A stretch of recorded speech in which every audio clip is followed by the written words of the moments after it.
He's not in the same position as he was the first time he won this trade, but he's going to try to go for it anyways. Going for the 100-0 here. Burns the Ignite, gets the barrier through Shanji. Shanji able to get away, though. Yeah, decent attempt there as Shanks was up 2 levels. So I think just trying to, turn that ult and go in there.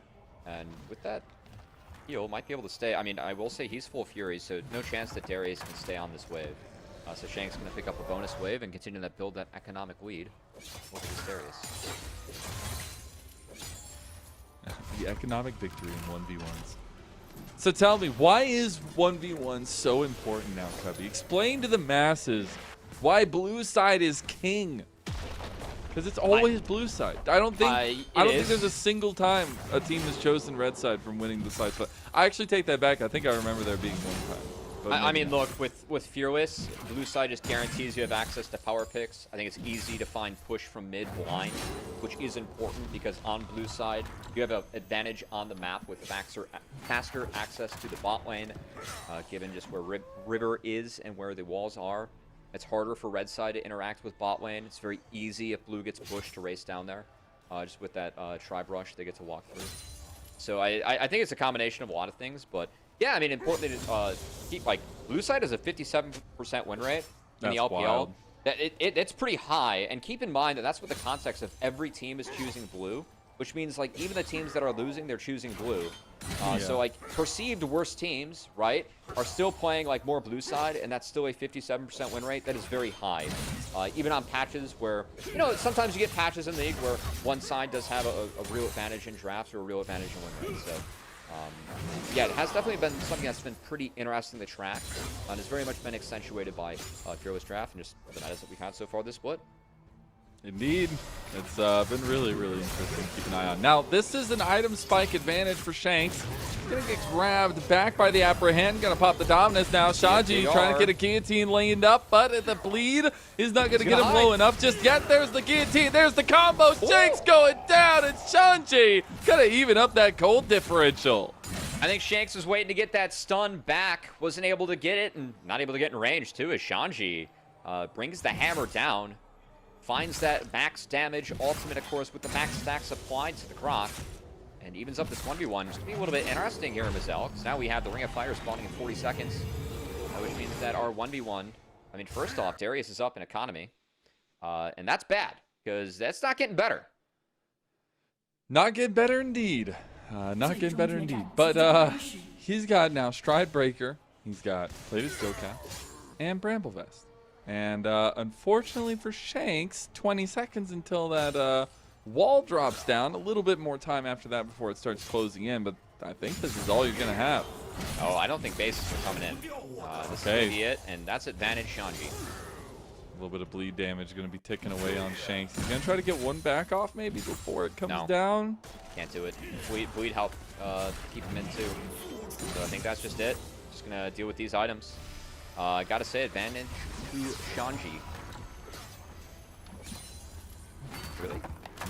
Yeah, he's got time. It takes a long time for it to start closing. Shanks doesn't, though. Yeah, that feels a little bit better. He's gonna go for the. Yeah, no, he got I'm calling it. Shade vest in too. Oh my god. I'm calling it. It's GG. Yep. He's looking large and in charge. That's for sure. All right. He's got Ignite back again. He's been using his barrier after these empowered W's, which is really key in this matchup. I just don't see a way Guillotine is not up.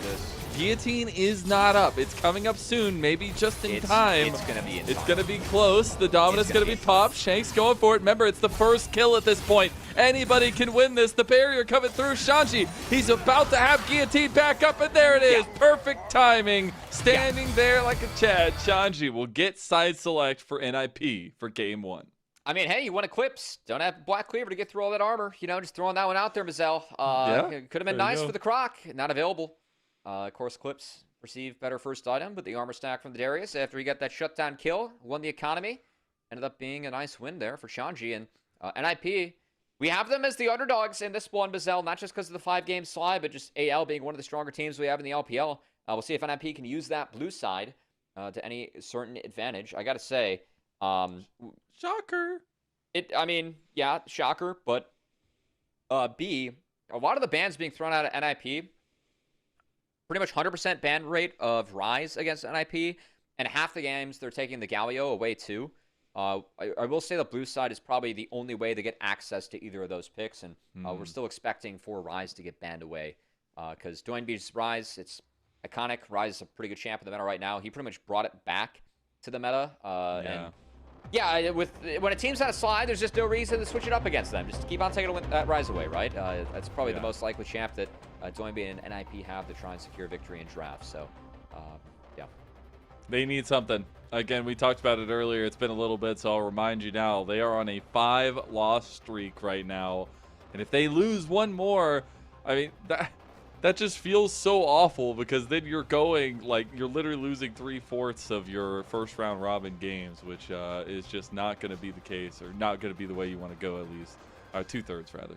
It is super important, though, for them to kind of figure out what works, and that's where, when I came into this one, I wanted to focus a little bit on Aki and what he was going to be trying to grab for himself. If we're going to see kind of the Vi, the Xin Zhao, we're going to see him go for a little bit more niche picks like the Nefiri and go for more that carry style, but he's got a tall task to deal with Tarzan today. Yeah, Tarzan looking to have a bounce-back series today, as it wasn't the series that he wanted against JDG. We'll have to see. But Tarzan, I mean, he's been a stud of the LPL Mazel. Always someone that I enjoy covering when it comes to him playing. Flexible jungle, or flexible jungler, feels like he can fit a lot of styles within this team. And of course, with Flandre, who does like to do some cooking, on his own at the top side. Always keeps things ever so flexible for anyone's vision. And speaking of that cooking in the top side, Mazel, a lot of top laners actually up and available as we go through this draft. As NiP really focusing that at least some of the power of the AL bot lane, as they don't want to first pick Varus and then taking away that Nico that has been used pretty well by Kyle in anyone's legend. As AL, they take away the Poppy ban too. I think giving away some of that flexibility from AL is really good. For AL, it was just all meta bans. Yeah, I like that too, because it kind of buys the buy ban. The way that we've seen, like when Sion gets taken away, it can try and buy you a Jace ban, but a lot of the meta picks actually up and available here, Mazel. So we'll see what NiP decides to start with. And I got my looks answer. like to be the Fury. I literally got my answer. The first pick that I just asked for Aki. So he definitely is throwing down the gauntlet against Tarzan. He's saying, I know I can carry. And they're going to need to try to build a composition around it, because you're about to get a hefty 1-2 punch from AL with a lot of the meta still available in this game number one. Nothing taken off the table from the Fearless fans either. And maybe that Rumble going to be the thing to kick it off here. I mean, taking that over Rumble, this is going to be Flandre's first Rumble of the split being played. And it's for Aki. I mean, the Fury is Aki's most played champion. It's definitely contested, as Tarzan's like to play it too, but he's 0-4 on the pick. A pick that, you'd feel like really makes sense for a team like NiP when you have a mid laner like Doinby that can really enable your jungler. But Aki has not found success on this one, as looks like Shanji is going to respond to a Rumble pick, one that, I mean, we're passing up on Shanji's Rumble to take that first pick in the Fury. So more pressure on Aki, but of course Shanji knows that champion very well and going to take the Sion matchup into it. And right now they've just gotten, I mean, the Ahri is actually the first one locked in for Doinby so far in the group stage here for him, but they are just going with the premier comfort for them in that Nefiri. Obviously, you said not comfort as much because they have lost on it a lot, but both most played champions so far by Shanji and Aki. And to tie that all together, that Ahri, that mobility out of mid lane, very crucial for them. I'm thinking Azir here for Shanks. I mean, it's up and you can play it in Ahri. It shouldn't be much of a problem. They're really thinking about this pick. I mean, option to take a bot laner here and throw some bans out to protect it is... they might want to pick a champion. I see the champion box flashing, the band box flashing. I'm not sure. It's a wait and see here. Yep, it's broken. Of course. It's a super night for a reason. It's me and you on another broadcast that gets delayed for a reason. I will say, so LPL English didn't get to hear this, but Mazel and I casted NACL just yesterday. Yes. Technically 2 days ago now, on Friday. Yes. And our producer in our ears was like, oh God, it's Mazel who's cursed with pauses, and paired with Cubby, who I also hear is like this pairing's cursed with pauses, which Because Kelsey literally the day reminds us before, here. like as I come into the call to get into the broadcast, I say, 2-hour "Hey, we're pause. gonna have a 45-minute pause," and then we literally had 2 hours. 45 minutes of technical. No, this was just on Wednesday or Thursday. What was I the casted 2-hour 2 days pause with ACL. where like the TR went down, or like That there were was issues with last the TR? week. Okay, that was me. It was a good time. I've had some That was bad a luck good time. of late. That's Yeah. all I'm gonna say. Yeah, I've had some Good bad times. Good times. Technical difficulties with remote broadcasts. It's always a great time. And unfortunately, it takes a long time to get things reset up for some reason as well. So we're going to be here for a little bit, getting ready to get back in the draft. Yeah, still, the draft we've seen so far, I mean, expect that to stay a really tanky identity showing early on for NiP between the Scion, the Fury, and the Ahri. But we'll see what build our Doinby goes for, as we've seen a lot of the Roa, but I will say that I have a feeling that we've gotten some more Blackfire torches of late that I've seen from the Ahri. Not in the LPL, but still think it's an option if you're going to play that champion. And curious to see what the response pick is from anyone's Legend, and likely Shanks, as if he doesn't pick mid here, obviously 2 bans going to be thrown out. And I see that as 0 up. That's usually a pretty good pick for anyone's Legend. So I'm still expecting to see that one on 3 as we see our fearless captain waiting patiently for things to be revolved. I was hoping Tarzan. Like, anytime a player catches the camera eye, I'm always like, are they going to do something? Maybe Tarzan's going to make a face. I feel like our there used to be more LPL common. players, stalwart. LPL players never do anything, man. I'm really the gonna only age time we myself. got to see them do things was that 1.5 splits where they, like, LPL originally forced all the teams to do something when they exit, like when they do the walkouts, and then it like slowly petered out, and then the next split it like stopped halfway through. We never got anything, but it was elaborate. They would have props. They would have all kinds of, like, Top Esports would come out with a bunch of stuff. JDG would come out with a bunch of stuff all over the place. Like, God, it was so fun. Unfortunately, now we don't get any of that personalization. We need to bring back like a player to do like the Snoop stare. If anyone is a longtime League fan, Snoop jungler for CLG EU back over 10 years ago. Yeah, almost 15 years ago now. That's crazy. He would just see a camera and just stare at it, and then see how long he could go, which honestly was pretty fun running bit. I feel like now the players kind of ignore the cameras. You know, they're locked in to what's going on for the game, which we respect. But you know who's not locked in though, moments. Cubby? You know who's not locked in? I'm gonna pounce on that opportunity. NiP, man, what the hell? How did they go 0-5 in their last games? Like that just, it's so mind-boggling when you have players like Doinby, who's known as a pure leader on a team, and you're still seeing these kinds of dysfunctions through them. Even when we have a little bit of a track record playing together now, we look at some of those benefits from that split number 1.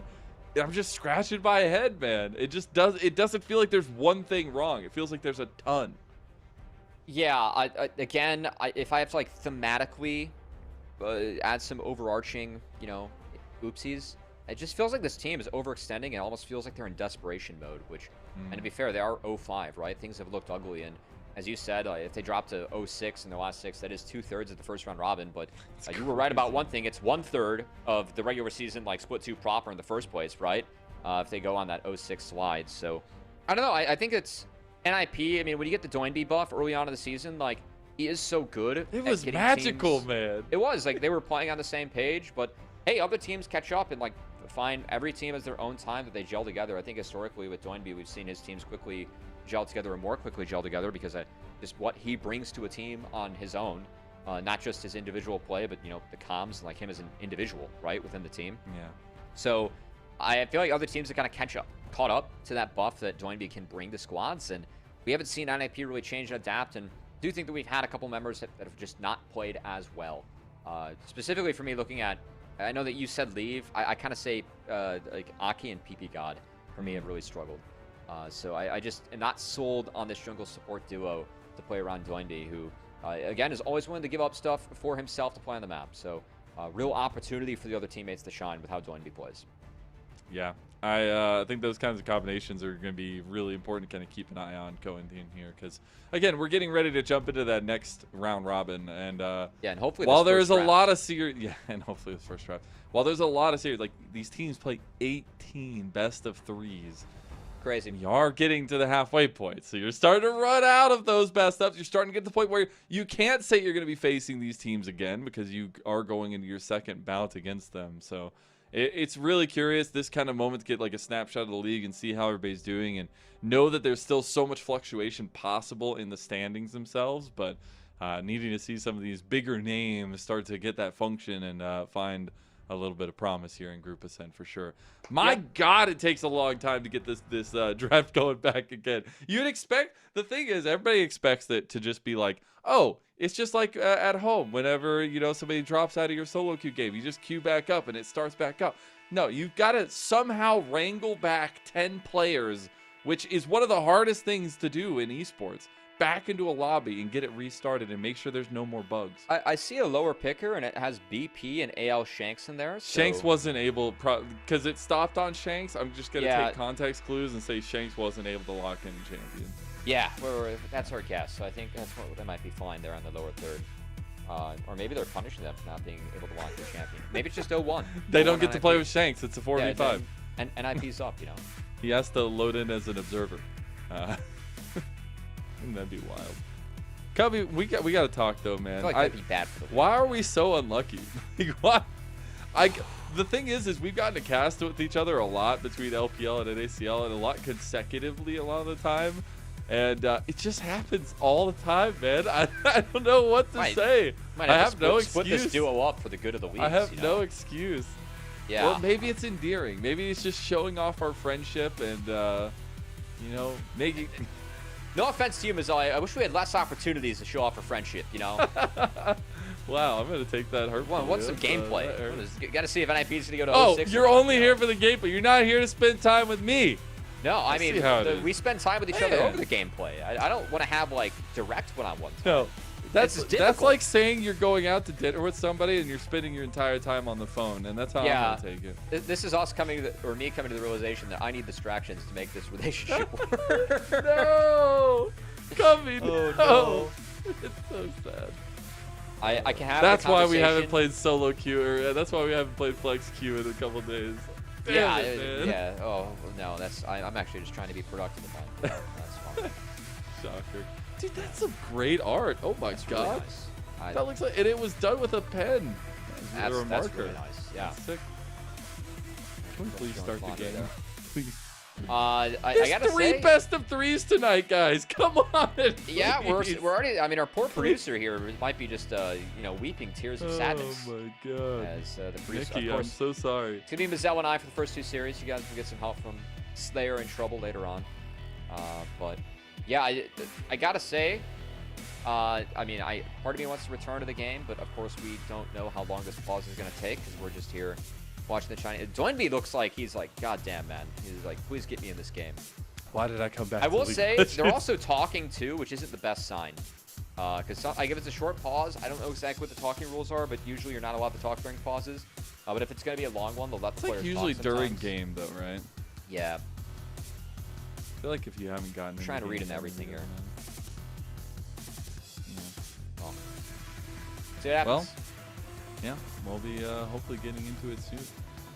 Probably not, though. If you wish the opposite of what you want in the LPL, that's how you get what you want. NiP fans and oh, the little monkey! Look at it. First Rumble, the split for Fondre Mazzell. That's going to be interesting. True. Yeah. Very OP.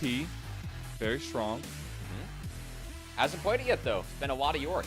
A lot of York chase. Grab the 04 Nefiri for it. See if it works. You know.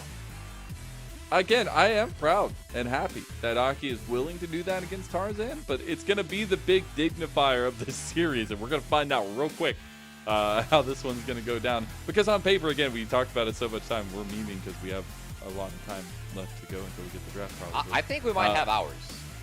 We might want to get comfortable with our luck this time. Our luck, it's going to happen. Wait, this camera's promising. The zoom out. This is a different camera angle. Guys. Everybody get ready. Come on. Oh. No. Oh, we're back. It's like trying to find something out in the wild. They baited us, you know? Yeah, they did. Doinby has changed his position. He's no longer arms crossed. Yeah, I love it. Hey! We're in a broken draft. It's hey, there we go. We're back. We're camera back. angle okay. plus we're that. back. We're back. We're so back. We're so back. Let's go. Good job, okay. everybody. No it Azir. was supposed to be the Kaisa. No Azir, going to be LPL Kaisa coming in. Kaisa's been really big for a lot of players and teams in this league, as it really helps follow up on the dive comps, which we'll see how anyone's legend can help round this out. Also, the one thing I do like about Kaisa, an AD that can still get through a Scion later on in the game with that passive. So definitely something that anyone's legend is going to have to worry about with that Rumble Pantheon topside, because eventually there'll come a time where Scion doesn't really care about those champions.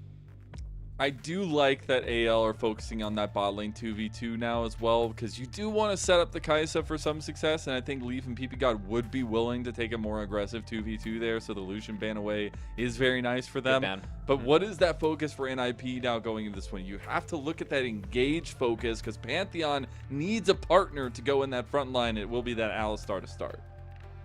Yeah, we'll see if they want to take away something like Jhin. Kaisa and the Jin's playable, but I really like Jhin with Nefiri and the pets. For how it can really open up some of those deadly flourishes. And you can go fishing.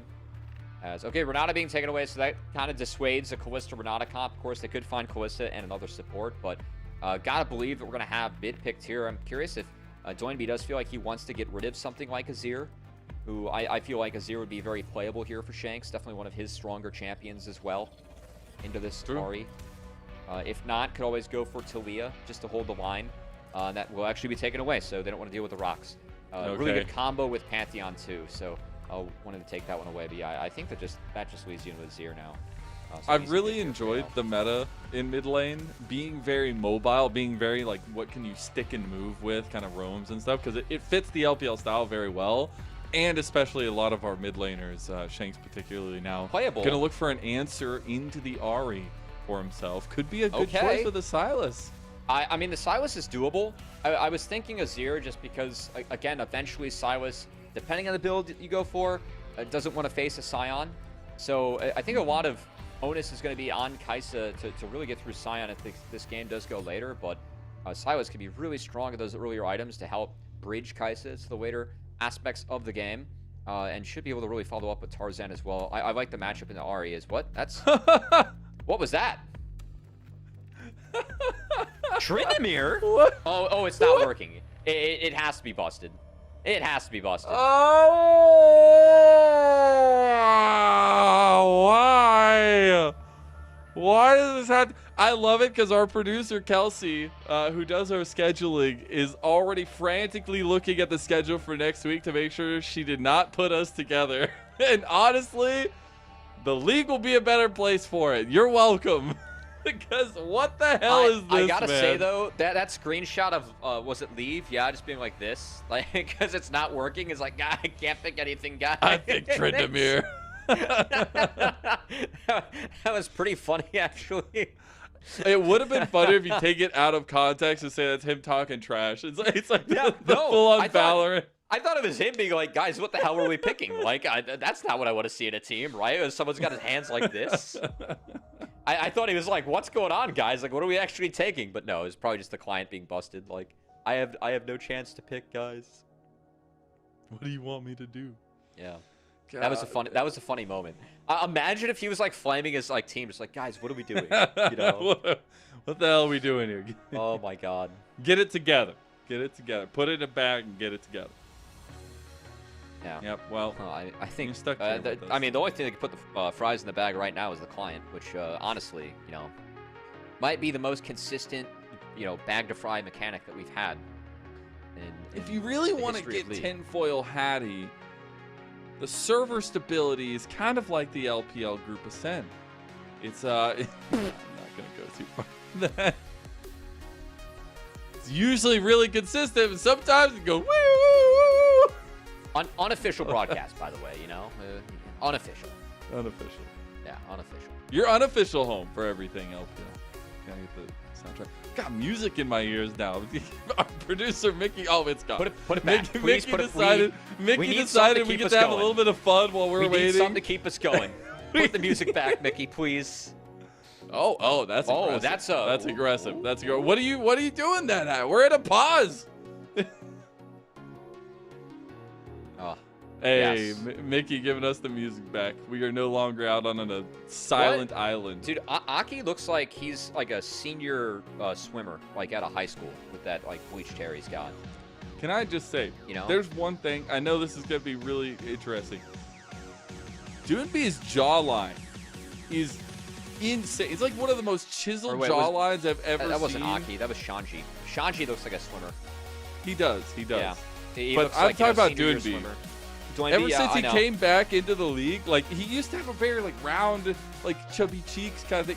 The man's got like the chiseled jaw, the Chad emoji going on now. Maybe he was hitting like the jawbones, you know, like He's like doing, that's what I do guess the it's- what do the hip hold on. kids call it these days? What's the thing with the cheeks? It's mogging, I believe. But there is something like you can buy, you can just chew on it. It's like a rubber. Oh no, that was Aki. Okay, that was Aki. I was about to say. With the blonde, the like white blonde. Yeah, yeah, exactly. That's Aki. But there's like a rubber thing you can like throw in your mouth and chew on it. It's supposed to like help your jaw muscles. And I guess a lot of Is that like, where they go like up to the camera and they go? I mean, I guess so. Like a lot of influencers and like actors are using it to like have a bigger, more defined jawline, which is appealing. You know, and hey, it's a lot cheaper than like going about it the Zac Efron way, which is just ridiculous amounts of plastic surgery. So there's that too. I you was know? like, it's more what accessible way to was everyone, that? you And know? now you gave me the definition. All right, cool. Yeah. You can do it at home. You just have to do the jaw exercises. You too can be like Doonby. Yeah, dude. what Aki we is giving me decided. like, I'm a state level swimmer, and then I go home and play World of Warcraft only. Wait, what? And there were a lot of kids like that at my high school, where they had the bleached long hair, which was like really frizzy, because like it was Right over chlorine. their eyes so you can't see. Yeah, it was like they really look all chlorine, cool. and then they just like were giant nerds in the back half. Oh, we're just closing our eyes and swaying here. That's another Gotta way to do get it. zoned back in. PP got a legend of legends. He's also one of the guys that we said really needs to perform tonight. And hasn't been having that great of a I series, would so, love to know, actually, just thinking about it, what kind of discussion do you think Riot had when PP God first came into the leagues? Like, I don't are know, we- but you yelling PP at the top of your lungs will always be one of my top 10 caster calls of all time. It will absolutely be. it was a good. It was a great time. It was a great Well, play. It fit the moment. But It will like let's absolutely be one. honest. Like, what was Riot's conversation when they realized they had Should a we player? message him and tell him to not? When they realized they had a player that was named PP God. Like, I wonder what the conversation behind the scenes was there. It's fallen off a lot, like a lot. But when I first came into LPL, like almost 5 years ago now, the whole meme of Church of PP God was like the biggest thing for him over on V5, but also NiP eventually. It was so funny because like you don't ever hear of the Church of PP God anymore, but it was like trying to be the mirror of like the Church of Chovy, but for a guy that Just for kind of his sometimes name's PP God. yeah, guy has PP God, but also maybe doesn't have the most consistent performances. But if you're a fan, you're a loyal member of the Church of PP God. Look, it was all a great I'm going time. to say is that if there's ever a worthless game to be played for PP God, he needs to play Glizzy Fury now. I don't care if like where he. We're plays not going to it. go into the details of If why. if there's a like just a game that has no stakes and doesn't matter and it becomes meme picks, PP God needs to play Glizzy Fury. All right. We all know I why. could see it. We all know why. I could see it. Yeah. I really wish we could stay looking at that drawing there, because that was all done by hand, it seemed, which is pretty cool. This time, it was Leave that couldn't pick anything, and so we're gonna be here for a while. We're gonna be here for a while. I It's mean, still mind blowing how long it takes to get back into game, though. Like, So, I I will have an say idea. that. What? Have these guys ever heard of draft law? You don't even need all the champions. Do they have that in China? You don't even need all the champions. That's a great question. That's a great question. You can still they organize have by to role? have something like, because the amateur scene is way bigger than you could expect ever to be in an A. Over They there, have so. clients. I mean, they all support Fearless now, but like before Fearless was officially a full thing, there were also draft tools that supported Fearless too, and they would like automatically remove or And gray those out were the really champions cool already at the picked. time when they first. They came were out. really nice. God, you know, you could do Fearless. The thing is cool. I don't know if you know this, and I actually haven't checked up on it in the last on, year. Michelle. I don't know if they still do it, but you're out of coffee. Are you done? You're out. Yeah, I'm almost out of my energy drink that looks almost like my shirt. Look. It like matches. I'm out of coffee. You can go get coffee, but I'm gonna tell you this story really quick because it's really interesting. How would I listen to the story if I'm going to get coffee? Me and you are pretty ingrained in the tier 2 systems, tier 3 as well here in NA. But when you get over to China, the level goes so much deeper. They had these tournaments where it was like based in your city, and it was like the top solo queue players from the city would join teams and like have a little mini tournament within the cities. And I think it was called City of Heroes, or I don't remember exactly the name of it. Maybe we could get Kelsey if she's around and message me about it. That is pretty cool. But it's really cool to see how ingrained in like the growth and stuff and the structure in LPL. That's why obviously the league has been one of the best in the world for so many years. But I just think it's so cool to see what the possibilities are for kind of a tier 3, tier 2 system as well there. Yeah, of course. That's all I had. Thanks, I buddy. I was going to talk about there are some LDL players we have seen. Joinby is so thrilled to be here. We're dead, man. We're dead. Everybody's falling asleep. Poor Joinby, man. He's like, what is going on, guys? Oh no. Oh, look at that fan in the back too. Head in her arms. It's like, oh yeah, nap time. Oh yeah. Oh. This is where we need to get them, man. See, this is where they need a stage manager like one of us, where we would come over here and we'd say, all right, we got some time. Get up and play rock paper scissors. Let's see who wins the rock paper scissors tournament. Like we got time. Come on. This is actually we could do so many things. We could make these players not play League of Legends. No, this is actually the time for a Kangas endorsed idea, where he had an idea of, why don't we just find a so God putting his head in his arms. Vibes are down low, Michelle. They're bad they're straight up bad right now. Vibes are bad. But no, this Kangas idea, it was get a food delivery sponsor, and then whenever there's a pause, the food delivery sponsor has to race to the studio, and if they get there in time before the pause is over, then the studio fans get food.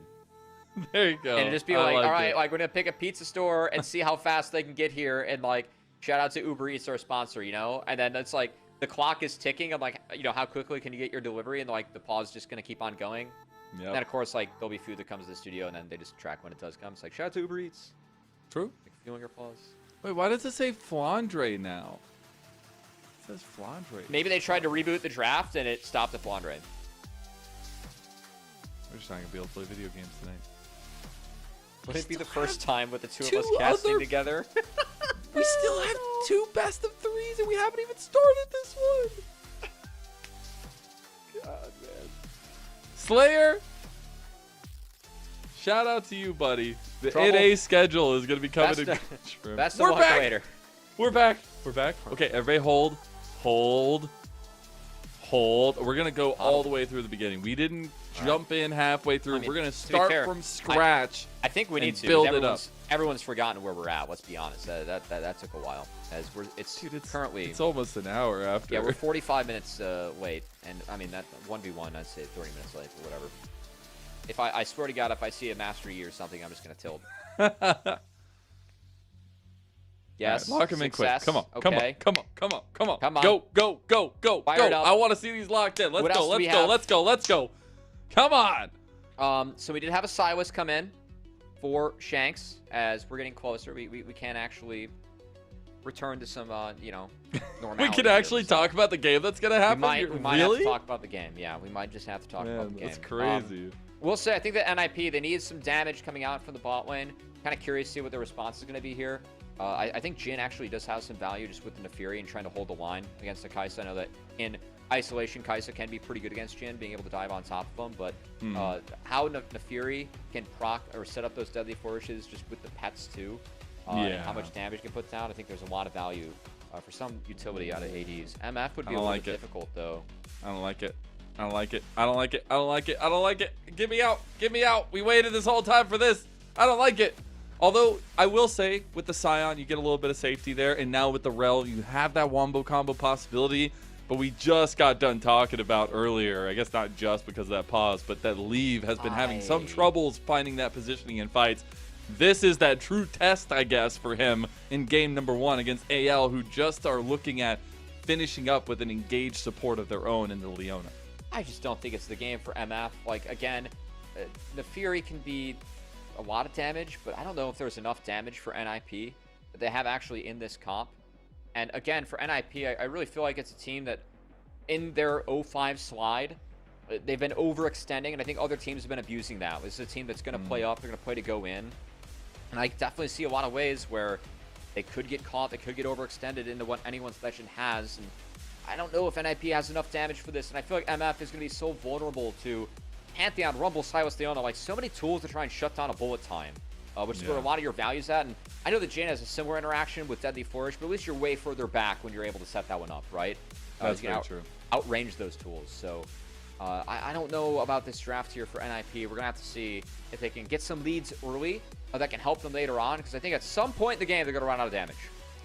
But I'm happy to see Aki willing to invest in his own confidence, invest in himself, this Nefiri being picked over everything for NiP.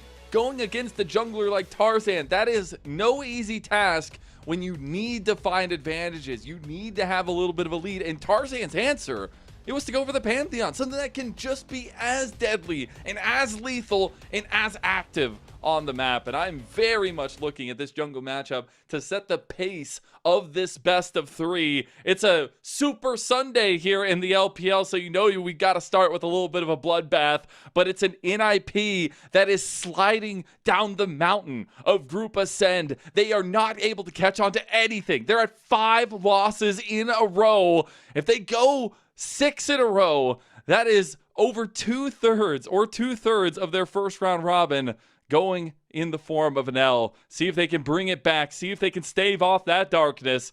And if AL are looking to come out smashing.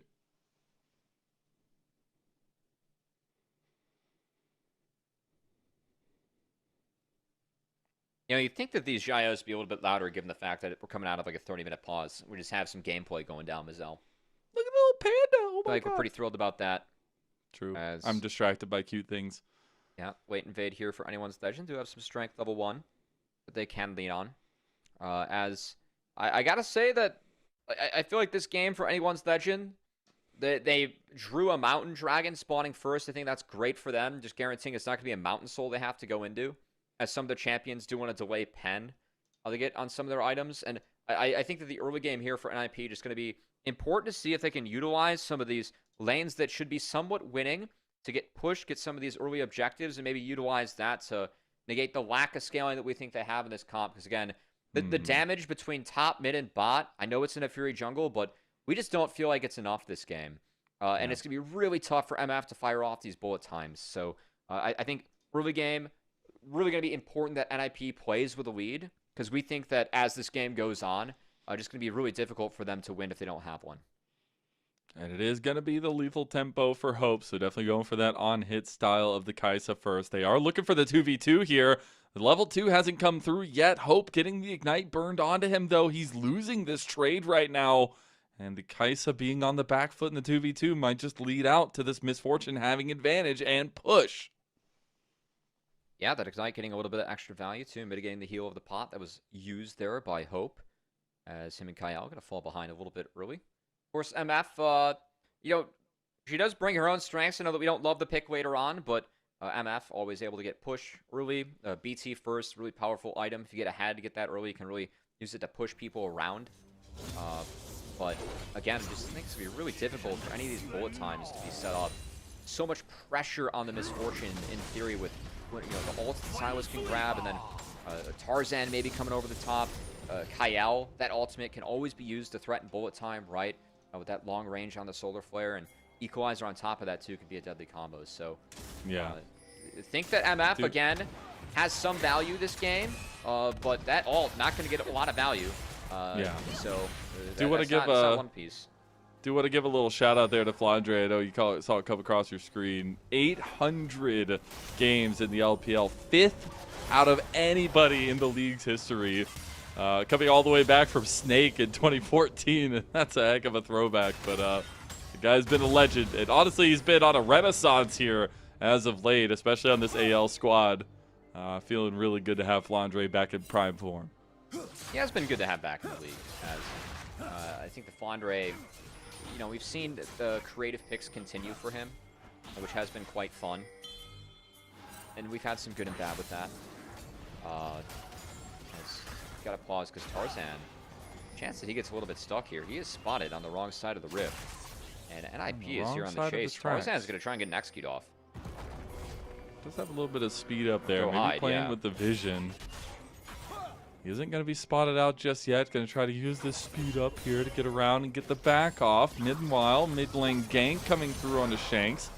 Aki going to be spotted there, but he will end up going towards his topside scuttle. Yeah. So Tarzan actually gets out unscathed.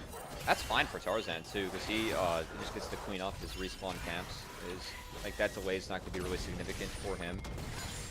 So I actually really like the move here from Flandre too, just to go ward out the Gromp. They're going to continue to track Aki. Tarzan already with the base, so Aki's still going to have to go back. So a chance for Tarzan to maybe look for a play after he clears out the Krugs and the Raptors, in which Aki wouldn't be on the map.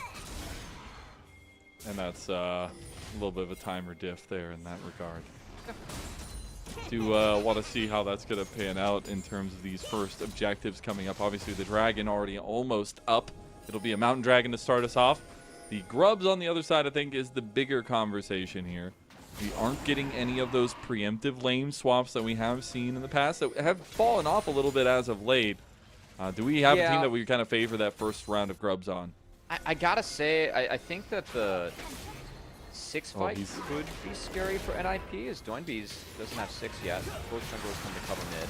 Oh, Tarzan wins out on that skirmish, yeah.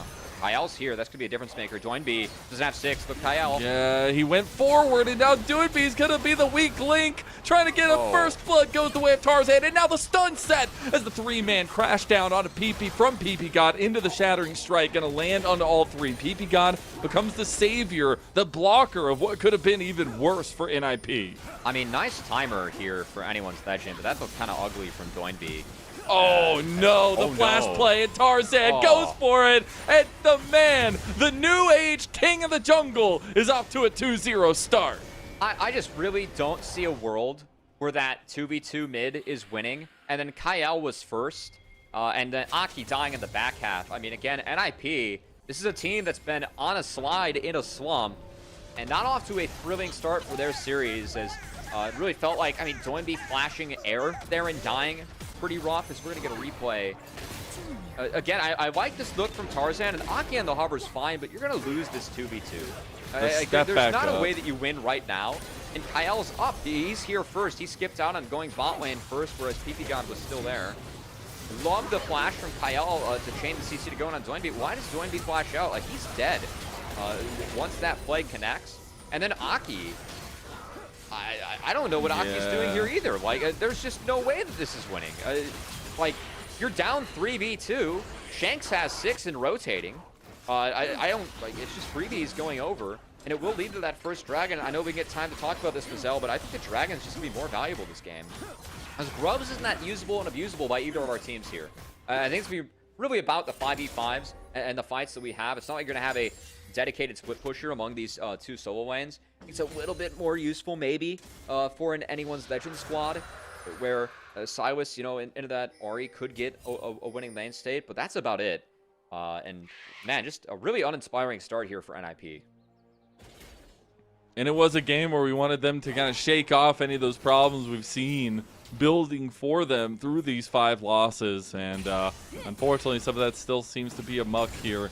And it primarily comes off of this mid-jungle duo of Aki and Doinbee kind of slipping up in that first little part, especially Doinbee, a guy who is so experienced. Yes, obviously coming back from a pretty prolonged break there, but has had some crucial performances for NiP along this pass. And in this series, we said how important the mid-jungle duo would end up being. But now we're going back to a state of the map where you end up seeing Hope able to take that one there. It is going to be that clearing from top to bot for both junglers. Maybe looking at that extra influence there in that bot lane 2v2.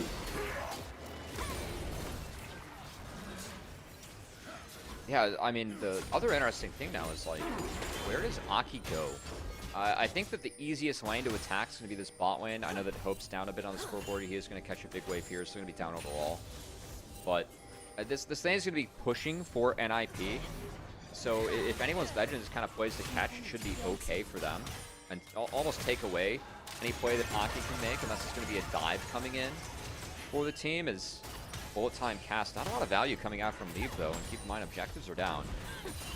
So it's not like we're forcing anyone's Legend off or anything except for plate here, which we'll go over. The plate. It's a dub. They actually I mean, they were like falling down about 1,000. I know it's not much early, but they did even up the game. Yeah, so, but again, like these, I really prefer anyone's Legend comp if it goes late, given the Kaisa, and given that NiP's comp just runs out of damage. So the fact that it's a Dragon in an even gold game right now, I think the game state for anyone's Legend much better and much preferred what NiP has at the moment. But NiP, they do have ways to make plays in Snowball. Just gonna have to start to hit some of those. So Dwayne B, of course, does have access to 6 and has Spirit Rush. And is that big playmaker for NiP? Oh, they find Dwayne. The dive comp is gonna be rebuffed a little bit by PP God and Aki showing up, but Dwayne very much hard pressed to find influence here, as he will have to burn that Spirit Rush. Shanks was looking for Aki, and the positioning started to get the better of NiP. And we're going to have a little bit of setup from AL around this mid lane now. I really like that look from AL, just the timer of it. Kaisa and Rumble were able to catch the 2 sides that NiP was fixing, as of course part of that play was Hope being able to join over the top. I know it doesn't find anything, but I think that's a nice opportunistic timer. And of course, Doinby, that flash still on cooldown. There's a very small window where they might be able to target him mid. But Doinby being hovered by Aki and PP God as they protect the last few seconds where he will be flashless. Good call from NiP. I liked it because I actually saw AL positioning for a potential Grand Starfall onto Leave up here. Not going to end up pulling the trigger because he was playing pretty safely, but those are the kinds of little plays that AL can do to kind of further propel themselves forward. And they might do that, exactly. Yeah, Doinby has flash up, but Silas, if Shanks is able to maybe freeze that wave or have a minion advantage in the hands of the Ahri and kind of leave the wave there, could force Doinby to overextend. And Flash is not going to be enough to escape a Pantheon and a Silas. You do need access to that Spirit Rush if he's past the halfway point in the lane. They just saw Aki back, so this means that AL feel very confident to start up the grubs that just spawned. Aki nowhere near being on this side of the map just yet. He is running out. The hounds are barking. AL on a little bit of a timer to get this one going, but they want the 2v2. Kael going to miss that big Zenith Blade, and Leave now looking for an angle, and Hope pops him pretty heavily. And it will just be the 1 grub secured by AL. NiP move in swiftly and will clean house on the rest of them. Go to 5 grubs total. That's a good take from NiP as they were able to retake the objective. I think it's a good drop, though, by AL. As again, Kaisa 3 items. That, for me, is the key. And that's the point of the game where I think that they're going to really start to break this NiP comp if they can get Kaisa going and that scaling. It's going to be tough. Like, again, the scaling of this game, I think that NiP is going to run out of damage. It is going to be a little bit of a science factor in there, as I like to say, you know, when we're trying to do a little bit of discovery. As Scion will be pretty big. Like, Kaisa is the person that has to get through the Scion, so I could see a world where Scion's able to buy enough space, and this melee-heavy team for AL, like, maybe they don't catch an MF, but I think that the ways they have to execute are just too many for NiP to deal with. And that's why, in the end, I'm going to favor the AL comp. Ooh, Shanks going for the 1v1 there. Doinby gonna miss the abduct. So not gonna be able to follow through any further. That is the grasp, by the way, from Doinby. I just realized it. Hilarious. Gonna go with that full tank style with the Roa stacking up for both of the mid laners. It's the right build for Doinby for sure, because he can't get big enough, or Silas can't one-shot. Of course, Silas going the Bruiser build this game. Is Kael caught out. Big flash. Oh, Tarzan! Okay, that was yeah, don't think he wanted that blast code, as he's going to flash back over the wall. Now Flandre's in a lot of trouble. Flash is coming out. Desperation reeking of it by AL as the Magnus Sword coming in. Flandre can't move. Equalizer popped, and Aki comes away with his kill. NiP finally on the board. That Equalizer was really late as Flandre got CC'd and tied up in the back half. That Equalizer wasn't able to come down and do significant enough damage. I know that if he burns it, there's a cast time. That might have been the window for Scion to punish with the Q. I just think he needed to use it to get out. Wanted to save it for a potential dragon fight. And honestly, dragon fight in the back half possible. PP God with a really nice engage. Magnet Storm by 4 onto Shanks here. Shanji gonna go down. He is the sacrificial lamb. Is now Kyle looking for an angle. He doesn't have anything but the Grand Starfall. Tarzan gets the immediate cleanse out of Leave. Leave's not gonna go down just yet. Aki's still there. Bullet time out. The big spear from Tarzan will get him a killing spree, and now Hope has stepped up to the plate and knocked it out of the park. AL from the brink of losing this early game, pull it right back. I mean, the first play, the pick on the Flandre, it was positive for NiP, but I called it out, right? We were looking at Flandre's gray screen timer and that teleport. NiP, they tried to use their 5 grubs to take some more plates, but ended up being an overextension that re-engaged by Shanks, the Magnet Storm, keeping them under tower as NiP ate multiple tower shots, overextending on that play. We'll get another look, but yeah, I mean, it really is Kyle going in here. They get the Scion stuck, and NiP are doing damage. Shanks with the Magnet Storm as well. This is such an overextension by NiP. Shanji pretty much died to the turret. Aki lost half his health in the turret after it was heated up. And again, you're making this play after you just used tools to take down the Rumble, who was able to rejoin in the back half. NiP with a big overstay end up going down. And again, turn that positive play for themselves into a net negative as AL picks up the play in the back half and the Dragon. The spear through the heart of Leave. Love this pickup of the Pantheon into the Neferi of Aki. We said it was a gauntlet drop by Aki, and right now Tarzan has picked that up and smacked him around with it. Now another engage on the Flandre, but Tarzan is here, gonna focus on the Leave, and now Leave is already gone. Tarzan looking for even more, but he's in a 1v4. Double knockups coming through. Kyle's there, but now Shanks coming to clean house, and Hope looking for an angle as well. They find everything here. Shanji's about to go low, but Shanks is wheeling and dealing through all of this. The resets coming in plenty. And Doodby getting his own power turned against him. Shanks gonna try to run him down. Still looking for it here. Wants to put the mark on this one. And it's almost a full and total one as they are able to get Doodby here. Maybe Kyle gonna take it. Shanks looking for the final touches and gets it. Shanks putting the mark on Doodby and coming out big man.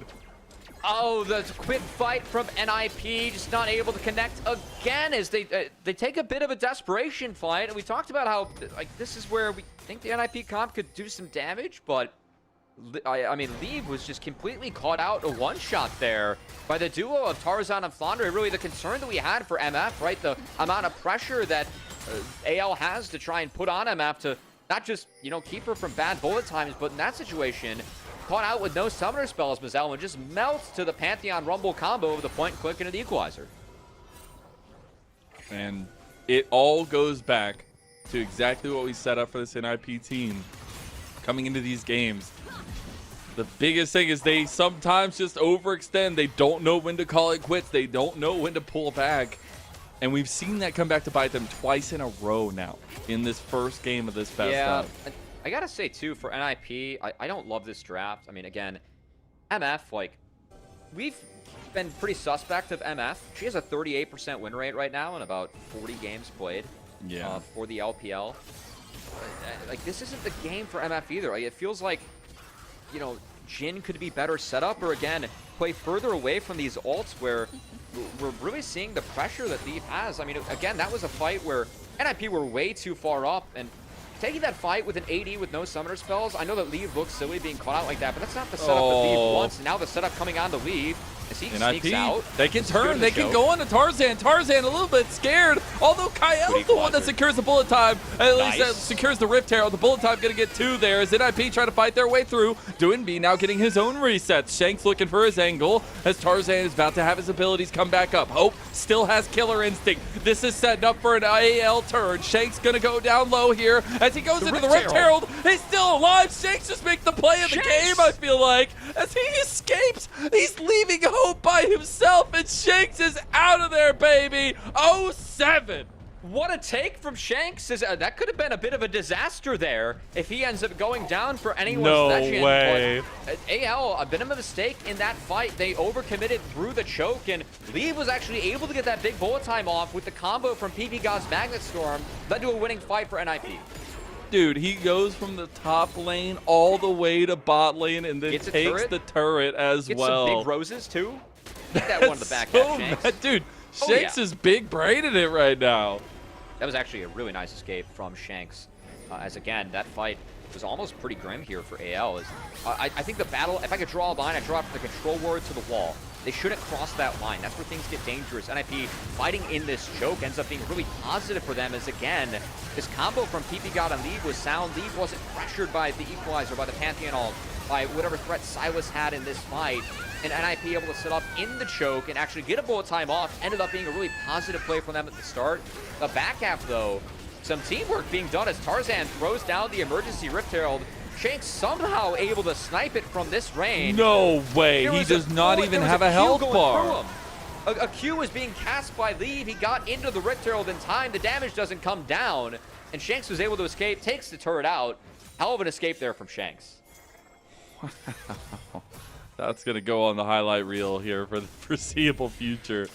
As it is still about 1,000 gold lead developed by AL. Not much to speak of, but they are on sole point if they take this dragon. Shanks on the side lane, not answered to as NiP, putting full body pressure into the mid lane outer turret. They have been very together in a lot of these play calls. They'll try to slink back a little bit at a gold advantage, but more importantly, it's the dragon time now for them. I mean, it's a Scion draft, right? So him dropping waves to join the team, not all bad. But yeah, no Equalizer used there to kill the wave. They want to save it for potential flight. Good control here for NiP. They're on the objective. AL doesn't know. No vision here, but Aki has pulled off. Grand Starfall into the pit as the AL have taken the place of NiP. Although they're losing a lot of their health. Big Equalizer into the pit. Big bullet time right back, but it's going to be stopped immediately. AL feeling a little bit hesitant as Doinby goes forward, misses the charm. Dragon is reset now. AL feel like they can pull away okay from this fight. The blue buff will go the way of NiP. Yeah, big health bar went actually for NiP as Kyle has to take the reset, and that's going to be enough for them to drop the Dragon. So no soul point secured. Good pick up there as the Infernal. Pretty nice. Will be a little bit favorable for AL. Their comp's going to build a little bit more damage overall, but still good for NiP. This Dragon always feels good to pick up. And a nice skirmish there as some good angles were presented against NiP by AL. Again, want to find angles around the Scion team, but they were kind of stayed grouped and linked with the Scion and retreated together in what was a decent fight for them. They still kind of kept their lines to... I know the bullet time didn't find a lot of damage, but they were able to keep their lines and make sure that MF wasn't taken out right away. I thought it was a decently well-played fight from both teams as Flounder had a big Equalizer off. It forced NiP back, but they did a nice job of retreating and, again, holding the line, winning out on the health bar wars and taking that Dragon. And that's the biggest difference, I feel like, between a good fight by NiP and a bad fight. It's just seeing that togetherness kind of come through in the lines drawn. We are on second items for majority members now. Does that change anything in that kind of compositional strength for either side? Now we're waiting for the 3 items spike here for AL. I think that's when they're going to start to take over this game. We'll say, though, as we look at the items, obviously some people more fed than others. I think it's really important that Hope did get access to that Rage Blade will help a lot. If he does find himself autoing the Scion, of course, not exactly who you want to be on. His goal is to try and get around the Scion, and that's why it's so important that NiP keeps that formation sound. As with the Scion, they need to play as a stack, play grouped up. Whereas if they get split apart, Scion's not nearly as useful. And angles are needed and wanted for AL, as that's what they're going to look for to try and win these fights in the drafts that we have. Okay. So bullet time going to be used. Trying to catch out Hope. Won't be successful right there. Still has a lot of time. Get a chunk, get some cryo, you know? But again, we said that this is kind of aiding in the win condition of AL. You need to be a little bit proactive for NiP. You'll have Shanji, who's just going to get tankier and tankier, but you really need to try to utilize some of these strengths as they come along. And so, MF could be big. Again, there's not a lot of range for AL. I'm just confident enough in their ability to execute. I do think that R keys are important for them. Just that and making sure that MF feels it's too pressured in fights. She needs to be pressured in. I think a positive for AL in that last fight, of course, they did get Misfortune's Flash, so I think that if you're NiP, you're going to try and keep the game a little bit quiet here and play until you can get that Flash back up for MF. Because if she doesn't have Flash again, I think it's really difficult for Leave to play out these fights. Going to need a lot of help from his team. if he wants to have the space to operate. It's PP God. Oh, gets caught. Was trying to go catch Hope, but now he's in trouble. Aki coming back around. The re-engage going to go wide from PP God. TP's coming in from both. Unstoppable Onslaught over here as well. Equalizer going to be used. We have ultimates being thrown all over the place. Nothing else going to come of it, though, in the mid lane, but a back coming through for the redeploy from PP God. Yeah, really poor equalizer from Flandre, as wasn't really comboed with anything and didn't pick anything up. I think the idea there was to take away some health bars and zone him out for a potential Otacon, as anyone's legend has taken control of this bot side, but nothing found with a couple of substantial R keys. I think that if you're anyone's legend, you're certainly want to wait to fight till hopefully you have an equalizer, but also they did take control of this bot side Rivers, so I'm thinking, hey, maybe we can get NiP to walk into a back corridor. Might be able to get it. Oh, they caught PP God. PP God. Although they won't be able to get him. Now it's just multi-engages coming through. Shanks wants to fight there. He's going to use his own. Great Starfall coming in too. What is going on? They're just throwing things at the wall and seeing what sticks. And honestly, I can kind of appreciate it ahead of this dragon, but they aren't going to have those tools available now to them during that fight. Everything with Panthar should be up, so that's okay. They didn't get any significant summoner spells out of NiP. But again, NiP was kind of split up there, and they found the chunks. So I'm down for anyone's legend to optimistically look. Just, of course, wasn't able to find or connect with anything. As I think the big thing there would have been if Tarzan, you know, gets that ult on top of MF. Maybe you force a cleanse or another summoner spell out for the next fight. Of course, wasn't able to be found. And we're going to go to the next dragon fight with Leave. I think importantly, having that flashback up and available. So we'll see if NiP, again, their formation, it needs to be tight. It needs to play around the Scion. Make sure that you know, whenever the dive comes in, he's the one that's peeling and trying to create space for this MF, whereas anyone's legend, they have the ability to create a lot of angles with the Silas, the Leona, and the Pantheon over the top, and need to find those and be able to successfully pressure Misfortune and really put Leave in a bind in these fights. And I really like some of the counter ults from Shanji so far with the Unstoppable Onslaught, just to provide that pivot point for NiP to play around. Taking a look at some of the vision across here. Atacon is on the bot side. Dragon coming up in 10 seconds. NiP are going to have the priority over mid lane to start here. Looks like they're going to keep going too. Yeah, we'll say that red buff is spawning shortly too for NiP, so if they're able to stall out and pick that one up for themselves, anyone legends will not have access to theirs as it's on the top side and is spawning about like 50 seconds from now as NiP's up now. But of course, okay, so go for it. Tarzan spotted. 50-50. Tarzan's in the pit there with him. Shanji going to try to body pot. Big equalizer there, and it still will be secured by Aki. So they get the dragon. Aki going to go untargetable. Unstoppable Onslaught used to get away. Flandre now looking for an angle. Shanks going to steal away the Spirit Rush. Going to force Doinby to use his. Looking for a charm play. Going to dash back away. NiP got what they came for. They'll stack up 2 Infernal Dragons in a row. Actually really big that they got the mid-wave too, because I think the play here for AL is to go for the Otacon as Shanks gonna look. Again, I think that AL, they did lose the objective, but they won out on the fight and the HP war. So for me, mid-wave important that NiP got that, because if it was even up by AL, I think it would have been a very Otacon start. And I think that Otacon is still something that they can start if they go for it now, as they fix up their waves and get them in a good state. And you can see NiP were pretty worried about it, just in case. Flandre, though, he's going to walk straight in. He's going to have to immediately flash, but the rest of the team is coming right behind him. The slowdown. Flandre just going to try to turn back to try to get a kill, but is not going to find anything. And now, off the back of that, and that mistake from Flandre, NiP are going to start up the Atacon. Pretty egregious wave to hit as Flandre, with his team being on the top side of the map and NiP being spotted exiting mid down. Do you hear that? Do you hear that? I think I hear it. I think there's a Pantheon coming. I think there's a steal maybe on the inbound. As they're in the pit. Big bullet time, but Leave has to stop it as now PP got blasted away, and he gets it! Tarzan, the king of the jungle! And Hope coming in, flying with the wings so high! Anyone's legend, just the hope of NiP with one fell swoop! Oh man, NiP, I mean, they pick up that objective. Maybe they can get back in the game. Maybe the fight would have been a complete disaster, but a complete disaster it is. It is the steal from Tarzan, the capitalization off of anyone's legend as they wipe the fight. What a steal from Tarzan. Even if Flandre's trying to hold them back, AL still looking damn good despite it. And it comes off the back of a couple key performances from not only Shanks, who we really wanted to step up to the table, but we'll see Tarzan performing. Really nice ult by Kyle. It stopped the bullet time very quickly from Leave, who did have 2 people lined up. And then, of course, that Otacon it goes for the Q. Hit a little bit early. The Q smite from Tarzan was on point. And then Shanks on this Bruiser Silas with the Aureole. He held it that entire last fight, knowing that he might have needed it for Otacon. And he really cashed in on the value as him and Hope just wrecked the backline of NiP. And Anyone's Legends takes firm control of this game. And this is when AL looked at their most dominant, when they had Shanks and Hope both perform. Tarzan has been a consistent, even in that last series, whatever, he had a bad one. He has always been, I feel like, the most consistent part of the team. But Shanks and Hope finally realizing that potential once again, get that Hope all riled up for Anyone's Legend here as they move forward and try to match out to TES as Shanks finds the pickoff with Hope in the side lane. Trying to stop Shaji from clearing the wave here.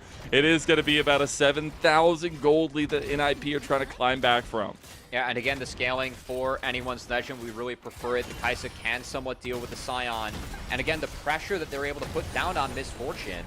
It didn't really matter how fed Leaf got in the game. You can see how tough it is for MF to operate the back half if AL is able to create any sort of angles. And NiP just refusing to fight them at the moment, as they're giving up everything. That's just an inhibitor falling for free. As Shanji up in 10, that might be what they're waiting for to look. He's Kyle's really tanky. I don't even think they're going to try to put some damage into him, but not bad.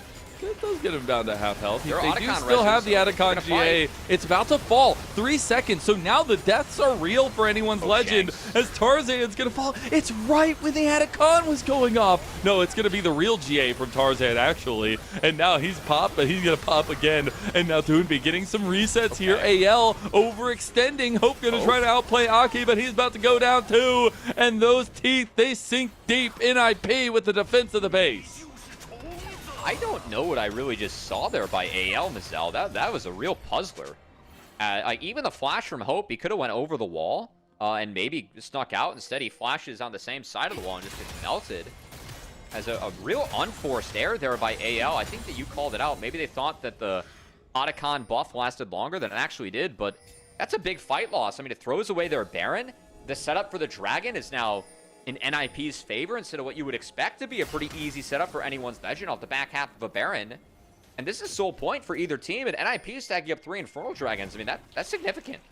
That is significant. That is for significant. Sure. We'll see. It looks like it's just going to go the way of NiP, so they will be able to lick their wounds a little bit and pick this one up. 3 Infernal Dragons in a row and sole point to NiP. Like, what a gift. Again, Anyone's Legend, it feels like, I mean, the Flandre in led to a win, right? But that was a gift. But that one from Tarzan and Shanks, I mean, I don't know what they saw there. Their conditions were not good. They just got a free inhibitor.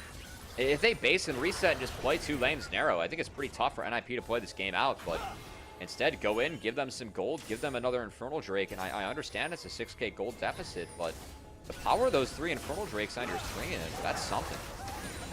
It is something. Yeah. Spell Shield going to be popped on Aki, though. This is a bit of a contest over the red buff. Coming around the corner is Shanks and Co. Does have the Spirit Rush, so has a lot of space buying ability here for himself. The red buff will just be ceded to AL. And it's multi-lane push coming in now, Cubby. Multiple super minions stacked in this top side. Trying to get this 3-lane push for Anyone's Legend.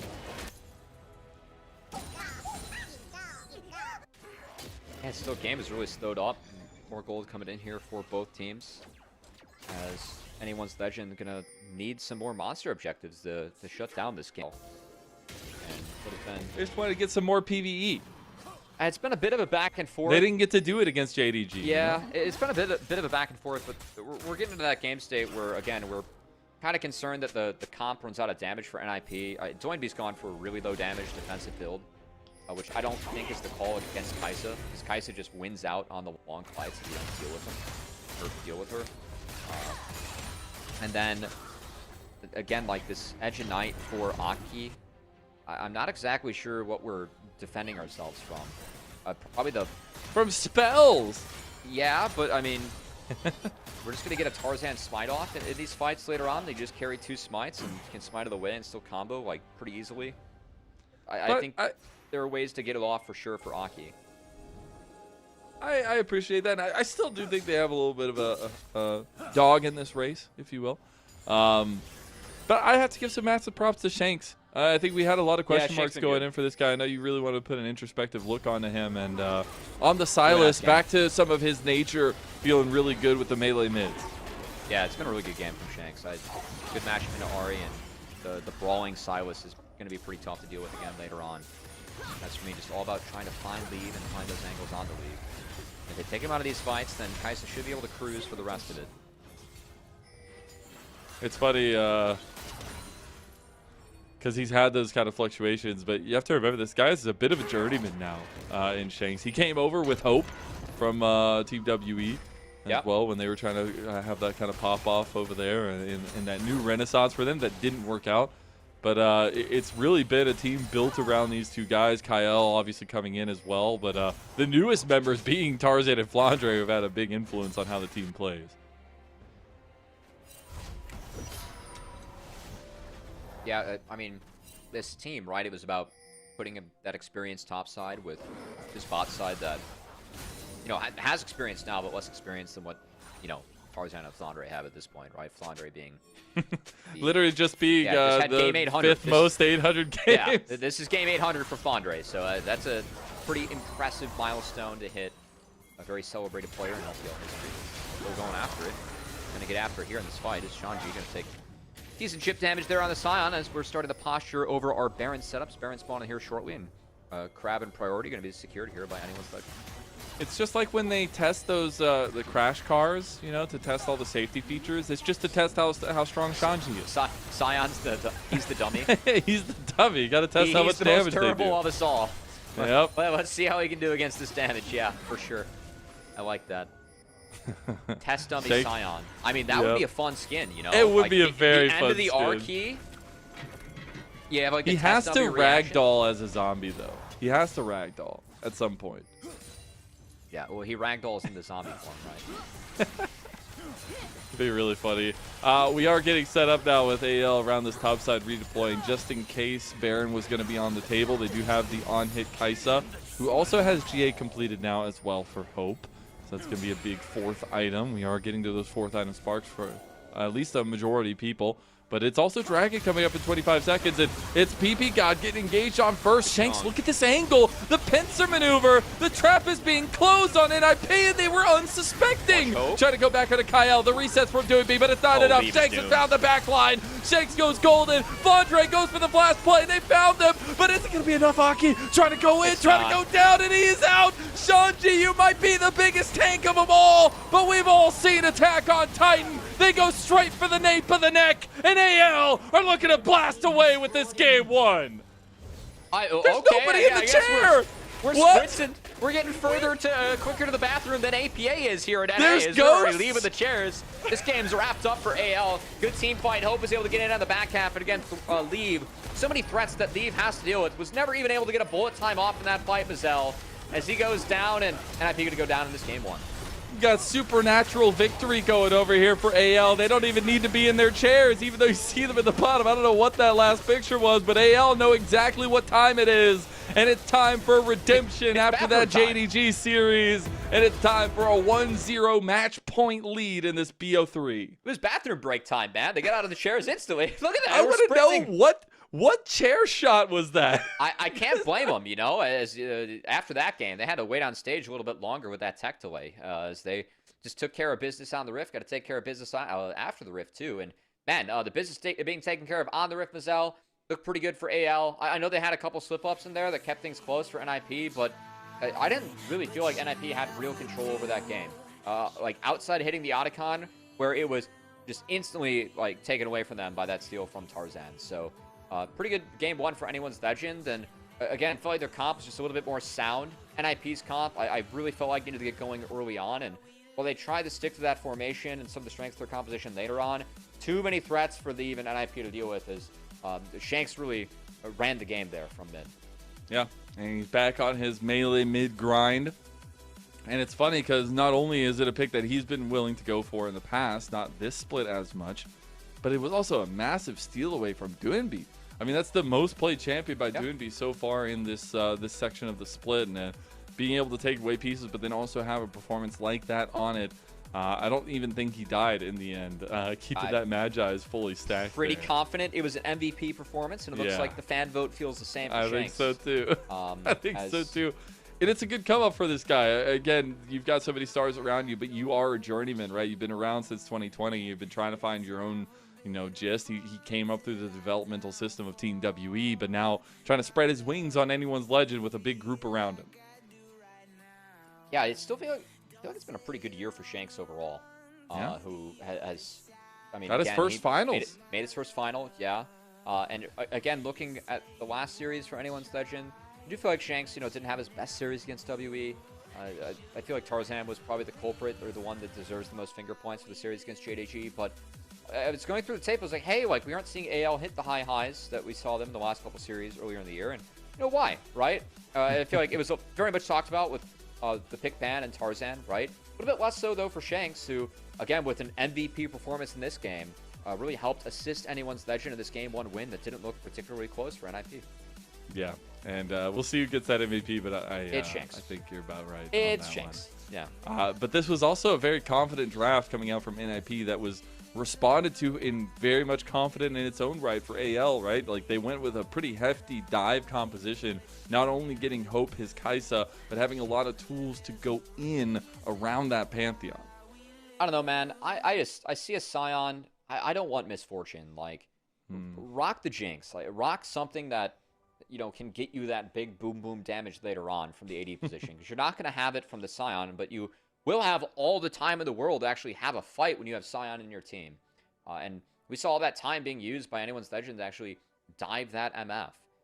And MF really struggled with that. So I just don't... I'm not a fan of the MF pick in the first place, but especially not a fan of the pick when it's also picked in a position where I think it's not good. And we saw in some of those fights the pressure that Leave was under for getting those bullet times off. I mean, think of the fights that were the most one-sided for anyone's legend. It was the Otacon fight where the bullet time was instantly canceled by a Solar Flare from Kael.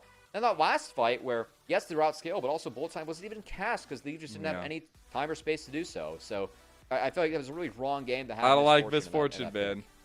I don't like it. You have to stand still for too long. I don't think it fits. MF moves to 15 and 25 in the LPL. That's not a good win rate. And we can do some homework. God, look at that cliff. That's a Baron and then another fight win coming in there, Mazel. I mean, we can look at MF like overall in the major 4 regions, but I'm not sold, man. I am really not sold. It's just also with the state of the meta. You have a lot of dive-heavy comps. You have a lot of mobility-focused champions. You just don't have the time for the big wombo combos that aren't instantaneous, like the shockwave combos, like the sealed fates, things like that, that we have been showing a lot of abundance. 48% win rate, really? Doesn't look that way in this league. I will say that, yeah. Interesting. And we see some of the highlights going back through it, but it was definitely AL favored. But you get to see some of those conversations that we brought up about NiP, the overextensions, the not knowing when to pull back, and that's really what set them behind in this game. Yeah, I mean, this play from NiP was a really big overextension, and then I love the setup by Flandre and Tarzan, as they didn't see Tarzan leave, walked into the equalizer, and just got one-tapped, thanks to Tarzan being here. In a fight where AL was down numbers at the start, they were still, like, I know that Tarzan and Flandre went down, but they were still able to do enough work early on to open up space for Shanks and Hope to clean things up later on. So really well played by them. And a couple big picks in these fights as well, kicking off. It didn't feel like NiP were necessarily like fully out of it for a long while until that big gold sync came in, because they did have some good showings in some of the team fights. But the Otacon fight. At this one, I feel like AL messed up their lines, right? They tried to fight through the choke. That's just not possible against this NiP comp. So did a little bit of overreaching there, and it was punished really well by NiP. As we get the Shanks Great Escape again. This was wild, man. This was wild. Again, there was I would love to see how much health he had. MFQ in midair as he took that. I don't know what the health was like, but it was that one. And then, yeah, I mean, this fight, and AL and 4v5 were able to do this work. And, man, every replay that we've been getting so far, Mazel, it's like, yep, this is a really easy MVP for Shanks. Like, that's just, he is doing so much work in these fights. He is. He is. Again, going undefeated on his Silas. Again, stealing it away from Doonby as well, but just making it work perfectly in this composition. And a step up that was much needed for AL after faltering against that JDG squad. This is an expected 2-0 on paper by this squad, and they are halfway to that victory. I mean, the slide for NiP continues too. I didn't love the draft. I mean, we didn't even see the opening 2 kills on the Doinby and Aki that were pretty brutal. That was not well played by NiP at all. As it was a good start by anyone's legend with Tarzan and Shanks just taking a winning 2v2 in mid, and then Kyle getting their first, extended that into the bot jungle where they found Aki, who died when he really shouldn't have.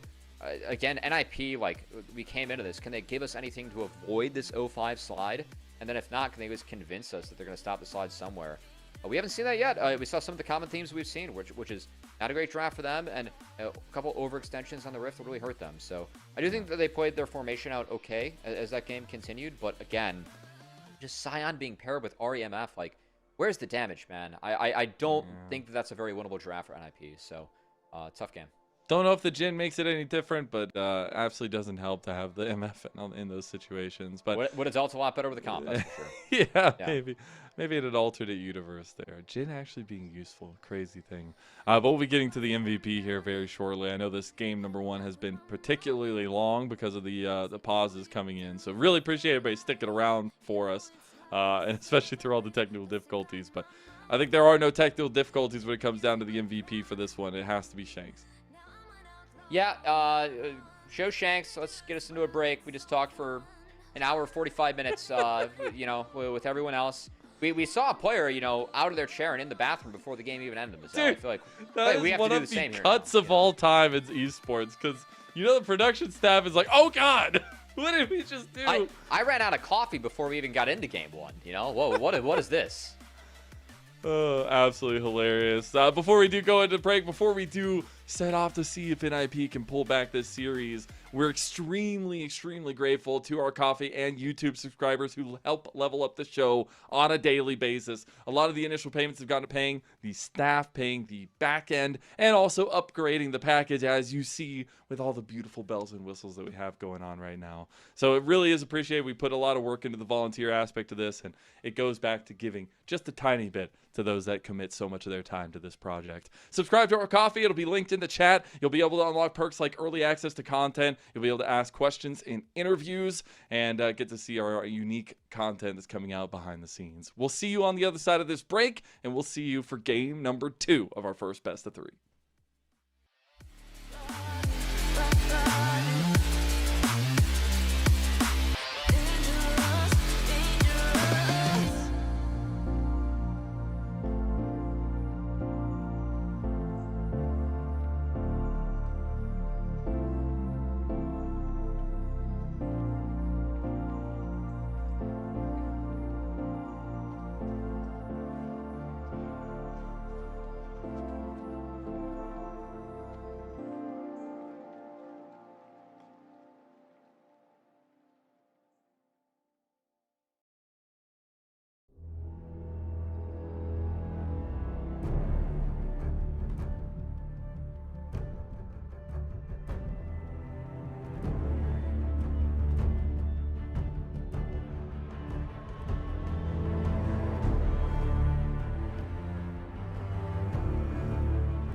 Welcome back, everyone, to LPL English, your unofficial home for everything LPL. I'm Mazel. I'm joined by Cubby, and what a game one it was. It took us a while to get there.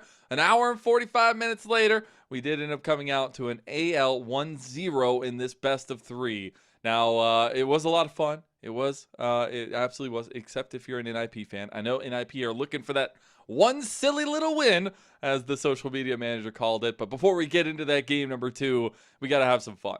Ourselves, at least. Because have you heard about MOBA Trainer? Of course you have, because you've been around the LPL, you've been watching, you've been seeing all these days. It is a new app that League of Legends with a series of puzzles just to boot up the program, work through the puzzles from this map that was already chosen through. And then we'll be able to answer questions, unlock more features through answering those questions, and continue building your knowledge in the League of Legends space. Let's do one right now. We're doing laning, positioning, and TP gank windows. I'm going to need your big brain here, Cubby, as it is a challenger mid-Gwen. I mean, challenger maybe. I'm not used to seeing mid-Gwen. All right, we're level 4. Okay, Just it's only gotta 1-0. wave in. Ooh, this one was quick. I can't see the minimap. Our cameras are in the way. Oh, okay. Is We the lose the cameras if at all possible. Bot side or top side? Where is our jungler? All right, he's on the bot side. Shout out to Mickey. Yeah, we're going to play from bot here if our jungler is on bot. Okay. Click the button. See what happens. Bad choice, Cubby. Bad. Oh, you don't have vision? Bad. Oh. Zin could gank from there. That's true. That's true. Duh. Okay, we don't have vision. Yeah. Oh, my gosh. That's fair. As you see, Zid is on the top side. Wait, but we have vision on top side. Continue playing it out. I didn't see starts, you know. I didn't know where Zin was. That's a guess. I was playing to where my jungler was. That's the info that I did know. Says you should play towards top side. As yeah, you do have the word there. Yeah, okay, yeah. As next question is going to be coming up. We're already 0 for 1. We'll see what the next setup is going to be for the Gwen. All right, we got one more question, and we're already getting into draft. So make this a good one, Cubby. Ward bot side, no? Or wait, this is kind of a guess. It depends on what. Yeah, ward bot side because he just did his top side camps.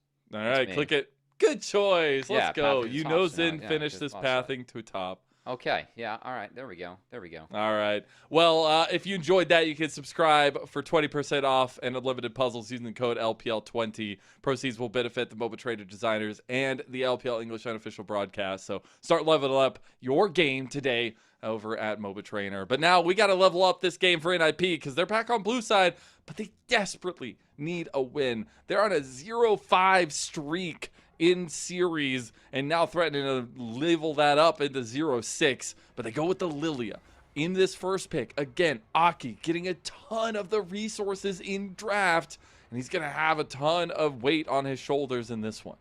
Yeah, and I gotta say, this is kind of a trend I've been seeing in the LPL with Lilia being a lot more heavily prioritized by teams. I do feel like she's really strong, but I haven't seen a game where we've seen Lilia be won over something like a Gwen, which is still the power pick that has really been defining our drafts here. So a bit of a surprise from NiP in terms of what they're prioritizing. And I gotta say, it does really open Shanks up to maybe a potential Azir. I'm thinking Azir just because I've seen some teams play Azir into Gwen and use it to scoop Gwen out of her shroud, and that can be really positive in helping blow Gwen up for teams. I will say as well, at least in the tier 2 level in NACL, we got to see the rise into Gwen. Maybe that's going to be a potential here, but the double AP, and that rise being banned. Yeah, it's the 100% ban rate against Gwen B continues, you know? Which absolutely makes it to where you have to think about this matchup can be, because you banned the Jace over the Gwen. The Mbessa is the answer, but is that going to be enough? I mean, Gwen not only is a terrifying champion, but Flandre is going to be on the Gwen now too. We have seen Gwen be really scary in the LPL, and I don't like this trade. I think that it's a winning trade for the Gwen, even if you technically can't play Ambessa, who is just a strong champion. So, yeah, I like where anyone's legend is in the draft right now, as with the Zinzel being locked in. It's going to round out the first side. So that does give you a few ways to play into Lilia. You have the 3 Talon Strike. Of course, I think it's really important that Kael finds Engage or finds Pick into Lilia. I think a Nautilus ban, probably just for NiP here, given they have Zeri plus Lilia. When Lilia is in the game, I think she really warps games. becomes really important to pick her and take her off the map because, of course, she's able to ramp up through the fights. Can be very dangerous later on.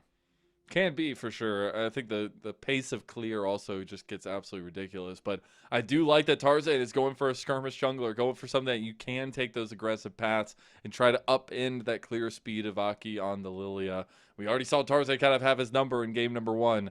See if that does continue. In phase 2, though, of this second game, we do get that Lulu ban by AL. So focusing on those pairs with the Zeri. It will be that mobile mid out of mid lane, though, for NiP's focus in the Talia ban.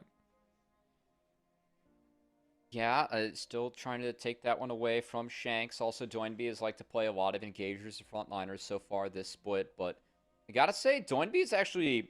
He has a champion ocean, guys. He does. Say that before we does. go through, but it's been narrowed up a little bit. As you know, he's played the Corki, but a lot of Silas, a lot of Galio. I think the most played champ that's still on the board for him would be that Aurora. If not, we'll try and look for some AD. Of course, if he wants the Yone, that could be a very valid pick that he takes later on in this draft. And They honestly, banned the Ezreal. yeah, I'm curious to see actually. If we end up having a Yone picked here by Shanks, or if it gets banned. I think Ezreal ban is just because they're scared that it could be a Zeri mid. Right? Yeah, it could be Zeri mid. I think that's where their head's at. Interesting. Top? I don't know. No, and best maybe. of luck to it. Hey, Can't be hey, top. hey, hey! You never know. No, I'm just joking. It is the Ashe ban though right now, at least by NiP. So they're going to take away some of the utility setup from the side of Hope, but. I mean, Jhin is still available if you want to go for that. The Corki can still go mid. There is flexibility there for anyone's legend right now, at least. But they will need to figure out what they want to do with counter pick here. Oh, wow. Poppy's support just going to be blinded okay. here. As Kyle, a little bit... Was LCK banned in killed game there, 1. I got to say. Yeah, I think that we've seen Poppy support really drop off in priority just because you're forced to lane now. She can really struggle in lanes, especially against champions like Braum, where... When you dash in his Poppy, Braum, you can't get through a Braum. He's tanky enough. He just Qs you and wins out of the trade afterwards. You can't run away. But outside of lane. Outside of lane? You're OP? Again, yeah. Poppy's really valuable, and that's why LCK, I think, has really had high priority on this pick. But we've seen it drop off for sure a lot this split. As we are waiting for the Doinby champ. Don't do the Lee Sin again, please. I don't... Okay, oh, we're gonna do it. It's Doinby Lee Sin. Yeah, probably. Unless it's lane, lane Lilia, if we want to get really crazy here. Shanji would be one to cook, but I don't think so. I don't think so. And you're playing it's in gonna the be Poppies something, in, man. Like, yeah, it's gonna be tough. But I mean, we have to go back to the centered focus around this mid jungle for NiP. I think Leave has been the massive carry in a lot of these. But it really comes down to stability and the pace of play that comes through from Aki and Doinby, as the Azir does end up coming through for Shanks. Well, Doinby, that we sins, we're on a clock. I think Zeri Lilia can definitely be effective later on. How effective? I'm not sure, especially with Lee Sin. I mean, Doinby, Shanji do have to be kind of the engage, right? You don't want Braum on primary engage. That doesn't feel great. So they're going to be either engaging or setting up for Aki's Lilia. But I just feel like with the Xin, the Azir, the Poppy, Azir Poppy's a really sound combo. Like the ability to control terrain. I think Poppy, it's a little bit, man. It's a little bit tough to pick Lilia. I think for me, that's the one downside that we have. I think it's so important to take Lilia out of these fights. So I don't think it's super easy for AL to do that. I think that's one positive, but I am not a fan of this Lee Sin from Doinby. We haven't seen it yet this split, and I was a fan of that. The fact that we're seeing it again here. We're going to have to see how this one goes, as it's still a bit of a mystery. He's going to have to get those resources early and keep them going here for himself, because it feels like the way they want to play is fast and furious, and they want to use some of this skirmish-heavy power, this pace of clear for Aki to really get out on the map, get involved. And I think that's a better look, at least, than the last game round, even though they needed to do that in the last game and weren't really able to do so. They're giving themselves another chance, and they're honestly giving Aki a lot of breathing room in this series. And if they're going to do that, they need it to pay off. Yeah, I mean, we're going to have to see if Aki can make this Lilia work again. Lilia's really risen in priority. I think part of that is there's been a tankier profile on the top side, like with the Yorks, the Scions, they're just creating longer fights, which Lilia really excels in. I'm not sure we have that for NiP this game, but For sure, Lilia has really emerged as a strong champion. We'll see if they can get going, or if this a little bit more stock standard comp from anyone's legend that, we're expecting to be a little bit favored here is going to be able to execute. And we're getting into game 2 of our first best of 3 here on Super Sunday. 3 best of 3s back to back to back. And we start off one that means so much for NiP, who are on the slide of a lifetime in Group Ascend. If you picture it as a mountain, they're already moving about halfway down that thing. And they are sliding fast. 0-5 is not at all what you want to go in the first round robin, let alone 0-6 going down in there in a loss streak. Whereas AL looking to bounce back, a little bit of redemption from that JDG series. And if we go off of game number 1, they are back in form and they are angry as we look to see if NiP can actually pull us through, get us to 3 games, and show a little bit of life from a team that gained so much respect from that split 1 to start the year. I mean, again, split 1, Doinby was the MVP. You had multiple players being first team All-Pro from NiP that were consensus strongest team, but it feels like the team of Doinby, being that team leader and being able to really quickly adapt and interact with these guys, it has slowed down a little bit for NiP. Other teams have caught up, and you definitely see a bit of the stress. Like it's not typical that you see Doinby being on the stage and not having a lot of fun. Frankly, I have less fun when Doinby has less fun because he has. Really, no one is as fun as Doinby when he is having a good time. But I'm also having less fun because we can't get into a game to save our life. So I could feel the frustration for. I hate to say we're cursed. I hate to be as unprofessional and unpolished on camera as I have been, Mazel. But we have spent so much time on camera today that I really can't help it. I'm not used to it. We're meditating. Leave. I will say I sense a lot of anxiety and a lot of bad energy every time I see an NiP player on the screen. I mean, not only do you have the frustration of what that game 1 was, but you had that massive weight beforehand, everything going into that, then now you have another setup when you're just now trying to get back into focus, back into the mindset to get this game under wraps. Yeah. I mean, again, this is a team that is on an 0-5 slide. I think it's very telling, too. It's not like they're facing the best of the best of Group Ascension, right? Like, they got blown out by FPX in those 2 games. That's really where we're at for NiP. Even the game they took off of Top Esports, that was ugly. It should have been a really clean win, right? They were at 18-2 on the scoreboard and hitting Nexus turrets. Ended up being a 40-minute banger that NiP won, but should not have been nearly close to being that close in that game. Yeah. So it just has, even in the wins, it's been tough to find, really resounding positives about this team, right? Yeah, it is. It definitely is. But I just can't believe how cursed we are, Cubby. Yeah, this is dumb. It's really dumb. I don't like this. It's really dumb. I don't like Meanwhile, this. I want to go home. I want to go home. I am home. Oh, God, what do I do? Global Esports, Fred Briand with a 2-1 over T1 earlier tonight, Mazel. How about them apples? I'm just laughing at Dom's tweets, man. I think he's laughing at his, Dom actually. is hilarious. There are a lot of ha's in All his. right. Let's get zoned back in. Let's get ready to go. We might have some professional NiP haters after this one because 0-6 is not at all what you want in a row in the LPL Group Ascend stage. 18 best of 3s, and you'll have lost a massive chunk of them, a third of them, and all in a row. AL on the verge of a 2-0. Will they be able to complete this and bring back a little bit of sanity to what has been their split 2 run? Yeah, trying to bounce back in their home arena. And Mazel, the first thing that I'm going to start talking about here. Leave has a Cole. I know I was talking about how poor Poppy's landing strength is, right? Definitely a pick where you're taking Poppy for the keeper's verdicts, the steadfast presence, and the wall bang, which is going to be much more effective in the group, grouped up, with the team, not so much in lane. Yeah, starting with the Cole, that's definitely Leave just saying, hey, I'm just going to do Zeri things. We're going to push the wave and go from there.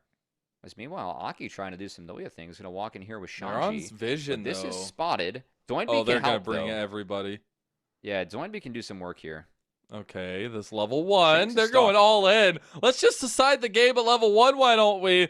Hassandri trying to get away as well from Flandre. Flandre stacking up the Conqueror here, and Aki gets nothing from this. Tarzan's Burn going the around. flash as well. Aki's stuck. Oh, no. This wasn't spotted. They're going to get info now, but Aki's really stuck. Tarzan's just going to go to... hold on. Start doing Aki's camps, man. Don't waste time here. Oh, no. Okay, Yeah, he's going to go over to the Grobs. This is awkward. so wacky. This is awkward. So, again, okay, we're going to go to the Wolves, I guess. Aki's going to snipe the Krugs. They should be somewhat aware that Aki's on the top side. I'm wondering if he's thinking that it's going to be both the Krugs and the red buff, though. Because for me, Tarzan going to the Wolves kind of cites that. Or maybe he's just going to really pray that Aki starts his camp. I'm so now confused. we can, yeah, okay. This is he saw him. Okay, he's going to win the skirmish here. Wind becomes lightning. He has the audacious charge as well. Not going to follow through with it, but is going to be able to steal away this blue buff. This is a brutal start. This is so tough. I'm with you, Bazel. I don't know why we're fighting this. Like, Doinby, Lee Sin can be kind of big. Level 1 is Lee Sin. But I think that that's actually one where, like, in this kind of fight, if you're able to start E and find the attack speed slow, which is, like, really underrated, and the magic damage for me, level 1's pretty high, that's where it's good.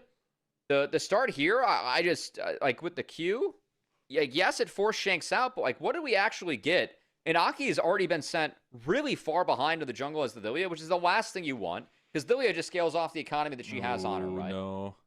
Oh, I got the heal out. Okay. That is the heal already burned from PP got on the bot side. Trying to win out on that 2v2 here. It's going to even things up, and actually the level advantage coming the way of AL now is going to be pathing down towards this bot side potentially for Tarzan. Still has to go clear his level 1 red buff, but maybe looking for the Scuttle Crab first.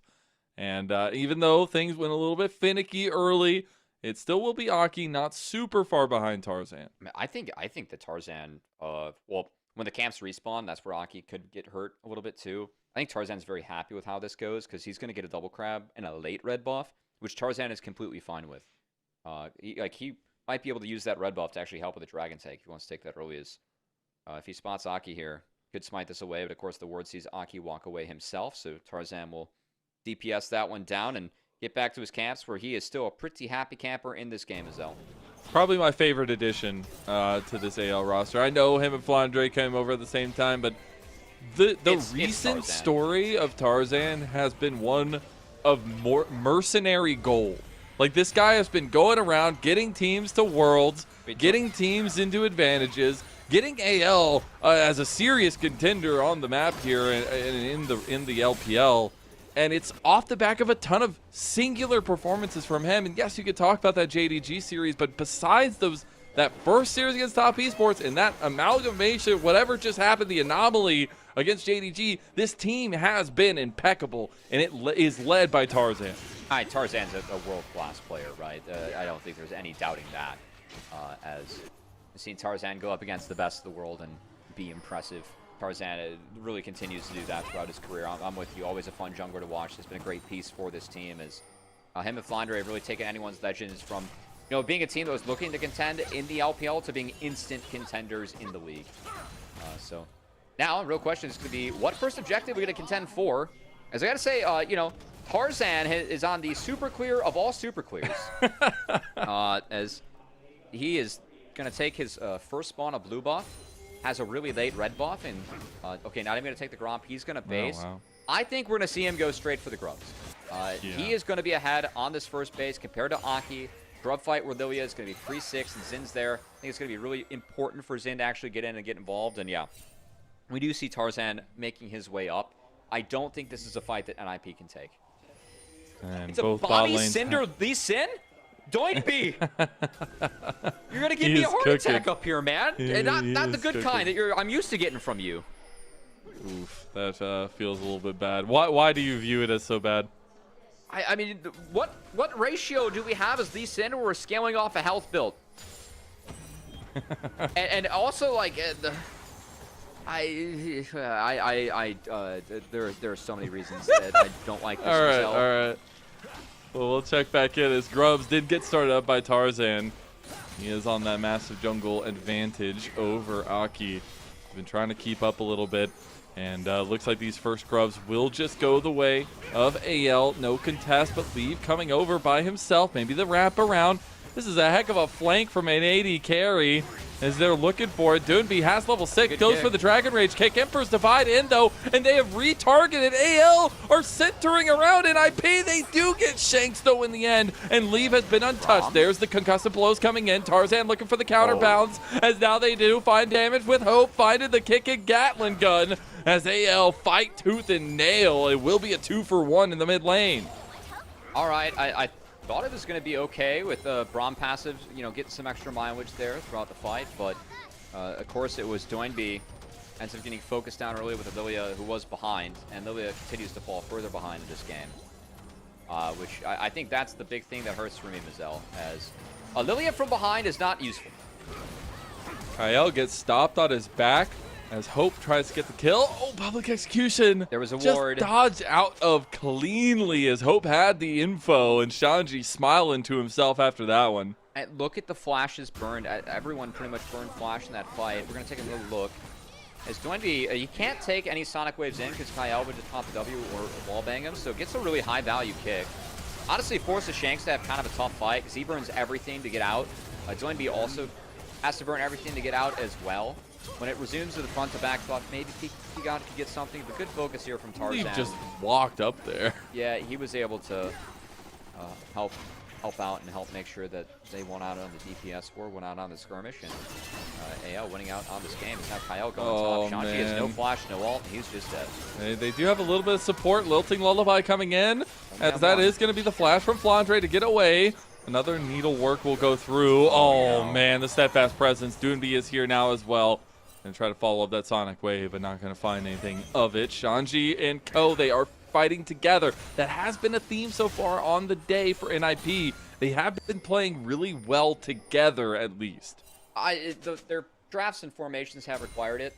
It was a good cover there, but I'm just going to choose to ignore the Bomby Cinder Lee Sin on my screen for my own sanity. I think that's where we're at again. Lee Sin, like, he doesn't have ratios that scale off his health. He needs damage to be useful, or he needs ability haste to be useful. This isn't a champ that's known for its scaling. I think that just going for something like this, I don't get it.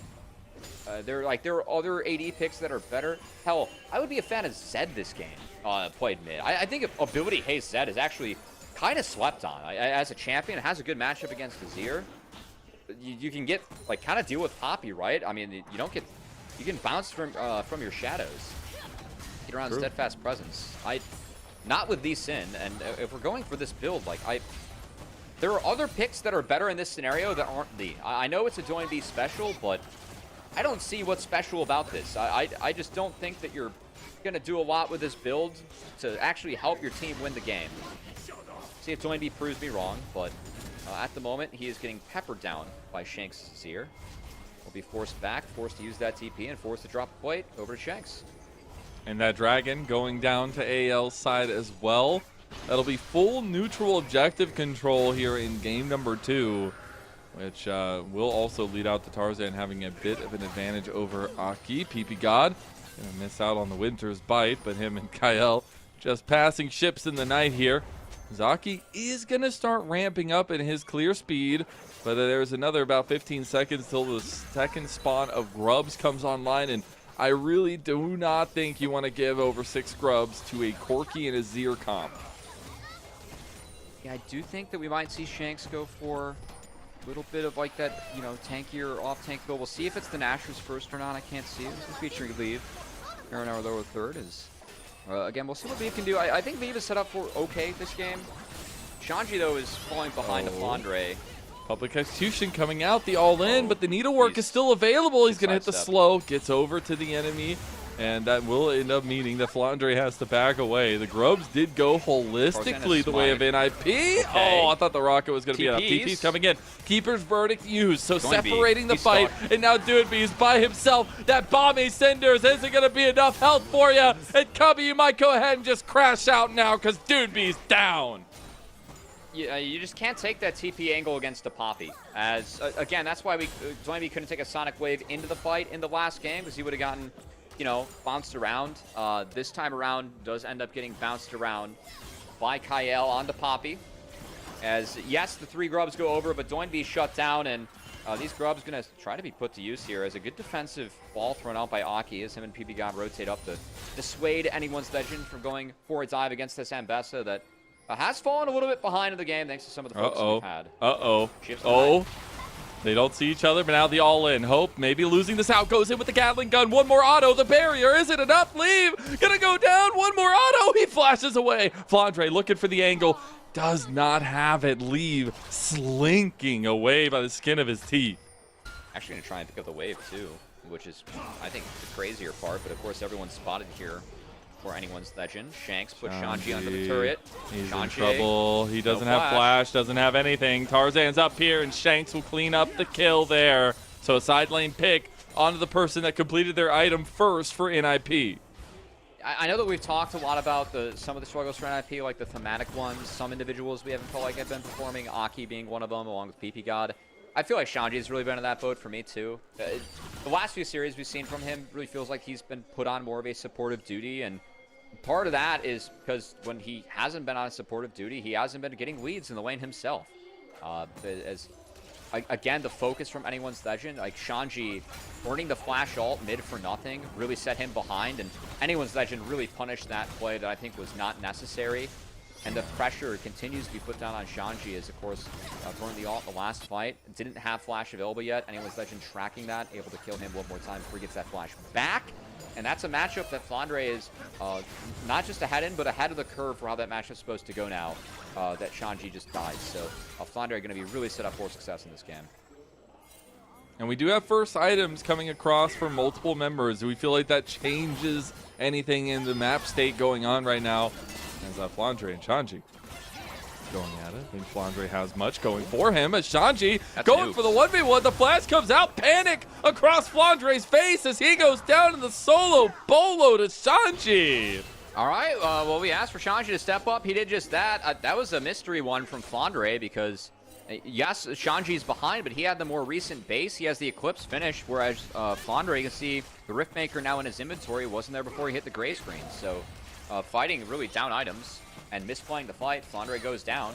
Unforced air and a good pickup from Shanji for NiP.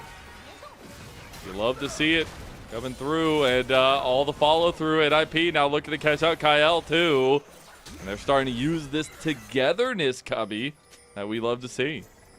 I will say the last couple plays, like we have seen Tarzan have a positive impact on the game and on the map, as he's going to just miss stopping the base of Shanji. But Aki has been able to pick up some econ, and that kill did give him access to the top side for Tarzan, so able to get the Raptors and the red buff away. And now we'll see if NiP can actually go defend their own red buff, as we're going to get a replay. And again, yeah, Flandre is up a level, but this fight, that ult cast really early, had no stacks to the Q up. And then the last ult being cast, I mean, he's low. That's just such a weird one for me from Flandre, because again, he had Tarzan rotating over. He just doesn't have the force at that timer, and he's down items. So, like, for me, he has that matchup won, and he's just forcing out a timer where he's going to get help too early, and kind of just loses the matchup out, or the lead that he had at least loses out. So definitely a puzzler as he goes down. What do you think about this Hollow Radiance? I know I don't want to maybe make you crash out. No, the Hollow Radiance not enough. Nope, not good. Yep. Just don't worry about it. It's fine. All right. Coinbase's just going to try and be big and be utility. Well, that'll be second Dragon going the way of AL, so they'll be getting their stacking conditions going for them. And it does feel like their scaling is definitely going to be something that NiP have to worry about. Yeah, Pete secured, so nice little bonus, a little bit extra strength there. Not bad, but I think as this game continues, like, it might have to be a leave carry. As again, like, AL, their comp, it's a little bit... Oh, wow, Hope actually had a barrier. They don't have a ton, like, all the range in the world. I think that Poppy is very positive in this area, as Poppy does get value this game, but I could really see a world where if Leave goes untouched, he can actually do a lot of work in this game. So we're going to see Leave really nice skate by to avoid the Emperor's Divide from Shanks. Able to slow down there. They're going to follow. That gets in front of him for the public execution. The lockdown's not enough, and now Shanji going to turn it around on him. Crescent Guard coming through as the concussive blows won't be proc. PP God now in a little bit of trouble himself as Flandre took down the turret to join his teammates. Shanks is in the jungle waiting to collapse as Leave about to get caught out. PP God goes for a flash Glacial Fissure and just skewered himself on those kebabs that you smelled in his door, as that is all she wrote for NiP's bot lane hopes. And Doinby gets the top outer turret, and a Rift Herald goes over, but PP God misexecutes the re-engage on the low health bar as Kyle takes the freebie, throws him into the wall, and makes sure that anyone's legend just pick up the bot outer turret, as well as picks up the kill. Bit of an even trade across the map here, Mazel. I think it does get one out, though, by AL, as they did take the mid-outer as well in the back half. So Hope knocks that one down himself. And it's just been a consistent but small advantage for anyone's legend in this one. But it's definitely something that compositionally you have to keep an eye on moving forward, as well as we're going to be getting close to second items. Still some standing gold on the Rift for NiP, especially with that Rift Herald in tow. But they need to use it efficiently and maybe even just wait until this dragon spawns to give themselves a distractionary tool. Yeah, likely the one that's going to come down. We'll say Aki not going to go for the Riftmaker, instead going for the Seekers into the Zanyas here. So going golden, really strong. Big power play, we like to call it, for Lilia available, right, with that flash ult. Real potential there. So it looks like the build for Doinby, it was W max into E max. So really committing to this tank we seen, building a lot of magic resist this game. He's going to be annoying later. That's yeah, for sure. I mean, we'll see if he's able to like use this to actually get a lead into side lane. I mean, I know I'm not a fan of the build because I don't think it scales well with these kit, but we'll see if Doinby can use it to, again, be good. I'm just concerned about, like, Azir and Gwen should be really able to shred health stacking. Yeah, Doinby, stacking up the MR, right? I think the part that everybody's going to look back to at the beginning of all this happened in the draft, and it was the first pick for AL, and the fact that NiP gave over Flick. I think that's going to be a massive factor in this one, because not only is Flandre getting massively ahead, Gwen only gets better as time goes on, and I don't see NiP having ways to deal with Gwen at this point. And now they're about to commit their life. You can't get away from a Poppy like that, but the lightning crashed back in. Really good space buying by NiP. Leave gonna get saved by the shield. And Burst Divide coming in. Look at Flandre on the flank. Gonna go with the big needlework across the back line. He's looking for angles onto Aki, but AL were pushed away by the rest of NiP. They will look to get out with everything still intact, but they do lose a lot of presence in mid. Okay. I mean, Health Bar War just goes over to NiP, and I will say Leave losing both Summoner spells pretty significant for the upcoming fight, as that's definitely going to be the target for anyone's legend. And I know that giving up Gwen, like, we don't see it a lot of this patch, but I don't want to take away from the power that we've seen Lilia have in the LPL done. Like, this is a pick that's really rising in priority. 18-9 in the league right now, so 67% win rate, pretty good. As I think the mistake this play, Kyle doesn't catch Braum on the back half. The steadfast presence does stop him, but wallbangs the baby grub, I fear. Oh, no. Yeah, wasn't able to catch a stun. PP God, if he does that, I do think it's a pretty winning fight. Great flash from Tarzan, got both sums out of Leave. As Doinby has a big kick that also helps save Leave. Leave prevents a flash ult from Shanks that, well, that Emperor's Divide could have signaled a really winning fight for anyone's legend. Good use of disengage tools. Yeah, that was a good kick from Doinby. Again, never question the skill of Doinby's Lee Sin, just question the fact of, you know, what it's doing mid and what are those items doing in his inventory, but I guess that's just Doinby. It's always just trying to figure out what approach he's taking, because there's always a plan.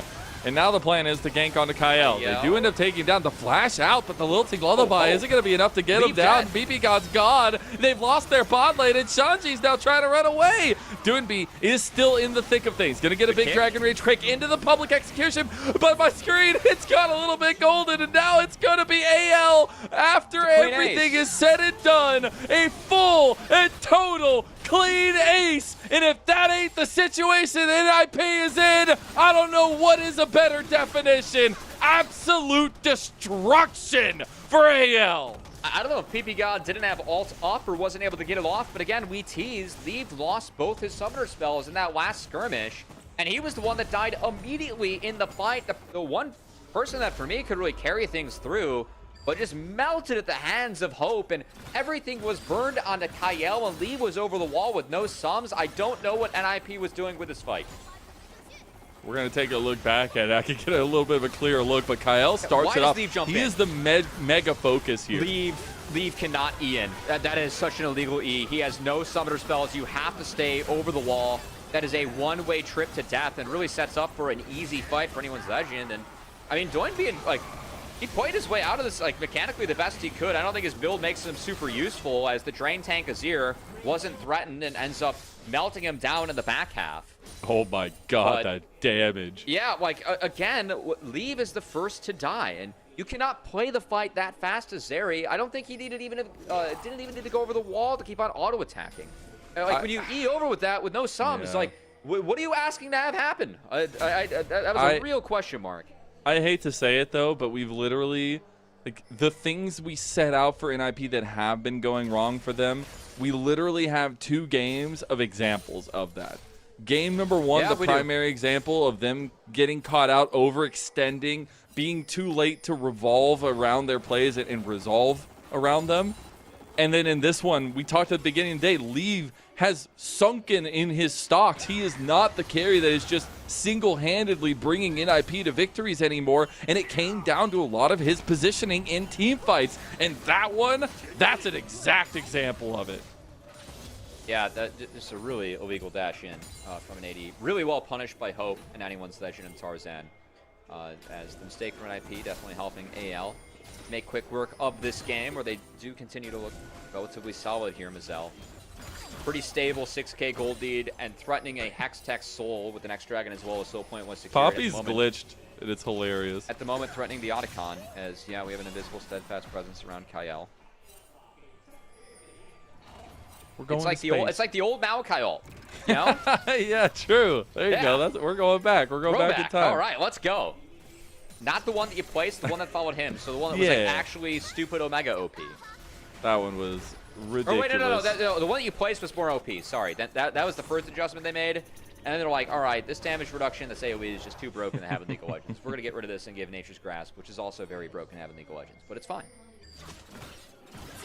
Do we feel like it's all she wrote for NiP here? Are we feeling any sort of hope? I mean, I think Doinby's build did prompt just faster pen coming out, as you see Shanks is heading towards that. Force of nature? Yeah, that's my goat, bro. That's my goat. We'll see what he can get done. Jury's still out and very questionable. I know that Doinby has said in the past he does like to build tank because it allows for more interactions in the game. More chances to outplay. Which, to be fair, I think that's why tanks are... I think a lot of fans view tanks as boring, but I would argue that they're not because of that. You get more chances to outplay mechanics. Top lane Maokai is fun, alright? Not convince me. Oh, Tarzan just steals away the blue buff there. He's in there. And now looking for the fight after as well. Leave walking over. This is a 3v5 that could turn out for NiP, but they are just forcing the idea. As Doinby going to get the kick on a Hope. He was trying to kick him back to Shanji. Yep. Now Shanji gets Keeper's Verdict out of it. Flandre's going to TP in. And guess what's spotting? The Baron is up. Atacon is here. Dragon in about a minute. AL can pick whatever they want. I think AL is just going to do nothing. They're just going to reset. As, yeah, once I saw the Q from PP God missed, that's a signal for Tarzan to be able to take a winning trade back in. And, of course, Doinby fishing with the R. Good reaction from Hope to get out of that with the Valkyrie. Is that... make sure that the Corki doesn't go flying into his team. Ends up going flying into the safety to the topside jungle. And Zell just going to have one more quick break before the dragon spawns. Doinby will be down flash for this fight. It's a good thing that he's Lee Sin, as he will still stay pretty mobile. But you got to believe that anyone's legend with a 6k gold lead, they're the ones that are up in this one. And this is a must fight for NiP, because if you go down Hextech Soul Mazel, we've seen how impressive this Soul can be. It's pretty much game. Might even be without it, as we get the second item completed for Aki now. He will have the Zanyas, be able to maybe buy time after the Lilting Lullaby comes through. But we actually see AL now force positioning around this Dragon Pit, and here it goes. Tarzan just going to take a winning trade on the PP God, but actually does eat a winner's bite. Actually doesn't eat the winner's bite proc. Meanwhile, Aki Aki is the one person that cannot be caught out. Oh, Okay, Shaji going in. Okay, this is chaotic as hell. Yeah, this is Hope bad going for for the angle as well. NiP starting to run around a little bit desperate here. Do hit an Ultra Shock Laser onto Tarzan, but that's going to be the Dragon started up, and that is Soul Point already secured by AL. Looking for Soul, and NiP want to stop this. Is the scaling enough? Can they get in the pit? TP coming in. They've got Aki around the corner. Aki trying to make it, but he can't do it in time. Now the Hex Soul is at the backs of AL, and it's just going to power them like an electrified laser. And Shanks looking for it, and goes with the posterization of WBG as AL wiped the floor with NiP yet again. I know NiP's behind, but they wasted so many tools just trying to get into the river. And Shanks flashed away from 2 ults. They really were desperately trying to look for a pick early on. And Aki, your point, Lily, you can't lose half your health before you start an objective fight like that. Ended up having to go around because he was down, was trying to juggle privilege his way up from health, was late to the Dragon. Ends up hitting a flash into one-man sleep in the death combo as, again, kind of a bummer of an end to what has been a bummer of a series for NiP. As that's Baron and Otacon secured for Anyone's Legend, and Anyone's Legend really cruising to a 2-0 victory and a comeback after they just dropped the JDG. Yeah, it's just going to be a blip on the radar at this point for them. Losing that series against TES to start this group Ascend setup, but then also falling to JDG, definitely going to be a little bit of a mark for them. But this team, when they are on the same page, when they're functioning well, they look like that team that brought Top Esports into those finals and kind of had that big face-off against them, budding new rivalry between Top Esports and AL, and they're looking to continue that. At this point, though, I'm more interested in the NiP perspective, because we pitched going into the series, like, you're a masochist. Is it time to hit the panic button? Yes. I already hit it. And moving to 06, like, look, let's be honest. This team looks worse than FPX, looks worse than WE. They lost to TT. They got smashed by FPX. Like, this is not what we had in the cards for them after Split 1. And it really has been a struggle for NiP. As Doinby is going to look for a desperation angle. They're losing their base. The tank, I mean, they're going to lose the game. There's nothing they can do. Doinby's down 3 levels to Shanks and Flaunt right now. Not to mention that his inventory is kind of useless, let's be honest. I still will look back to the trade of the Lilia for the Gwen. And yes, that wasn't the only thing, but it's still a massive piece to why they lost this one.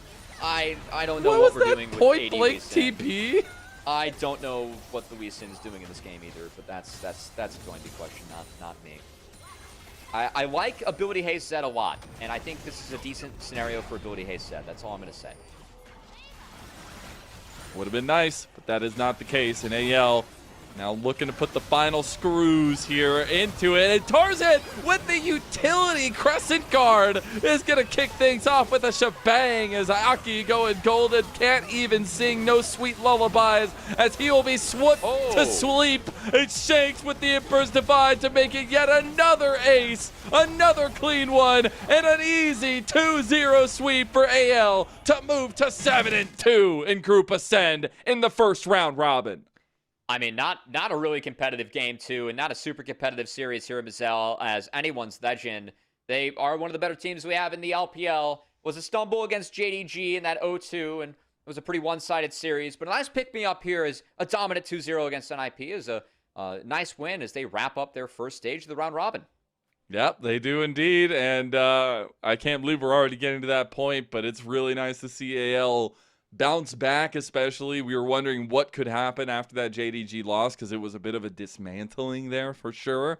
But to come out the better of it, and feels good to have especially the Shanks consistent performances coming through yet again, which was a staple for them in a lot of their easy win conditions, and especially against a player like Doinby, just coming out the better of it today.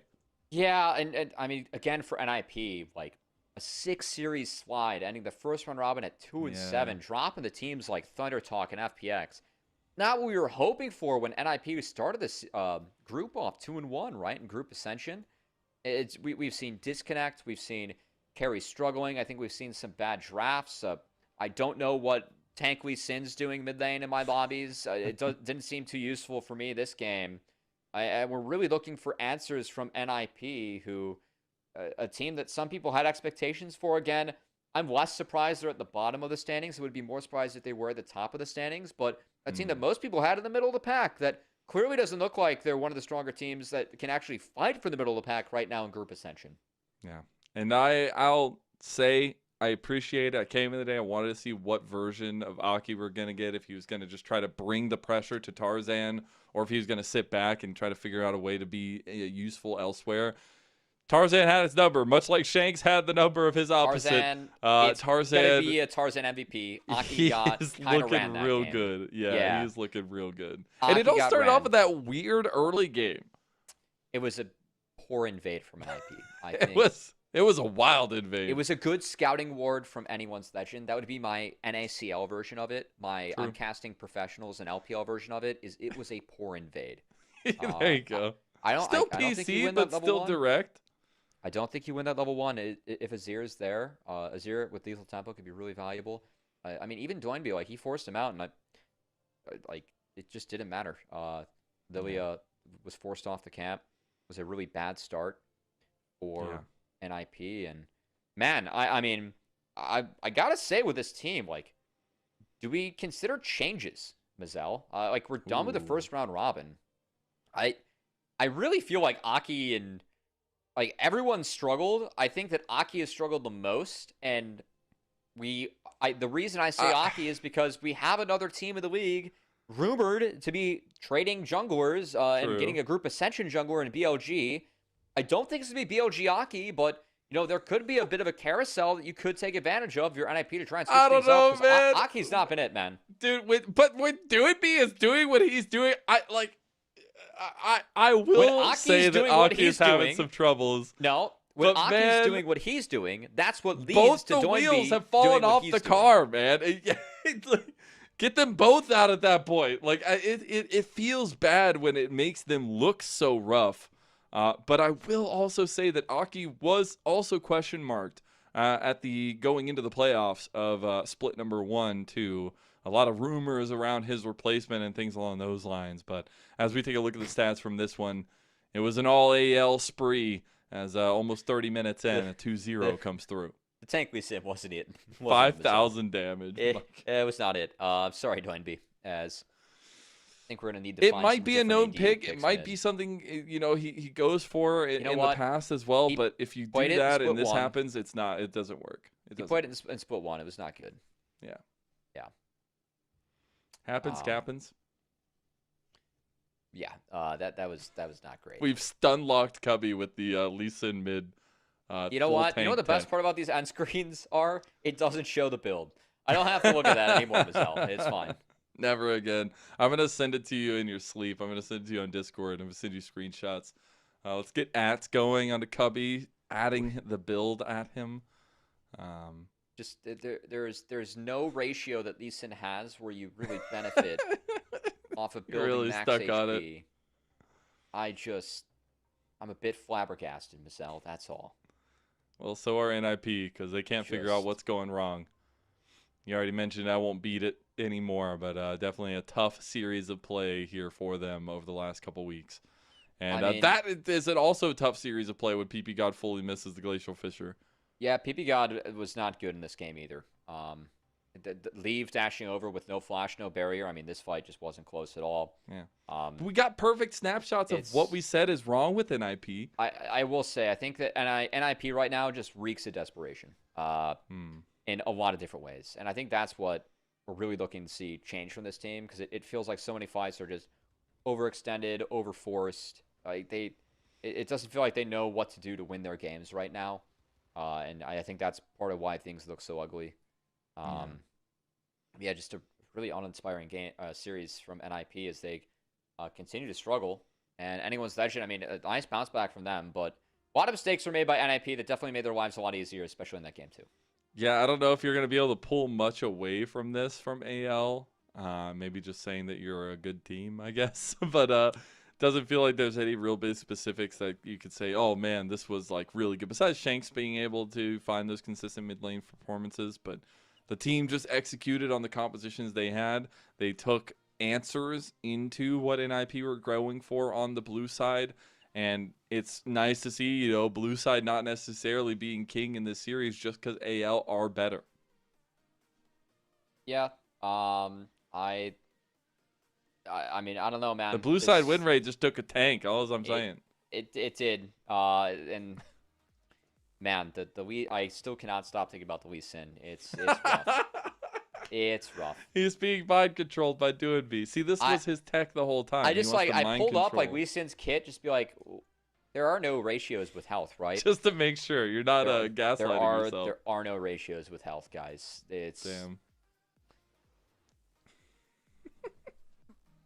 It's doing B. You know, you take the hits with the misses. I would rather have Stride Breaker Wii Sin than that Wii Sin. I'll say that. I'll give him that. Yeah. I love that. Well, we'll see who gets MVP. We expect it to be Tarzan. We'll see if it exactly is. It is 7-0-11, his 6th MVP for AL this split.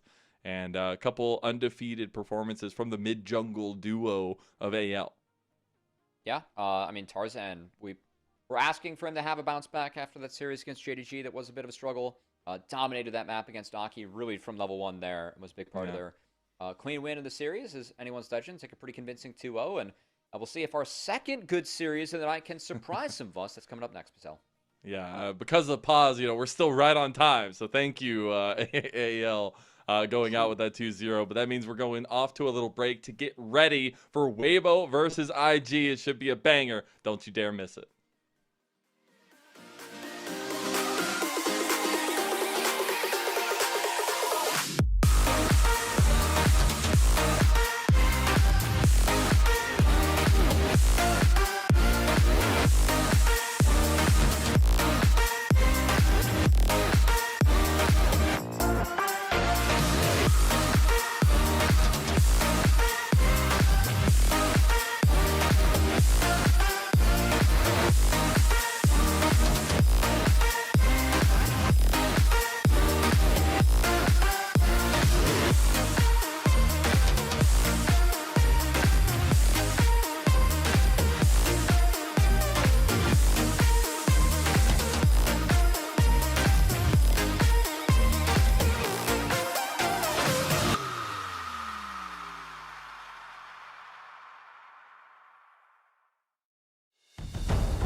Welcome back, everyone, to LPL English, your unofficial home for everything LPL. I'm Mazel. I'm joined by Cubby, and we're getting into our second of 3 best of 3s of the night, and this one is sure to be a banger. IG versus Weibo Gaming.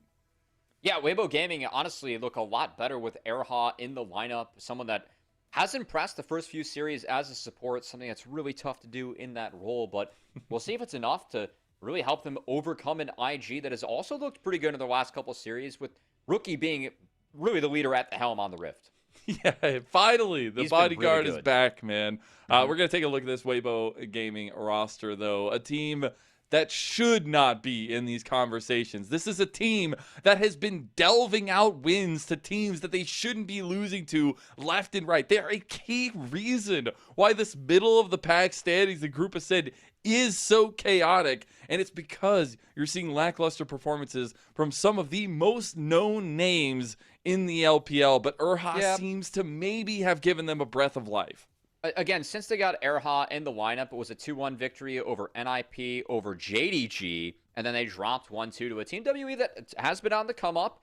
But of course, that game 3 was a little bit back and forth, a little bit hectic, with Taeyun having a big game in the end for Team WE. But yeah, again, for Weibo, like with Erha, we've seen some real positives from this rookie entering his 4th series in the LPL that has really been an instant jolt, an instant upgrade for this team, as Hong was not just struggling, but also, doing some potential inting on the Rift. There were some pretty questionable plays for him at the back half. Definitely seemed to be a motivator in the swap for Weibo, and Erha's been good. Yeah, he has been for sure. Obviously, a little bit of time in the systems through LNG, going through AL, now on Weibo for a long while. But obviously coming in and trying to have a much better influence, or at least an impact, over Hung. And I think we have seen little moments where it really is keyed off by this guy, specifically in that JDG series. But more specifically, I think even in their loss against WE, he was still finding some really positive angles there. Yeah. And you need an aggressive support in the way that the meta is played right now. You need somebody who is going to see those angles. And even if he's newer to the roster, it feels like he's opening a lot of factors for them. Yeah, it's been a really nice start. And I think the other thing to really pair that up with, again, Xiaohu, for me, it was a bad series that Scout had in that JDG versus Weibo series. I thought there were just a couple moments and instances where Scout was being really greedy on waves that he was trying to take under turrets that really helped Weibo overcome them in that best of series. It was a bit of a surprise. But then in that WE series, we saw kind of Xiaohu on a down dip, right? With getting outperformed by Karis throughout the series. That's not something we were expecting out of a player the likes of Xiaohu. So for me, really the kicker of Weibo, I need more consistency out of their solo laners. I know that Xiao has been under a little bit more of a microscope, just given the pedigree that he has as well. But also, he's seen some off games from Breathe. I think that we're 2 better, consistent solo lane performances away for Weibo, for them really arriving at that, hey, we could be a top team in the LPL diagnosis that a lot of people had when they saw this roster on paper. I'm just a side tangent, man. What the hell is going on with Xiaohu and Scout? These guys should not be losing to newer players in the league. But anyways, we'll see if Xiaohu can show up today. On the other side, it is IG, and it is a mid laner who is a legacy old guard, but is showing up. Look at him, man. The model in the mid lane and the standard for IG. Rookie has been coming in clutch for them, especially in their last series. But this is a guy who, when this roster came together, he was picking up a lot of the slack, him and Gala. Yeah. I mean, I think the top laner is actually the model in the Shy, but good to see Rookie playing really well in the last few series for IG. And again, IG, I mean, this is a team that they're chaotic, right? That is somewhat why they have a lot of fans, why they're a bit beloved. But we have been looking for them as, we approach the back half of this regular season, enter the second round robin, be a little bit more consistent. I think that, for me, Mako needs to step up and have better engages. I actually feel like Mako's been playing a lot better in the last few series that we have had. It's very fast and furious double round robins. So I think that's been a key. But again, like with all the chaos of IG, it really has been Rookie really resuming that position that we're so used to seeing Rookie in the LPL, where it's like closer to the, oh my God, is Rookie like just getting griefed by his team because Rookie keeps on playing so damn well that we feel like he needs to have success. Feels like there have been so many years, so many splits where that has been, where we have had Rookie in the LPL. And frankly, Rookie, we didn't think that he was really earning that marker, where he was part of the problem earlier on for IG, but of late, he has been nothing but the solution for this Yeah. team. His rookie has been really big in the last few series. And you see the steal, the Baron that kicked off one of the craziest I mean, ends to a series this that game is has something else, been in yeah. the year. We're not going to see the end of that one, obviously, but we all know what happened. If you don't, go back and watch that series. It's a doozy. But it is a lot of direction gained by Rookie in these fights, and I think that's what made him so lethal when he was on IG, when they won the World Championship, is his direction in team fights. And we're seeing him be a lot more reserved with how he enters them. And I think that's going to be a key factor tonight, as mid lane is the absolute jumping off point for both these teams, honestly. I mean, if we want to be honest, like, Rookie's one of those players that you can look at in just the history of League of Legends being like, how good could this guy have really been if he had better teams? And this is, to be fair to Rookie, a team where we expect him to have some success, right? This was a ledge, or not a wedge, but one of the super teams formed the offseason, right? It really was IG and JDG that people were like, oh my God, the LPL got 2 super teams, right? We saw JDG, I feel like, hit that mantle a little bit earlier on, have been really big. IG haven't exactly brought the same consistency, but that's why we're so happy seeing that consistency be brought by Rookie, a player that has always really been known to be that consistent performer and has really shown in the last few series and outings for IG.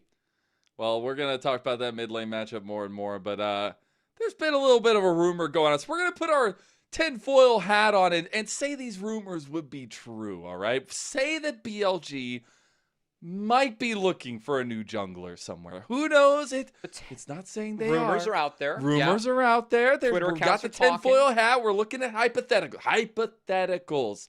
Mm-hmm.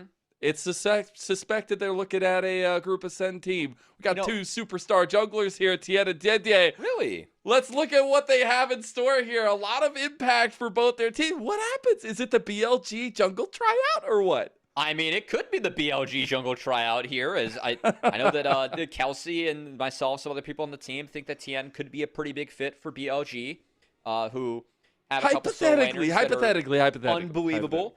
And may not have as much respect for jungle as other roles maybe should, what we feel like. But of course, JJ and TN too, I believe world's winning junglers if we go back throughout our history here, Michelle. A lot of success between these two, and for me, I think both have been in pretty decent form this early season, with JJ really being a highlight for me. I think JJ has had, again, and IG is just, they've been inconsistent as a team. They play really fast at times. We see IG just take fights to take fights, or take fights to prove they're better players, which, to be fair, a lot of the times they are. And JJ, when he has been that better player, I think has been really big for this team. And it's been a really solid split for JJ for me in particular. I really want to see the aggressive side of things tonight from both these guys. I know we had Aki drop the gauntlet and fumble it a little bit in that first series, but this jungle matchup has a lot in store for us, because both these guys very aggressive in how they want to path. They often look for those unique invades, and I want to see exactly what meta we get planned out tonight. I want to see the Lilia importance, the Nefiri importance, that kind of stuff. I feel like this could be a great WWE match with the BLG jungle tryout, right? It's like have Big Boss BLG sit behind it, be corporate, be the company. Have the cameras on them. They're trying to earn their way. Thumbs up or thumbs down. Yeah, trying to earn themselves in the going corporate. But again, we'll see what happens with BLG, as that has been the rumor behind the scenes. And given that it is BLG, that has been a lot of the conversation that a lot of fans have been having is, oh boy, are they going to pull the trigger and actually make a change? But to be fair, a lot of the names that fans have been throwing around have been these 2 junglers, especially Tian, as this Weibo team really hasn't connected yet and been as good as people thought they could be. So again, I think Erha's really helped. He's been a real positive and real bright spot for me, and we'll see if he can be a big help today as they help try to overcome IG. And I will say, we're talking about connections there, and I want to talk about some connections in this series, because I talked a lot about the jungle, talked a lot about the mid lane, but that connection between those 2 roles in this one is exactly where we got to put the spotlight on tonight, because not only are we going to see what kind of aggressive stances we get out of the junglers, but how mobile the mid lane is now with the meta, but also with the way that these 2 guys play. They love playing towards side lane. They love moving out of that mid lane. So taking priority, taking picks that can gain priority, also extremely important. Yeah, I think that Talia is going to be really highly contested. That has been Xiaohu's most played, and both him and Rookie have been really impressive on the pick of late too. Also, Rise might be one we've seen cropping up into the meta that we could have. And then, of course, Rookie always brings his control mages Selfishly, I always hope for a rookie Orianna, as he is one of the best Orianna players It's that coming back has into ever meta. played the game. Again, Ori's Ori would be meta if she had more mobility, but you say that she has a lot of laning strength, a lot of team fight power, but of course, really tough to play immobile mid laners, as teams this good are very good at punishing those, especially for down flash. So True. But again, if anyone's able to pull off those picks, especially the Orianna, it is rookie. Rookie's Orianna is unbelievable. We talked a little bit about the setups for both teams, like what we're going to be looking at. We'll obviously have the 1v1 and we'll re-talk about some of that stuff, but I want to take a little bit of a zoom out picture perfect moment here, because we are getting to the end of the first round robin for these teams. This is the end of the first round robin for IG, not necessarily the case for Weibo. They still have one more series after this, but we have to start looking forward. You still have another set of 8 series to play against a lot of these teams, or at least 9 series rather. I mean, look, I feel like Weibo's on the up, Like, do you have good expectations for Weibo in the second half? No, I think that Weibo's still like a middle of the pack team, but to be fair, with Hong, they were looking worse than that. Yeah. So I think that, again, I can't emphasize enough. I mean, think about how fans view support and like what support is, right? And how many successful role swaps we've had in the history of League 2 support. It is viewed as the cerebral, the knowledge role, right? Where a mind greater than matter a lot of the times. That is really tough to walk into if you are a rookie like Araha is. Yeah. To have Araha performing at the level he is really speaks to the development and like where this player is at. Because I think that, as you called out, he's finding really good angles. Like, it has been really solid for Araha making his debut. And again, since he's joined like for Weibo, their match history, right? It's a 2-1 versus NiP, a 2-1 win against JDG, and a 1-2 against the WE that, to be fair to them, has been kind of hot of late. And Game 3 was a bit of a bloody banger, right? So I think that, that's all you can really hope for when it comes to Weibo making that swap. And we think that Airhouse actually looked good in those games too, which is, again, all you can hope for with the swap. For me, it's just, can Breathe and Xiaohu continue to have more consistent performances? I think that's what could really push this team up the standings, then maybe threaten that top 4, or, be looked at as a team that might not make top 4 in the groups, but could be viewed as one of the stronger teams heading into playoffs. So I think for Weibo, it's just having more positive outings for Airha and finding a little bit more consistency with their solo laners. The fact that the GOAT of the side lane, Xiaohu, is losing in side lane matchups on side lane picks that he has been well known for, like, that's just an anomaly. Like, I don't understand what's happening, and it needs to be a turnaround. I mean, we are in spring. He's the Tiger King of spring. Where is the tiger? Where are the fangs? He was non-existent in their last series, and that's not something you can have. It's a bit of a different spring, With it's still spring, all right? It's free still splits. Spring. Yeah, Technicality. Yeah. Well, it's technically split too, if we want to get real particular here. Oh, okay, whatever. Yeah. It's winter, spring, it's the summer. season of Bam, spring, there you go. right? Yeah. But it is a situation where now against rookie, he's going to have some good performances, because Xiaohu, the name itself, buying a lot of respect, but the performance needing to back it up here as well. And to focus on what we got coming up next, as we're going to be getting closer and closer to it, it is the side select 1v1. Very important, honestly, in this series, with the priority around junglers that there's going to be. And it is Breathe versus Rookie. So it is at least another solo lane bout coming through here. Last time, mid laner won. I don't know. I still wish we had a track. Or when mid laner lost, sorry. Yeah, I wish we had a running track. I know I say this every time I get on here, and I'm just like signing up our team for more work. We're working on it, I think. Really? Okay, that's kind of I'm pretty sure we're working on it. I mean, my bias says that mid lane should win the 1v1, because I think that mid lane is the role where you have to have the widest pool. Which is not really arguable if you look at league history. True. Mid's probably the most demanding role competitively. Not probably. God, IG have played so many champions, man. They have, but that's the fun of IG, is that sometimes you feel like they play and draft for fun, which is a good time, Is that what we think? Yes.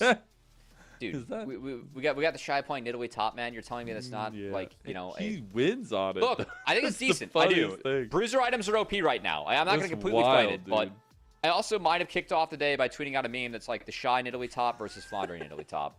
And we enjoy when IG troll picks because they're IG. And then we kind of hate when other teams do it because they don't have the perceived hands, which, to be fair, is slightly true. The perceived hands that IG has, which are, this is the hands team, right? So supposed to be anyway.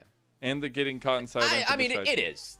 Yeah, they're supposed to be, but we need to see more of a dangling his consistent identity. We need a more consistent identity for IG. I think that's really what's missing for us to take them into serious consideration as a top team, right, Mazel? Yeah, absolutely. I'm completely distracted by the fact that the tech people are probably like, what the hell are you doing to our headset? The Shy, he's like holding it by the string just upside down. Anyways, there's a lot of expectations for these teams moving forward, I think, and especially as we were bringing up that conversation for the second round robin. Rumble. And Gawa's giving advice. He's like, ban that champ. He's telling him. Yeah. Telling him what he needs to. Oh, he missed the ban. Oh, it was a no ban. Oh, okay. Ends up being the Renekton. Of course, we blind here. Jace and Renekton's a pretty good matchup for Jace. So I think Rookie's got a little bit of an advantage, but I'm curious to see what he builds, as I don't think we're going to see a tier come through. No, I think it was actually JD that was giving him a little bit of advice there. It is actually that matchup now that we did see the Renekton have a little bit of a troubling time in the last series. But Breathe, maybe a little bit of redemption. I know you talked a little bit more about him maybe in a negative way. And I would agree with a lot of the flack going his way here. But maybe a little redemption in the 1v1, Cubby. Win that team side select, you know? I feel like this is like the most common thing to like a hockey fight where both players are, you know, they sit out for 5 minutes, but you're taking momentum for your team, you know? It's about sending a message in the 1v1. That said, Rookie's Jace versus Renekton. I favor the Jace here. You talked about the like positional winning, but I also would love to know how many teams have won side select and then won the series, or like lost the series. I don't think it matters. So I think that'd be interesting too. In the end, like, does it matter? Is blue side perceived stronger? And like, is it? Yes, but also, does it really matter? I mean, just win. You know, there's that too. I like numbers. Just win. Just win. Well, we're headed off this to this ARAM map, and it is going to be the side select 1v1. If you're new, if you're just joining us on this long night of League of Legends, it is going to be first to 2 kills before the Ring of Fire, first turret after the Ring of Fire, first kill. So we'll be able to select blue side. That's definitely what's going to be going for. Wow. Rookie Tyrwis on the Jace. We'll see what he's able to do. Again, I said that Jace has positive matches in the Renekton. Part of that is the hammer swing, as well as just the strength that Jace can bring early, as it looks like. Hey, did you know he was in Arcane? He went that too. He went for the conquer. We'll say that is playable in the Renekton. And Breathe will have to be careful about taking the extended trades, because Jace can stack that one up about as fast as the Croc can. Is this a matchup you expect to just go to Ring of Fire? Honestly, I don't know. I think that Renekton has to all-in at 6. That's like the strong point for Renekton. Besides that, Jace should be able to dominate the wave and kind of keep this Croc down. He needs his Robert Irwin skin. That doesn't make a lot of sense. Did you see? Well, yeah, it does. I feel like the Outback Renekton is like, it kind of honors Robert Irwin in a way, just giving the hat, you know? Well, that's Steve Irwin. That's Robert Irwin's his son.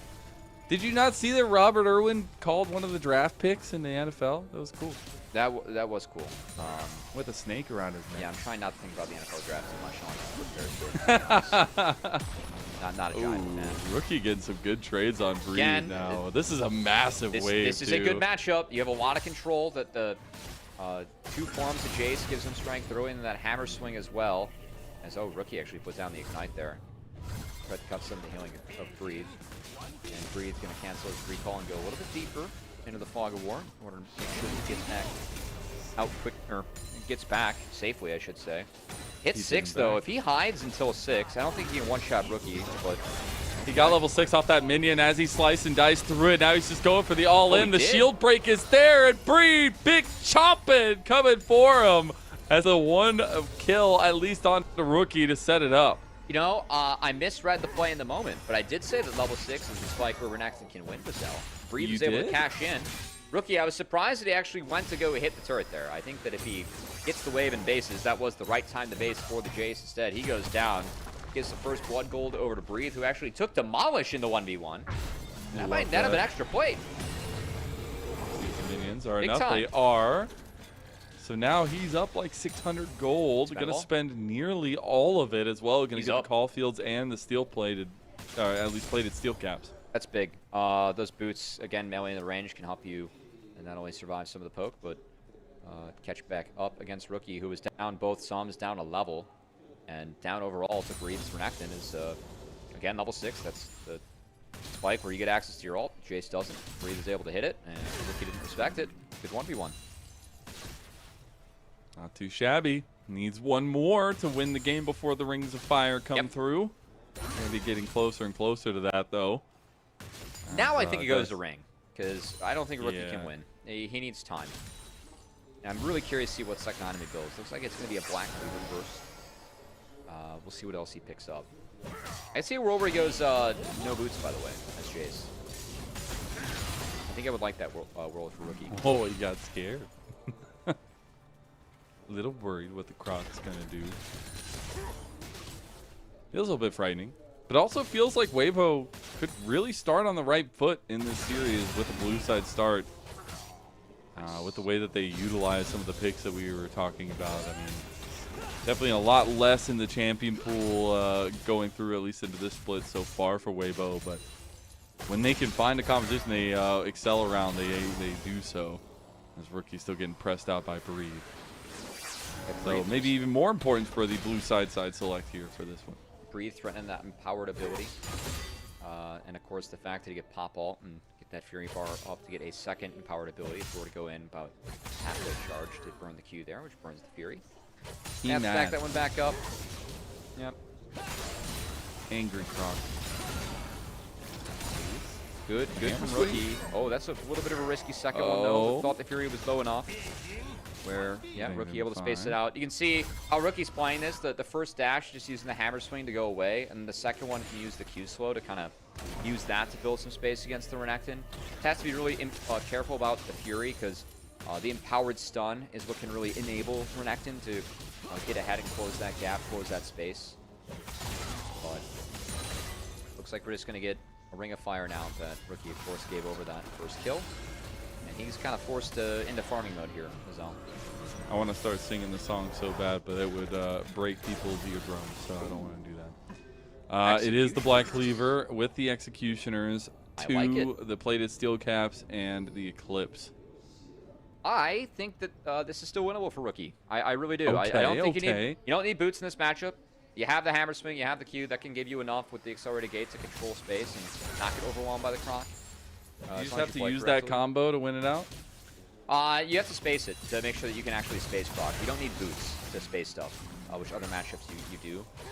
Again, I think for Rookie now, whatever poke he gets down, you gotta expect that Renekton can get back. As if he wants to base again, he can here. We have 30 seconds to go. Oh, he emoted. Nice. Emote on him. I respect that.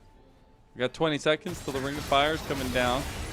Breathe trying to go for the all-in now, maybe before the Ring of Fire even kicks off, trying to get this finish off. As it won't be the case. Rookie can just play it at range, use the kiting very well. Breathe, trying to get some more pressure before the fire starts, but you gotta expect the back is coming through for both sides. That's no ult now for Breathe. I know it takes a while for the Ring to really keep going, and red side does have to base first in this. It's not. He canceled. He canceled the base. No way. Was that all right? The all in. They gotta get backs off. They have to. This is the most chaotic 1v1 going into the Ring of Fire. Everybody always saves their abilities. Oh, it's closing. It's closing. He's gonna die. Okay, he stopped it. He realized it's just locked in here. The cage match. The first cancel really killed Rookie. I think he's done now. I don't know if Breathe gets his ult back, but Rookie's out of mana. And Jay, you can go in the melee form and try and get some more mana back. He's laughing. Look at him. He knows. Yeah, he's so doomed. Oh, he is cooked. No. Just like the Rings of Fire around him. Breathe is just going to run him down, and Rookie knows that his end is nigh. Weibo will get the blue side for game number 1. Oh, yeah. TN's even cheering. Dude, if Tien first picks Lilia, we know why. All right? That's all we're saying. If Tien gets first pick. Hey, you know what? For the BOG jungle tryout, blue side banners, all right? We need this. I love it. I love it. Oh my gosh, that's actually hilarious. I just love that Rookie knew as soon I mean, a lot as of he these saw players it, know. he did not at least We complete knew. his back. If we know, I hope he knows, you know? He didn't die to the fire, and honestly, that's a dub. Mazel, do you even think that the LPL builds the choose red graphic? No. No. Probably. If someone like chooses red, they're like, oh crap, we need to go back like months. We need to go back into the wares. The background's all different. Crap, buy time. Oh, it's the old package, oh no. It's like the ref's like, are you sure? Are you super? I think it's happened twice. I think we've gotten red side selected twice. There's been a couple, yeah. But that's going like the entire year because we have had 1v1s this entire year so far. So we'll see if Tien was cheering about his matchup potential, because I do want to refocus in on the draft itself, but really the big focus is tonight, because I do think the jumping off point is this mid lane. The mobile mid laners are going to be of utmost importance between these two legends of the mid lane. But I'm looking at the pace of play being dictated by these two cerebral junglers, Tien versus JDG, and seeing exactly what they want to go with to kind of kick off this game one of this 3-game series that I'm expecting. I'm looking at the pace of play being higher than a kill a minute. I would put money on that, as both these teams, we have seen moments where they do like to play quickly, especially if you're IG. I mean, out of curiosity, while we have some time, sad that the camera caught a cough from the Shy, that beautiful man. Let's see, kills a game. Who's leading right now? LGD, who have been up quite a bit. True. IG, averaging a total of about 35 kills and deaths a game. Well, would you look at that? That's the highest that we have in the LPL. So, just from my brief glance at notes. Yeah, they average the most kills and deaths in their game. Would have never guessed. As IG, they like to be a team that's bloody. And, well, we'll see if Weibo's up to the task, up to playing this fast and furious IG team. We'll see what kind of IG we get out of the Rift today. This again, Weibo, 3-4 record for me. Doesn't exactly represent the skill that we've seen out of this team with Erha. Erha, for sure, has been a little bit of a nice bump, a little bit of a nice upgrade for Weibo. And hoping that it shows in a hopefully competitive series tonight. Yeah, and again, they still have that kind of extra series behind IG as well. So to finish out the round robin, they still have another series. IG are on the precipice of crossing that line. This is the last series of them before they go rinse and repeat over these matchups. And now that we're in game number 1's draft, we already see some big focuses. The Nico as well. A lot of focus towards the setup supports. But Rumble was let through, and it's going to be insta-picked by Weibo and Breathe. Yeah, see if it's going to be that Ambessa answer, as of course Jace off the board, as well as the Poppy. That's a very contested pick between both these teams, with of course Tien and JJ able to play those to a really high level. That said, JJ is probably one of the best in the league. It's nasty. I mean, I think Tien's up there too. So yeah, absolutely. With that said, though, a lot of talk about the junglers, of course. Nefiri still on the board, and JJ going to show if he has that dog in him tonight or not. So that will be the one. Give me the Zed. Let's see the LCK counter. Let's just get fisticuff assassins between these two guys. Anyways, it is the Varus going to be locked in right now. That Varus is up. That definitely... I got to say, Talia, pretty high priority pick between both of these teams. Wouldn't be surprised to get like a Pantheon Talia here coming out from Weibo. I feel like that would fit them pretty well, actually. Could go with that one. Yeah. Get a lot of space provided to you as well. A lot of wombo comboing. Got to take Ezreal if you want it now. You got to imagine that Ezreal is going to get banned out against Varus later on. So option to take AD, but yeah, could be that Pantheon. I think that's the right move. And now for IG, I mean, if they want to snag Alistar here, they could. You can also answer mid if this is the game where you want something like Ahri or something like the Rise. Could be nice, but I think mobility a little bit of a priority against that Pantheon combo is, of course, it's the point and click into the flick that you have to be wary of. You need to have the same kind of side laning impact as well that you can get out of that mid lane. Ooh. And it is going to be the Galio. So they're going to have the full center JD Nefiri composition. They're going to have a lot of supportive nature from their solo lanes. I got to say, neither solo laner has played Galio yet. And frankly, I think Galio can go into both lanes here.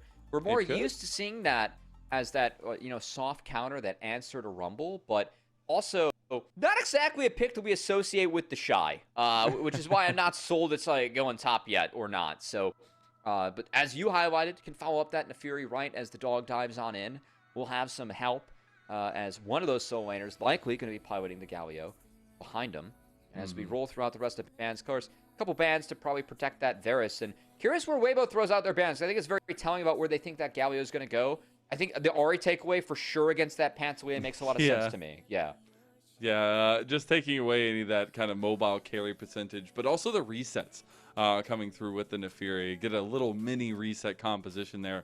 For me, it's IG focusing on the utility bot lane picks. I really like that. I think Light does well play the utility picks. I know he's a big carry, but MF to back maybe? Up TN, who is a lot more that focus this time around, is really nice. You called it. The MF going to also be banned away. Yeah, again, that leaves the Ezreal up. But I think they're more focused on banning some of the utility because there's a lot of damage showing on Weibo's top side. So, and even for Light, I do love his Ashe looks. It could be kind of tough to play against a poke Varus, but I think Ashe could be a lot of value this game, especially against a Galio. Galio can kind of struggle against all those slows coming in if you're not able to get on top of the Ashe. So, yeah, and then Alistar did tease that for Manko. That's going to be taken away. No combo with that and the Varus. Real choice here now for IG. Do they want to continue to threaten that Galio flex? Or is it going to be a potential Mako blind here? I think Rakan could be a decent grab or takeaway, but then it would really set up for a good Nautilus game for Erha.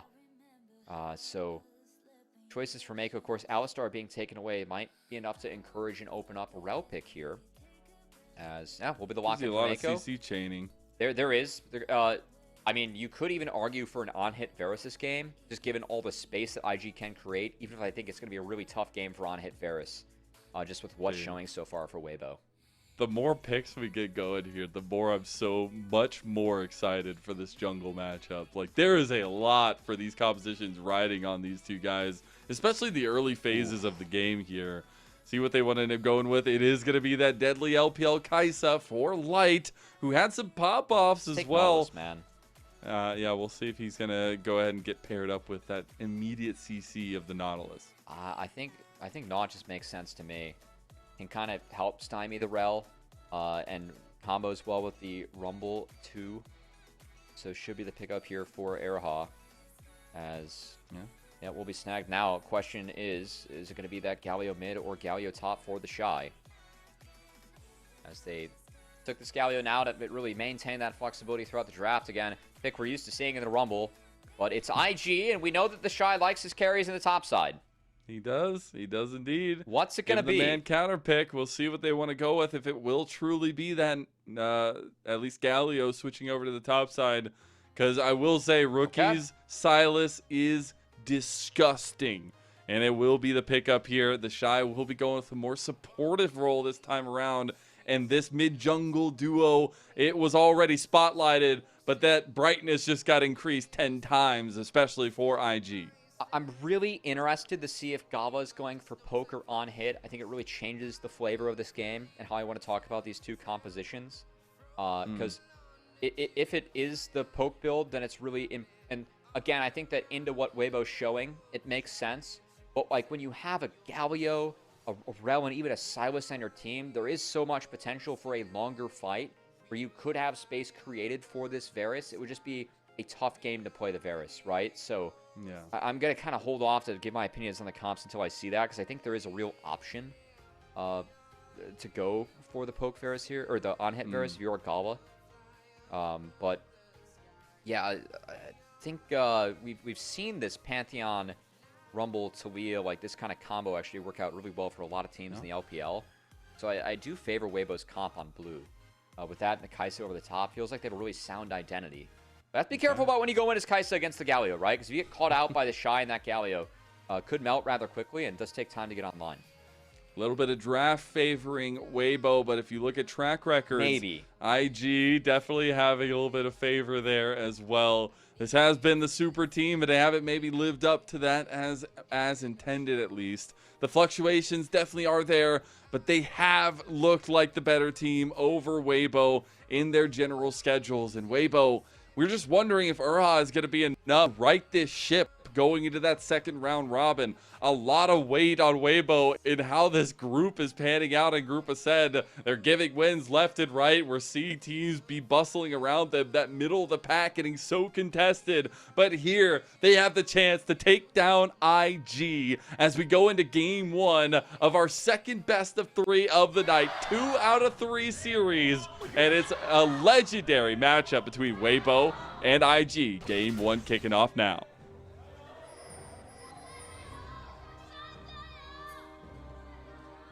All right, looks like it's gonna be poke for Gala with the Hail of Blades. I was waiting. I think it just really changes how the game goes.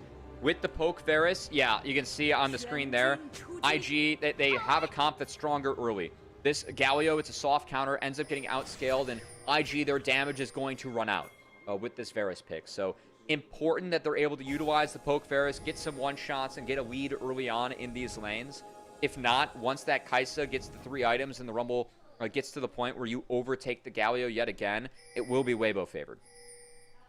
All right, well, we get a little bit of an update.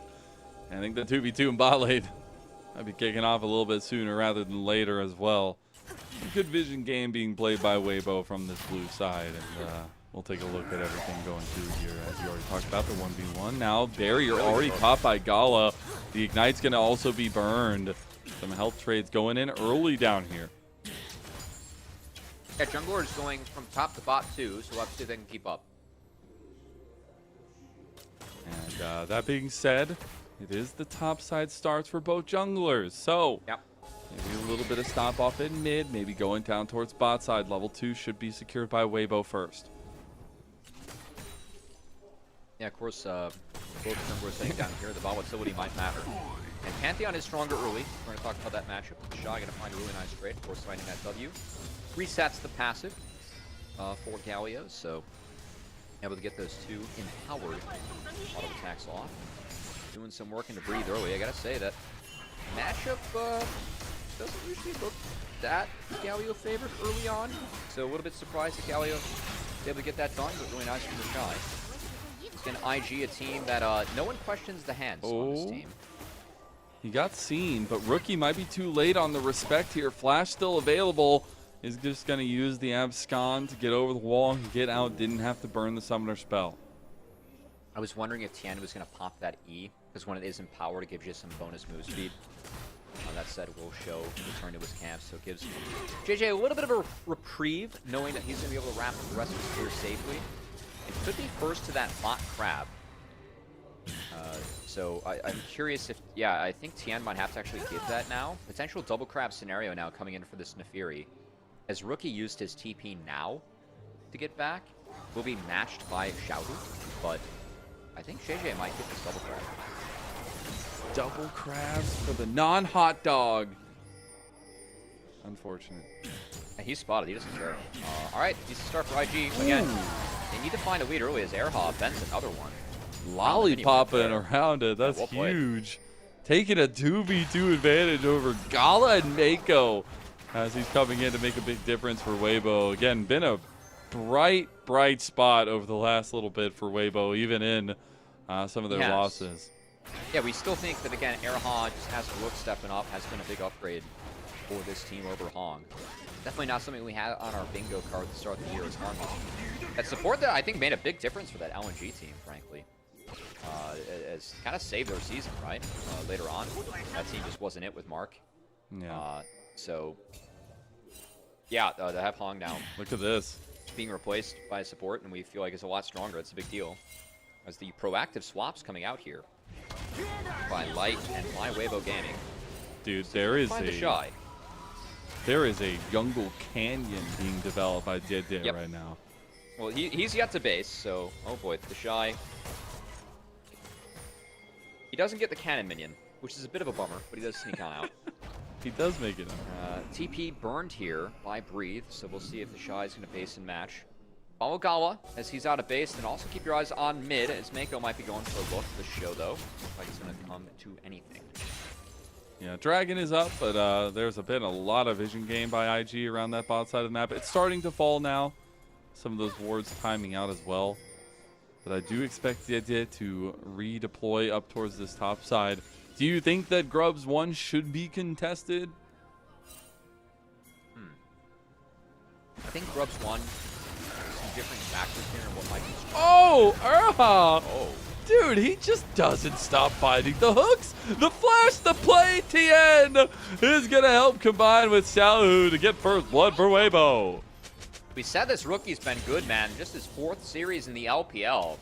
Era's been making a big difference early. Landed some good hooks in the laning phase that helped his team get the priority base and shift up first, then shifts mid. Takes down Rookie. Great play is now JJ looking on Breathe. As yeah, that's Grubs being dropped over to TN, Gazelle. As those differing factors in the strength that each team... I was going to talk about how Equalizer is really scary with the Pantheon early on, but also Galio at 6 really strong in those fights, so it was kind of a choice about who could get up there first, but of course that kill going on over to Weibo onto Rookie, that got mid priority. A choice was made as JJ showed bot, and now it's just going to be Grubs for Dragon. So will be a trade. Nice little trade there, but something Weibo will be very happy about. Some of their siege potential as well, but we'll see what that second spawn of Grubs is going to pan out to be as the Dragon does go down at the same time. And really, I mean, it's the payoff that we were looking for. The jugglers have dictated a lot of the setup, but Erha has dictated a lot of the setup for Weibo as well. I'm going to get a little bit of a back-end trade on that one, He's though. baiting, though. Oh, you can see Xiaohu. Yeah, he was looking for it. Yeah. Even but that, it's all about it. It's a positive look. It really is. And looks like because the pull is coming in from IG, they're actually going to commit to this little swap. So they're going to bring the Talia top to make sure they can eat this wave. Whereas they'll send the Kaisa, who was in base mid. Catch the wave. Do IG think they're alone up here? I think they realize something may be up. Oh, for sure. Has been gone for a little while now. Oh, they're gonna come up. They're bringing even more. They realize he's here, but the flash play, the shattering strike from Mako, gonna flash out from Xiaohu. That's the expectation. Now JJ going in, looking for the reset. Seismic shove does not matter. The resets go in, and the Hounds are let loose. Rookie looking for an angle with the depth charge as well, but IG will strike true in topside. They could threaten a dive here, as Rookie did take that depth charge away. Again, IG stronger early. They brought the numbers. They're doing it. Erha stuck around. You might have had some great positions. You might have had some great engages, but that will be an early player mistake, and that will be punished by IG. I mean, that pull from IG, the pressure it put on Weibo, I think that's one where maybe Erha should have helped Xiaohu just get that wave in and get out. Instead, was trying to hide and look for a play, but that pull into where the map was, it really puts a target on the Weibo for IG to make a play on that wave, right? They pulled it. They're going to force someone to walk up. They knew the shift was coming in as Kaisa was in base and did a great job of focusing down Xiaohu on this Talia. Even if those chains of corruption were a little bit late and didn't connect, Xiaohu was still way too far up to be there, and IG were able to punish. But we're getting the exact setup from these teams that we kind of wanted to see into this one. A lot of mobility out of mid lane. Xiaohu's been trying to push the buttons here and figure out where his ins are on the side lane. Rookie matching very well there as well, but a lot of mobility coming from both these supports, getting impact across the map as well. The teams aren't functioning pretty cohesively so far, and I think that means we have some fun in store. But I know we do in about 1:30 as the next spot of Grub's going to be coming up. You don't want to give Grub again to Weibo. Yeah, and I will say, I think IG's fight for second Grubs is for sure stronger. And a lot of that's going to revolve around the Varus. So if Gallo gets one more base off, I think that could be really key. We're looking at an early accelerated Yeomans with him having 2 kills, and this is where Poke Varus can be really strong. Also, where I really like Galio in these mid-game fights is he brings so much damn CC and damage to these early to mid-game fights where it can be really overwhelming for a comp like Weibo. So I think the fact they picked up the first 3 Grubs, wouldn't be surprised to see a sack here and IG just take the next 2 objectives even, as I'm curious if Weibo can even fight the upcoming Dragon. Are you okay with that for Weibo, though? I mean, yeah, it's fine. They like scaling. They scale. They got Kaisa, and then again, Rumble overtakes in this matchup later on, because the IG comp is going to run out of damage. Look at the damage that they have. It's a tank Galio, it's a Roa Silas, it's a Poke Varus, and then you have the Fury. They're not going to do as much damage as Weibo will. And so if Weibo are able to get more items, get more tools, try and survive here. I think they do have enough survival and utility where they're just going to outscale. Now the next factor that comes in when you talk about the next spawn of grubs is the item breakpoints coming through. It is the Shojins completed for JDG, as well as first items not coming through on the side of Weibo. That's a little bit troubling coming through here, but they are already positioned around this grub spawn as JDG starting it up. I will say the Shojin. Oh, Gala, no, Gala! Walking forward, blind face checking the bush. Gonna have to burn his flash. Erha will not hit the dredge line. Mako in trouble. He dies to the grubs! Gala. Oh my god, Gala just fell off the wagon and nobody even looked back to see if he was okay. That'll be Weibo taking all 6 grubs now because of the fumble of IG. Dear Lord. Oh, he's gonna get the smite? Okay, he does end up getting the one. Trying to find a way to hop over. Is going to go, but gets stunned. Nobody able to follow up. The spear! It's going to be the flash out of JDG preemptively, but still missing the spear is Tien. I mean, we set up Gala to be the big person in that fight, right? The reason that second grubs could go the way of IG, the fact that he was accelerated, could find that early Yomu's and be that strong poke Varus in the early game. And Gala just face checks the brush. Doing, man? He doesn't even throw any abilities in there. He's like, nah, no one's here. It's fine. We're going to be all right. And it was not fine. Oh, let's get the hyper zoom in. Let's see this. He even saw Erha. Okay, he saw him walk back down, not realizing. I mean, bro, throw an E. Like, you can throw an E in that brush and find out. And then he dies and to then, the grubs. Wow, that is... Oh my god. That is an MSI champion right there, you know? That is... Oh my god. Anyways, now we got Xiaohu with the play with Erha in mid lane as well. That's going to be the heroic entrance. Not enough heroically there as Erha gets the kill. It'll be a trade back though as Gala's down. That's a big damage down for IG. Again, Gala burned both sums and is vulnerable now to what Weibo can throw out. So that's a trade up from Erha. I do like that play. It's always worth trade support for AD. So that's going to be A-okay. And again, this game is ahead of schedule for Weibo. We like the scaling that they have on their team, Mazel. The fact that this game is even, they have 5 grubs, is positives. And they're continuing to make positive plays as the Shy. He, of course, had to go join that mid lane fight. Try and help save his AD. Wasn't able to do so. Misses out on a lot of this top wave. And now we'll see if Breathe, who has a wave in and has TP advantage, wants to actually contest the Dragon. Because Weibo could have numbers if they want it. Oh, yeah, they're going to bring it. Grand Starfall still available. Smite fight here would be IG's second Dragon. Depth charge going to be stolen. Seismic Shove going a little bit wide. 50-50. JJ gets that all day. Tien in trouble now. Magnet Storm going in. Erha with that counter engage. They've already lost Tien though. You lose all that tankiness once the shield goes down. Big Seismic Shove. Chains of Corruption goes in. JJ going low. Light finds the pick onto him as now he might get chased down by Rookie. Going with the flash play and Rookie being flashy himself as it's tied. Game 5-5. Dead even. 14 minutes in, but blood all over the place. I mean, again, I think if Weibo denies that Dragon, like, no matter how the fight goes, it sets IG really far behind, because I think that IG, they need to win quickly this game. But IG, the stronger team composition at the moment. The steal doesn't connect for Weibo, and the long fight does for IG, as they were actually able to use that poke Varus and Gawa, who was ahead before he died twice in this game, to really use the strength of that pick to win now. Yeah, now he's just going to get outscaled as well. Still some power potential there, but it's definitely tough.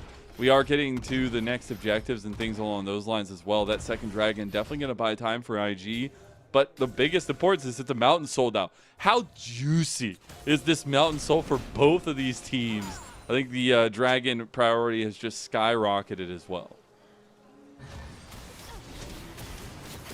Again, I think that time isn't a friend of IG.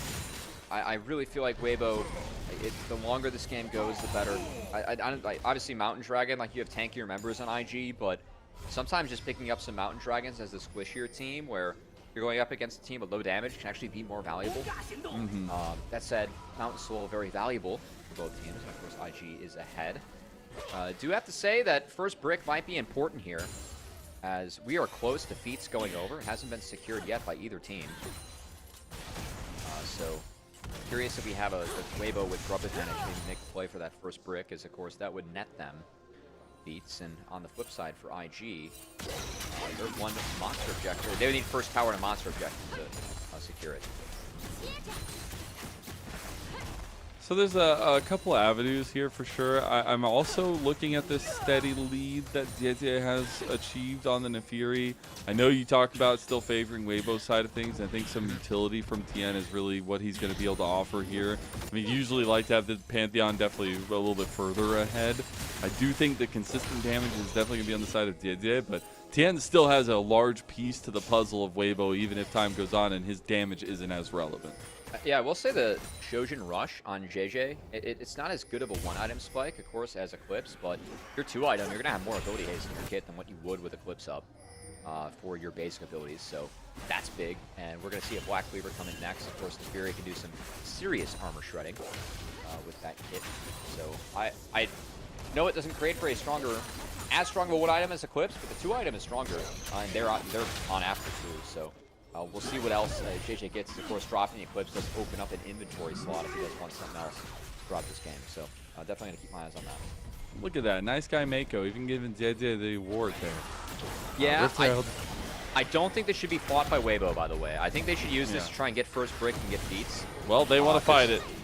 I don't know if we're stronger here, but we're going to find out. TP. The Shy needs to come join. He's a little bit late to the party here. He's going to TP in now, waiting for the fight to kick off. Depth charge has hit on the Gala. Big equalizer across. JJ gets the smite fight again. As now Tien getting locked down. Equalizer coming down from the other side. The Shy finds that big angle, and he's the tanky boy that finds a double kill here. And JJ finds the reset, finds the kills, and the dogs have been let loose. IG howling to the moon! I really don't agree with Weibo's idea to contest that fight, and all the tools were thrown into Gawa, who was just able to walk to the back of the pit and not be followed up upon Mazel. He was safe, and Weibo Gaming felt the brunt of IG because those tools that went on the Gala, he wasn't under a serious threat in that fight. Mazel didn't lose a summoner spell, lived throughout, and Weibo couldn't chase something that deep. All I'm gonna say is get this man the Shy off of Nidalee, off Renekton, off Jace, off side. Like I want to see him on Galio some more. All right, he had a late interest in that fight. It still had massive implications put in by his Galio here. Why are we taking this fight? I know Airhop burns so much. The Q doesn't connect from him, but look at everything on Nagawa. He just used the Boots of Swiftness to walk out of there, and then Weibo is stuck, and their comp is not stronger right now. Like, think of everything we've been talking about when it comes to these fights, Mazel. Get the Rumble to eclipse the Galio, because Galio is the soft counter, like in the early to mid game against Rumble. Rumble 3+ items becomes more valuable, and then you have a Kai'Sa in your team, and Light was ahead, right? So why are we fighting in the power window for IG and going for a deny like that, where we could have gotten first brick and actually secured feats for ourselves and, you know, traded across the map instead? We take the fight, they lost first brick, they lost the Rift Herald, they're losing the Dragon, and that's sole point, so Weibo now really puts themselves on a clock this game. Soul point on Mountain Soul, we said, is super good for IG earlier as well. The feats of strength, everything going their way after all of that is said and done. Their composition looks really good when it's playing off the back of JDG, when it's playing off the back of this aggressive stance that Weibo have taken multiple times. That has been a little bit of the story of Weibo, as the momentum will continue leaning in the favor of IG as they take the Rift Herald play down the throat, down mid lane, looking to take multiple turrets here if they want to follow through with this. Again, just really shocked and surprised that Weibo took that fight. And we're really feeling the pain of the post-fight there.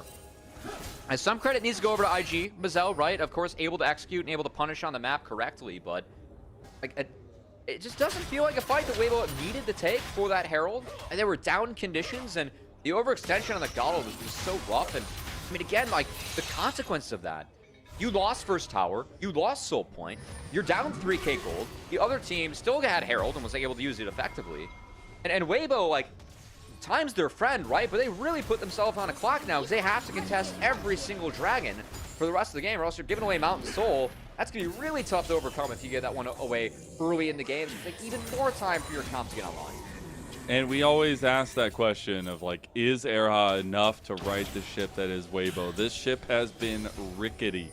I mean, they lost to WE of all teams. They had beat JDG, that anomaly Don't of the blame game. WE, all right? You know, I know they lost to FPX to start that massive comeback spree of NiP FPX. did too, you know? NiP lost to both those teams as well. And so. NiP, do you want to be in the same conversation as NiP no, right now? I don't think you do. To be fair, but you know, since the support swap, Mizzell, it's been better, right? It has. It has. But they need to continue building off of that. Yeah, Erha and Weibo for sure. That was a little bit of a misengage in the last fight. Again, I'm still really feeling the consequence of that one is Erha. He just gets out of this one. He might just be stuck. I think he might just be stuck. As piercing arrow right through the heart. And Ignite. You're to blame. The Ignite was a little interesting. As Rookie gonna walk away, but the Anacon has been started up by IG. The rest of the team leaving Rookie in mid lane by his lonesome, but that'll be an easy trade as they leave that outer turret to fall. Curious if it's actually Roses or the GA here. I'll probably get the notification when it falls. It's the rest of IG actually leaving the Anacon a little bit early, letting JJ wrap they caught the shy. As wait, Rookie has the Grand Starfall. I mean, I think the Shy has him. The equalizer is used from Breathe. A little bit unfortunate. Okay, JJ's going in. They want They're this rounding fight. the They wagon. should take it. Grand Starfall! Here we go. Oh, Rookie just jumping in by himself as the heroic entrance going to buy a lot of space, buy a lot of time. JJ already getting the reset, and that'll be 2 kills going his way. We talked about the cerebral nature of these jugglers, the fisticuffs that were drawn, and JJ will come out the better of it against TN.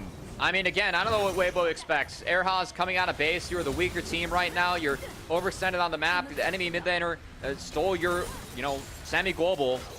And Galio able to follow up upon that as now Rookie TPing in to follow up upon his last play. As IG has that bot outer turret set in their sights. But Xiaohu being here might just slow things down until we get to the upcoming Soul that is on the table for IG. We're $1.15 away from that one, Mizzell.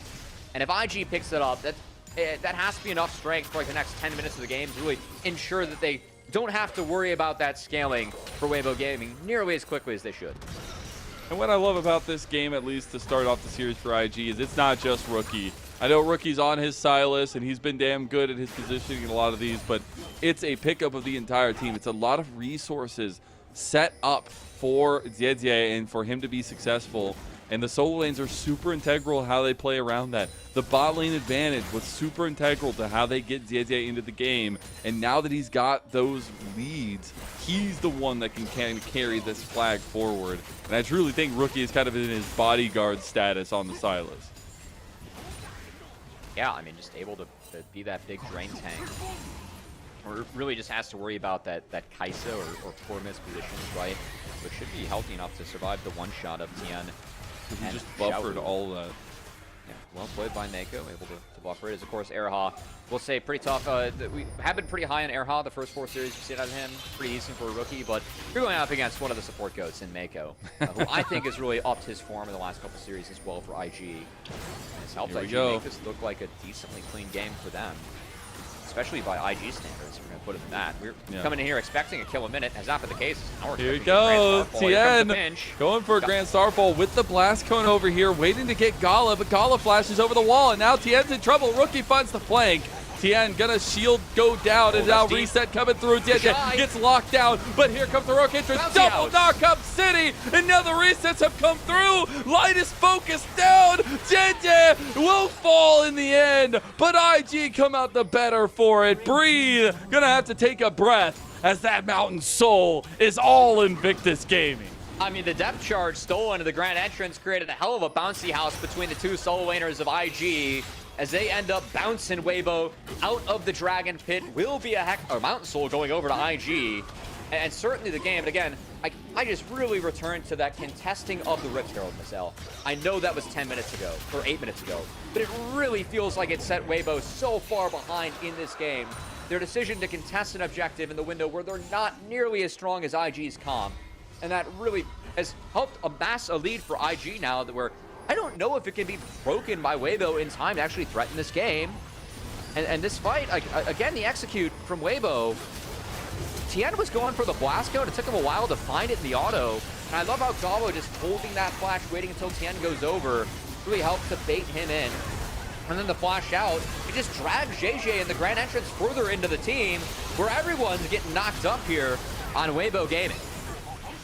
Just multiple bouncy castles being set up. It's like just a 4th of July party, I guess. For IG. It's like a dream 8-year-old's birthday party, you know? Very true.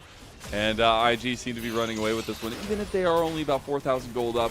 We did talk about Weibo and some of their strengths they have as time goes on, but they've taken consecutive fights that have just put them in a hole.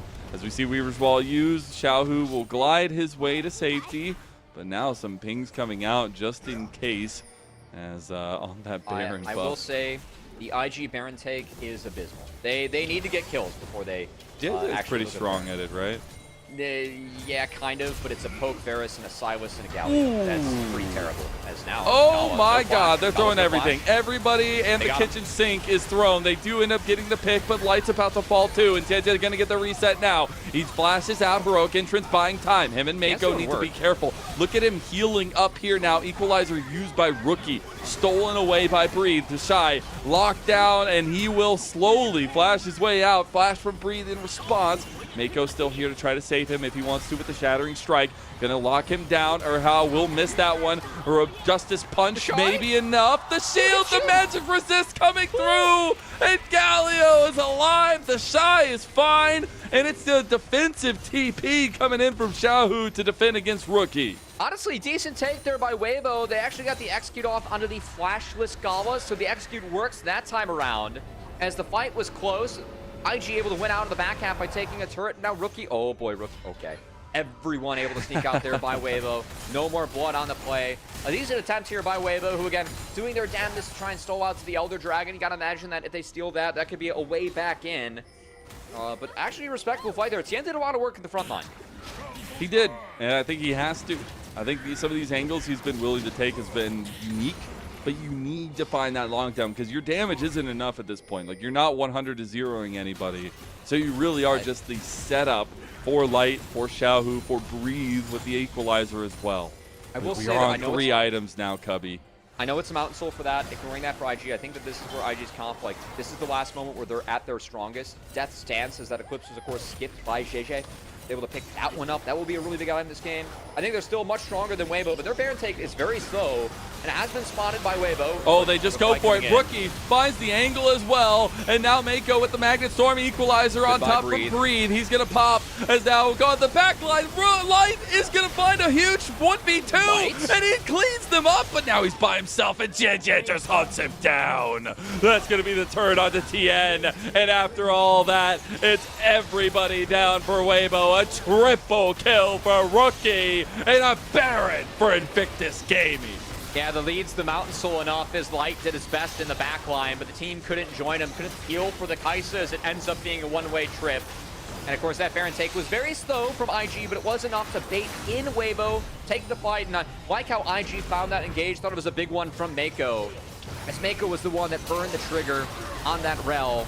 And yeah, just a really sound turn here, synergizing with Rookie, ends up being a big opener to the fight. Rumble was a non-factor, and Varus, yes, goes down to Light in the back half. We'll put a lot of poke damage down before Light DPS'd him down. As, of course, the rest of the fight being ran by Rookie and JJ. So despite Weibo's best efforts, IG, good engage by Mako, helps them get a nice start to the fight, and they find a win. Dude, Light's had some very ballsy entrances into these fights, and I honestly appreciate it. I mean, you have to find an entrance where you can. I mean, I gotta say, but unfortunately, they're just too far behind. Like, yes, you do, but also, is it worth actually going for the poke Varus? I know that, like, Gala has 4 deaths and has gotten caught out a little bit in this game, but there are so many tools that can attack him, and I'm even thinking of that LTA game that we had, game 2 of TL versus Lion, right? Like, we saw Yawn die 6 times on TL and, like, on that Varus, but was it actually good to keep on diving the Varus? The poke, yes, it's nice, but it only does so much damage. I think it's more worth it if you actually are able to take out the Neferi or able to actually take out the Silas who are running you in these fights. And with Light just going in and kind of, you can't trade yourself for Varus at this point. You got to get more value from that. I know that he found 2 kills, but he's the one that has to deal with this front line. Like, he is the one that can get through the Galio, get through the Silas, and actually make an impact. So I don't agree with Weibo and all their focus that they're throwing onto Gala this game. Rookie going with the Crypto Bloom, by the way, on his way to a 4th item. Tower goes down. That will be the equalizer used by Rookie. See if they want to continue pressing this out as the inhib's going to fall as well in mid lane. IG going to focus on bot side. They still have another minute with this Baron buff. Good chain of corruption here by Galva. That could be enough poke to force Weibo off this turret. That shield is a long cooldown. Oh, Mako decides to just go in, and Light is obliterated. As that's the 3-man, 4-man knockup with the equalizer following through.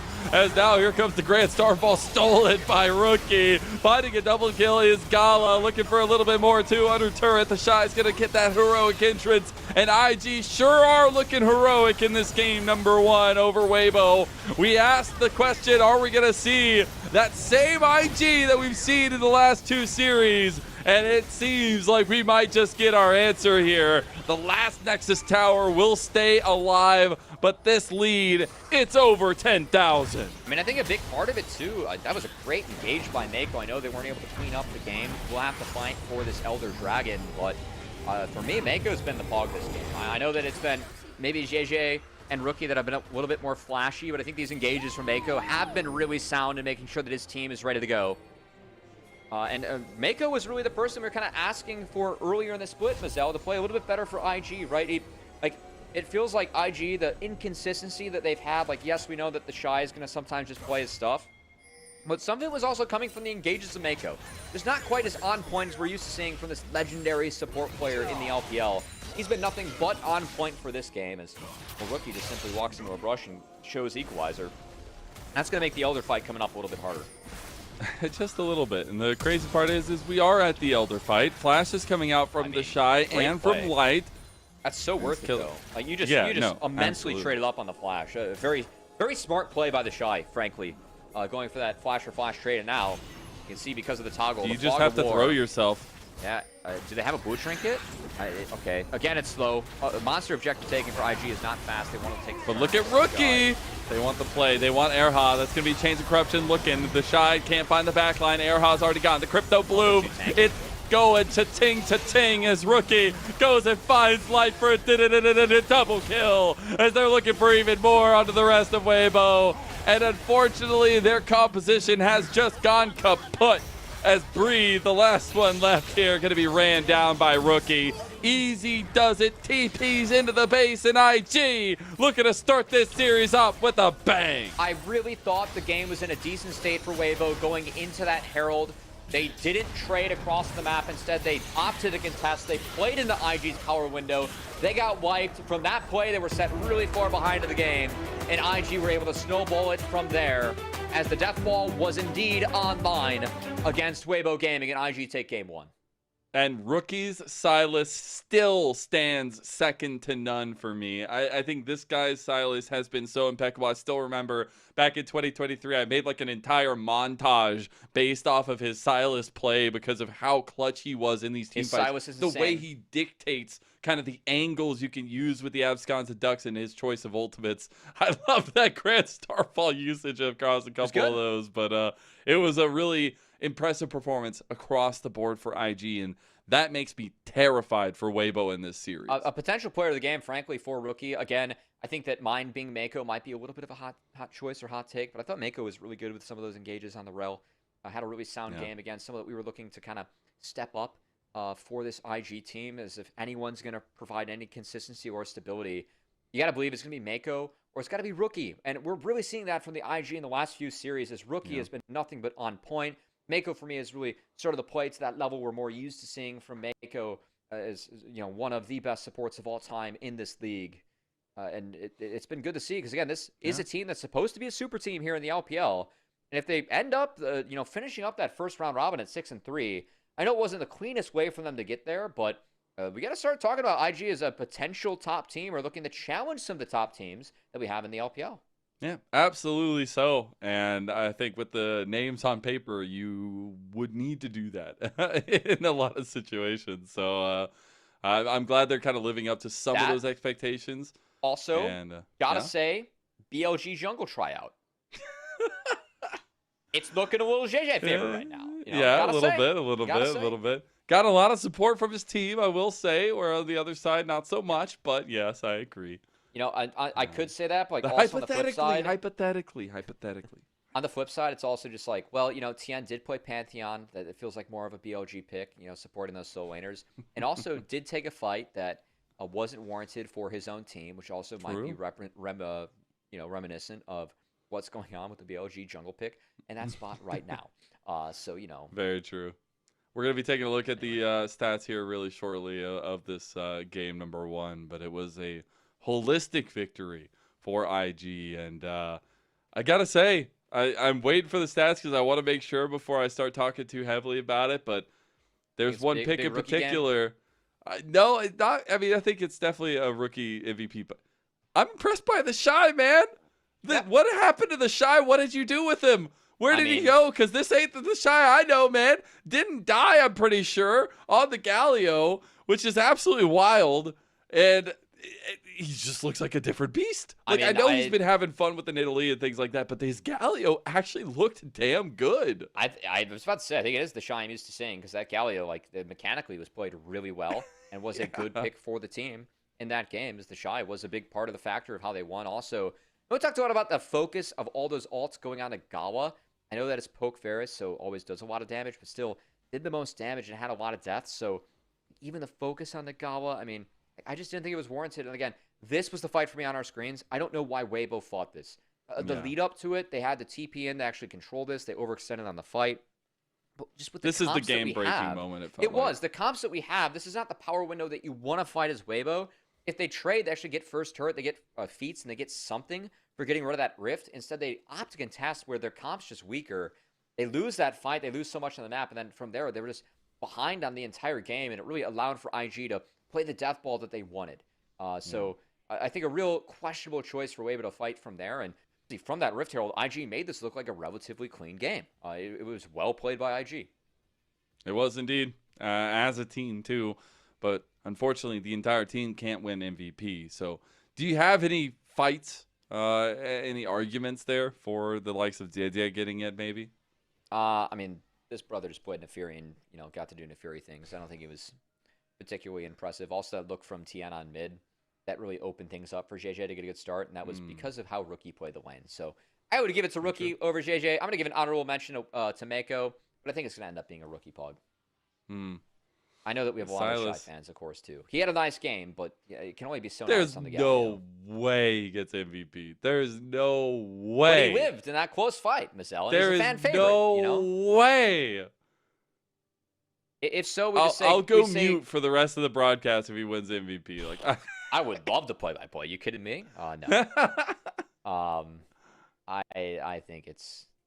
If so, we just say KEKW media vote, and then we just move on. You know? We go to break. That's it. Thank you, LCK. Thank you. Yeah. Boom Boom Damage and KEKW media vote. You know, it's fine. This was a very tragic couple last fights here, especially for the side of Weibo. Just felt like they kind of lost direction in a lot of these situations. And I will say some of the newness of Erha, it definitely shown through. We were hyping this guy up super heavily. There were some kind of overextensions, some missed engages, things along those lines. So yeah, you know, definitely want to see him feel more comfortable in that next game. A little welcome to the LPL moment from Mako. I will say, Erha, like the first few hooks, the first few plays early were big, right? Found the kill on the Rookie, got them ahead in the lane. Reason why they were able to secure first 3 gloves, but of course, as that game went on, just think the decisions from Weibo to take fights that they couldn't afford to take yet were mysterious to me. It helped IG get ahead like they needed to be to play out that comp the way it needs to be played out, and really was detrimental to Weibo overall. So we'll see if they can clean that up diving into game 2.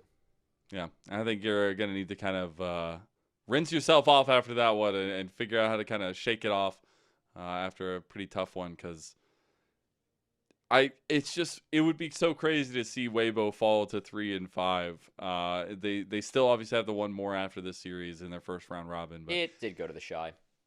He's mute. Mute him.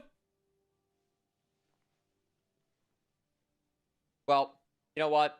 That's I think I might just be throwing it to break now. I think that's what we're gonna do here, Mizel, as it is a KEKW media vote for the Shy, who did have a nice game. We thought it was gonna be Rookie or Mako, but folks, we're going to have to see who ends up being the MVP in Game 2, as, of course, it was a Game 1 win for Invictus Gaming. We're going to go over to a quick break shortly. We'll see you on the flip side for Game 2 of IG versus Weibo Gaming.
Welcome back, everyone, to LPL English, your unofficial home for everything LPL. I'm Mazel. I'm joined by Cubby, and we are into game number 2 almost of IG versus Weibo.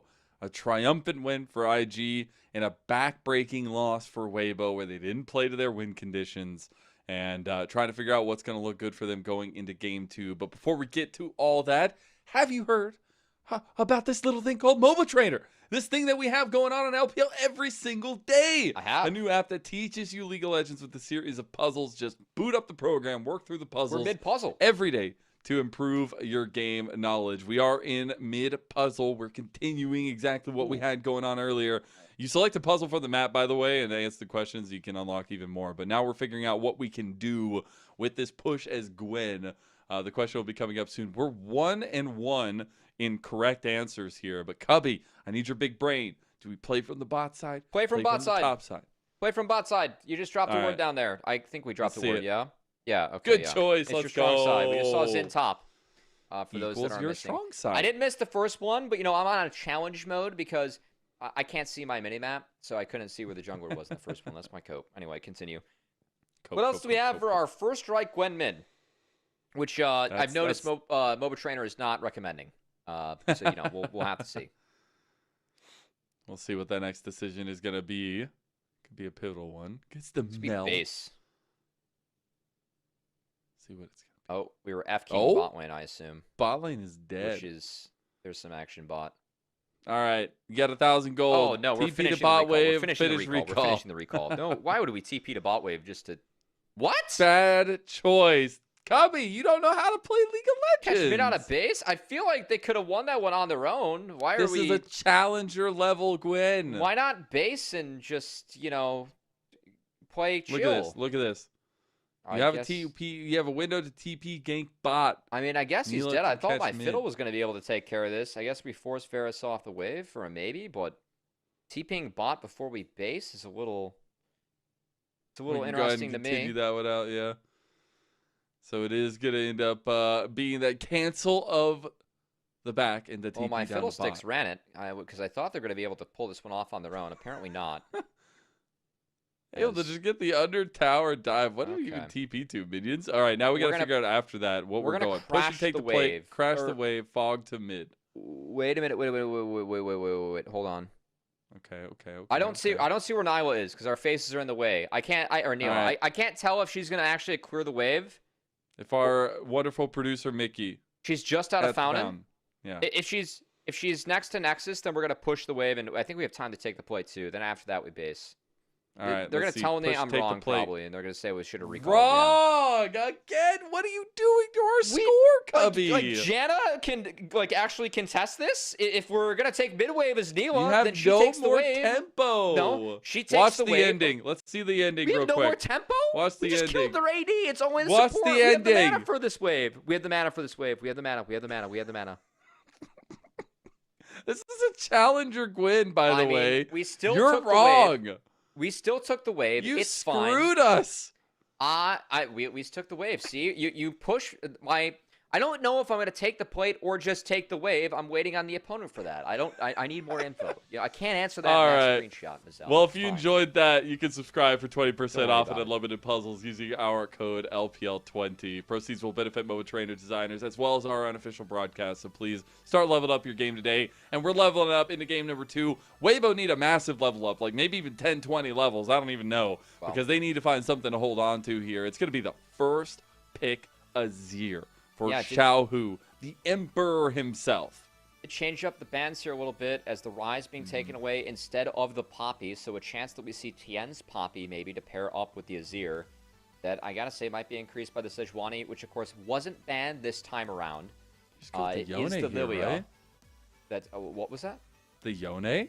Like, you just go with this kind of tried and true combo? You don't have the magic damage topside though with that Rumble that you usually pair with this. True. So I think that this for me sets up for more of a Poppy Nidalee. angle for TN that I expect. I mean, it could. Well, even the Nidalee top, he builds AD. It's canon, Yeah, I if guess that's anything. true. Yeah, Or it as could be Diggs for Gawa, which of course I wouldn't rule out. As I I'm do like expecting to this, see a though. I think it's going to be a TN Poppy Can't pick that again. or Zen. Yeah, it could be Zen Unfortunately. too. Xin Zhao was still left open as well, and the Vi already taken away, so that kind of big skirmish matchup is gone. It's also the Scion locked in for Breathe. I mean, I do like this pick. Hold on. If Rookie wants to get weird, we can Vladimir here. I think that's the weird pick. We can still find some magic damage and actually play into that Scion. And if what, not, Yone then, go top? No, you could have the... No, you play Vlad Oh, into the you Scion. say Rookie locks in. Yeah, Okay. you play Vlad into the Scion. I thought you were saying Rookie play Vladimir. It's the Ezreal instead into a Scion. That's bold. It is. You're going to have to find a way to get around some other pieces. As I will say the Bork Yone, again, like, I think the goal here for IG is to ignore the Scion and play the rest of the fight. Ezreal can for sure help with that, with some damage over the top with a True Shot Barrage, maybe looking to synergize with Yone. As top lane bans protect the Ezreal, like we top lane bans and maybe protect Breathe in that top lane. Curious if we have a Vladimir takeaway, just given that, again, Rumble's out of the pool. You don't want to play Kennen into Scion. If it's Kennen into Scion, then that feels terrible. So just wondering how we're gonna find our magic damage here as IG. Also have an option to take away something like a Cho'Gath, which I actually think has decent value here. Yeah. Cho'Gath, Gragas maybe if that ever comes into fold, but we haven't really seen that as much recently. The Karma is gonna be banned away, so they're definitely focusing into this 2v2 in bot lane. Yeah, I mean that works as well. Ezreal Karma could be kind of tough to deal with as a 0 Scion. Can see that. Karma, the Mantra E, nice thematic counter. Try and buy some space against the Scion. So, is that another counter pick for the Shy here then? I mean, yeah, that's but I mean, we already have the top lane match. Exactly. That's you figured it out. It's gonna be top lane on 4 and then support on 5, unless you want to prio pick something like an Alistar, which frankly could go over here. And it's not like you can see a Silas come through on the other side, right? So I actually wouldn't mind if you power pick the Alistar. I think Alistar is really justified to be that OP. I think the fear of that, though, is that then you get, like, Ashe Brahmed, which could be really scary. True. So some choices and decisions to make here if you're IG. How we feeling halfway through this for Weibo comparatively to game number 1? Do we feel like we're getting set up with better tools? Yeah, it's okay. I mean, Scion is here. It's definitely a lot of scaling and a pretty solid core. Go with this. I like this pick. We're down magic damage, but I don't think it matters that much, given that Scion's like the only tank, and then we're just gonna try to ignore the Scion. The Alistar. Yes. Okay, so you were right initially. Yeah, I mean that's the prio. It's the one support you could prio pick. Again, I'm scared for Ashe Braum with this. I think Ashe Braum could be a really solid identity where you just kite back as Weibo and really encourage IG to try and overextend into you. I know Braum isn't the most common pick that we have into Ezreal, but still could be an option. Because if Alistar goes in, you have really good answers, and you already have a little bit of main engage by Xin and Scion, and the Braum synergizes really well with Sin and Azir, so that will be the selection. Yeah. And now we're going to see if things get weird for the Shy, and we get a Vladimir. If we get a Vladimir, then I get Ness in this draft, you know? You've already got an S. I was just about to glaze you, bro. Like, if it's Vladimir, there's a reason why we brought you on. All I'm saying, man. If it's Vlad, you can glaze. You've labeled out this draft so well. We'll see what that final pick is going to end up being, what the Shy wants to go for into that Scion matchup. Again, definitely has played almost everything under the sun here so far in the split. And returning to what you said would have been good earlier, the Yorick is the lock-in. Oh, you have really started to see this pick emerge as an answer into the Scion. It doesn't bring that magic damage that IG is looking for, but now IG have a really strong 1-3-1 identity to go into this very strong team fighting core that we have from Weibo. So at least they give themselves that alternative win condition and avoiding these 5v5s.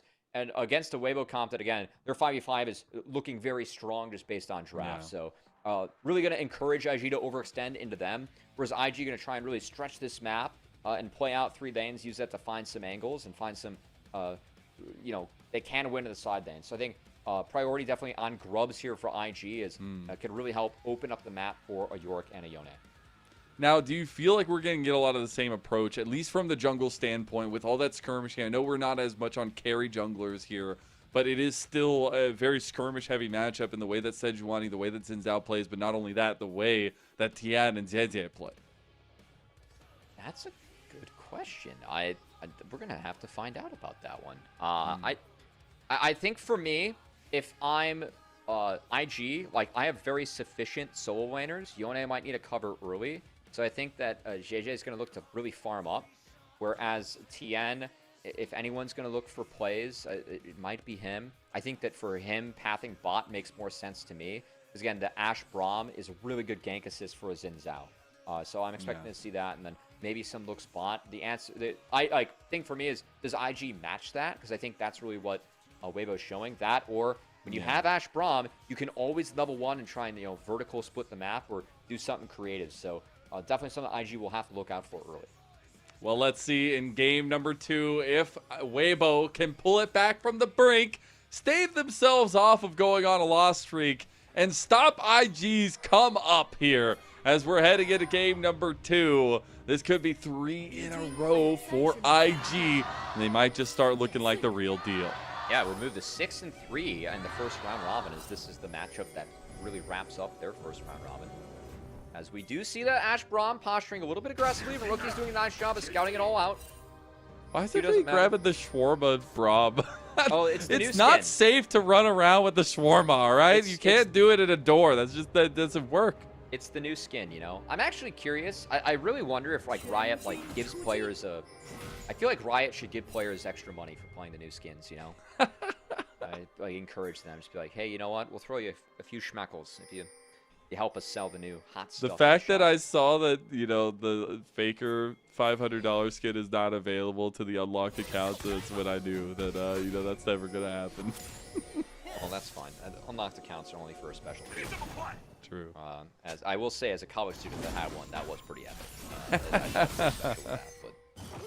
At the moment, we do see Tiana working his way from top to bot. I'm not too surprised there. I did think that JJ had more options. We'll be matching this as Erha. Gonna posture very aggressively here, but a nice headbutt backwards from Mako. Dude, Mako's got his number. I mean, again, Erha has looked okay in his first few series, but Mako, one of the, if not the, support GOAT in LPL history, and has looked to be on better form in the last couple of series. We're used to seeing Mako, legendary player that we have in the league. So creative attempt by Erha, but a good answer by Mako. Yeah, and that's what makes that recombination of him and JJ so powerful. The Shy's losing out on the top lane matchup. Breathe. Okay. Maybe looking to flash on him. Not going to go any further, but that's why I've really liked the combinations. You've seen the kind of rebuilding of that synergy between him and JJ. Obviously, world champions together on EDG. Yeah. But when they are functioning together on the map, that's what made that EDG roster so powerful. And they just know where to be and when to be on the timing. Obviously, the Shy trading heavily in top side. Both top laners having access to one shield, second wind, and Yorick some bonus healing on the Q. I think that trade's okay. As junglers are not going up there, so the Shy, if he's able to pull that one out volatilely, that should be okay for the Yorick, who will win out of that match as time goes on. And with time going on, Shy going to clean up this turret, or the wave under his turret, I should say, to the best of his abilities. And JJ, cleaning up the rest of his jungle, actually going to skip over the blue buff to try and get bot early and cover his bot lane. Xin, wrapping up that last camp, will be up a level. Okay. Tian skipping over it too, because yeah, they know. Insta engage, on-site fight by Tian and JJ. It's the 1v1 and the 2v2 happening at the same time. Concussive blows is going to connect. Light able to chase down with the approach velocity. Going to catch onto Gala. Gala has no mana. Going to have to burn the flash. Wind becomes lightning. Tian is in there. Big headbutt by Mako, but it's not going to be enough to fight back. Here it is. Concussive blows again in the Braum. Early game is coming in clutch, and Tian is on a rampage here early. He wants to try to get another kill, but it will be the 2-for-1 trade in favor of Weibo. Now, Rookie going on to Xiaohu. Under turret, not going to go down. Top lane, the Shy going in on a Breed. Everybody's fighting across the map. And again, the fight being won by Weibo on the bot side, that's why going into this draft, I wasn't surprised that Weibo was pathing towards bot. That's why I said IG had the choice. Again, Ashe, Xin, Braum, that trio, so strong early on. I was surprised to see JJ match it. Obviously, him skipping the camp, trying to get there early was a big deal. And now, speaking of get there early, Light, he's swapped up the top lane early. Will actually pick up a nice, really thick wave for him. That feels great for Light.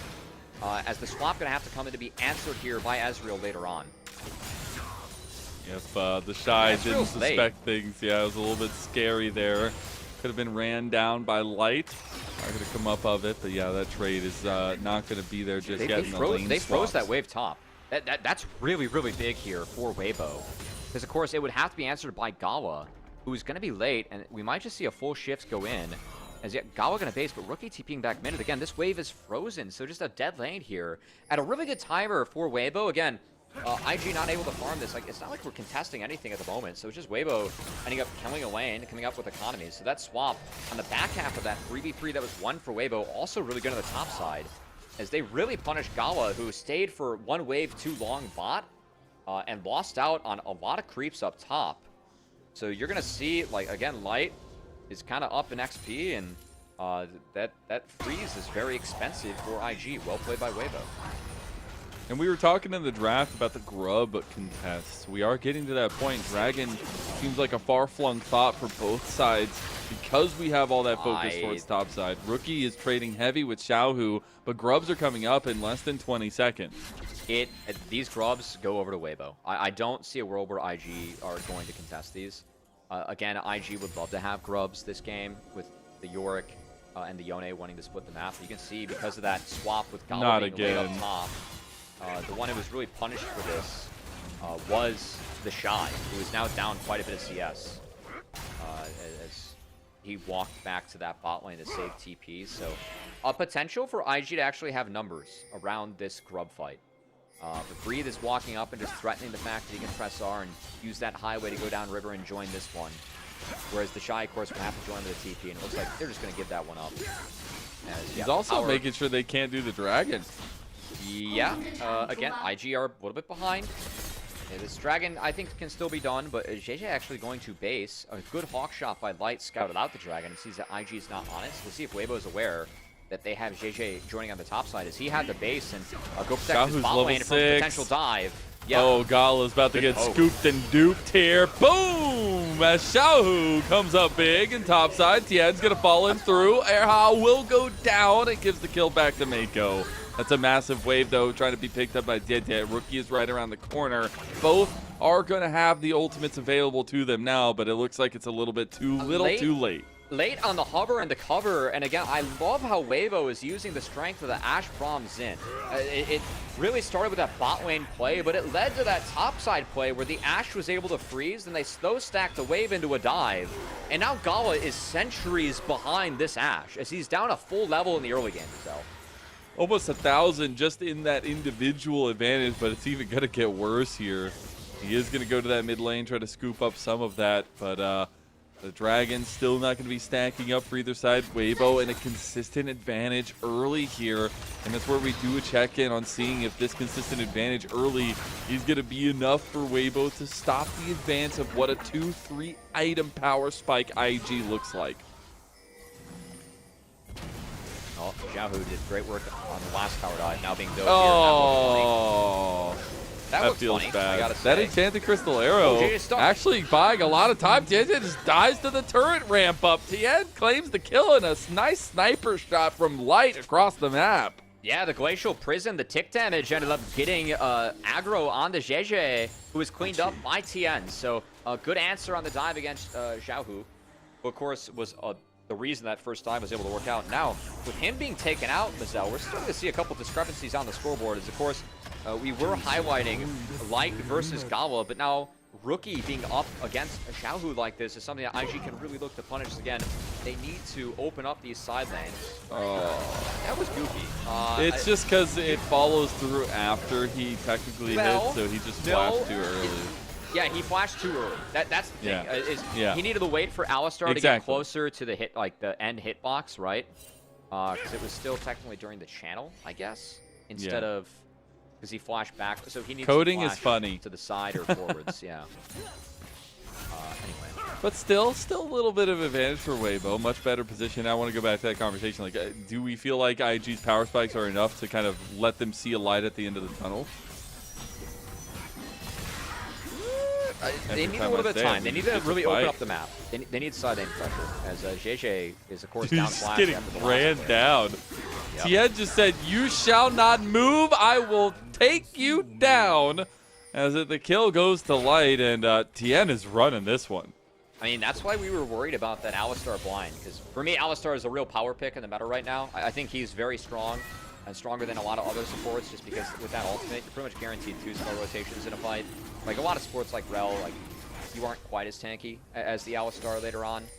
And you are more powerful when, you know, power flashes are down and power plays aren't available, as Alistar the combo is just so dominating. But you can see what this Ashe Braum can do, especially with a Xin Zhao, as Weibo's used this trio really, really well to punish IG. And again, IG is a very melee-heavy comp that is very vulnerable to stuff like Ashe Braum. So I did really like this draft for Weibo. I feel like it's very well-rounded. And again, IG have to win outside of the fights. They have to win with their side lane prowess that they will have with this Yorick and Yone, especially this Yone that is ahead. So really going to be on these IG solo laners to try and open up this map. They really want to get some of these grub stacks, and now that they're coming up the second spawn, Weibo on the verge of grub again and redeploying out towards mid to break off over towards this spawn. They are much stronger right now, so that makes it tough for IG to even think about contesting. It is literally across the map, so wow. Guess they're okay giving 6 he grubs. feels and really far behind. I mean, Tien's really big right now with the Ashe Braum there too, but this is starting to get concerning now for IG. A little bit of proxying here. Want to get to watch Breed have a little bit of fun. The Shy getting flashed on by Erha. Now Light trying to chase him down. Concussive Blow's going to be flashed out of. Glacial Fissure coming through, though. The Shy is pretty tanky, but not tanky enough. Going under tower, going down one more. And Light's going to clean him up. Maidenless virtue signaling from the Shy. And he will not have anything left. That's a proxy from deep in the base from Breathe.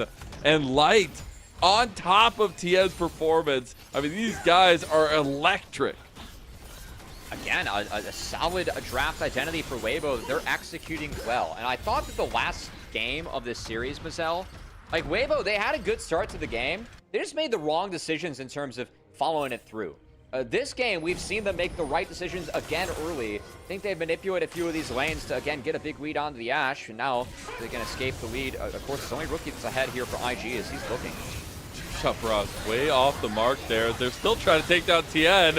Slowly but surely, he finally falls, but that's so much already going down. Big pickups, though, from IG, and Rookie is starting to look like this Yone that could potentially win games. As he's going for the foot play. Look at Rookie! He's feeling himself, and go ahead and feel some more, King, as Rookie is lighting the fire under Invictus Gaming. Rookie pop off, King. You were the one that was given a lead when your team has a deficit, and Rookie doing his damnedest to drag his team back in. As we'll see him escape this buffer. Great use of the E from Rookie, able to snap right on back, walks away from Xiaohu. Rookie with the highlight play.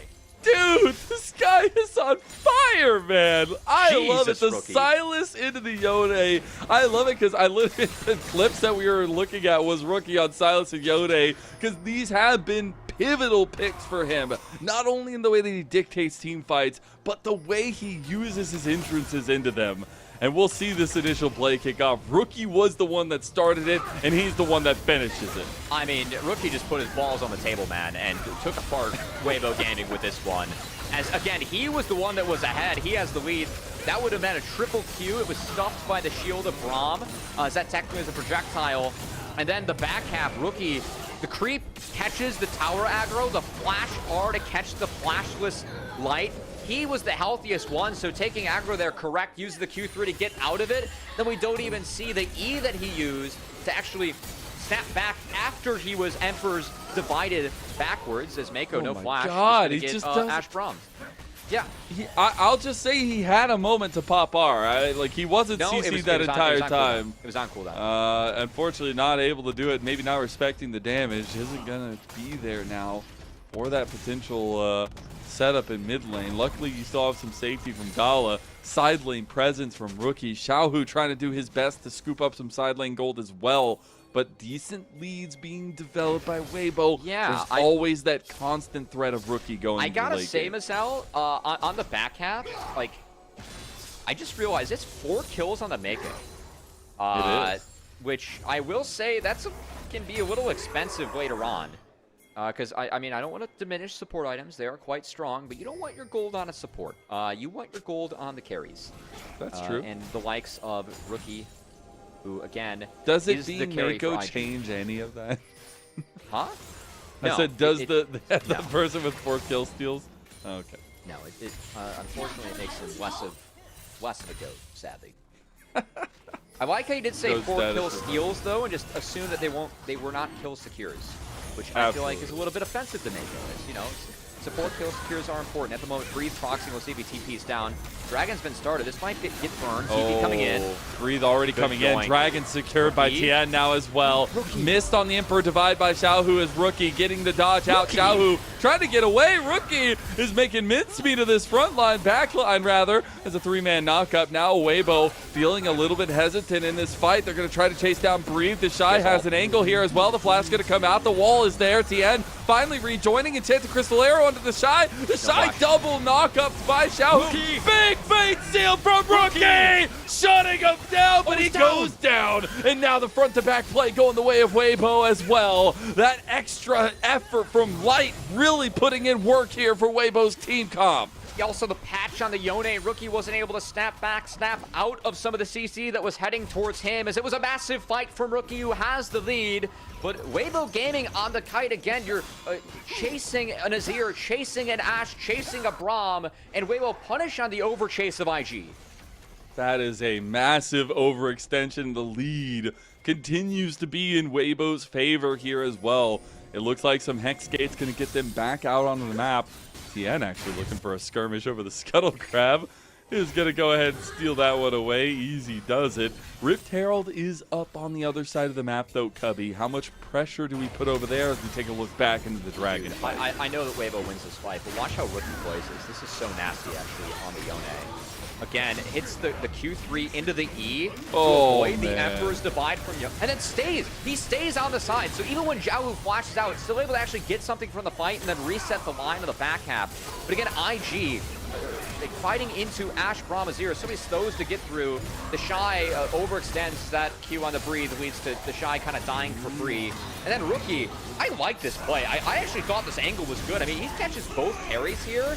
The thing was that Breathe just held on to his ultimate. Rookie was trying to stick around to clean up those carries, so the train connected on the Yone. That created a CC chain big enough to take down Rookie, who, again, has to be the stud of this game for IG. Yeah, I mean, he's literally the only one that can find the eye angle. And there you go, another fate sealed, and Xiaohu's fate has just been that. A 4th kill for Rookie. And how plausible is it, man? This guy has been the GOAT for IG. He's back home. He's back where he earned that star, right alongside the Shy. And he's got all the tools here. Enchanted Crystal Arrow going to be dodged out of. Right, going into the re-engage goes Rookie. Erha trying to look for Mako.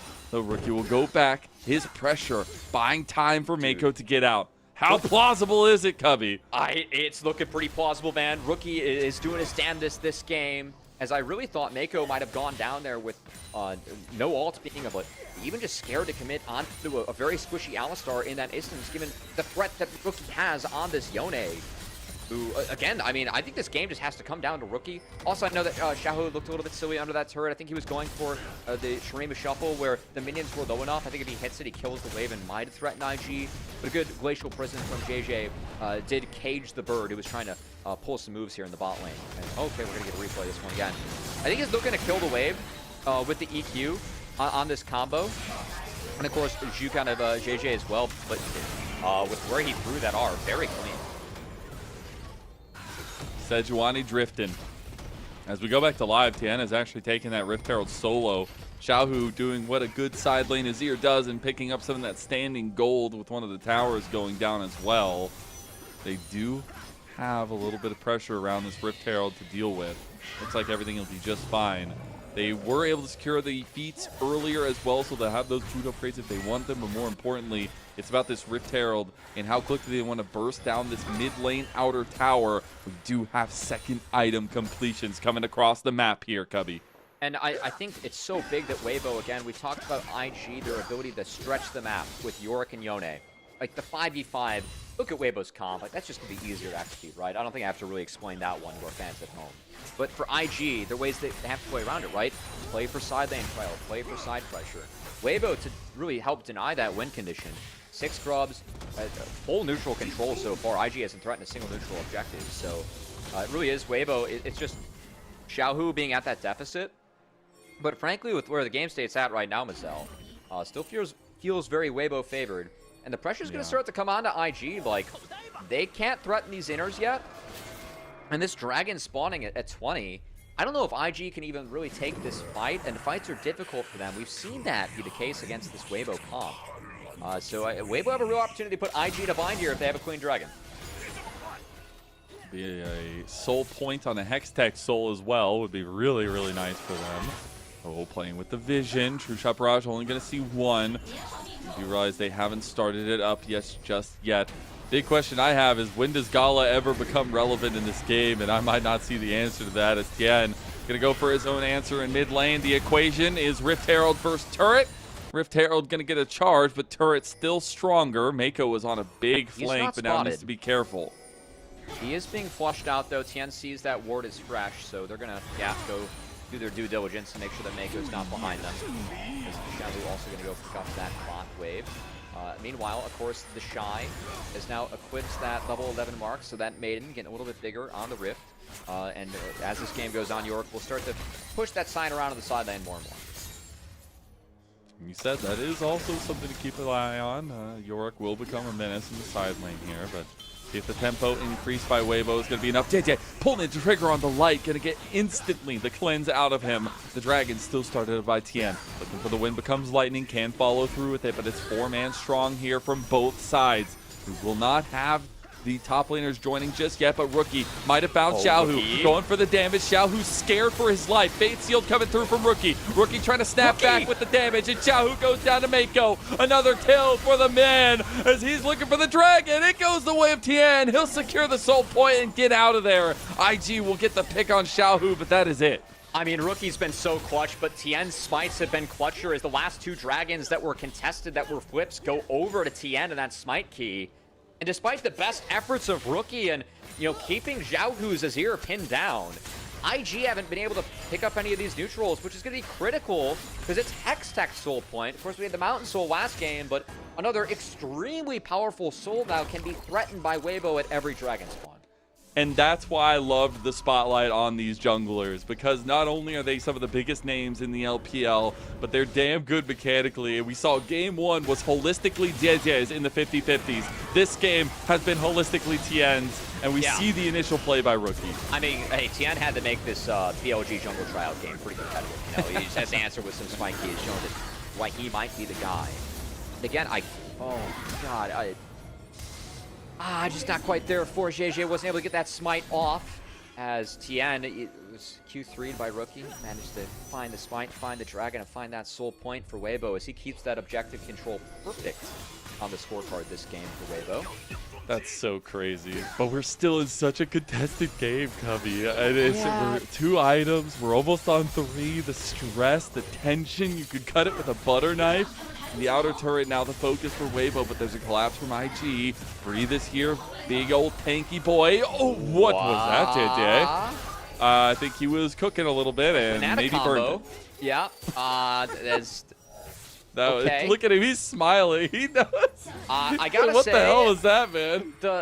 My issue with this game is Xiaohu's gonna TP mid. All right, they're gonna. Did he just try to flick in League of Legends? Is that what I just saw, maybe? This mid outer. Gala's in a lot of trouble now. Enchanted Crystal Arrow coming down. Gala waiting to flash, does so, but he's already lost a massive chunk of health. And because of that lack of pressure IG kept up in mid lane, they might even lose 2 turrets off the back of it. Nice TP from Xiaohu. That's one way to pull people away from sides as he got top in. Had a nice TP, and that's 2 turrets and a lot of gold going over to Weibo again as the Shy. Being very cautious. Those gates can sometimes help you answer those side lanes. Be able to get in position. And the Shy. Anyone who was in fog, could have based, could have gated out to maybe get him attacking that inner. Will show some restraint as IG again. We have really set up the side lanes on the map here, Mazel. It feels like they can't really push past that halfway point, which is really tough. It really speaks to the control that Weibo has in this game. It does. The strength that Weibo's going to have is it only gets better as this game moves forward again. With just being able to threaten those dragons. It's going to be dire for IG. They're trying to play away from this team fight. Atacon is still in the eyes of Weibo if they want. They're trying to buy time for the Shy in the side lane, trying to buy time for Rookie in the 3rd item, and IG trying to buy time in this series for themselves. as they already took a very dominant game number 1, but Weibo have definitely woken up in this game too. Really? No, come on. Not in our Dude, I'm Jungle telling you, he Crowd tried game. to Valo flick, and he just, you know, just didn't work. We can't be doing this in our BLG Jungle Trial series, all right? We can't be this TN biased broadcast. Oh my god, that was actually hilarious. They did one of the They former just world crucified champs JJ. That's going to be played on repeat. Look at Mako, though. He's got a bit of a flank now. Hasn't been spotted out. They will realize that somebody could have been playing into this bush. They'll flush him out just like they did before. But this is still giving a little bit of that win condition to IG. The Shy slowly but surely whittling down that side. Even after York grows stronger. Still Sion very strong as well. I mean, you're not winning games taking interface, though. Yeah, you're not. That's where the concern's going to kick in for IG. And it really feels like despite the best efforts of Rookie, we are in a position where I mean, we're approaching this Dragon spawn. And yeah, the Shy, he can get pushing these waves, but if they send multiple members at the York, I think that's still reason to be scared. As Mako's going to try and find Breathe here, of course. Not able to connect with defending that pink ward, but it looks like IG just understanding they're down, going to try and play this Dragon through the bot lane. Could be tricky. You don't want to give over a Hextech Soul. Mako can't get caught out early. We called him the goat so many times, but the goat's going down, and he's going to be fried up, as that is already a massive frontline tool for IG down ahead of the Hextech Soul. I gotta say, I could understand like Mako not burning the altar because I think he's dead anyway, but like, Mako just can't be there. Oh my god, and then we're just watching now. base checks here as Rookie not going to get taken down just because that Glacial Prison from JJ stops the rest of Weibo, but that's Hextech unless JJ can do it. He hasn't had it. He hasn't had it, but maybe a third makes it matter. As he's looking for an angle here, they pull the Dragon out a little bit. He's going to have Breathe. His body block. No! It goes the way of light. Hextech Soul secured, and IG's faith has just been shattered. As the Shy getting locked down, here comes the 2-2 train, and Gala getting knocked up. Breathe going with the double, and Mako, he's back, but it's not nearly enough. He watches as everybody falls. Breathe having himself a heck of a moment on Sion, but Weibo looking to push this back to 3Ks. I mean, the last couple smites from Tien, those steals on the contested objectives going to end up being huge for Weibo Gaming, as this Ashe Braum bot lane was really the stability this comp needed, not to mention the objective control from Tien. Despite Rookie's best efforts, it's looking like a clean, or I can't say clean win for Weibo. It's looking like a clean objective win for Weibo, yeah? All objectives secured. There you go. 100% objective secure. And a massive difference from that game number 1 faltering. Weibo bring us the distance, and they make this series a hell of a lot more interesting. Yeah, sadly, the mid diff could not overcome the jungle diff that game, if you are a mid fan, as, again, Tien.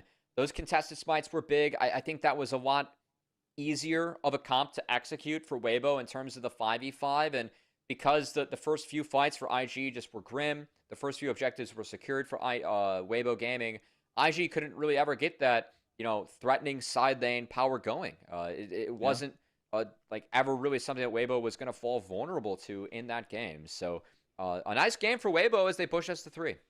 And you think back to that first game, like if Weibo had played to their conditions, had played to what we set up for them, maybe this would be a Weibo 2-0. But the fact that they faltered in that one, now evening things up with a much more consistent performance. And Tien angry, bro. Like, JJ made him mad in game number 1. Tien was angry. I think Tien had a great game. Definitely deserves the pog. Also, though, shout out to Erha. Had a nice bounce back.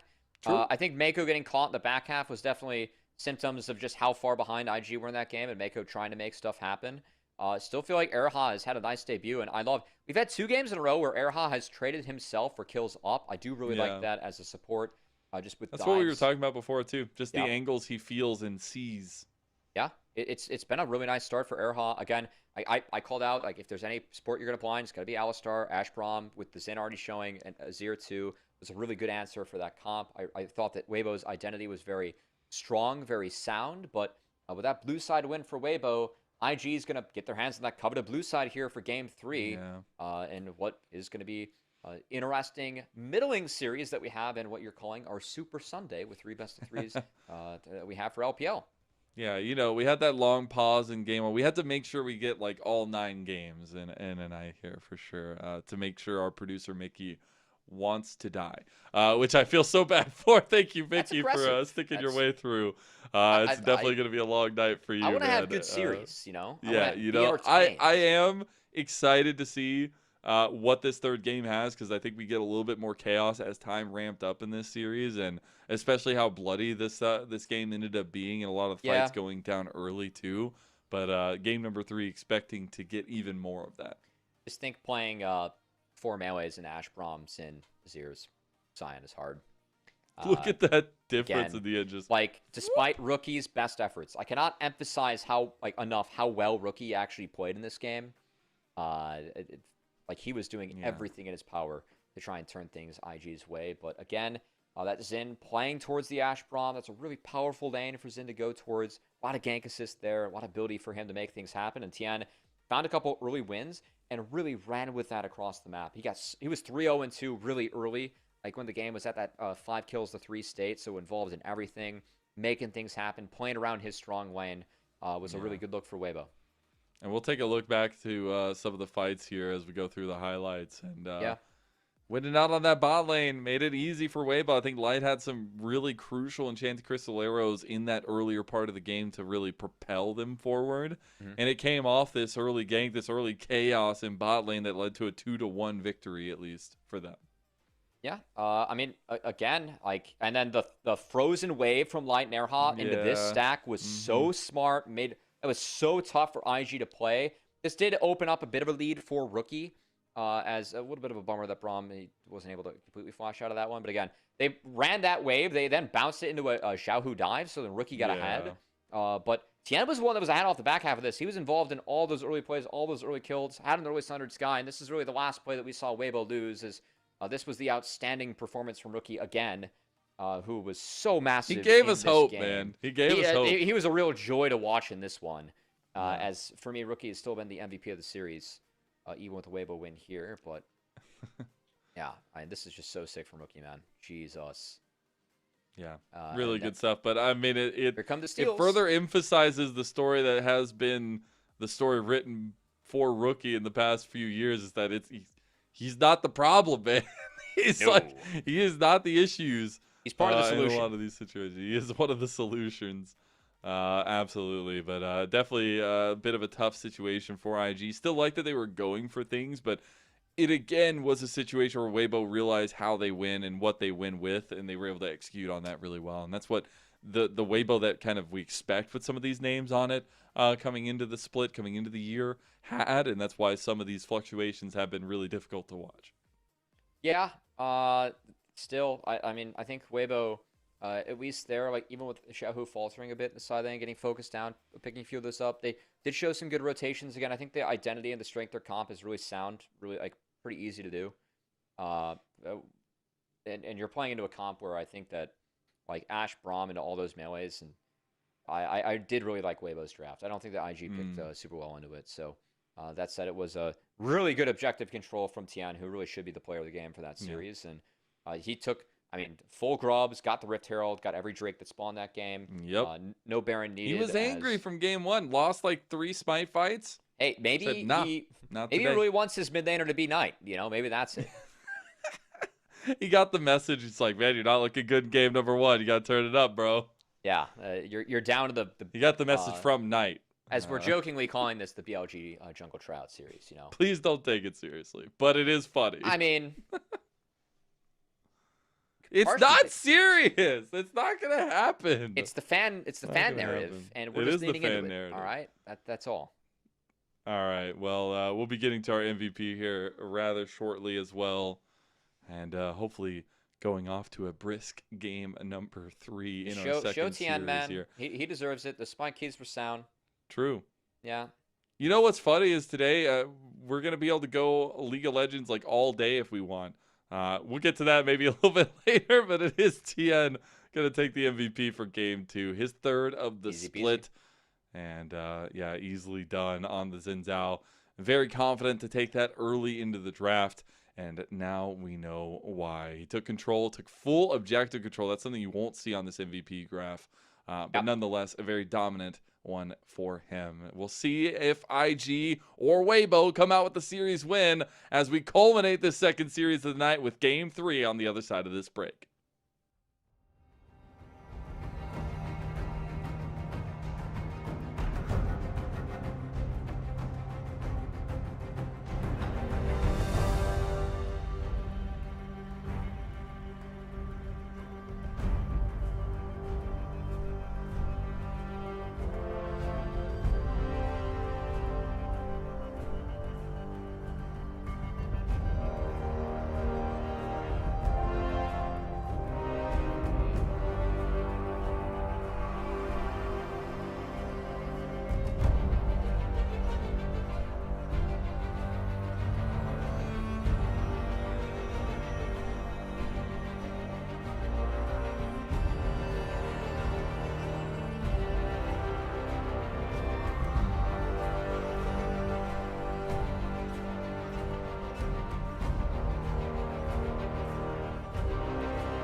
Welcome back, one and all, back to LPL English, your home for everything LPL. I'm Mazel, I'm joined by Cubby, and we go the distance in our second of 3 best of 3s. It is Invictus Gaming versus Weibo Gaming, and Weibo looked to have woken up in that game number 2. They played to their win conditions, and they executed it very, very strongly. Tien getting the MVP for 100% objective control. I mean, that's a pretty solid draft, a pretty solid game from Weibo. Pretty hard to complain about what we saw there, outside of a few outstanding plays from Rookie that tried to keep IG in it, but of course not able to find the win. We find ourselves at a game 3, and we're going to have to see what each team is ready to bust out, as Fearless taking a little bit more effect here, and we'll see what teams, what choices teams make when things get narrowed up a little bit.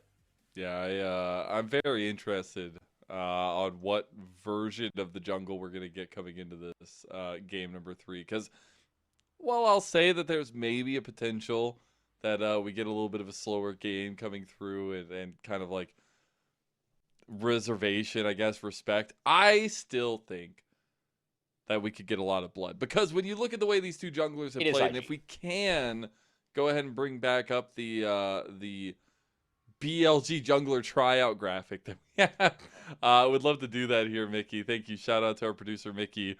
In for a long night, so please give him some love. But this is the bout that we really wanted to focus on tonight. Both guys extremely aggressive in how they path, very unique in how they path, and they do differ somewhat in champion pools. IG definitely been willing to go for a lot more variation, but both of them are lethal on the right picks. Honestly, curious with the side swap, or at least expected side swap that we have going into this game. What happens to some of these shared picks? I mean, we haven't seen Lilia make an appearance except on the ban list so far this series. IG going from red to blue. Going to be a big question if Weibo is willing to also ban that Lilia or take away something else. Of course, you got to imagine you're going to ban the Gwen away from the Shy. And that Vi that's been taken away for really the entire series.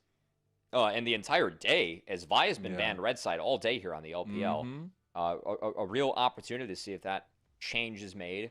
As I expect IG with the side swap. Yeah. Oh, they're actually sticking with the Lilia ban themselves. Okay, curious. Okay. I was wondering if they were willing to first pick Lilia. Maybe they first pick Poppy. I don't know. Nah. That would be wild, though. Yeah, nope. No first pick Poppy. I'm out. Jace ban is there as well for Weibo back on that, or on the red side, rather, not back there. Gwen ban from blue side as well for IG. Okay, what do we want to first pick here in Invictus Gaming? As feel like they're cooking. They gotta be. I mean, do they want to go for something? I'm trying to think of like the real priority picks that are still up on the table. Callista's had a pretty high presence. Could be an early Callista if they want it. I was gonna say Skarner as well.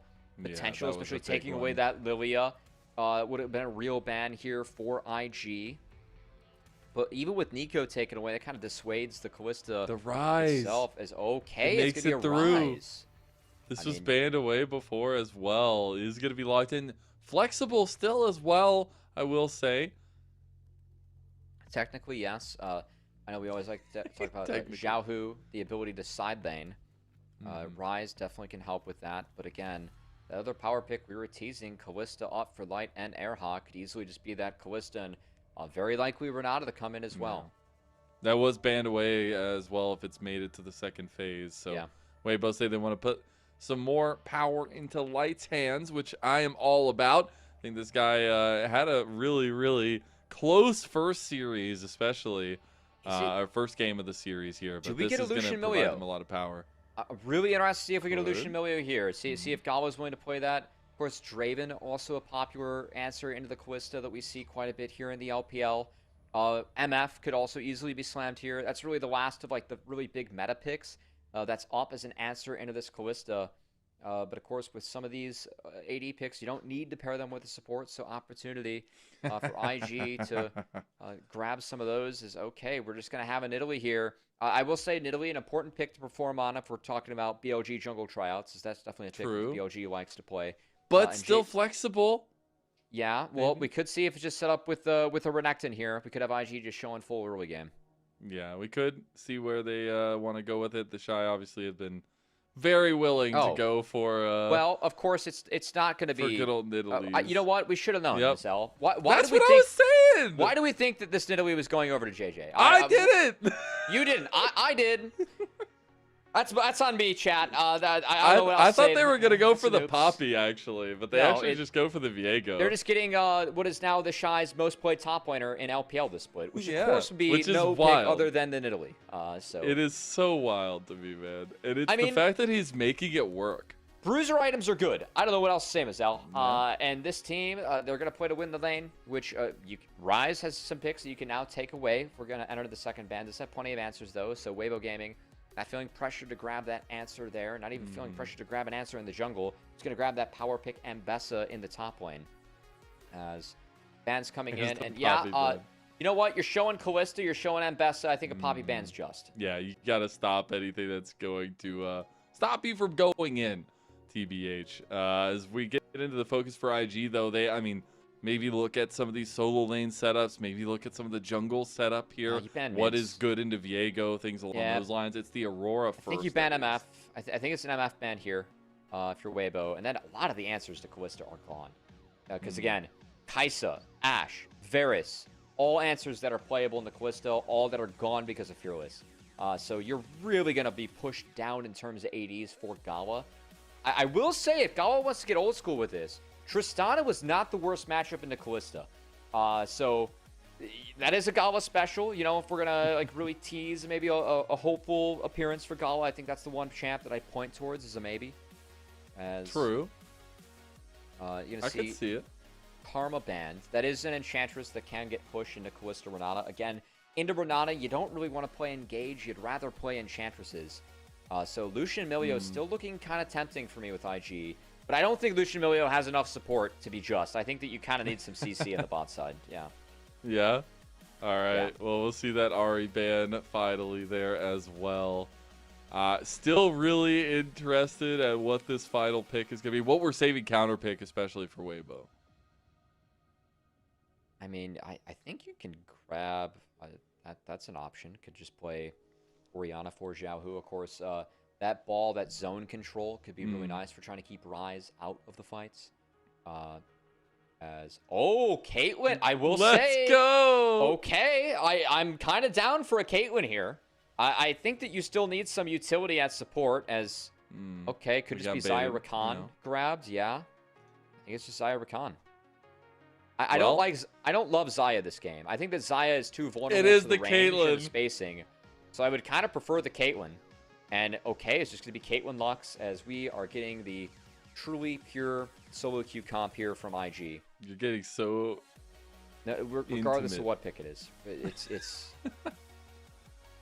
going to be about we'll see exactly what they want to go for. Chaining the stuns, chaining the roots into the chain of the traps and the spears. And we'll see what the Shy can get done. As of course, he does go with the Bruiser / Brawler in Italy. But man, IG trying to get priority with a very aggressive early game comp bot. Oh, man. I got a big question before we really dissect this analytically. Does JJ play his skin? Does he do it? Does he do it, man? I want to know. I hope he does. I'm very curious. I'm glad he pulls out the Viego, though. Definitely giving onus to him. But this matchup between him and Tien has been so tight-knit. It was JJ having the better of it in game number 1. Tien having the better of it in game number 2. Now Nocturne versus Viego. A lot of carry pants on these guys here, it feels like.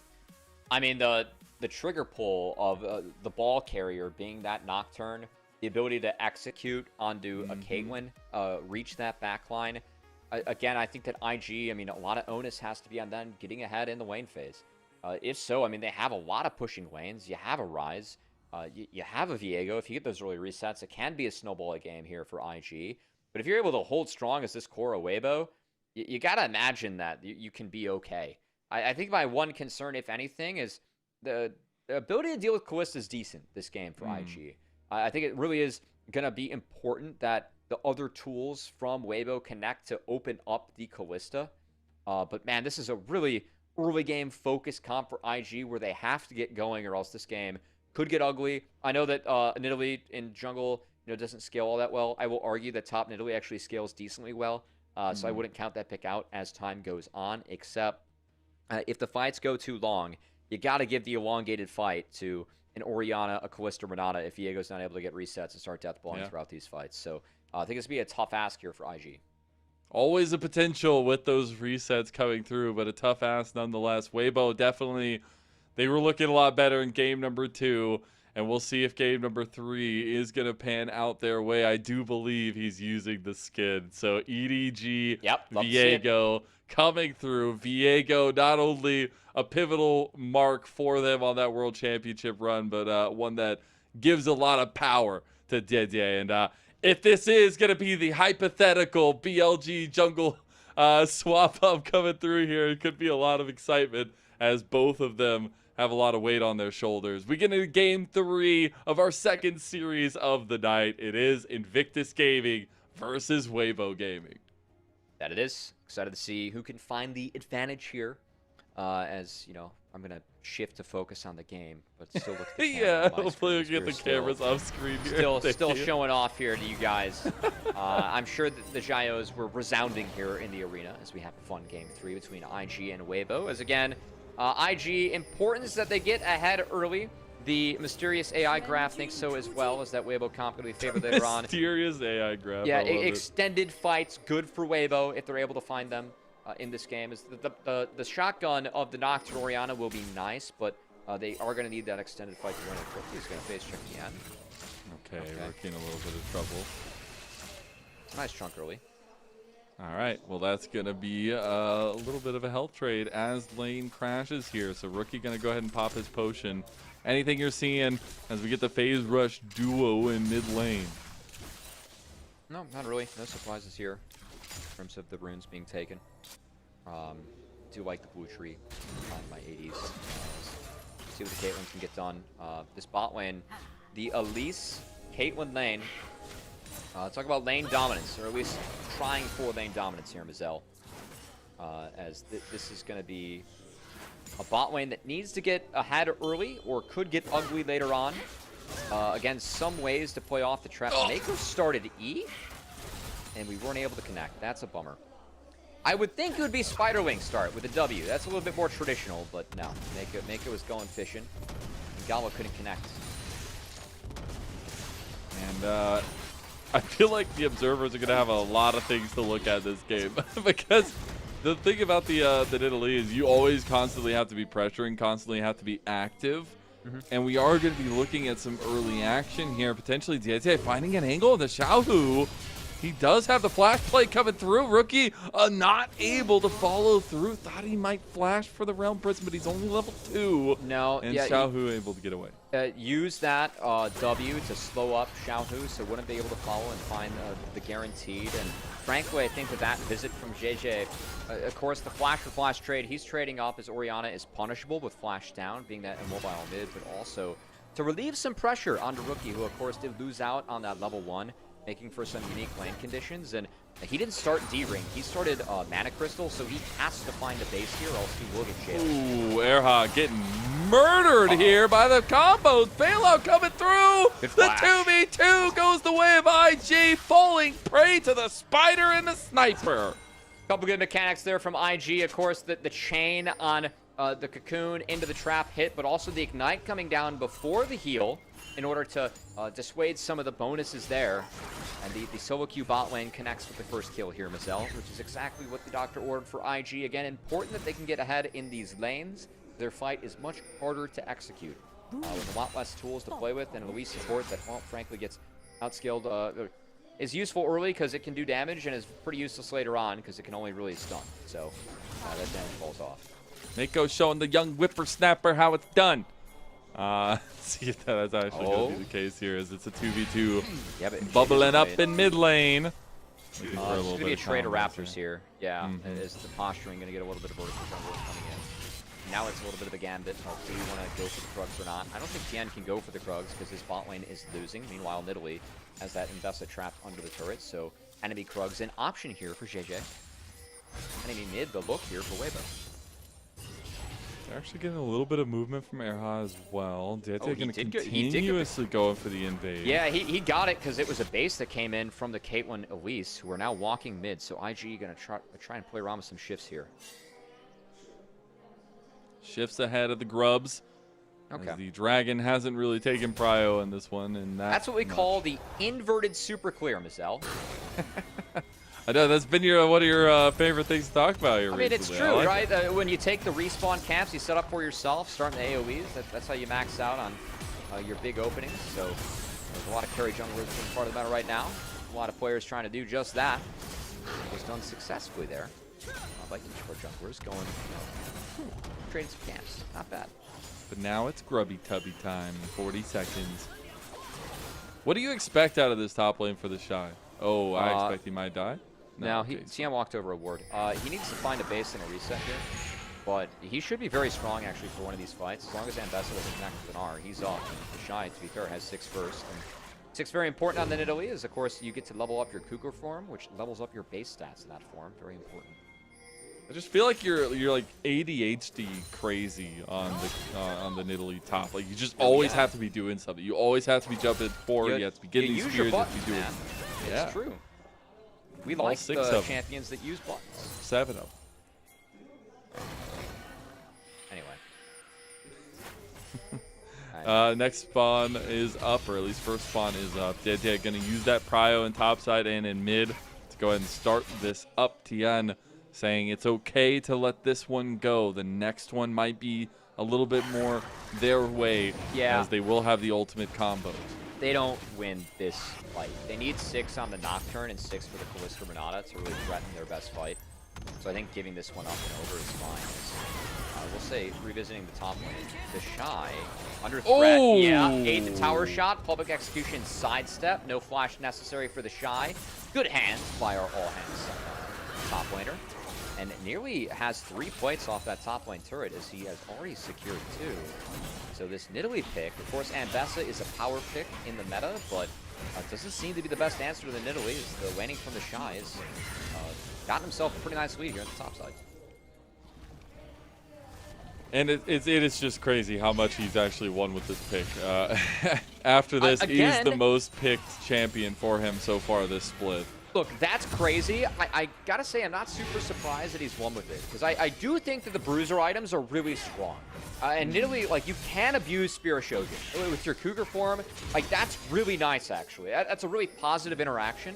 Not to mention, I mean, Trinity Force Nidalee does have some really positive interactions there as well. So I don't think, like, it's actually as full as some people are making it out to be. I do think the Shy is somewhat on something. Of course, he is able to execute it a lot better than other players, given how gifted he is mechanically.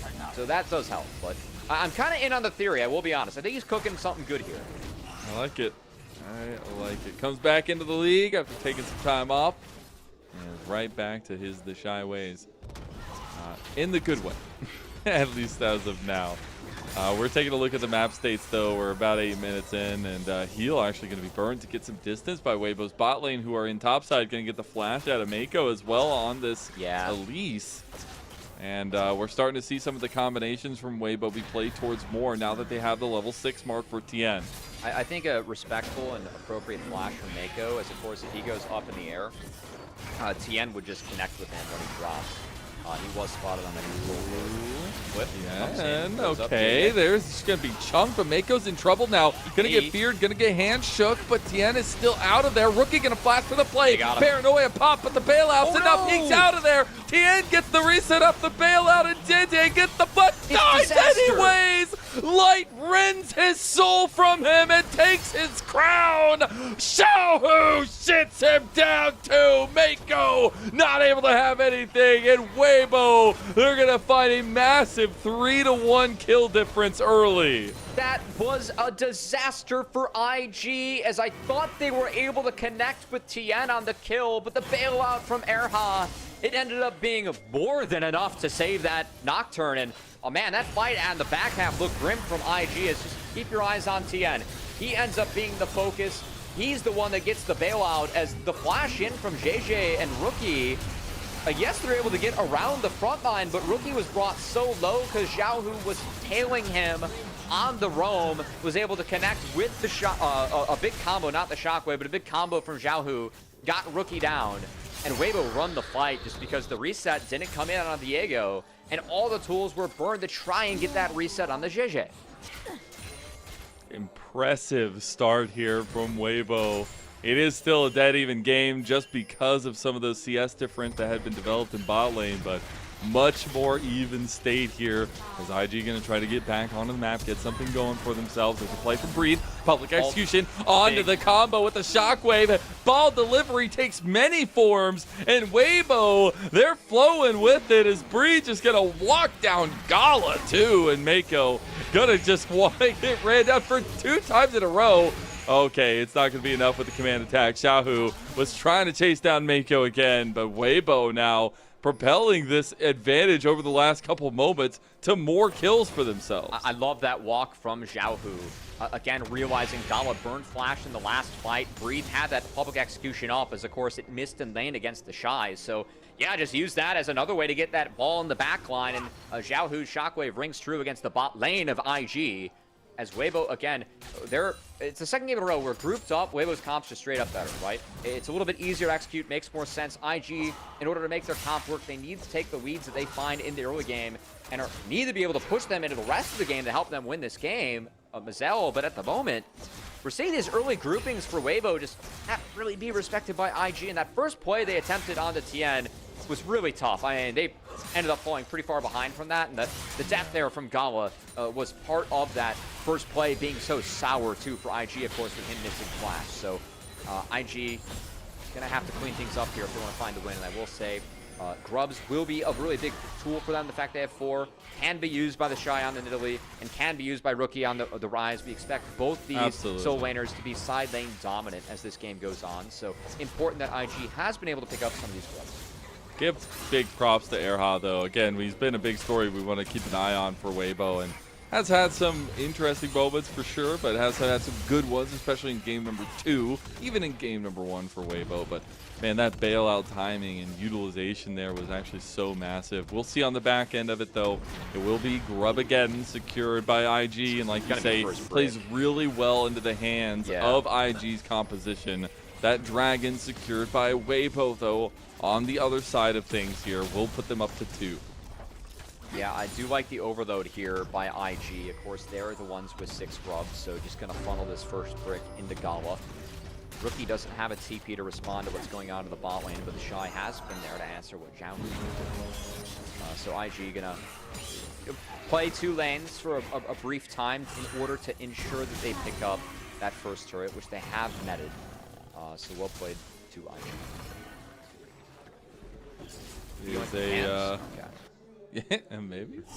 Oh, he's just being a good person, putting out the ward, you know, getting the trap down router, get some vision over there.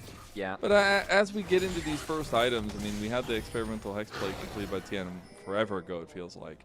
But those Trinity forces starting to come online. Rookie going to take a while with the Roa, obviously. Yep. The Yuntals for Gala. How are we feeling about the state of things on these first item spikes? I mean, I think that items are kind of what they are in this game, Azel. I just think that because we have 2 such different style compositions, if Weibo's grouped up as 5 and can execute the team fight, it's better for Weibo. If IG is finding these skirmishes, using their grub advantage to play side lanes and try and get turrets down, it's better for IG. IG doesn't want to fight right now. They want to continue to try and pressure these turrets and use the grub again, and they've been able to secure, again, exactly what their comp needed to try and make things connect. That, a very active support, and Mako's Elise, who again, will be falling off in this game as this game goes forward. Just a wee bit, you know. I'm kind of curious if we end up actually getting a support item out of Elise, as it was a Kindle Gem Rush. So I will keep my eyes on that, because I think the most common first item on support Elise has been Rocket Belt to try and snowball, but Kindle Gem could lead to a few different things. Rookie, luckily he's using the Pirate Rise skin, because he's definitely off on a pirate adventure, trying to plunder as much gold in the side lane as he can get. And you see that player gold graph there on either side. Light definitely having a bit of advantage after getting those kills, but everything pretty tight-knit after that. And still about a 1.2k lead for IG as they take another turret in the side lane. The Shy actually looking to go into a fight here. On to Breathe because he had the backup from Mako. He's got that and a fat heal. As again, Primal Surge. Don't sleep on this Nidalee. I know traditionally Nidalee is not a scaling pick. But I actually think that with how strong some of the fighter items are, again, I think the Shy's onto something. and he does have level 11, so has a slight lead into Breathe and should be able to, again, push that Ambessa or the Orianna around as long as he is in the side lane and finding those, 1v1s, 1v2s. Whereas, of course, in the team fight, Italy doesn't bring tools for that outside of damage. And there's not a whole lot of setup for IG. So that's where we're a little bit concerned for the IG comp. Again, this is a comp that needs to have a lead in order to function. And it's curious for me if they get a big enough lead to actually feel comfortable fighting this third dragon. Because I think that's where we're going to start to see the breaking points of this game. As, of course, no objectives on the map at the moment. Just going to be a Herald that is spawning in 40 and a Dragon that's spawning at $145. But real question for me, is IG feel comfortable enough to team fight Weibo around that objective, or can they use the rise used in Italy and the strength they have to bully Weibo around that objective to get it for themselves? I just think it's so difficult into a Nocturne con when you don't have a true tank. And it just feels so hard because Mako is the one that needs to really face check these. He has Spiderlings, you have some long shots, but if he overextends, he will be pounced on and taken down. The repel is not going to buy you enough time. Feels like Weibo know this. Playing around it heavily. JDG is going to come over, trying to get a little bit of extra support on these ward clears up towards this top side. Rift Herald does spawn now, but Weibo, they're sitting in wait. They know what they have. They know the weaponry. What did I just talk about? Mako extending a little bit too far out. Goes with the repel. Has the flash. Shockwave coming in. Light gonna go for it. Xiaohu's the one. Command attack. The Emperor's will is there. And Rift Herald go the way of Weibo. I do think Mako could have played that one better. He can stand the repel longer, then come down on the wave that was actually, walking towards IG and towards that turret. Didn't jump to the caddy minion. Instead, came straight down, burned the flash, still went down to Xiaohu. As Weibo burns no flash, is picking up that kill and is going to use the 5v4. And IG not wanting to team fight Weibo with, of course, Paranoia, Fate's Call still being up. They're just going to try and take stuff on the other side of the map, but another neutral objective goes over to Weibo. It's so crazy. This all is happening. It keeps being these little fights from Weibo, but if you look at the goal, if you look at the numbers, things are still leaning the way of IG just because of these solo lane setups as well, and especially for the Shy. As we look at it, IG will stop the dragon stacking of Weibo. I will say, if they get this, it's big. I know that Weibo is going to do their best to get in here. We'll see if they can find a fight. TES, the spike fight! Oh, he's not even going to go for it. Okay, the flash play coming in. Public execution goes through on a Rookie. Rookie's going down. Xiaohu finds his number. Flash going to come through now, but Paranoia going to make the retreat come through from IG. It is the dragon stacking stopped. But a big pick by Weibo. I mean, how sick is Erha, man? The flash handshake on the Rookie was beautiful. As he flashed out, he's a rookie, bro. Going down. Again, his 4th series going up against one of the LPL GOATs in Mako. And actually making good plays in the series. Erha continues to be a bright spot for Weibo. And again, that 3-4 record, we don't feel like is really as indicative of the strength of Weibo with Erha. We have looked more competitive with him being in the lineup for sure, Mazel, and continues to make good plays. This composition might have cooked a little too far for IG. Feels bad as well as it JJ's skin on the Viego. They will try to pick out Breathe, though, and they should be able to do so. It's just going to take a little bit of time, a little bit of heartbreaker action. So they will play to their strengths, play towards this side lane, and Rookie is going to push that one in. Again, like that is the play for IG moving forward. The team fights, no bueno. The side lane play is very bueno. As he draws in here, folks. Quad's still on the Rookie, and the conviction, man, for a support to do this, and for him and Breathe to work together to land that public execution again. If he handshakes the wrong way, it could be grim. Looks like it was a good comms, good teamwork there from both Breathe and Erha to make sure that handshake connected into the public execution, which took down the Rookie. As Weibo at least pick up a kill in the back half of the fight. Still big that IG denies the dragon stacking. That will buy them some time again. Important that IG is able to stretch the map in this game because, again, those are the fights that IG could win. We really like them in these skirmishes. They do not have the team fight AoE tools to win. Like, think of the circles in this game, guys. It's Renata's hostile takeover. It's the Shockwave. It's Ambessa's Beyblades that are just her kit, right? Whereas IG, it's pretty much all single target damage. So, like, really think of the game in kind of that lens and just why it's better for IG to be side laning and finding these skirmishes at home, guys. We're going to see a game with two different, like, very different styles clashing. With Weibo's comp, definitely a lot easier to execute around these objective fights and when grouped up. But do have to be careful in these side lane scenarios because IG still have a lot of strength here. Got 4 control wards by Weibo around this bot side. They realize that next dragon has to be even more important for them. They're trying to get Xiaohu to take down that side lane turret. Rookie was thinking about threatening a realm warp. Potentially go in mid lane, but now he has to go answer on Xiaohu. Yeah, Some deep vision also secured by that 4th moved up control ward. I like Mikhail's pickup here for Eraha. Can get you out of like any cocoon, rune prison, and the trap combos if necessary. It takes away, I think, the best way that IG can try and play out these fights, which is really looking for picks and burst damage on a single target. Again, close game. This lead's not enough for IG if they want to play these fights. And Rookie, he's no flash still. Goodbye. Instantly popped Beautiful. on the paranoia, the shockwave to follow, and Rookie will fall after having such dominant games, such good and clean series. He's going down, down, down in this game number 3. That's the other. I haven't even gotten into this. Like, of course, the sides are where IG have to win, but you're trying to play sides against a Nocturne, and really well played by Xiaohu. Nocturne able to play sides so well, trying to answer that. Because again, just really feel like this draft for IG, we called it solo queue inspired. But they just have to win all 3 lanes and win the game. They've not done that. Weibo's done a nice job of answering. And again, this even gold status, like that's not where this game should be at this point. It should be IG being ahead if their comp wants to win. You can even see it with this gold craft. Weibo being favored by a bit more than where the game state would usually have Weibo favored, just given how close the gold is and the 6 grubs over to IG. That really does speak to the scaling and the ease of execution for me. That's where that's not going to show in that type of stuff. The ease of execution so much easier for Weibo to play out these fights in this comp.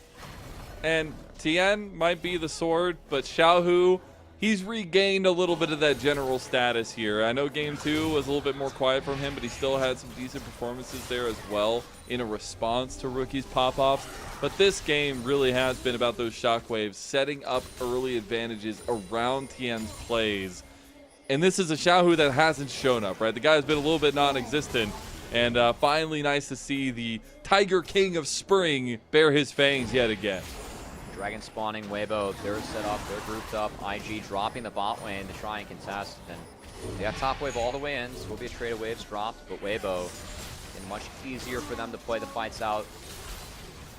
The Shy's finally getting involved. All the ults are up for Weibo. Just keep your eyes on Tien when he wants to pull that trigger with that Paranoia Shockwave combo.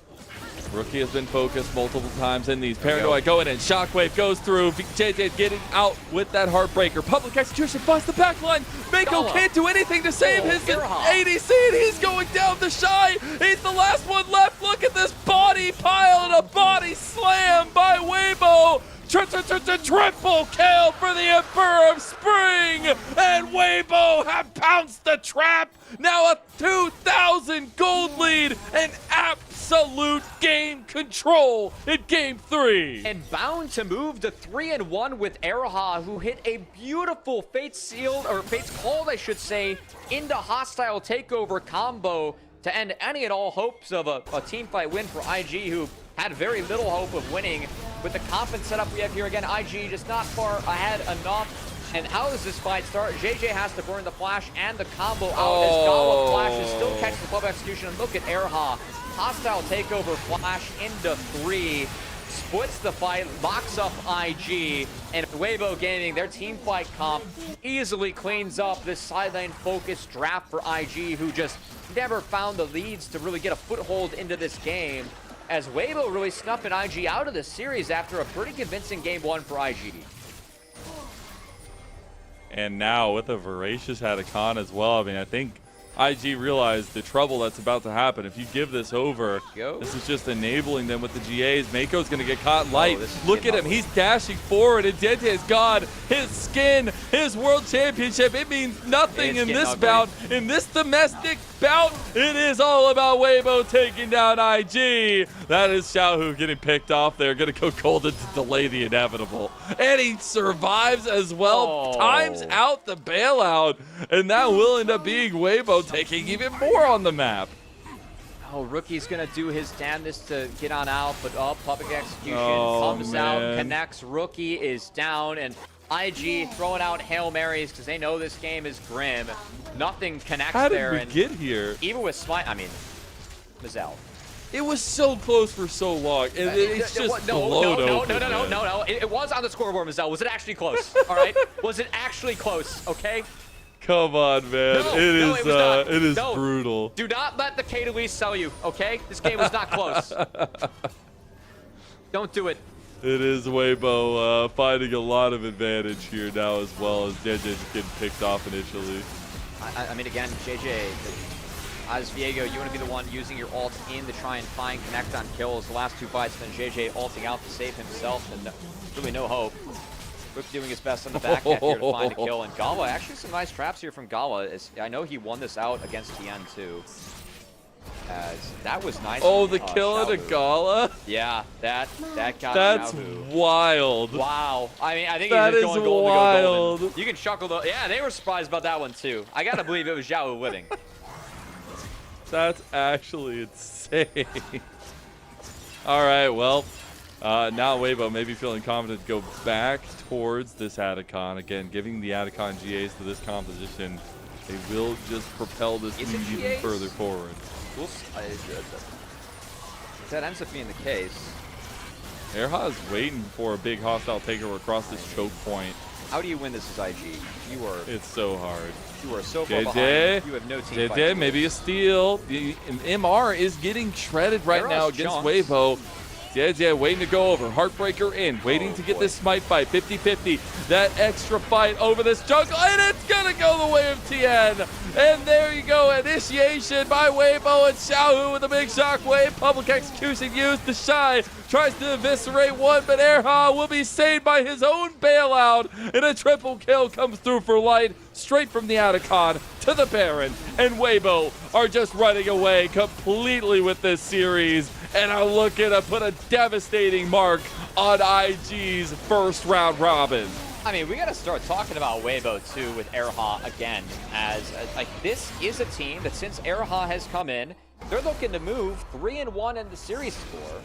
And I mean, they dropped to Team WE, but they've beaten a cold NiP, beat JDG 2-1 in a scout off day, but a good performance from Weibo. Now taking down IG, who really just crushed their last couple of series against WE and JDG themselves, and what was an eternal banger in that game 3. But man, like Weibo looks like, I mean, like based on their win against JDG and the win here, like actually looks better than IG of late with Erha in the lineup and in the standings, despite IG being above them.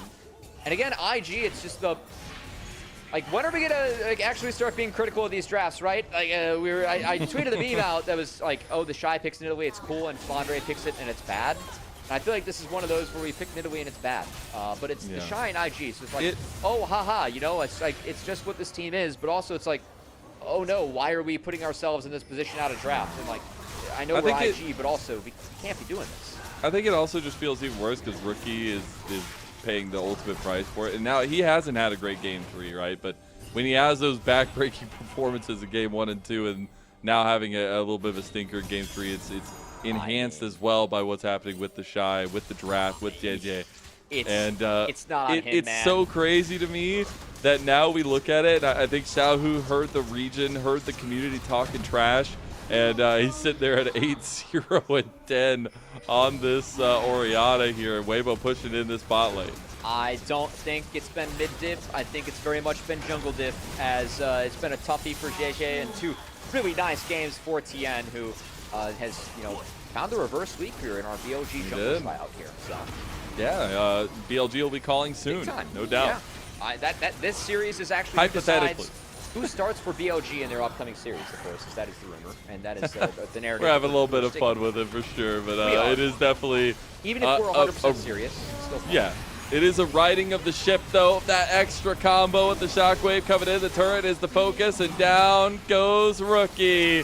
As they're going to try to find the rest of it here. Big handshake from Erha. Again, another double kill comes through. Light looking for more. Light looking for even more as the Fate's Call is not even going to be there. Triple kill again for Light. There's nobody left on the table. Nobody left on the board for IG. Invictus Gaming Super Team has been crushed And Weibo look to even up their scoreline. Look to go 500, go 4-4, and take this reverse sweep over IG. What a day it is for the LPL and for Weibo Gaming. I mean, Weibo looks at that draft and just pretty much says, get that trash out of here, man. They smack IG in that game 3, and the groupings from Weibo were just played much better. A good series from TN, I think, in the back half. For me, TN really MVP of this series as a bit of a stinker game for IG and JJ in that last one. Kind of how that draft looks if you don't get ahead early, but Weibo did a nice job of finding early kills, making sure those early objectives and groupings were threatening enough for IG. And no real significant leads came in those side lanes that could really break Weibo, really, in either of the last 2 games. I know that Rookie's Yone was big, but it feels like these last 2 games, IG went for very solo and side lane-centric comps. And we looked at Weibo, just had stock standard, 5v5 comps that were just so much better than IG when IG couldn't execute and actually win the game in the first 15 minutes. Yeah, and man, it's so heartbreaking to see this kind of moment, pun intended, with a Viego pick for JD.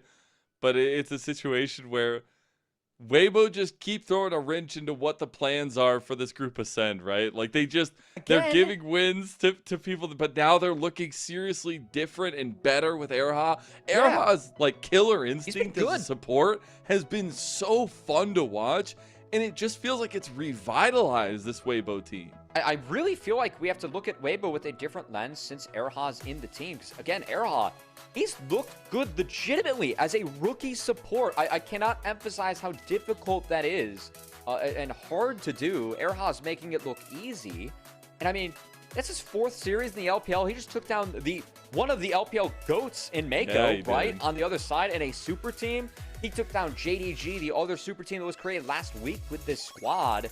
And the Erha Weibo looks so much better than what they looked like before. And like, again, they're 3-1 with this lineup, have beaten legitimate teams and series that have all gone the distance, which means the Erha has also been battle tested a little bit, has clutched up in a few of these game 3s. It's been a really good look for Weibo. Like, I can't see a world where Hong comes back in anytime soon. Absolutely not. Yeah. And I will also say it helps a lot when you actually have a mid laner who shows up. I called him non-existent in the last series, which I still think is held, rightfully so. But you can't be non-existent when you are Xiaohu, when you're a guy who has beaten this league top 2 mid, and being able to have that kind of important series shut down over Rookie in the final moments must feel really good for him to feel like he's getting a little bit more back in shape. Yeah, again, I think that for Xiaohu, like, the game 2 wasn't exactly what he was looking for on that Azir, and Rookie got the best of him on the Yone, but then to have that game 3, that Orianna pick, got to answer the Rise, was big, works really well with the Nocturne, a combo that we really saw dominating split 1, right? I mean, if you think of all the series where we saw Nocturne and Orianna, 2 really high-presence champions, they definitely fallen off a little bit in split 2. After just some of the changes what teams are going for now, but to bring that back out in game 3, thought really complemented the comp well. Overall, I mean, story for game 2, like Weibo's drafts just a lot more cohesive, right? And it's not like we expect IG to draft like that, but at some point, just have to be like, IG, can we switch it up? Because the game where the Shy was on the tank and playing the supportive pick and helping the team was a damn good look for IG. And these last 2 drafts, like, just looking at the comps, it's so hard to win these games in the 4v4s, the 5v5s, like these big team fights. I mean, do yourself a favor, man, and take some more tools for this for IG, because it feels like they're trying to play Hero League. Even with how damn good this team is as individuals, they can't always find the hero in this game. Again, the gold graph for me just does not tell a story of how one-sided this game was. I think the kill score really does tell a story of how one-sided this game was for Weibo. Because despite the best efforts of IG in trying to use the strength of these side laners, it was non-existent. They got blown out of the water in this game 3. And it was a red side win as well. Impressive stuff there. They knew how they wanted to counter it. I mean, the Orianna Nocturne coming in clutch at the last little moments there. To kind of put a combination into something that's easily executable. I think that's what I really love that you highlighted is it was just all about ease of execution, right? From the beginning, from these first fights, it truly was just all about that. Game decided here, as the Tian survives the combo from Rookie. It's so JJ. crazy, man. Yeah, Rookie just goes down. Really well placed ball by Xiaohu, and of course that first kill, no reset for Viego, ends up being a Weibo to run out. And I gotta say, for IG, we weren't thinking about this earlier on in the split, Marcel, but really feels like the weak link in the last couple of series has actually been JJ. Yeah. Yeah. There's been some moments. I think game 1 was definitely centered around him for sure. Yeah, he had a big game 1. Which was good. But yeah, some of the consistency issues definitely there. I don't think he was set up for success in this one whatsoever. I think if you're a Viego and you see an Elise and an Italy top, I don't know if you're that happy in the situation that you're I in. 100% agree with you, Mazel. But, you know, why he might be looking to try to sign BLG, you know? It still was ugly, you know? It was. Yeah. Even thinking back to some, I know I pulled some other clips about this team, just kind of like what's going on. There was a series that they dropped pretty much because of AJ. Anyway, getting distracted. I'm getting a little bit tired at the end of the day. That was a beautiful team fight in the back half from Erha. Of course, the hostile takeover flash combo was good, and for me, that's a big story for Weibo. Again, 3-1 with Erha. This team looks different. Erha is playing really well as a rookie, and it's been pretty fun to watch so far here, Marcel. It's been I've been relatively impressed. It's going to be a lot of fun to see what happens with this Weibo team. Again, they still have one more game, one more series in this first round robin. This is the end of the first round robin for IG.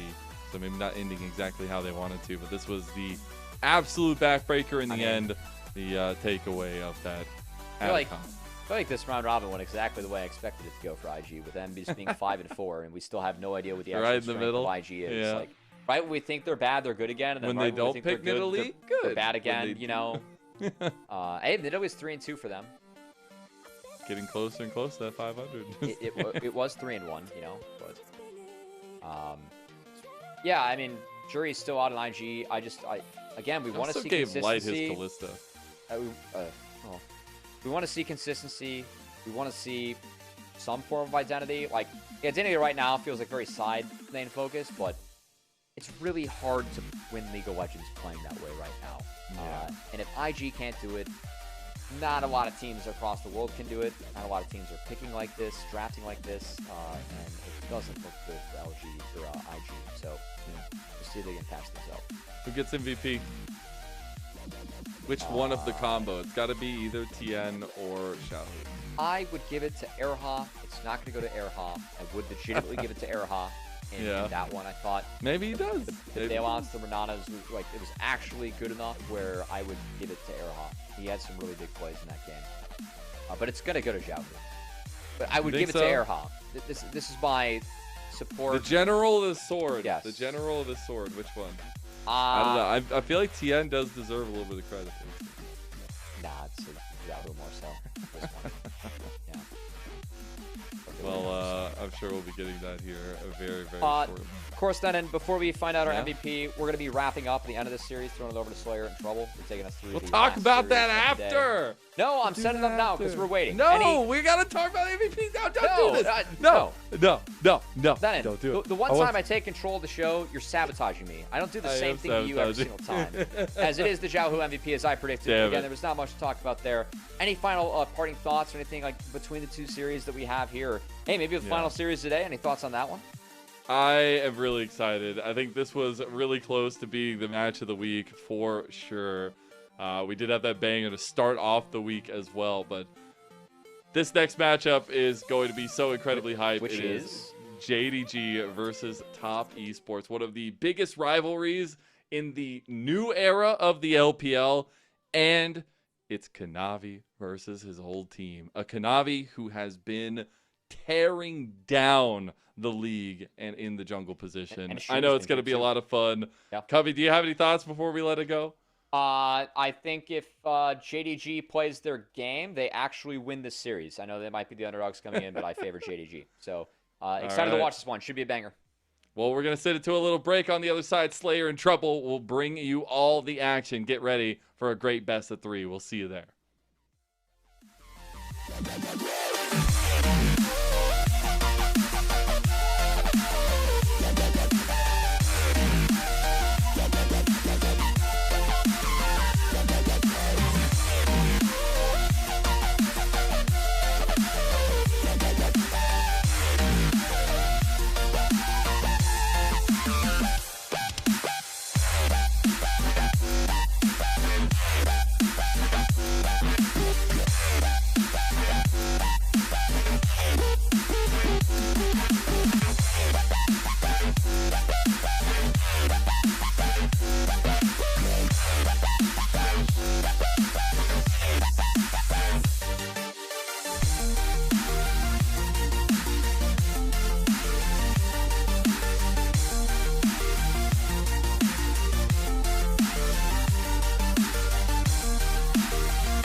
Let's have a bit of fun till I downfall.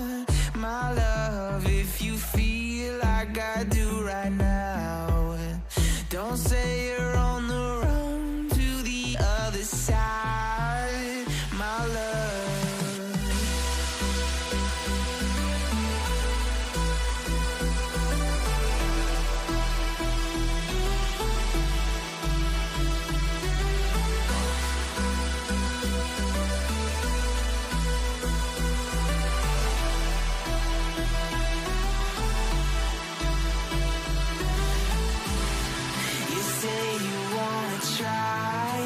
But you never do. Sugar, there's a reason why we lose. You say you wanna cry, but you never do. Sugar, there's a reason why we lose.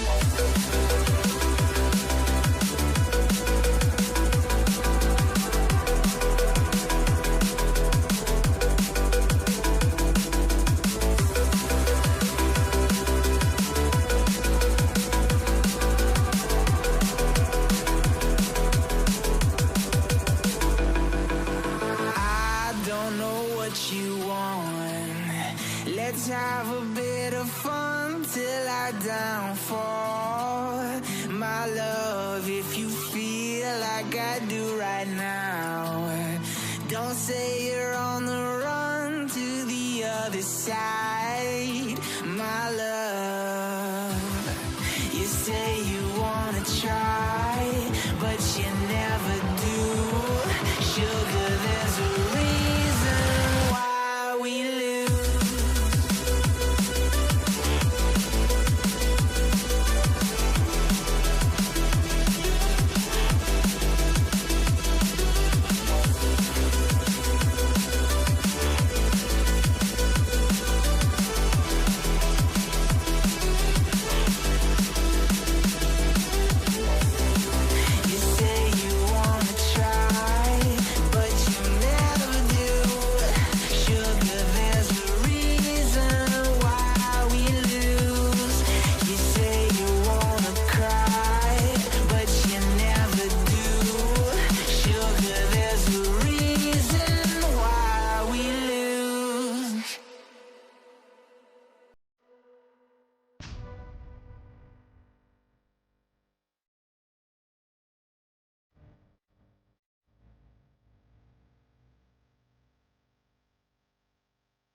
No, we're not talking about the El Clasico, Real Madrid versus Barcelona, or your American fans. This is no Lakers versus Celtics. It's the LPL's edition of the El Clasico. Top Esports versus JDG. Hello, welcome everybody back to the unofficial LPL English broadcast. It will be myself and the lovely Trouble taking you through what is the premier matchup of tonight. I don't care how many series we've got. This one's going to be a fun one. This is going to be, the history, the stakes in Group Ascent, it all just bubbles up to the surface here, Trouble, for an awesome matchup. First of all, absolutely everything you said. Glad to be casting with you for the very first time as well. And I wish I had like one of those papyrus kind of things where you just like let it unfold and fall on the floor, because it'd be like 7 internationals, titles winners, incredible history between the two organizations, swaps between players from one organization to the other. We've got Korean players coming in who have won previously in Korea and international titles. It's absolute madness. But I think like the most important thing right here is that both of these teams are trying to find their footing. And you might be thinking, Trouble, you're freaking crazy. Top Esports are 7-1. What footing are you talking about? You'll hear us talk about it later.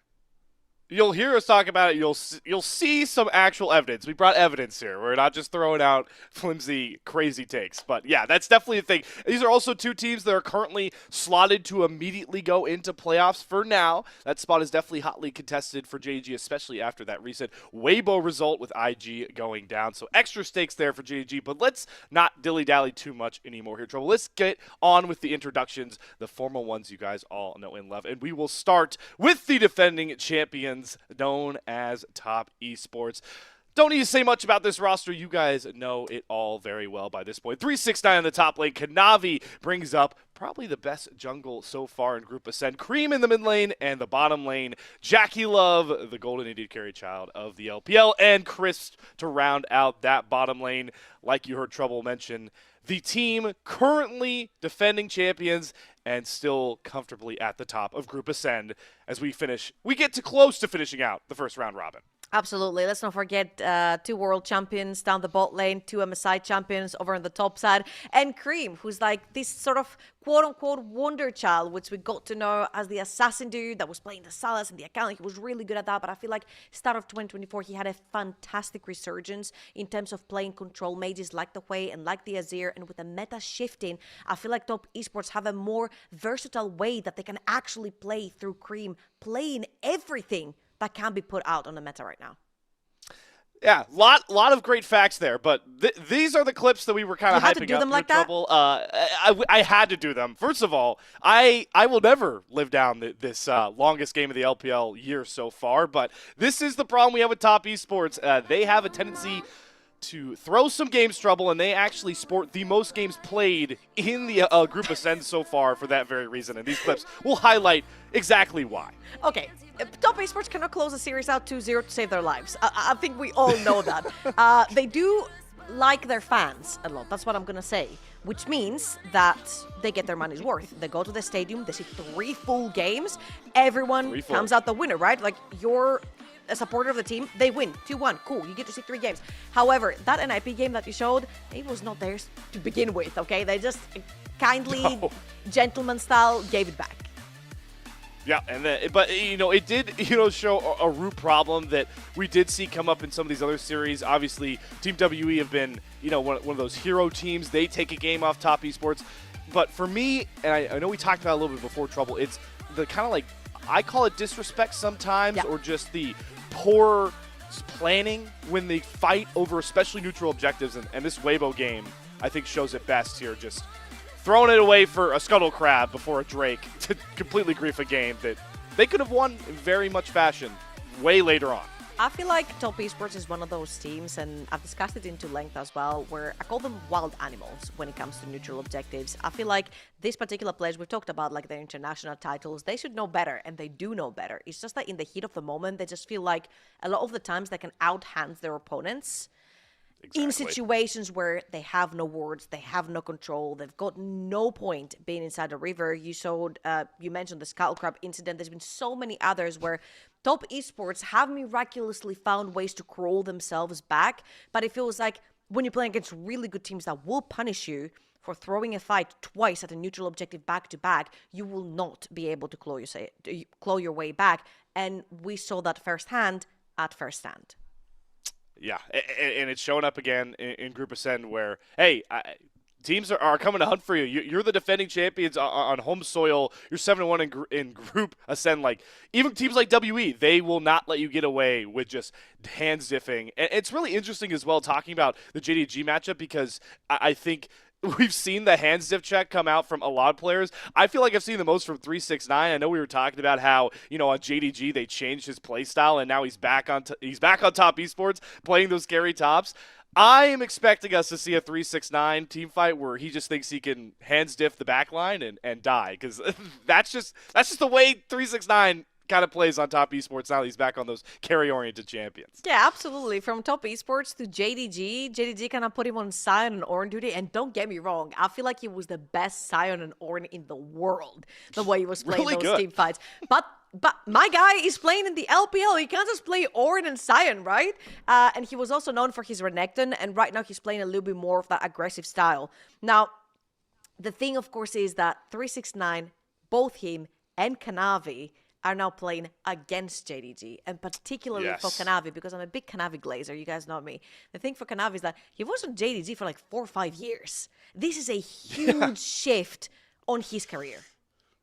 Yeah, and we got the awesome graphic made. It's always funny to look. I love this graphic style for like so many players that we've been able to show it on, but it's still so funny looking at it for Kanavi because it's like, this is a graphic made to highlight, a player like Shun who's like bounced around like to get to this point, and that's just Kanavi. It's like, yeah, I spent half a decade on JDG, and now I'm like, I'm just now starting out the top esports. Okay, I have to beginning. say, But I think and he's taking titles off top esports when he's on JDG, right? Majority of the 10 wins against Kanavi were on BLG when Shun was playing for BLG 2024, and BLG were absolutely dominant.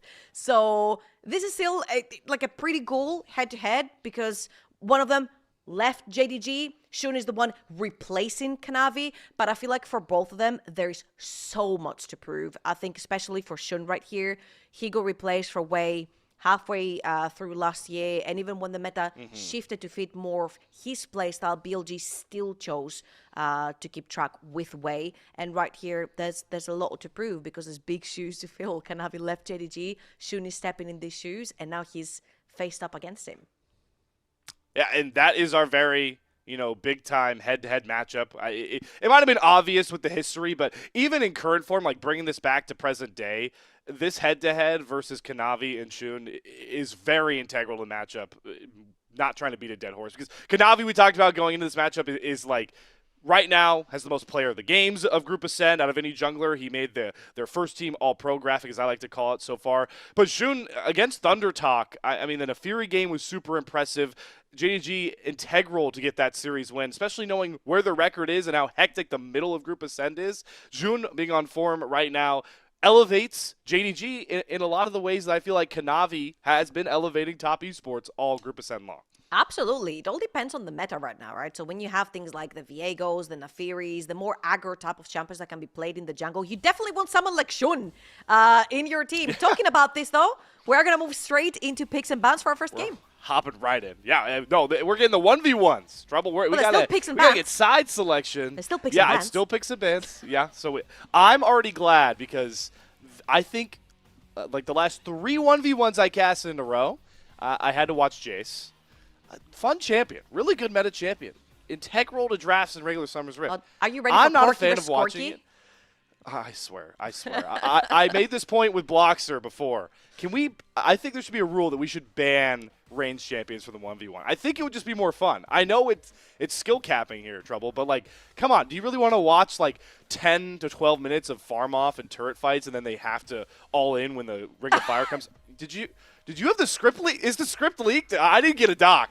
I swear there better not be a Corky lock. 369 is not going to do us dirty. Don't worry. He's not going to do us dirty. He's not a filthy 80 carry player in 1v1. Don't worry about it. However, I will say, if teams are going to resort to playing Corky, why are 80 carries never involved in 1v1s? I've even seen On play a 1v1, who's technically a support, right? Well, not technically, he's a support. But I've never seen 80 carries. And I'm like, you can ban all the bruisers and then just play 80 carry? Yeah. What's wrong with that? Maybe it's like an ego thing because AD carries are like the the fragile babies as everyone likes to call. So Well, you don't want to put them in a 1v1 because if they lose okay. the 1v1, they might get tilted. Leaf did play Darius, and that didn't go very well. But he won the series after, True. so there you go. Hey, there you go. Maybe there's like a secret agreed rule that like if AD carries play the 1v1, they have to play bruisers. And if the, like top laners play the 1v1, No. they have to play marksman. I think it's an ego thing. It's like the AD carries trying to prove to It's you probably that. they can play Yeah. more than just range champs. That's definitely what it is. You know what? That is 100% what it is. It always goes back to ego. That's always what it is. But, hey, I'm glad to see that we get the Yorick coming out against the Corki. This will be very intriguing because I know we've had some very funny Yorick moments. I believe it was Flandra that got this, like, really clutch 1v1 against a Jace pickup to grab side selection. But, yeah, this may be a little bit harsh on good old 369 in the early phase. You are, once again, I mean, layman's terms, everybody. It's range versus melee in a 1v1. It's not usually fun in the first couple of levels. Yeah, and it's also like later on very difficult to just pin down Corki inside the Yeah. wall because he's got his W, right? And he can use this aggressively in the early game as well. Not as much as prior, but still can. And right here you see 369 is sporting the barrier. Was for Allah on the Corki, you've got the Ignite to try and play a little bit more aggressive. I think anti-heal is very important. And as I say that, Yep. I see anti-heal Executioner's in call the it. inventory as well. You know what? You can never go wrong with double up. Nope, you really can't. I was curious to see what 369 summers were going to be because I know sometimes when you play this, like, you're playing the Yorick or you're playing like the Jace into a Corki, you want to take the Snowball or maybe like an Exhaust if you really want to get aggressive. But yeah, just the barrier flash, and I feel like a bit of a fortune teller. This is the life 369 signed up for, just getting zoned off, and we'll see how much Ola could get off of this ability to keep 369 off the wave, because he's just the main goal here is to get enough of a minion advantage that you can take it back, and you'll have a big enough item advantage once 369 does at some point try and all in this Corki.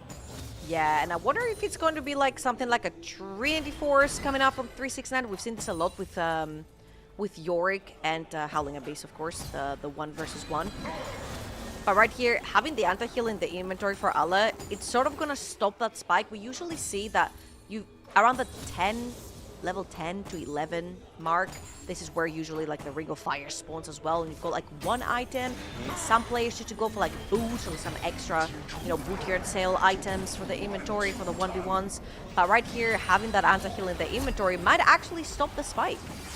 Whoa, all right. Well, is really min-maxing the Corki damage early. That's 369 dropping the barrier just to protect himself as he tries to catch so many of these creeps.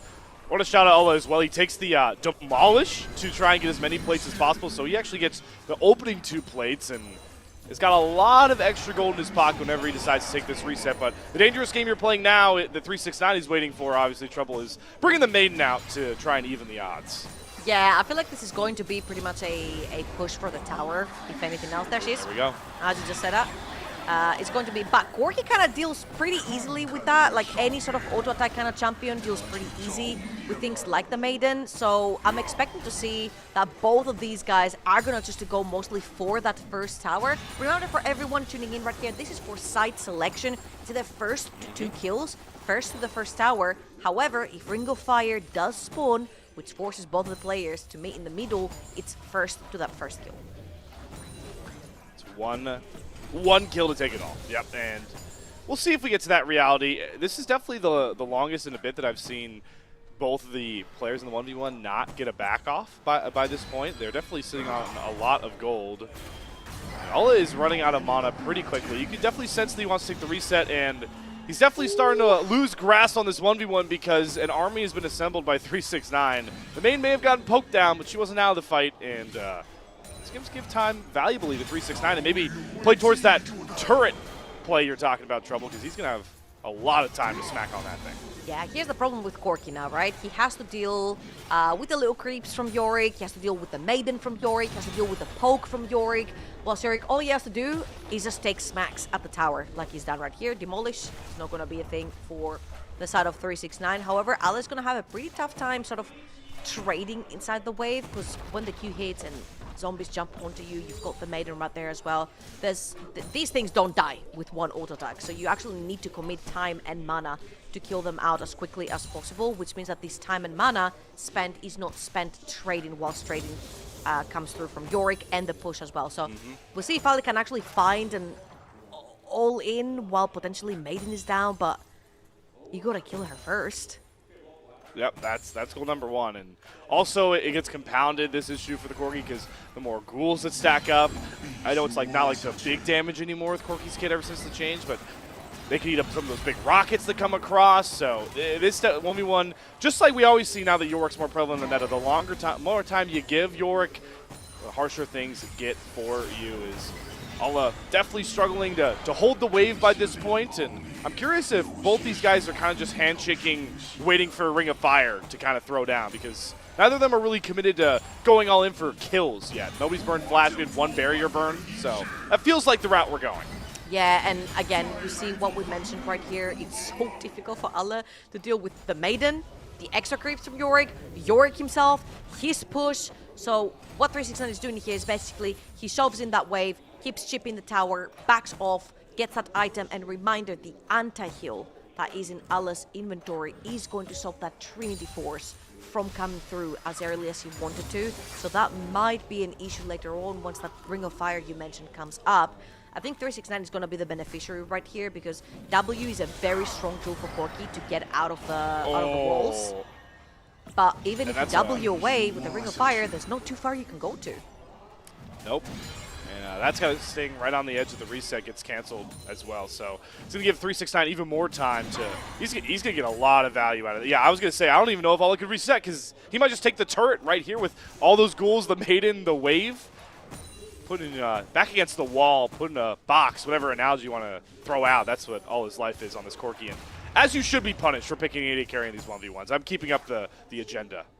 You know what? I had the honor of casting the solo queue tournament. I will not say who was hosting because I'm not sponsored yet. But it was full on tanks. It was Mundo, Ham Kench, and first item was Anathema's Chains, and these ones went on forever. That's what I'm gonna say. So I'm so glad for Ring of Fire. Anyone watching top right, 17 seconds until it spawns, and I think it gives them another 30 until it starts closing in, and they're gonna have to fight it out. But I think 369 here has a pretty good footing to either end this game on a tower take or just force Alla to walk into him with super low HP and mana. Well, yeah, here's the thing, right? I was going to say 369 had a window if you want to try and take that kind of riskier reset to get one more bit of items. Maybe he didn't have enough for the full Trinity Force. That's likely what he did, so he doesn't take the back, and he just keeps up the assault on this turret. Alla has no way to reset as well. The Ring of Fire has come past the recall points, so at some point, as weird as it is to say, I think Alla's going to actually have to all in onto this Yorick. So Maiden is still up. So the trading's going to come through. The little ghouls are going to come through as well, and Alla will have no tower to run to. I think he already knows his fate here. I think the Maiden can almost do this job for 369 with the health that Alla has. And remember, he took a Night Flash. He's giving up the 1v1. No, the self-assassination. Well, that's the most unique 1v1, and you'll probably see it in a while. 369 is gifted top esports blue side. You know Thanks what? to his top lane counterpart. 369's aura was too strong right there. Aura check. For Alla to just throw the white towel and say, you know what? I'm out. I'm not gonna give you the satisfaction of killing me. I'm gonna take this one on me. I don't know, man. I think 369 has won the mental war here. That's true. Hey, we're already talking about, you know, like the 1v1 ego, the tilt that can come out. Maybe that was a tactical play from Alla to not tilt himself. He's like, oh man, if I die to this Yorick, it's gonna look so bad. So I'm actually gonna. Yorick. So I'm gonna take the Ring of Fire out. Now everyone's gonna laugh and nobody's gonna tilt.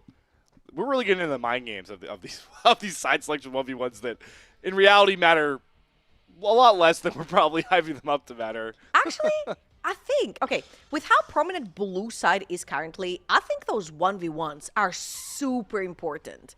Because somebody was like, saying, hey, too, right? let the fans like 1v1 if it's just like a side selection. But like, if you think about it, in a best of 3, the winner gets to best play of three blue especially. side twice, right? So it's actually Likely, like it's actually like a huge advantage right here, and 369 is gonna gift that one to Top Esports. And thinking more about that now, Trouble Blue side, kind of you kind of did a good job pointing out some of the meta champions that they're building in the LPL, some of the junglers. But where's your head going now that in this matchup, the El Clasico, Top Esports, Game 1 Blue side? Where are you thinking we're going to see like B1 priority as we get set for this draft? Oh, that just depends like on what JDG are willing to let go, because playing against JDG, especially and playing against Scout, like things like Azir and Yone come to mind, which if it is Azir, I'm seeing Cream like more than willing to pull out something like an Akali, and this gets really wild for a game 1, right? To see like an Akali versus Azir game 1. However, I feel like a very strong mid-jungle duo will forever be super, super important for Top Esports, specifically since Kanavi is at top form right now. There we go. All right. So now that we're into the draft, that is the first time that Kanavi has been mentioned by Trouble without being queued up for it. So that's one. It's one on the checklist. Valid one, though. Valid one.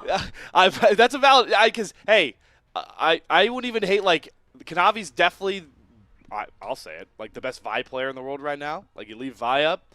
You're not going to get Varus B1. That's like the most obvious Varus B1. JDG take that one away. No Rumble. We're leaving up Nefiri, Gwen, or Vi by this point. You know how doomed it is when it's the first ever time I even meet Slayer, rather than my casting with him, and he's already keeping track of how many times I mentioned Kanavi. So we're in for a good one. Thank you, man. We're in for a good one. I support it. I mean, the guy's cracked out of his mind. He's got the history behind it. Like, I'm not flaming it. I'm just merely pointing it out. I'm doing a journalistic duty. All right. Is that one. The Nico ban, by the way, Top Esports. That is an intriguing one. You don't see Nico ban in the first phase very often. So that's like doing your homework on JDG. Usually you like playing Nico with things like Varus and Kai'Sa, but when you have a B1, you'll usually sacrifice it for something like potentially an Afiri or a Gwen or things like this, which means that the Nico might end up going over to the red side over here. I wouldn't be surprised to see like either Kai'Sa, Nafiri, or he hovered it right there, or the Vibe one. I am a hater of the Vibe one, so I don't want to see it. So anything else from what I mentioned would be great, but Hey, play-by-plays, no drafts sometimes. Hey, let's look at that. I'm not here to just yell into a microphone. I do my homework. Kanavi locks in the Vi. V1. So already this already tells a lot of the Top Esports Game 1 identity, right? You gotta. This is a setup that you build around. So like you called out though, gotta go strong mid jungle duo whenever you prioritize Vi like this. Yeah, and I feel like it also says a lot because Shun was the best Vi of 2024 in the LPL. Like, this guy would blind pick it at any moment and make it work, whether his team built around it or not. So the fact that Kanavi also takes that away from Shun right now means a lot. The Kalista being locked in with the Nafiri, again, you're locking in a pretty aggro bot lane. Something that worries me here is that Ashe is open for Jakilov, traditionally a champion that does really well into Kalista, and traditionally also a pick that Jakilov likes to resort to as one of his most comfortable champions.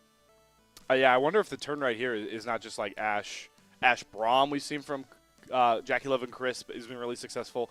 Stealing the Renata from the Kalista matchup, that is a very big, like this is, we talk about disrespect Top Esports sometimes as a team fighting. This is definitely a really big call out for Top Esports to say, nah, you picked the Kalista, we're still going to take the Renata and pair it with something not as common. And it might be the Ashe. He's thinking like, both work, he locks it in. Oh, game 1, Draven from Jakilov. We are throwing the fisticuffs down right off the rip. TES are not messing around. We got a cheeky smile as well from Jakilov. Yep. He's actually like feeling himself. He's like, yeah, lock it in. You saw how he was debating Ashe or Draven. However, this is the test we know and love. They were like, Ashe would make so much more sense. Counter straight up Kalista in lane. You have good engage later on together with the Vi, but no, they chose to go for lane dominance. Is this a Kalista support? Keria? I think this is Ashe support. I think Keria, is that you? is that my support go? We have Keria at home, guys. Welcome. Yeah, come on. we've got our own flavor. This is like Man, this is like daring. You're like daring. It's like two guys like daring each other to do something dumber every time, like upping the stakes. It's like, nah, we're gonna pick. I'm gonna pick your Renata, so you can't play with Callista with Draven. And then now JD's like, oh yeah, we're gonna play the OG double marksman bottom lane from like a whole year and a half ago in meta. So, what do we even make of this bottom lane? This just a kill lane. This is gonna be chaos right off rip. Trouble. So basically, Renata plays really well together with Ashe as well, but Renata primarily is a great weapon when enemies trying to dive you and trying to run at you. And right here, JDG have locked 280 carries and a Nafiri that likes to go all in. So Renata technically is a fantastic peeling tool for when Draven gets jumped right here. The thing that's really concerning is that a lot of the pairings for Vi from the set of top esports have been taken away. Like Azir from Cream, Talia and Ari that are incredible to play around Vi as well and commit their bodies. Galio now banned away from top esports. The one thing that I can think of that Cream still does have is either you'll be aerial support with something like a Hui potentially, or you'll be committing a body, which means maybe a Kali could be coming through from Cream. Yeah, or I mean, if you start liking some of the ults you can steal too, you can always throw on the Silas, especially with the Galio. You know, you ban the Galio away, it makes it like a bit nicer of a matchup. I wonder if I was gonna say I thought we were heading towards a tech delay because that ban did not go through, or either didn't go through, didn't process, but we missed a JDG ban. This is better than the last time I saw a draft hiccup from TES. That was when 369 locked in Jace for game 2 after Jace was played in game 1. So he broke the fearless ban rule. That was pretty funny. This one's not as funny. All right, so I do not know how we're here in a game 1 of Fearless. This is the first. All no the fearless champions bans yet. Yes, and we're here. We have Renata, Draven versus Ashe, Callista, which could be like, okay, the logical thing would be Ashe support, but we have seen Keria play Callista support, so you never know what JDG are gonna choose to pull out versus top esports. However, again, the most concerning thing is that a lot of the AP champions in the mid lane have been taken away from both of these teams. And even though Kanavi is a fantastic Vi player, you still need a pretty strong mid-jungle duo to enable the Vi and a lot of pushing lanes. Being on blue side, you cannot guarantee priority mid and top because you're most likely going to have to blind pick one of the two, but you need at least a pretty good duo for Vi to play through. And also, you've now, the obvious point too is like, Vi and Nafiri, the junglers, you've essentially eliminated like even like a lot of the AD mid lane carry bailouts. Sometimes you can get away with, you know, maybe picking a Ziggs bottom lane, or if you have a Gwen top lane, you can do Vi Yone. But like that's just not a reality with the draft we've already had. So I think that's a great point.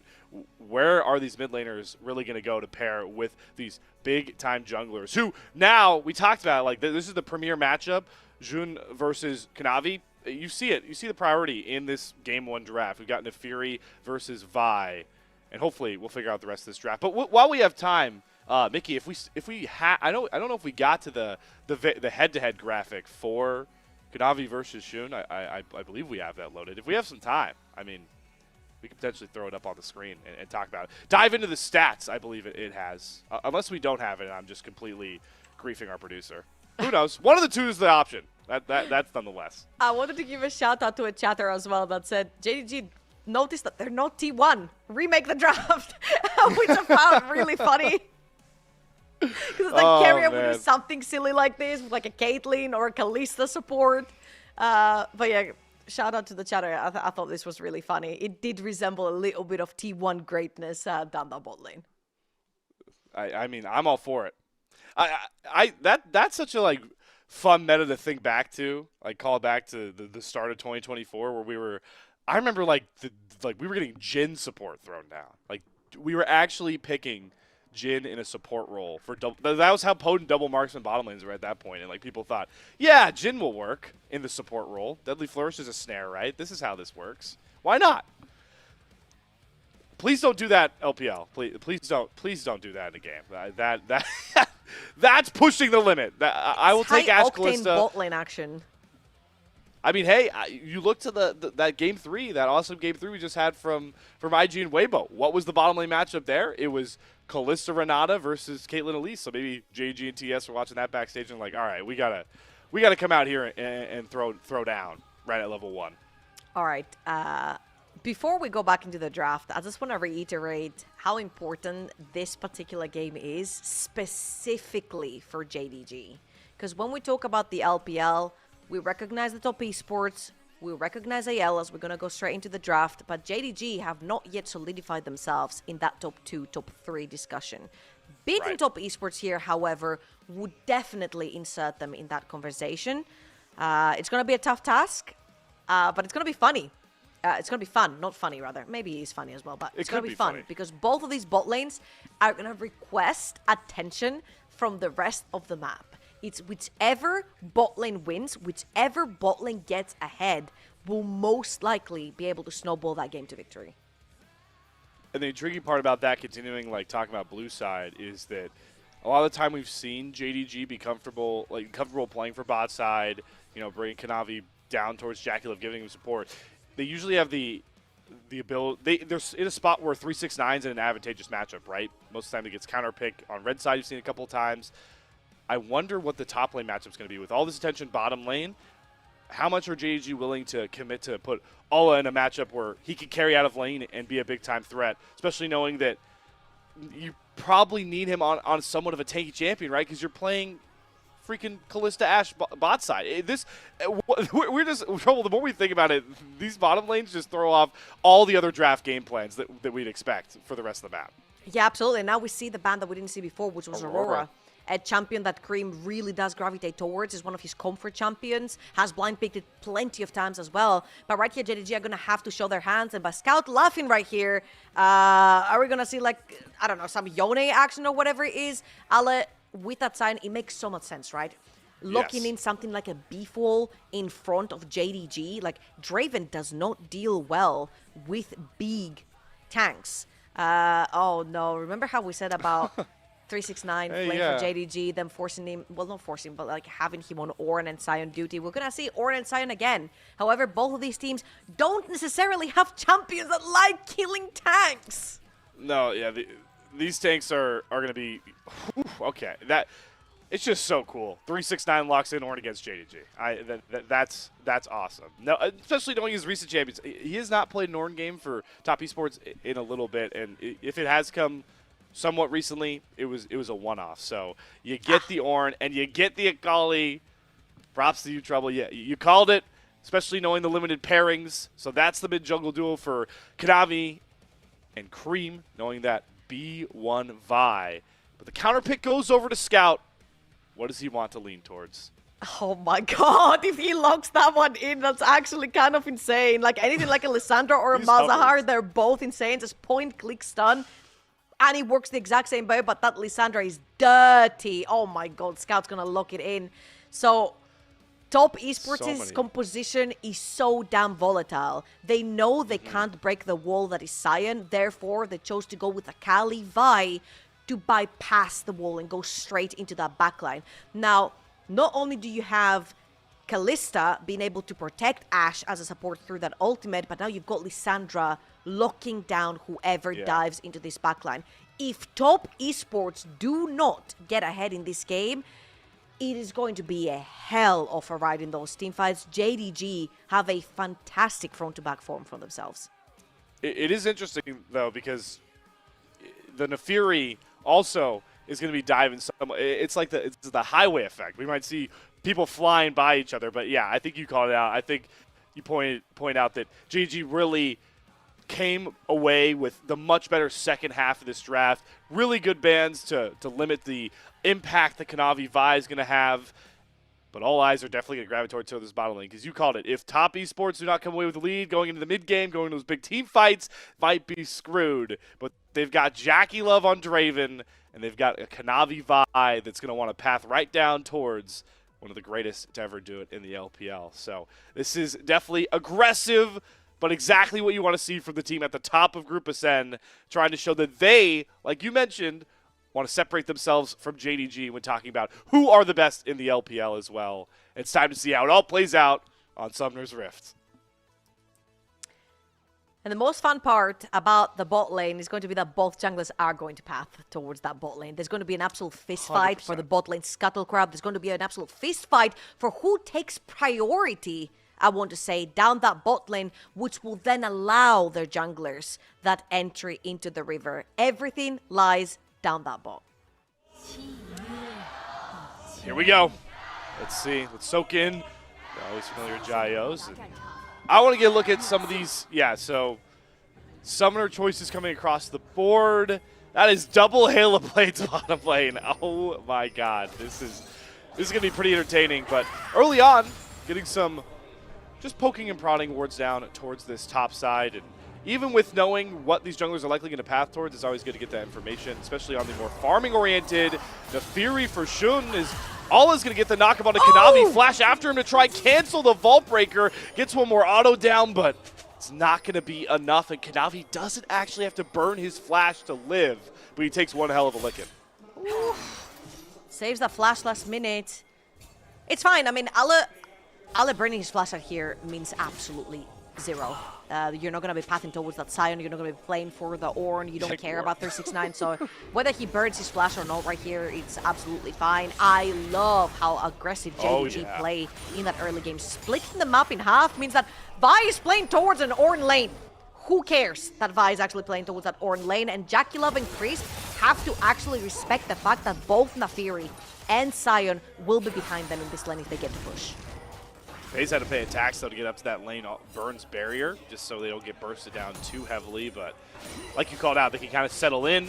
And they both have double Halo Blades, and they take control of that lane pretty quickly. This is the classic Sion giving up ult sources. Good ward there from Chris to spot this out, though. That Ola is on the spot side. JackeyLove is going on a journey, and he's actually cut off his support. They've cut themselves off, and 369 is going now to Sion TP stops. Panic teleport to cover the dive, and they just pass by each other, and Ola's going to catch the wave and actually end up being in a better spot somehow after supporting his jungler through his first couple of clears. Nah, that's fine, right? Because Sion could actually waste a bit of time, but now they traded teleports.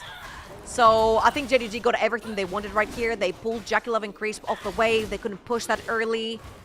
Now they've got Sion over on the top side of the map. Lissandra's pushing through that mid lane. And as you can see, Shun is on his way towards the top side of the map. If he can actually manage to push Kanavi out of that top side for that Scuttle Crab as well, it's going to be huge. This is an Naafiri that's going to cash out 3/4 of the jungle in this early game, and I cannot stress enough how volatile in general a Vi pick is. She is an early game champion. She likes to fist fight early, get that level 6, grab flashes, get kills.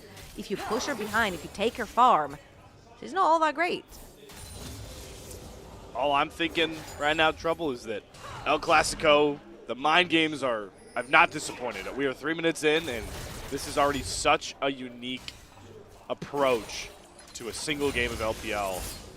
And for all the hype that we have given Kanavi and we are going to give Kanavi, it is definitely Shun that is going to be in such a better spot. I mean, he's going to get to his blue buff, his wolves, he's going to get this bottom scuttle, I think all pretty comfortably. The only thing that's making a bit of a pain point, or maybe a gank angle, is that JackeyLove and Chris have crashed a big turret in, but topside, maybe we are playing for topside. The gank coming across onto the flashless Ola, and he, right on cue, grabs first blood for Top Esports. You know what? Respect. I mean, there's no other play, right? This guy is jobless. He has no jungle. He already took the top lane Scuttle Crab, and Allah had to burn his flash to actually punish Kanavi in that level 1. So it's a little bit of a payback right here, and very well done. However, Kanavi will lose his jungle right here again. This is the first back from Shun. He gets that double longsword. He gets to clear faster, and he's going to take the Raptors away. I'm pretty sure Kanavi knows as he is pinging towards his Krags down the bottom of the map. But every single time Kanavi shows on a wave, gets a gank through, Shun will be punishing through. And I feel like right here, level 3 to level 4, Shun is looking for a 1v1. This could be a bit greedy, though.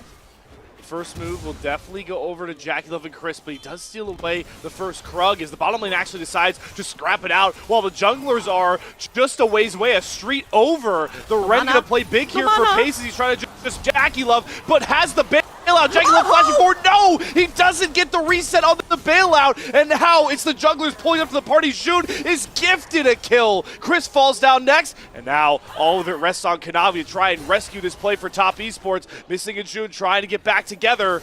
And Kanavi cannot chase down either one of those kills. And Shun and JDG are able to salvage a bottom lane woe.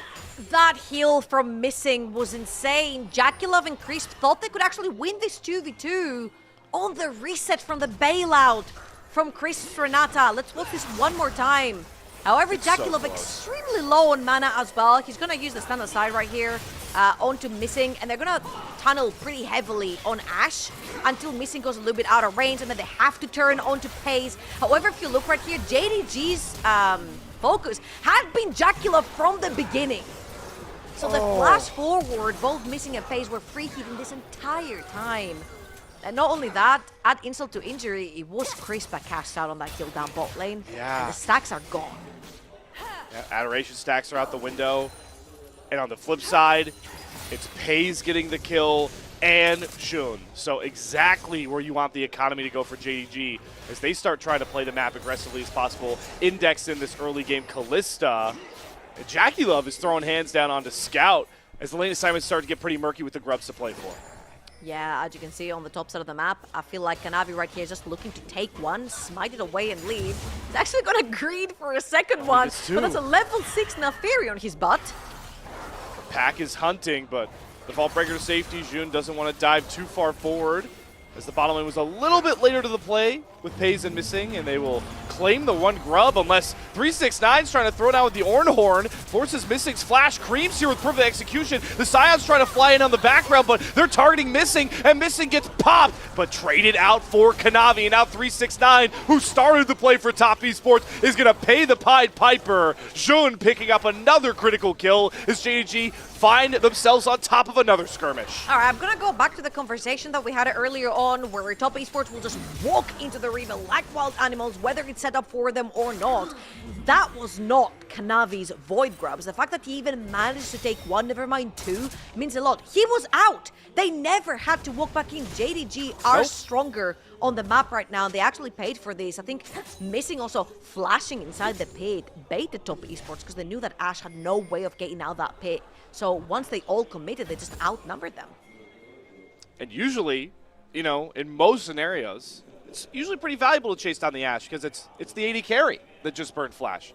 Not this reality. It is the support Ashe. So yeah, I think that's a great call out. The bait, knowing that the Ashe is actually purely the setup, and Cream used perfect execution to get that kill on the Missing, and what we highlighted as an early lead gold allocation just grows. Paze and Shun are the ones leading most of this gold lead early for JDG, and if we know anything about these two champions, Trouble, they do a pretty good job snowballing into that mid game that we know Top Esports needs to be on top of.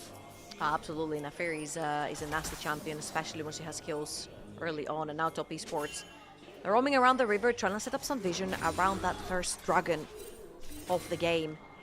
Kanavi's looking, he has that level 6, which is the break point for Vi, where you want to be playing around. You'll see Cream is around the area, heading towards that bot side, and I think this is the best case scenario right here for Top Esports. You transition your Draven onto that mid lane, shortest lane, easiest one to defend as well.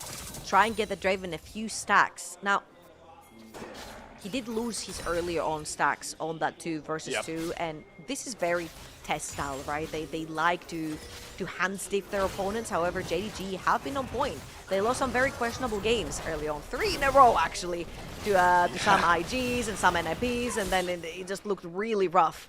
But they are back on form. The last 2 games have looked pretty clean for them, and they've got a very, very early game that has been on their side. Opportunity also built for Pace. He's going for that early game spike on Callista.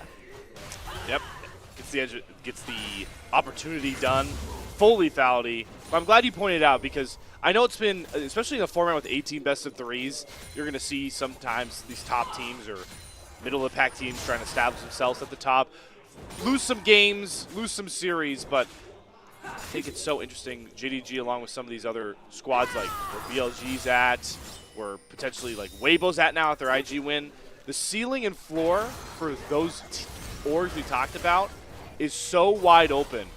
And JDG may be showing right now that they're playing at their ceiling, and how potent is it? We highlighted the matchup too, Trouble, that almost all the kills, over half the kills right now in this game 1 are between our 2 junglers, as on cue, Jun pushing Kanavi out of his own jungle. Yeah, I feel like the more I keep watching this game, the more I start realizing that TES are in a really big dark hole here. JDG are controlling the map, they've got the hawk shot, they've got the non-committal engage coming through from Ashe. You've got so much CC piled up with the Sion and the Lissandra, and even if Cream manages to somehow sneak into the backline to assassinate the Kalista or Ashe, you're gonna have the barriers and the heals and so much CC coming Fate's through call. from Lissandra as well. Absolutely, Fate's call as well from Ashe. So it's just not going to be easy for top esports to actually find a target and capitalize onto them. They're gonna need a miraculous fight around some neutral objective in this early game, and I think right now could potentially be the time. I feel like fighting away from Kalista would be best choice scenario, but you don't get to choose that. Standard Sky, complete right here for Kanavi, and he's looking potentially for an opening on Shun. Shun's just gonna smite one and get out. Will give over mites if they want to, but maybe Shun was just waiting to reconnect with the bottom lane. Top esports always can be pretty greedy around some of these neutral objectives. Now they're starting to get surrounded, but they like the fight odds here going after Pace. Do get the clutch flash out of both him and Shun as Olive flies in. When he flies into the entire mark of top esports, they've got Scout teleporting into the backside, but Kanavi gets popped with the cease and desist. Doesn't even get that one off as Scout shows up to the party. They keep the bottom lane alive and they pop off Cream, who now sees perfect execution to dash himself back after safety. Jackie Love has no more mana to try and dish out the damage. There's no damage left for top esports. That nearly cost them their support as well. When the fights start throwing down, JDG are just too good to knock off. Of course, especially since Pace is around, he's got his first item, he's playing Lethality Kalista, he's burning through those HP bars. Top esports walked straight into JDG, and all of my fears and thoughts just realized. In this particular fight, there was no way you could find the backline. Cream got CC'd, Kanavi got CC'd, instantly pop. You try to go for missing. Fate's call comes through from Pace. Even if you don't, there's barrier for Pace as well. And let's watch this one more time. Top esports overcommit right here. They see Pace, but Pace flashes the second Orin ult right there. Kanavi misses the Q because Shun flashed away from it, and that was a fantastic TP coming through from Scout. Even though late, you see how much time Sion buys them. And even though Cream gets into the backline, he doesn't really manage to do anything. If you don't get an assassination with a Kali Vi on the first press of R from Vi, this is not going to be a good fight. And that's how it turned. And then you had the extra woe, right, of Ala gets focused for like a couple of seconds on one item Sion by 4 members of top esports. Health bar only goes down to half. And that problem is just going to continue to surmount, as you pointed out from Draft so well, Trouble, that neither team is going to deal with these tanks well, especially a team that's playing from behind into the rest of this JDG comp. You do look for a pick of their own. The Ash Arrow does miss here from missing, so that should shut down a little bit of their play. But as we've called out, it's non-committal engage. They miss the arrow, they can just back themselves out. They don't need to press the issue and get desperate like Top Esports has already shown to early on in this game. Yeah, and I feel like it's gonna rely a lot on 369's ultimate ability to try and potentially find a target that's isolated with the Orn. Again, the non-committal engage coming through from Top Esports, as a Cream definitely does not want that 1v1. Lissandra is very durable, and she does deal a lot of damage as well. And now, even though Kanavi was looking towards the top side of the map, Allah has no flash, but he's pretty damn tanky. And an Orn and a Vi cannot really take him down, especially with the tower behind him. So I feel like the opening for Top Esports to try and find a pick, try to find a solution on the map, are getting narrower and narrower.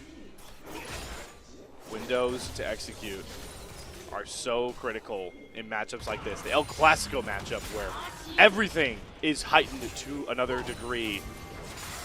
And those windows are definitely dwindling here for Top Esports, who are already on such a timer with their draft.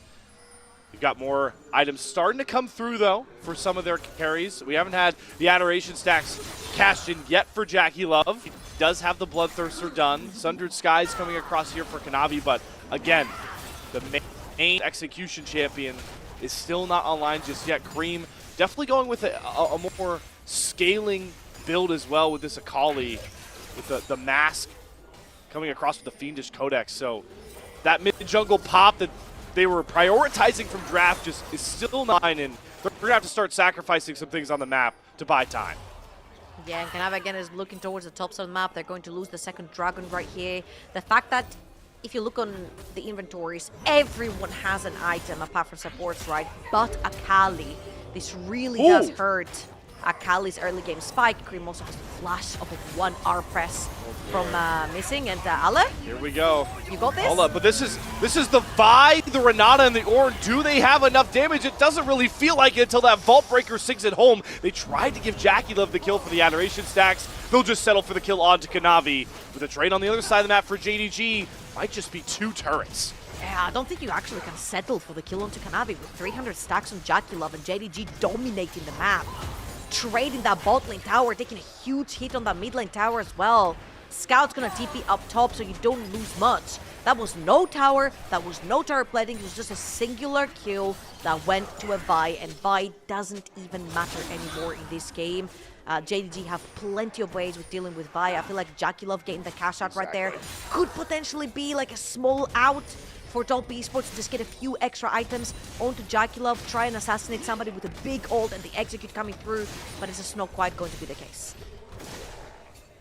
And it might even, they nearly lose that mid turret to the minions alone, but yeah, you can see the biggest gold discrepancy right now on the map is between those 80 carries. 1,000 gold nearly towards Pays, and that jungle camp discrepancy, partly why maybe Kanavi looking to just steal camps away, and we talked about this, where Top Esports is at. They have to sacrifice some things, and that's a Rift Herald for now. A Rift Herald that's also going to give over. I know it's not the most popular thing anymore in Trouble since it got dropped on the new season, but that's some upgraded boots, feats of strength over to JDG as well. Absolutely, and I feel like opening the mid lane tower as well is going to be huge for JDG. Look at their pick ability with playing through walls, with Lissandra particularly with the R as well. You can play through Fog of War very creatively right here if you're JDG, and the more you take that Fog of War and put it over towards TES's side by taking more towers versus them, the better it will be on taking those picks, playing with Ashe through walls, finding picks that you don't have to commit your body in with the Ashe arrow. So I feel like Top Esports, if they lose that mid lane tower, which is hanging on by literally one thread, it's going to be really tough for Jackie Love to actually walk up like he does right now to push out the way. And how much are Top Esports willing to index and slow down camp clears and side lane allocation to keep this turret up? Because yeah, I think like minions may do it. These caster minions may get it done. Yeah. One more shot. No, that's it. That's the turret's gone. Mid turret dropped by caster minions. That's just how things are going for JDG's way in this first game.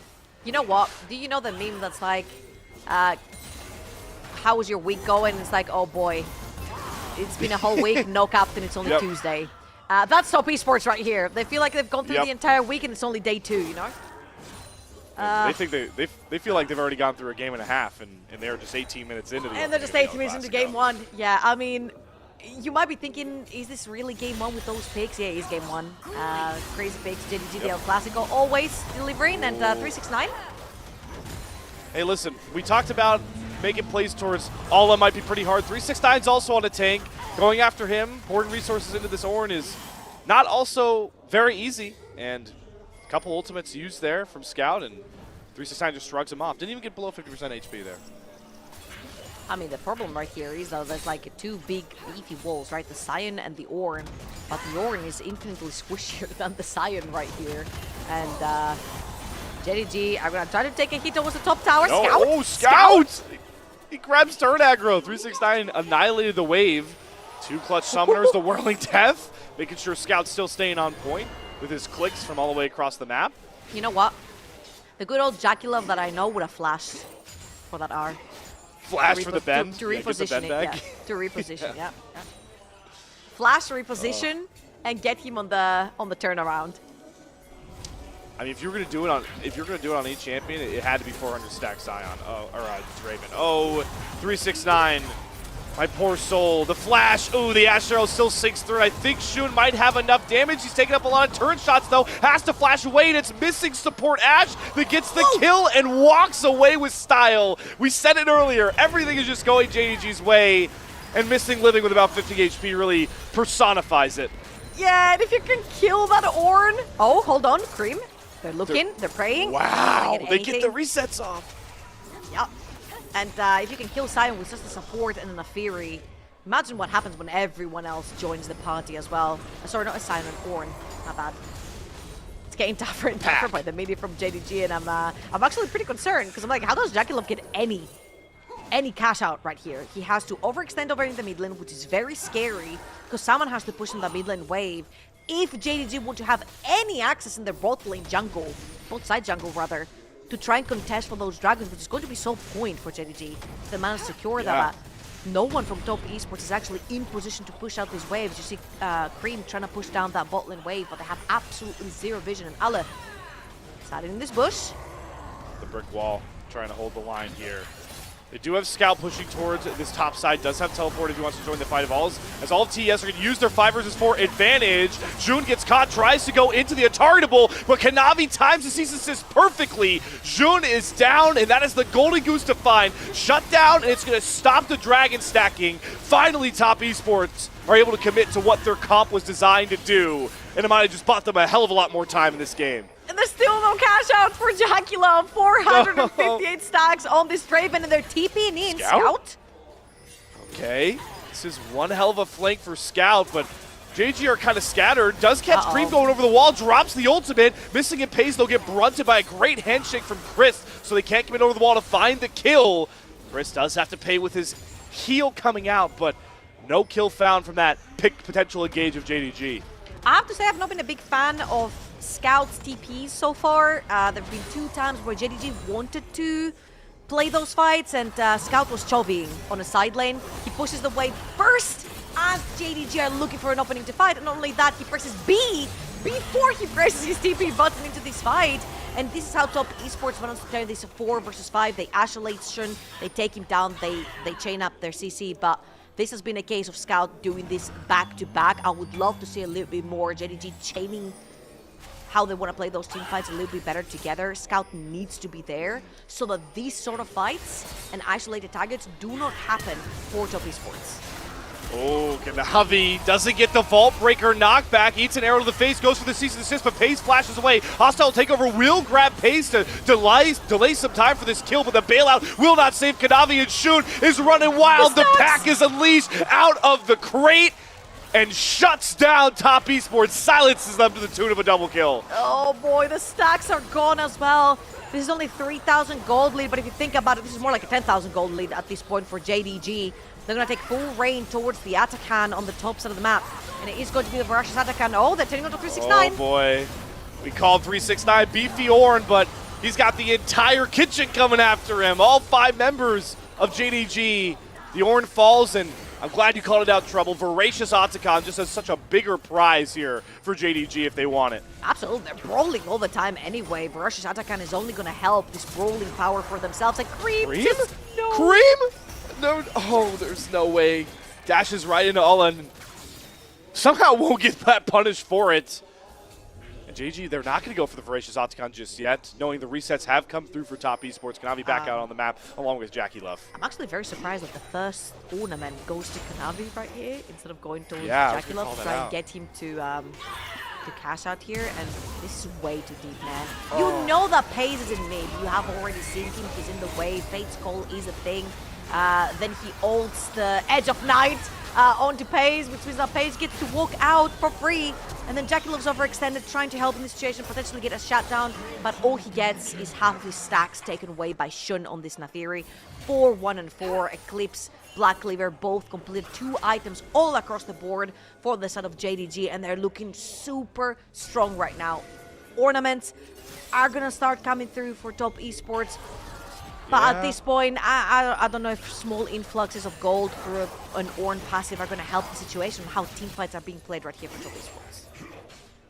Because like we talked about, from the draft, JDG, if they stay comfortable, they play back and allow TES to come into them, they have so many ways to deny it. And like we talked about, TES, they have to fly in right now into JDGs. They take this Voracious Atakan. They're teleporting in 369. All eyes gravitate towards Kanavi. Can he find a clutch steal? The best jungler of Group Ascend so far needs to hone in, lock in, but he eats an Ash arrow to the face, forces the Mikhail's out. Ornhorn's going to come down. They're going to try and jump on the Scout, who does have to self-fold as Cream is on the backside of this fight. Shun is being pushed out of the pit. The hostile takeover, buying a bit more time for TES to try and set up a huge 50-50, but Kanavi goes in all out for Pays. Will he find the kills? Trying to set up his team. The Draven's too far away. The bailout comes across. Will Kanavi be safe? No! He's cut down. All the zombie grabs him, and they send Shun in to get the Voracious Otacon. JDG bide their time, won't let TS push them around, and it might have just won them this game 1 in the El Clasico. That was the best case scenario for Top Esports, forcing Scout to ult himself early on, splitting them apart when JDG really want to play front to back, and it just was not enough. You see how the team composition right here for JDG is created to evade that backline access that Top Esports want to have. And JDG are gonna walk away with all of those kills but one. Voracious Atakan and the Baron. I think it's pretty much as clinical as push down the waves, push into the base, and the game. Let's watch this one more time. Top Esports play a really good game right here. The Mikhail's going to be used on Kanavi, which I don't think was necessary right there, but a very nice handshake forces Scout to ult himself, which now means he cannot defend his backline with. Hostile takeover will push Shun and Pays away, and then Scout and Missing are on one side, the other three are on the other, but Top Esports are also tanking Atakan at this point, and once Kanavi first starts to go into the backline, Cream is way too far off, isolated from his jungler, that they cannot make the duo work. I just love all those zombified Scion runs in, able to chase off Cream at the low health bar, and Shun gets that Voracious Otacon. For how much we've hyped up this jungle matchup, Kanavi, by far in Group Ascend, been the premier jungler, but Shun on this very Nefiri looked diabolical against Thundertalk. And it looks like it doesn't really matter to the opponent. Nameplate's off. Shun, when he gets this Nefiri, is to be feared in Group Ascend. And it's going to be a pretty clinical ending right here from JDG, as they do have the, the money bags, I wanted to say, to slap Top Esports in the face. But Kanavi is looking potentially for a pick top side. They know they cannot defend. They have no way to play from the side of Top Esports. So that inhibitor was going to go down anyway. Kanavi's going to take that red buff, and they're possibly going to look towards Scout, who still has the buff from Atakan. Still has the false life, has the ult for himself. Great Ornhorn to predict the dash away, but that's just 200 gold. Scout safe, and JDG, the rest of the pack, get to just grab this mid wave and play for more turrets. I think 0-3 Draven hurts more than anything right here from Top Esports. The most. Hasn't managed to cast out at all, and now JDG knowing that there's two members. Oh, they caught Jackal. Ooh, clutch. Mikhail's right there from Chris to get him out. But knowing there's two members from Top Esports on the top side. Cream is taking some pretty aggressive dashes in. It hasn't cost him his life yet, but maybe grabs enough space for JDG to threaten this mid turret. The Baroned up Cannon Wave, the MVP right now, he's just firing away at this turret, and it definitely helps that they have a full tank Scion. Giga Chad Allet just walks up to the tower, finishes the deal. Yep, that's exactly that's the interactive and Scion gameplay we all strive for in the LPL right there. I have the good news. I have the good news. If you're a Top Esports fan and you don't want to see 369 on a tank, this is hardcore fearless. Scion, Ornn, both banned out, both gone. gone. Yeah. You saw them here. You're not going to see them again for this series. So I never thought that JDG were going to bring the JDG side of 369 now that he's in TES, but here we are. That's the crazy part. But it's not going to last more than one game. That's all I'm going to say. And also, it just didn't work, right? Not that 369 was going to be able to have a ton of impact. Yeah, what can he do? Hey, for all the stat board watchers, all they're going to see, Trouble, is a 0-4 Scion and be like, man, 369 couldn't do the tank duty against his old team. But you're right. I mean, the Ornn was like a non-factor once this game started getting out of control on the bot side. All right. More turrets. More turrets. There's the last one outside of Top Esports' base, and there's going to be one more to take before they finish that. However, before that, both Baron and Dragon will spawn at the same time, and Top Esports, I'm pretty sure they're just going to lock themselves inside the base, push whatever waves come through. It's a pretty good injection of gold for Top Esports right here, having the extra minions coming through, and that's a pace that's a little bit overextended. However, with the Edge of Night flash as well available for Kalista, pace can afford to play a little bit more aggressive in terms of pushing out those waves. Trouble, will we ever learn? You're right. They should just sit in base and collect the super minions, but we're talking about top esports who Hey think they man, have to fight they over can't every hurt single themselves objective more on the map. than they've already hurt themselves this game, okay? True, but they could also just try and run and stop this Chemtech Solar Baron and lose the game.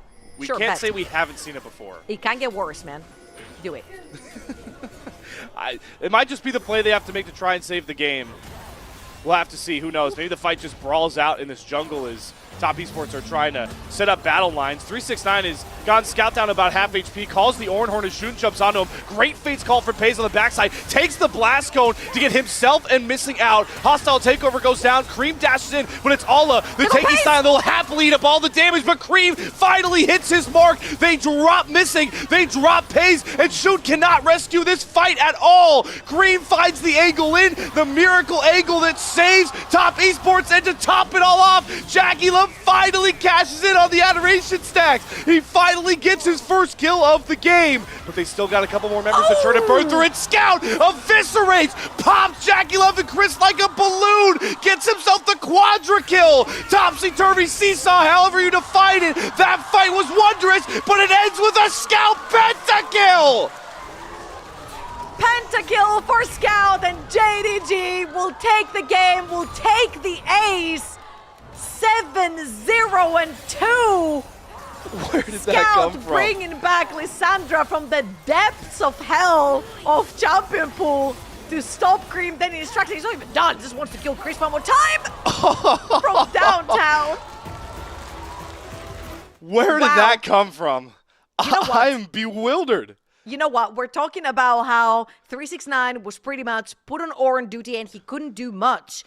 That whole setup of a fight at the very end that gave the tiniest glimpse of hope for Top Esports was set up by 369. He started by getting onto Scout. He got a big Orange Horn. He split apart JDG. But again, they were just too far ahead for any of that to matter. But again, 369, he still tried as hard as he could, even on Orn, to turn a non-turnable game around. So props to him for that. I can't. We'll get the replay of that final fight. They'll roll the highlights. I wish we could get like a slow-mo so you could break that down, Troll, because for everything we typed up during that game, we constantly were talking about Pays' Kalista bringing home some of these fights. Shun on the Nefiri obviously was spotlighted, and once we lost both of them, we're both sitting there like, oh, Top Esports, they find this angle, but no, it's the support-ish pick of the Lissandra that just flies in for a pentakill. How often do you see a Lissandra pentakill in pro play? That's how surprising that sequence was. It might just be the first one. It has to be the first It one. might. I don't remember a Lissandra pentakill ever. However, I think we have to go all the way back because we talked about Top Esports and how confident they are, right? Especially in the 2v2 down bot lane. These two guys have been incredible, Jackie Love and Crisp together. I feel like the Draven was the more egoistic pick over Ashe, because Ashe is fantastic into Kalista. You slow down her movement speed as well, which does really bad things if you're playing Kalista. And then you also took Renata as the pairing away from Kalista. There was no Nico in the equation, so I think this would have been the strongest pairing down bot lane for Top Esports. They chose to go for the more aggro 2v2 will outhand you version with that Draven. And unfortunately, it didn't work out. They tried to cash out 3 times in a row. Jackie Love got shut down. One of them being a straight up 2 versus 2 that they lost. So I felt like nothing at all was going Top Esports' way here. Yeah. So what I'm hearing is it's not good in your games when a Draven gets his first kill at 25 minutes. And dies straight after. And the game ends. Yeah, it dies immediately after to a pentakill. Yeah, but I think you highlighted a great point. We kind of came off the top of the show talking about how Top Esports kind of sometimes they end up disrespecting their opponents, overconfident. Usually that happened in team fights, but I think you pointed out so well, Trouble, that draft, they kind of tried to just ego check the JDG bottom lane and fell exactly for the trap. It's so poetic that if you go back and watch that draft right now, Jackie Love down to the mere final seconds of his pick was hovering Ashe, switching off Ashe onto Draven. How much different of a game does it look like if that Ashe is picked? we'll never really know, because right now the reality is JDG are up 1-0 over the top team in Ascend, the defending champions. And we get to see a goal graph and Scout's damage numbers. We start having player of the game discussions here, Trouble. Do you just – I feel like you have to give it to Scout. The damage numbers are there. He gets the penta at the end of the game. But JDG as a team, I feel like, deserve the MVP across the board for how they played. I mean, yeah, they played pretty well. I feel like Ale played fantastically well with the Sion as well. I've got a little beef with Scout because two of his teleports were a little bit Chovy-esque. True. A little Yeah, bit late. they were. Wait, let me push out that way first. I kind of need my item, but JDG's already too deep, so he has to press B back first and then TP into the fight. And these are the sort of things that will be punished really easily. And they did get punished by top esports versus JDG that was ahead. Of course, that highlight was the straight up 2v2. That JDG ended up winning right there. A little bit too greedy. Kanavi was on his way. It was going to be a 3 versus 3. And that is the fight that I'm talking about. A little bit late from Scout. Yep. Had to reset, go to base, buy item, and then TP in. And these are the kind of fights that Lissandra can prevent that Nafiri from dying if she's actually there. I think these highlights give credence to the ability on pays from these fake calls. We saw it right there. Like, how many times this guy grab missing, save him from getting picked off, and like stall these fights out.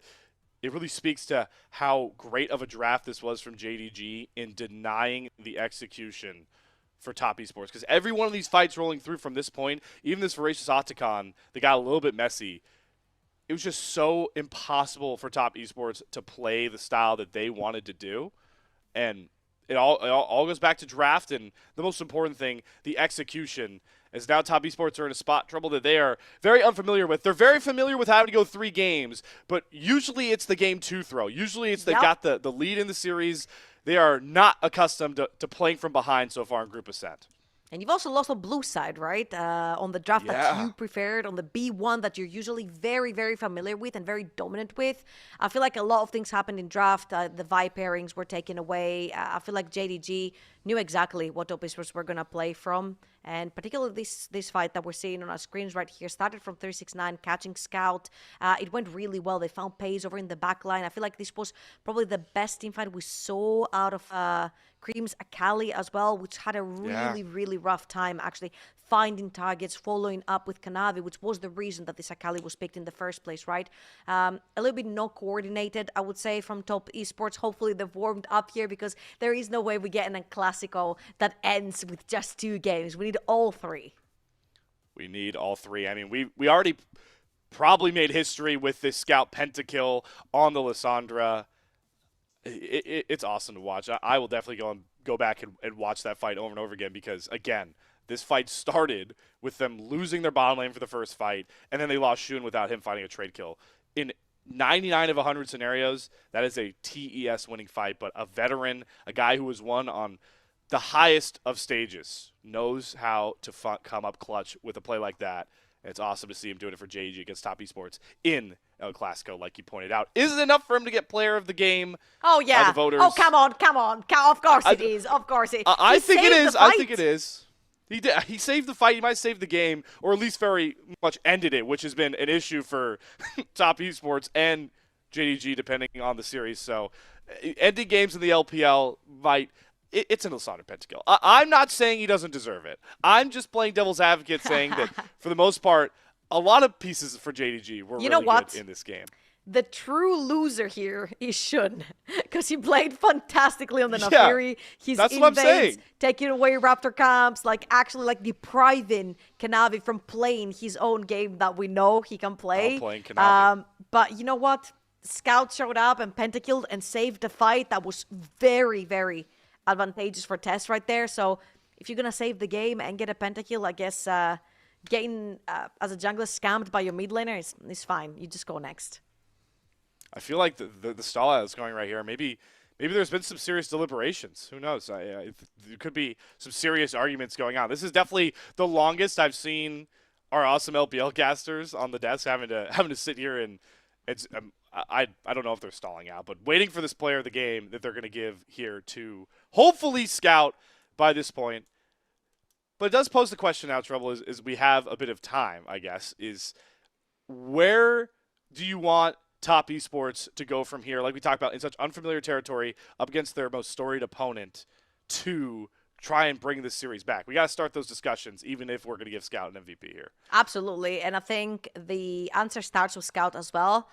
Some of his more prominent champions, Azir, Yone, when Sejuani is going to be pretty much contested, I feel like, for that game number 2. Because usually what happens is when you center your entire composition around the jungle and it doesn't work, you'll usually center your entire composition again around some other member possibly of your team that's feeling very confident, potentially around 369 for top esports. So I feel like top really need to account for things like Yone and Sejuani going over to JDG. I feel like Scout is one of the best Jonas that we have, and he did wonders also in LNG when he was like, they're engaged, they're disengaged, the side lane pressure, their most damage share of the entire team, as we're most likely going to see him on the big screen here as well. Yep, Scout does grab his third MVP of the campaign so far in 2025. It's the pentakill of dreams. This guy was 2-0-2, goes 7-0-2, tops the damage charts, ends the game almost single-handedly for JDG as they put themselves into territory that maybe some did not think they would be in, knocking off top esports in the first game of El Clasico. It is TES on the back foot. You heard Trouble give some anecdotes to maybe see how they respond. Maybe we'll get 369 off the tanks as Fearless take them away. A lot of theory crafting to do as we get set for Game 2 draft. But before we get to that point, we're going to take a stated intermission, quick break, and on the other side, maybe test how much myself and Trouble actually know about League of Legends, thanks to one of our sponsors. That and more is coming on the other side of this break. We'll see you guys in a few.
Welcome, everybody, back to the unofficial LPL English broadcast as our series of the day is another edition of El Clasico. Started off with a banging draft game 1 and JDG coming out on top. Some interesting draft decisions, but also some interesting decisions across the map with teleport plays and positioning. And we're casters here. We always look to see what these plays are about, maybe critique some of those decisions. So it feels poetic that we should, Trouble, also be tested on our knowledge of what decisions to make. And we have our awesome sponsor, MOBA Trainer, here to help us out. And we are getting tested on our lane priority usage, specifically for top laners here, Trouble, as we dive on in. All right, let's see. We are the Scion. Scion Gaming. Playing against Odo Amne, the rat coach. Okay. That can't be easy. So let's see here. It's all going to be about, I assume, like teleport timings. Maybe we give some pointers to Scout. I know this is top lane focused, but see how to use the teleport. We're just gonna. We do have draft coming soon, so I think we'll just dive into one quick decision. Where is the decision making? Okay, here we go. So we're deciding as Ari. Oh, okay, we are Ari, I guess. If Rumble stays TP ball, I mean, keep pushing top. Yeah, what the should Scion do? I can't see the map though. Just keep pushing top. I can't see the map, but I would keep pushing top. I'm a Scion. Who cares? I've got ult, I've got flash, I've got TP, I've got everything. Let's do it. Let's go keep pushing top. Oh! Bad choice! I've got too much bows to tell me this is a bad choice. Okay, but you can see, everybody, why MOBA Trainer is so helpful. They give you a detailed video explaining exactly what happened, and they also are willing to you can talk about some of the decisions. If you disagree, there's awesome things here. Big shout out to MOBA Trainer. We'd like to dive in a bit more there, but we have a draft in front of us. So I want to quickly shout out that you get 20% off of MOBA Trainer and unlimited puzzles if you use LPL 20. There is a panel and a chat command if you want to look more into that one. But let's dive into this draft. It's already gone through the ban phase. Same side selections. Different ban adaptations. The Rise replacing the bans here as Gwen slips through again, and this time, Trouble, TES commit to it. No, I'm scared. We're giving Azir away to Scout. Azir Zinzao over to JDG potentially could be very scary. However, I do like the adaptation, as you mentioned, about top esports. And again, the whole centering the idea around a different player for the game number 2369 now being that B1 for the set of top esports on that Gwen. And Zinzao is definitely going to be in the rotation right here, especially since Talia got locked in as well. Vi is no longer in the picture. It's one of the most prominent mid-jungle duos that we do see over in the LPL. Wow, okay. I was with you. I expected, we'd lock in Zinzao alongside the Talia. Both those champions together buy so much space with the Crescent Guard and the Slippering Stones, the Seismic Shove. Maybe we'll just get the Zinzao. You always don't want to fall for the hovers, but the Jax gets locked in, so instead, JDG will jump on the counter pick top already for Ala. We get Allah's Jax, and if that Sejuani gets locked in right here for Kanavi, it wouldn't be very surprising to see something like a Yone getting locked in from Cream. Also, Azir is open, and it's something that Cream has been gravitating towards. I call Yone and Azir literally the same champion. They just build different items, so whichever one of the two it is, which is going to be the Yone right here, they're literally the same champ. Same champ. That's a call, knowing how much different the damage profiles are. Hey, you definitely can. I see the vision. You can make the very similar plays with both of those champions. Is that the mid lane matchup we get, though? Because Scout gets his Yone. You talked about how good of a Yone player Scout can be. Does he pick the Azir into it?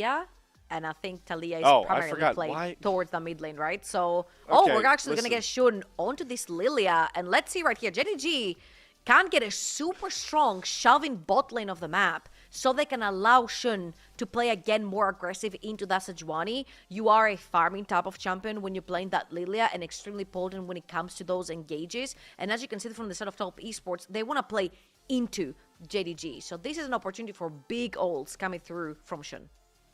Yeah, and Lilia just loves going into major melee comps, and you have 3 melees already picked for top esports. So Jun, off of a very good Nefiri game, continuing to show he might be on a really good level of form these last couple of series here for JDG, in another big spot for them as they look to end El Clasico early with a 2-0. But no marksman picked here. Trouble means that we are going to be firing off bans towards Jackie Love and Pays. The Zaya and the Kaisa already taken off the board alongside more marksmen than you expect from Game 1 in Fearless. Yeah, and of course you have things like the Ezreal as well. That's extremely elusive when it comes to those team fights, and seeing how top esports really like diving into the backline. I feel like Ezreal could potentially be something that Pays gravitates towards. He does play a lot of that champion as well. However, the pool that we usually see for supports has not been touched. The Alistars, the Leonas, the Nautiluses, the Rakans of the world have absolutely not been touched right here, and I wouldn't be surprised if top esports actually take a hit right here onto the Ezreal or even the Jhin. Anything that likes to either set up or play for distance is good for both of these teams right here. I like the Misfortune Band from JDG as well, with the Sejuani, Yone, Gwen. Like, they can buy a lot of space to try and set up a pretty good bullet time. You talked about the Ezreal. That's going to be the final ban here. So, yeah, I think JDG, do they save R5 for Pays? I would figure they'd rather take the support counter. And it could be the Jhin coming to facilitate a lot of damage dealing in the top side for JDG. It's locked in. Absolutely. I feel like here that you could run into the problem that Jhin doesn't deal very well with tanks, but Sejuani, especially through the jungles, is not going to be the biggest, massive B-fall that you have in front of you. And right here, I wouldn't be surprised if we see something like more of a diving kind of situation from Jackie Love. His Corki hasn't necessarily been touched here as well. Gets pretty good priority through that lane, but having that R5 for JDG for missing means that if you choose to go with one of your classic Alistars or Rels, you could potentially be running into Bromasa. JDG don't necessarily have like a way they're looking to play the game. Everything is situational with the Wolves and the Lilia Sleeps. And they're going into just such a close range comp too. That's the one caveat with Corki. Again, I think you called it out well. Shun on this Lilia could really just run this game 1v9. There is such low range on top esports. The Nautilus is a decent pick into Lilia. There is somewhat reliable lockdown, but this Lilia could really run wild as the Alistar. The immediate denial into a dive-heavy comp with the Yone, Nautilus going forward, Gwen. I like that R5 for missing. And we have our draft in front of us here. And maybe a bit clearer of an execution here for Top Esports, something we were looking for after Game 1 draft. Yeah, absolutely. And I feel like for top esports, putting Kanavi on dog duty, putting him on a leash right here onto the Sejuani is like, listen, buddy, we drafted around you onto that vine. Now you're going to be drafted around the rest. I feel like Cream needs to have a resurgence in that game number 2. His Akali was completely invisible over in game 1. And right here, he does have that chance because that Yone translates into a sideline menace later on, which is going to run into that Jax. So I feel like that Gwen-Jax matchup in the early game is going to be so telling, as in Wheat's team is going to be more prominent over in the side lane later on. We talked a lot about Kanavi, obviously dedicating over half a decade of his life to JDG, playing in so many integral, awesome LPL playoff games for championships, taking LPL titles off of Top Esports. Game 1, he wasn't prioritized, but someone he did do a lot of winning with on JDG was 369, who now has to try and play the integral role up against his former club as well as JDG on the other side with their veterans and their run as they try and close out the first round robin by toppling the kings of the LPL. Can they do it in sweeping fashion for the El Clasico? We're going to find out on Summoner's Rift, and maybe a bit slower fashion compared to how hectic Game 1 was after this draft. Absolutely. There is so much scaling on both of these teams. But I feel like, particularly looking at those two Titans, JDG are looking to solidify themselves on that top 2, top 3 conversation, starting potentially here. And as we get onto the Rift, do see that 369 is going for that full lane aggression. You talked about the early game, Gwen versus Jax. That is Ignite Teleport, and maybe we'll have some more level 1 shenanigans as the good old Dredgeline hitbox on the list. Maybe sets up Scout to fall here. They're going to try and give the kill over to a priority target. It's Cream that grabs first blood. A pretty perfect start there for Top Esports. I mean, that is a great way to start if you want to turn the tides around, if you want to turn the best of around. Giving that kill over to Cream, having that 1-0 Yone. I'm not sure what Scout was doing going that deep, trying to take that ward down over the Raptor pit. for JDG, really cost him his life. I feel like early invading when you do not have the backup of your team can be a double-edged sword, specifically because Alistar is not really a champion on that level 1. So your invading potential is not as strong as on the side of top esports. Yeah, it was really weird. You would definitely expect the roles to be reversed with how much powerful top esports are on level 1. So Scout gets put behind Cream, who we talked about on the Akali was pretty quiet after blinding it into JDG. Now in a prime spot. One of those 3 members of all 10 players to not have a major international stage win. Looking to leave his impact on this series down 0-1. Frisk is gonna miss his Q right there. Try to take that minion last second. Wasn't quite the case. Now, of course, the Corki versus the Jhin. With Corki, you do have a lot of power in terms of bulking, and the level 2 from Top Esports is gonna come through, but nothing done. Just a little bit of harmless back and forth as Top Esports is gonna hit level 2 first. I feel like Jhin and Corki are sort of like, they're both caster AD carries, right? They do have good raw power in lane, specifically for that early game, and they both push pretty similarly as well.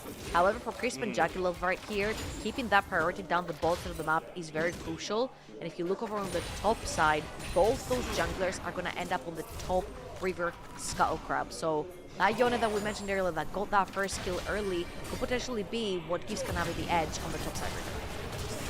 JDG, they're trying to throw down on this bot side to catch JackeyLove going for a reset. The Valkyrie 4 from JackeyLove trying to min-max the damage ratios on that ability. Does force the barrier out of TES. Missing min-maxing his range there as Shun is the first one into this top side. Trying to cut off the flashless 369 who only knows one thing. Has to go for the fight. Finds the kill onto Ala thanks to the Ignite, and that forces Shun to bail out. We called out 369. The B1 Gwen does not disappoint for TES. Shun, that was actually a really clever way to try and gank right there. 369 was not expecting him because the clear had not come through on the top side. As you see, Shun, he's gonna look now, but Kanavi is already in his jungle, level 4 with red buff, and it's not gonna stay necessarily because Gwen is just about now getting on the map, but he's going to delay that red buff spike. 369 taking matters into his own hands right there. Again, that B1 for each team needs to be very, very influential. And right now, 369 is putting in the work. Slowing down these solo lanes too, who are pretty integral to the composition for JG, especially Ala, who got this counter pick on the Jax, putting himself in a bit of a hole alongside Scout. And that never feels good when you have a power farming jungler as well that really coasts in games where lane priority comes from self-sufficient lanes. Definitely not the reality going forward here for JDG. Yeah, it's going to hurt them a little bit on the short term. However, for top esports, you are looking for first items to come through to at least be able to take those big fights, right? The Trinity Force onto the Corki, Blade of the Ruin Game onto Cream's Yone, Rift Maker potentially onto 369 on this Gwen as Crisp. He's taking his reset, but he's not heading bot lane. Alice, super low again, no flash. This is easy. This is like fishing in a barrel right now. Ala is completely cornered. I don't even think Chris needed to show up. He got the assist with Ignite. That's how easy of a kill that was for 369, who's now 2-0 on the Giga Gwen. Hey, you know what? He did roam through the top side, so he deserved at least the assist with the Ignite. Yeah. 369, 2-0 already. He's going to snip away that first tower plating as well from the top lane tower, and this is where the shifts are going to come through. As you can see, JackeyLove already heading towards the tops of the map. 30 seconds for the void grabs. I would say that top esports would really like to have their Gwen around, so I would like to actually see if they're going to take 369 towards the tops of the map. It's not going to be the case since they are swapping the bot lane as well, but this is where majority of the damage do lie right now. Hunting guys already on that Gwen 5 minutes in. This game is in already such a tough spot for JDG, whose composition we called out is a lot of flavors. As Cream wants his angle onto Scout. The seismic shove, though, just not enough damage from Cream. Breaks up the reset and won't really cost anybody too much. No flashes burned, just that ult check from Cream at the end of the day. Yeah, Skanavi's trying to take his first void grab up top. you usually just smite one, handshake, move out, and see if there's an opportunity to move back in. Reminder, Those guys Scout bottom lane. is coming back from base. Oh, So he's right going here, bot top lane. esports. Yeah, they can't stay too long. Send Scout towards the bot side, and it'll be the 2-for-1 trade there. Good to see TES not over-aggressing at a neutral that they knew they already had a win on, grabbing 2 mites, so no overstaying to fight a losing fight there, Trouble. As the reset comes through from Cream as well onto this Yone. They're still looking to punish. Ala cannot catch a break right here. He's either playing into Bueno as Ignite or Crisp comes top lane, drops his Ignite, or he has to play 2 versus 1. And going back to that deja vu of the lane swap meta, playing Jax, not super fun right there as Missing's going to get spotted over on the tops of the map. And Dragon, next neutral objective, to be under both teams' eyes at this particular moment. Very important breakpoints. Level 6, just about for Shun. For Lilia to have flash right here when there's so many short range and melee champions on the side of TES could be huge if a team fight breaks out for JDG. It's a big focal point. This Lilia Craft, who has to burn Flash just to respect 369 and Kanavi, so that engage tool needed for JDG becomes a lot more limited for that very Dragon that a lot of attention is being poured into. So beautifully done. We literally just mentioned it. A flash on Shun. Now that he's level 6, is going to be huge. A Q flash into a multi-man sleep. It's going to be what JDG needs to turn games around, as Missing is looking for that bot lane gank. Yeah, but Cream's getting a lot of solid damage down to Scout as he recasts the Soul Unbound. Kanavi is close by to cover, and it's just a protection job there from Missing to try and keep Scout alive as TES look to eventually overload this side of the map even further, prioritizing that Dragon. But they got pushed in mid lane. They've got bot lane under control. This Dragon is soon to be slain by the defending champions. Ah, isn't this beautiful? You push out bot lane, you push out mid lane. You have 3 wards in that river, 2 of them being control wards. You are properly set up for neutral objective. TES is back. They're actually They're playing locked by in. the book right here. As I'm saying this though, 3 members sent over the tops of the map for JDG, and that wave is pushing for 369. That's the overextend. Oh, doesn't have Flash, by the way. Flash from Ala, though, to get the Counter-Strike Sun into a perfect seismic shove. It's the big shutdown they need, and Ala grabs that gold, deservedly so. Something to get the engine started there for JDG. Yeah, huge opening right here, as they do find Jackie Love too. Yeah, they get the Deadly Flourish down. Jackie Love able to use the Valkyrie to kite back to safety. Curtain Call going to come across. Time to test Pays to see how locked in he is to firing these shots, and he goes nearly over. The crit shot not going to be enough without the preliminary ones landing. But again, huge play on the top side from JDG. They commit 3 members. But there were 3 members from top esports on the tops of the map, so top esports cannot trade the Dragon for their top laner's life. JDG come out on top right here, taking that kill, grabbing that trade over in the middle as well, chipping away the tower just a little bit. And second set of Void grabs, 40 seconds away. You'd think that JDG actually want to handshake, at least not to give a take on the neutral objectives. Feats of strength right here over to top esports as Kanavi's going to take his reset and get back up on the map. Ala also taking that reset, heading right back towards that bot side. Cream has teleport advantage, so there's a lot of tools in the cards here for TES to comfortably take at least the majority of these grubs. And with Jun's clear, I wonder if this might just be a Dragon traded for all 3 of the grubs, as JDG really don't have a lot of comfortable avenues into contesting. However, I do see that Lilia is going to be popping towards the top side of the map. I don't know if JDG are going to choose to walk in there at all. It is not their territory. There is no setup, as you mentioned as well. So the correct way would be to not contest and just keep just funneling gold into this Lilia. A lot of farming coming through from Shun, which is going to be the case right here. 5 Void Grubs are going to go over to the side of top esports. Cream. Ala is throwing down. The Grandmaster's Might gives him the extra defenses. He's got the R passive to force out some more damage, and Cream has to flash away. So one shutdown may have invigorated Ala, but we've got bigger fish to fry here on this top side. As Missy does a really good job interrupting Crisp on the dive. 4 members of TES towards this top side looking for Scout, and they're going to find nothing. In the meantime, look at that push from Pays. over in the mid lane as Cream is gonna come back onto this lane. No ult. Gonna use his ult right here. So 3 Void Grubs going over to top esports. So +1 tick on that feat of strength. Plus 5 Void Grubs on the side lane. However, Ale is already bullying Cream. Now, don't get too alarmed. Blade of the Ruin King will be completed eventually, and Yone will become one of the most unstoppable champions, even though Blade of the Ruin King was touched and it was nerfed quite a while back. Still one of the best items for Yone.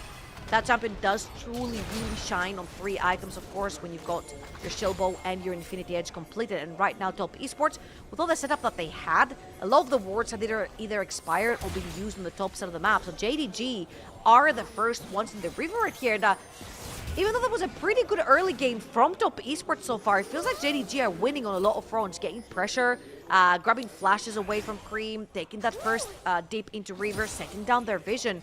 So that Dragon is looking very JDG favorite for now. Well, I'm talking about early game, but this has got to be the latest first Drake we've seen in a lot of LPL games.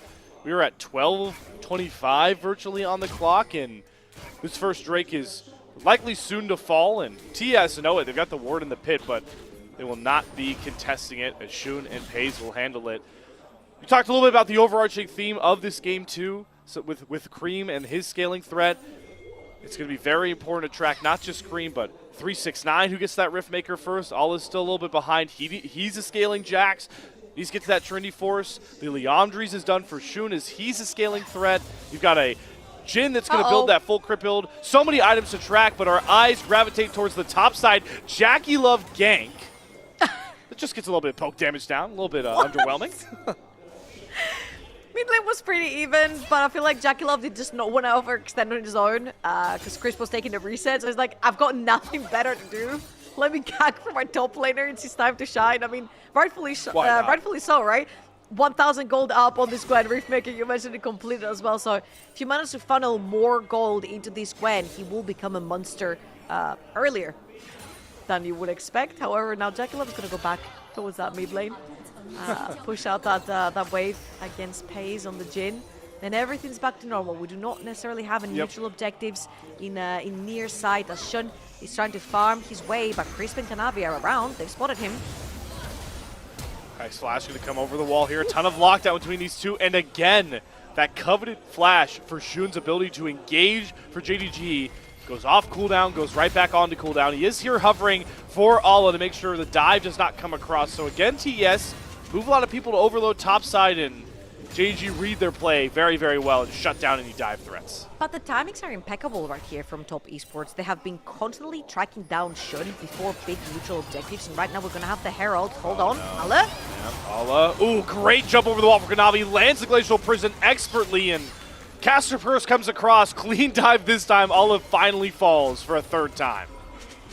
And what I was mentioning previously is that before every big neutral objective fight, Kanavi made it his mission to spot Shun in the jungle. And one ult from Kanavi is all it took to consistently take Shun's flash to not be able to get those big sleepy time with the Q flash from Lilia.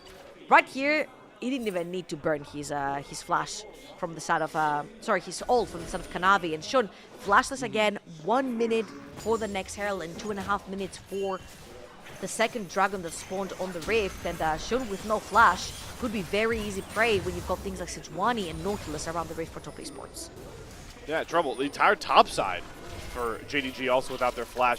I believe we lost it off screen, but Scout's flash is on about the same cooldown as Ala's right now. So you have no flash on your Lilia, your Talia, and Jax, making it really hard for JDG to justify a lot of fighting. And it might just get even worse here as Missing has to burn that unbreakable will, that coveted ultimate for the Alistar, and Chris finds his mark. One dredge line. June with no flash like we talked about is caught out and hung to dry. 2-0 on the Yone. Blade the ranking already completed. Feature strength gone over to top esports. Chris with the supportal combat right there. Back cancel. Not letting Missing reset right there. And their, oh boy, their target is Ale for one more time. Yep. Bot lane, top lane turret, doesn't matter. They see a dive angle. TES are hopping on for the play, but Ala sneaks out. The Grandmaster's Might defensive stats value might have just saved him as he survives 1 for 4 of his dives, or 3/4 of his dives. Missing's gonna trim down the wave as well, but this is going to be pretty much a tower for Cream. They're TPing back. This is going to be Ale getting back into Kanavi lane. Reset. This is free. Kanavi's on the reset. Cream does burn the flash to get away from the first stun and sidesteps the deadly flourish, so we'll just get Cream's flash off of reset for the teleport flame from Ala.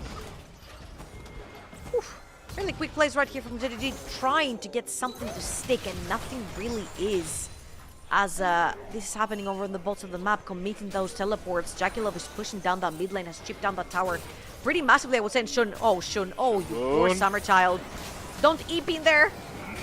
Oh, this is not your jungle, buddy. He just gets completely surrounded trying to contest this red buff. He gets the little lullaby down onto 2, but it's too late. Shun drops the Weaver's Wall, buys some time for JDG to make sure that JackeyLove doesn't push any further damage out, but these are small wins, with the bigger ones going to the side of the defending champions as their gold lead grows, their control over the map grows, and the Giga Gwen grows even further. Scout barely surviving a Might with 369, who now turns his attention to Missing. Blast Cone bails him out, but it's just all bailouts right now for JDG. No wins across the map. Ale can't even step under his tower because it's going down, and Cream is just letting his creeps die in front of his eyes. Top Esports, absolute domination across the entire Rift. 4,000 gold in the lead. There's not a single lane that's doing bad for Top Esports, and the more the fog of war grows for JDG, the more Top Esports will be fist fighting. You see them right now, the C champion, the engaged champion, they've got the tools. This is Wani, the Nautilus. Crisp has been all over the map as Cream has actually started this dragon for his jungler. Miss is gonna spot it, but they can't walk in.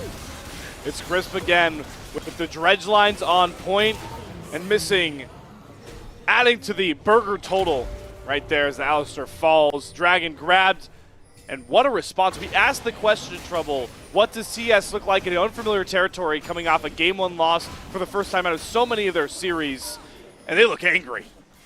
Absolutely. Full-on domination every single lane as Ale has been the target again from Top Esports.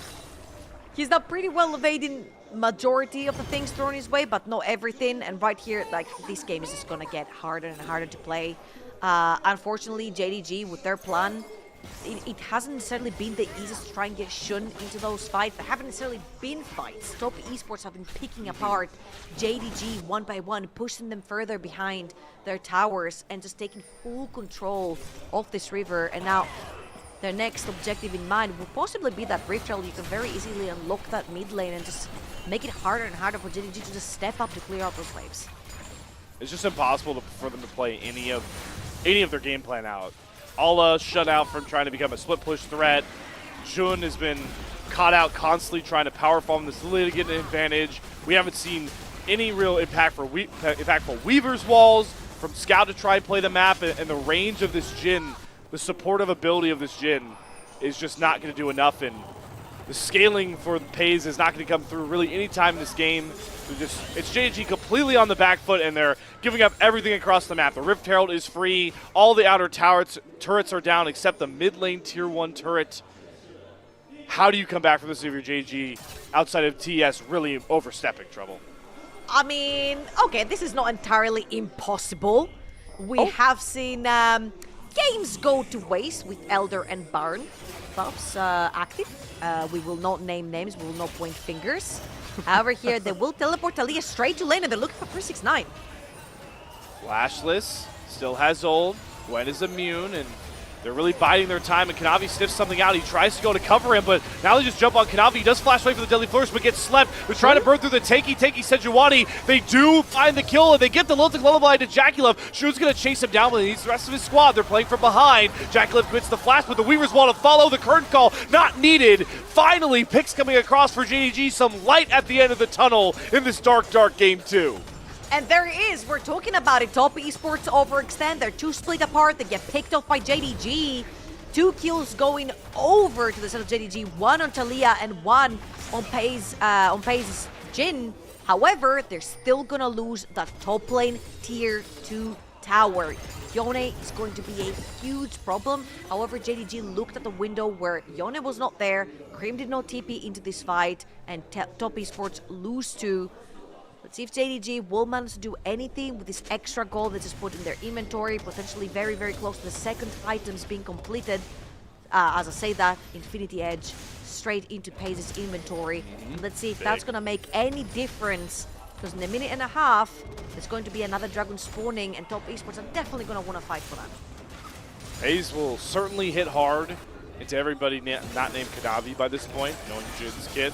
My question becomes, though, yes, good play for JDG, but how often going forward are they ever going to get a fight or a window to scrap where neither solo lane for TES are involved?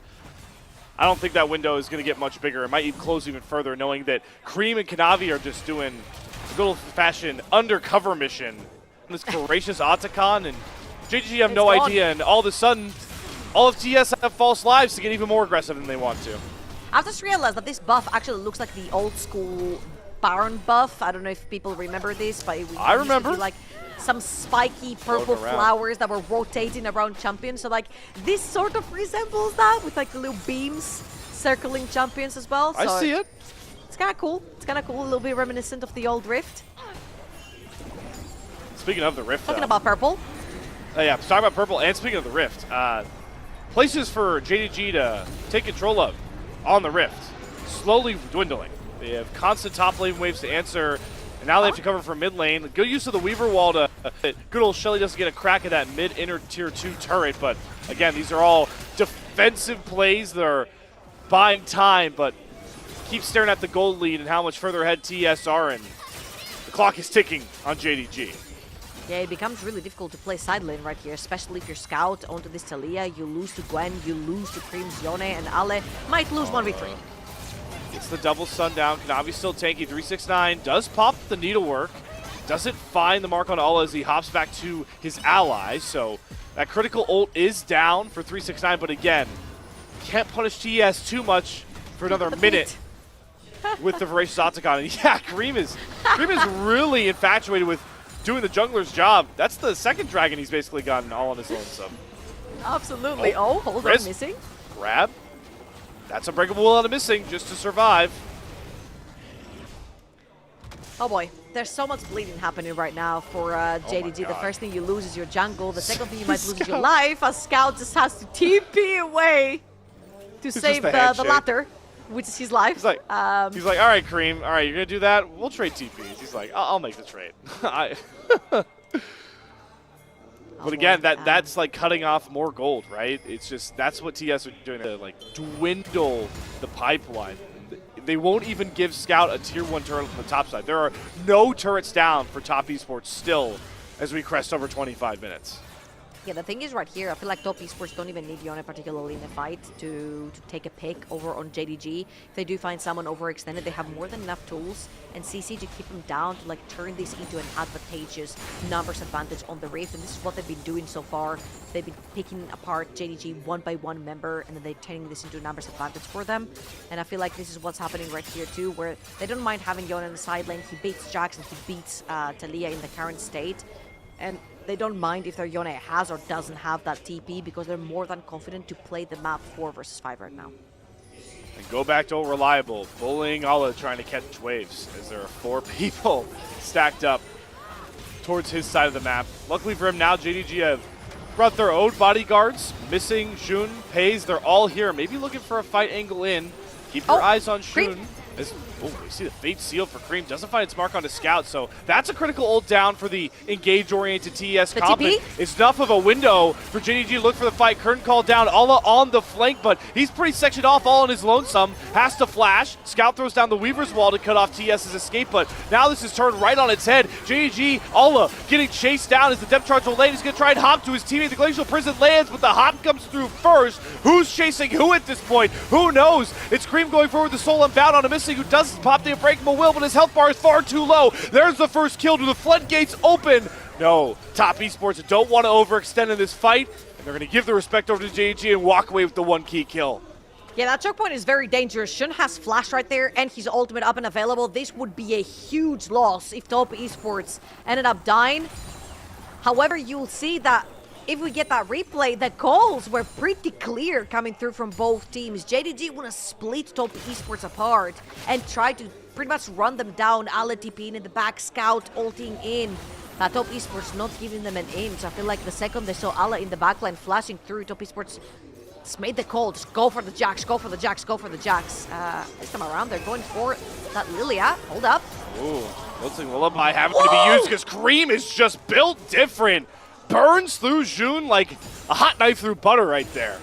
I feel like Shun had not looked on his tab button, because that QSS has been there for Cream for a pretty large amount of time, and Shun just expected the sleep to go through and that he'd be able to run away.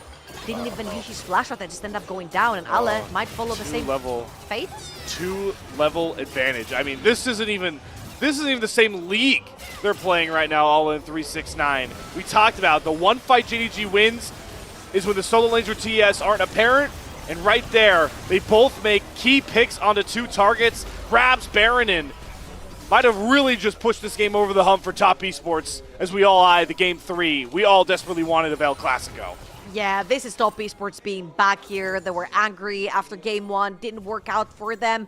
JDG can't even take that mid lane tower. He must be like on singular digits standing there. However, Baron and 9,000 gold lead for Top Esports. Super strong carries around the map. And Mikael's purchased by Kanavi in this particular game. Playing all in for both Jackie Love Cream and 369. Hey, I told you it was his time to go on Doglish duty, right? Like, he has to be the support here. He tried being the carry, didn't work out. This time around, it works perfectly facilitating for his teammates. That's just what you get out of Kanavi.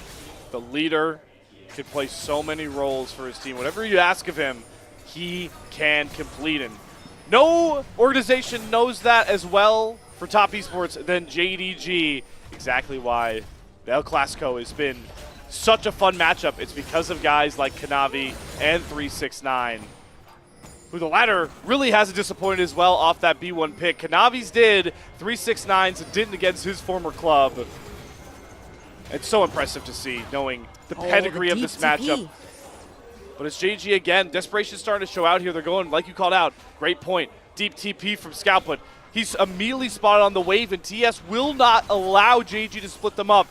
They are inseparable right now, all sticking together, knowing if we're going to fight JDG, you're fighting on our terms, and as quickly as that teleport flank comes across, it deteriorates, and JDG are back to playing full defense. I don't mind JDG trying for these things, because if Top Esports gets desperate or they overextend, they're playing through choke points, which is inside their jungle, and this is where that Lilia could potentially shine. Now, of course, Shun doesn't even have a second item, and primarily there's like 3 items across the board for the set of Top Esports, specifically on their carries, and there's Sejuani as well, so it's going to be very difficult to burn through those HP bars and the extra defenses that they now have. And Shun! Shun will even get to use the Seekers. He at least flashes the safety, but TES are on the hunt, on the prowl, because they are stacked up as 5, just how the doctor ordered. Wave Clear will come out here to protect that inhibitor turret for now, but there are more pressing issues across the other lanes as Cream brings up another Baron wave. For now, though, JDG doing a decent job standing up to the first Baron power play. Yeah, I feel like Top Esports didn't necessarily get what they wanted from this. Maybe kill him to missing here, but... Yeah, Unbreakable Will is very valuable, very breakable in this game, and it will not bail out Missing face checking a brush there. Just like the last little fight we saw, starts off with Missing getting picked off. How confident are TES now without the Alistar threat to knock down some of these turrets? Answer, very confident. Mid inhibitor down pretty seamlessly as the base is broken open to JDG. I mean, this is not even a 4v5, right? They see Alden on the side lane, so this is a 3 versus 5.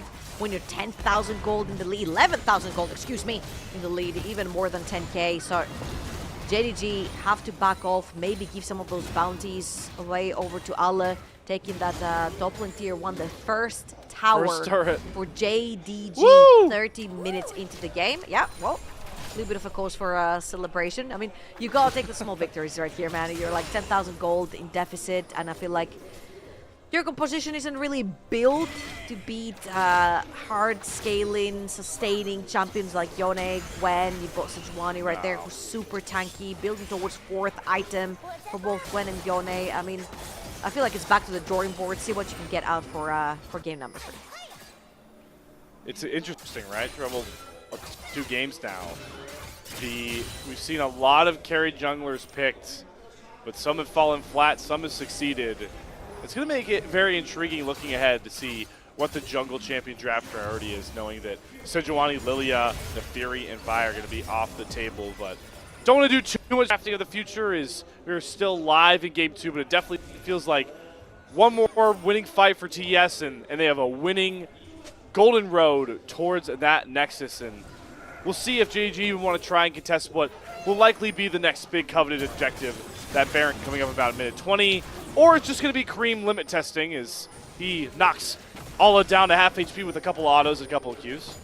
Yep, 3 items, extra BF sword, 1 QSS right there. Yeah, surely can walk up. Now they know that there's 2 members of JDG down the bot lane, so top esports are going forward.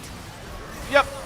369, gonna limit test how far he can push the enemy base. They'll knock down the top inhibitor turret, but Scout is already at half HP. Kanavi's health bar is so hard to burn through. Crisp is in a pretty bad spot. He will fall. Alla TP's in. Look at Cream off to the flank side. It is Jackie and Kanavi having to flash out of the pit, and now 369, he's caught in the middle of 5. Cream does not go in at the right time. Top Esports is very desynced.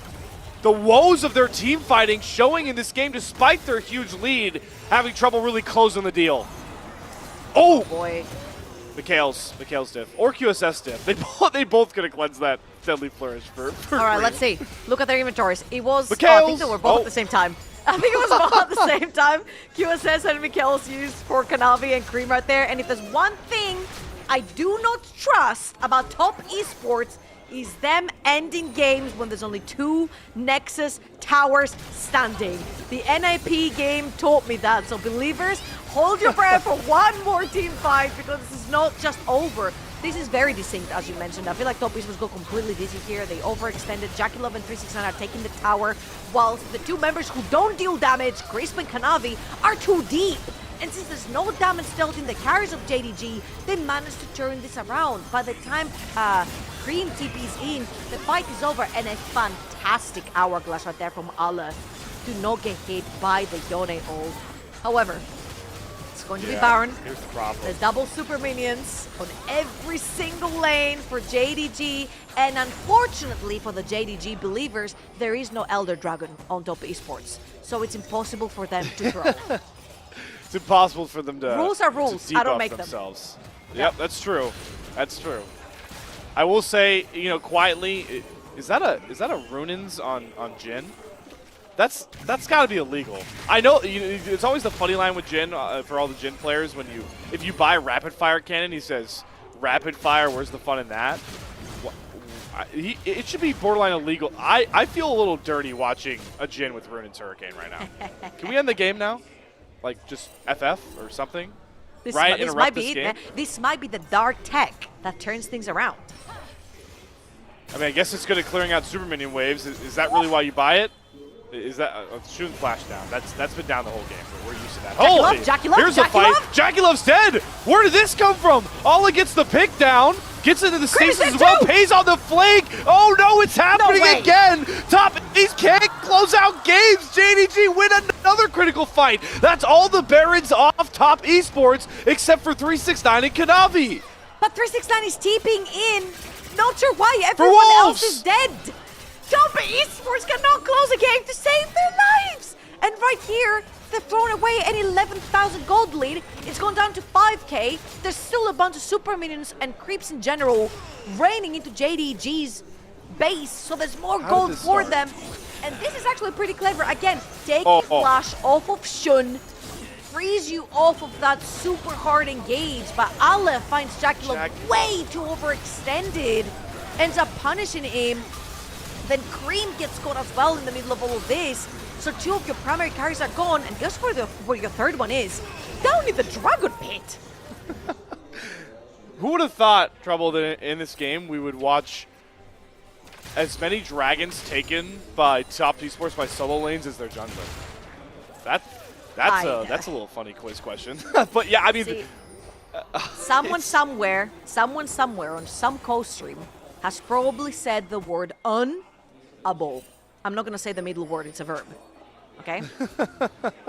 Someone somehow said it on a co-stream somewhere while watching this game, and they've completely cursed the heck out of TES. Alright. 4 items. Yep.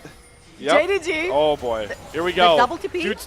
Do TS get sectioned Surely off? That's not. the one problem. Surely not. Jackie Love is completely caught. He's alone without flash. Allah has him sectioned off. The curtain call shots land. Jackie Love goes down first, but they still have the soul lanes to try and hold them up. 369 is very strong. Watch for Cream to try and dive in. Double stasis comes across. Cream goes in. Great golden by Scout. Cream is completely nullified as Allah knocks down Chris. 369 does find the kill onto Shun, but JDG still have the man advantage. All they have to deal with is the big bad Gwen, who does get stunned up, but is able to dash out till missing. Goes for the Alistair sec. Headbutt polarized, throws 369 into his entire team. He goes down next. It's happening again. Top Esports don't know how to close games. Oh my god, JDG with another team fight win right here. They're gonna send Allah to save the two Nexus towers, and JDG are gonna secure their second tower of the entire game. And oh my god, Top Esports, what in the world is going... Did Sally say unlosable? If someone knows, say it in the chat. If Sally said unlosable, then Top Esports know who to go for. Because this is straight off a horror film. Jackie Love keeps getting caught time over time again. Another incredible flag TP coming through from JDG, this time from Allah, following through. And Crisp has no way of following Jackie Love past the wall. He would have to flash through, but I feel like, again, they're so miscoordinated and too far forward. And then the damage dealers are not there, but then Chris and Kanavi are too far forward, and then the damage doesn't stick while the CC does. It's actually crazy. It was a great Zanya's there from Scout. The Glacial Prison goes wide. He shut down 2 of those ultimates. And we talked about it while TS were doing a really good job keeping JDG in place. It was staying as 5, staying synced up. That has not been a reality at all in these last couple of fights. And they have even more time to stall out. Baron does come up in about a minute. They've got Elder, which apparently is the evil being for TS. Somehow we're here. Yeah. That's up in a minute's time. My question becomes, when do JDG feel comfortable trying to leave their base? Because if we're going off the TS throw logic, you can't lose in your own base when TS comes knocking. So should they just give up everything to stay in base? I mean, to be fair, they've just been soaking up all of the creeps that are running into their own base. They've just been taking all the gold funneled to them by Top Esports, taking all those inhibitor towers, which should technically have, like, sealed the deal for Top Esports. But it hasn't quite been the case. Again, I feel like they are not necessarily playing very well around Jackie Love. He has been left to dry pretty much by Chris, by Kanavi, and even though it should literally just be Cream and 369 playing their own game, there are they have high agency when it comes to those teamfights. They can jump in the back and they can play how they want to. It has unfortunately been Jackie Love left out to dry, and I would love to see Kanavi and Chris sort of hugging that Corki and helping him survive these fights and these flanks that are coming through incredibly well by Allah, and Allah being that one again. Oh, hold up. Chris goes in with the dredge line. JDG are out of their base, somewhat out of their depth. They'll just be losing his ultimate. Allah, very thankful for the pink word hop. 2, as the Baron is started up, and JDG are here. How can they section TS off? Will we see the sync fight kindly come across as Cream does commit the ult just onto Allah, gets stunned up. The Mikhail saves him for now, but the crit shot nearly finds the kill. Kanavi does pick up the big-time Baron as Shun is running a wild in the pit. Cream very low, Kanavi as well. Pace flashing after both of them, finds the kill onto Kanavi. Jackie Love is untouched and throws 369, and 369 wants to call game. The GA comes out for Pace. He pops back up. The sleep forces out the stasis. It's pandemonium on the map, but Pace is gonna crit shot 369 to the face. The big bad solo lanes are down, and Jackie Love and Chris have to run for the wayside. TES get buried, but it still doesn't save them. JDG have the chance to do the funniest thing in this series. Jackie Love still alive. There is still wave clear on the side of Top Esports, and JDG have committed most of their summoner spells and their ultimates, so it's gonna be just this particular inhibitor. There's no way they're looking to end it. They're just gonna back off right now. They need to set up for this Elder Dragon coming up for themselves. But Pays with the Mosquito build, you laughed at it. That Runans is doing absolute God's work on the Rift for JDG, and I feel like the range that JDG has is just so difficult for Top Esports to deal with. Their melee champions just cannot connect. but this is what's scaring me. They didn't have time to reset. Kanavi's back on the map. JackeyLove and Chris are trying to interrupt this Elder play. Do JDG throw this all the way at Elder? Kanavi, can he get in for the steal? Is he going to go in? He gets it! Kanavi steals the Elder and saves Top Esports, but he's not done. He's on the hunt. He knows TES have the big bag Elder, and he wants to end the game right goddamn now. All is the first one to fall. The dominoes falling in a row for TES. It's the leader, the captain for Top Esports, the former JDG 5-year veteran that might have just stopped their miracle comeback. Top Esports with the miraculous steal from Kanavi are looking to finally figure out a way to end this damn game. They went from an 11k gold lead down to nothing, down to everything again. This Elder Dragon should signify game end for them. They don't have any waves. Like bot, mid lane and top lane are not coming in for years. It's got to be the bot wave, but you called it. They have Elder on 4 members. They're bringing Cream up as well. Baron's still available for JackeyLove. This has to be it. TES finally are going to be able to get over the hump. The Nexus turrets are getting burned with ease. Can Pace and Scout do it? They're losing HP rapidly. The sleep from Shun, it won't save them. 369 gets 1. Scout goes into the stasis, but it won't save them. Kanavi just rescued this series for Top Esports, and we're going to Game 3. Someone give this guy a massive raise and like I don't know, like the best Chinese food there is after this series. Like if Top Esports lost that, there would be serious discussions behind the scenes. Like this, I do not like. I feel like unlosable. I don't even have the words. Okay, let me. I'll let you speak. I'll collect my thoughts in just a second. Okay. I have a important statement. Right. Unlosable. We knew. Unlosable. Someone right? said no, it. I'm telling you, man. Someone said it. Someone said it somewhere. You just know. You just know.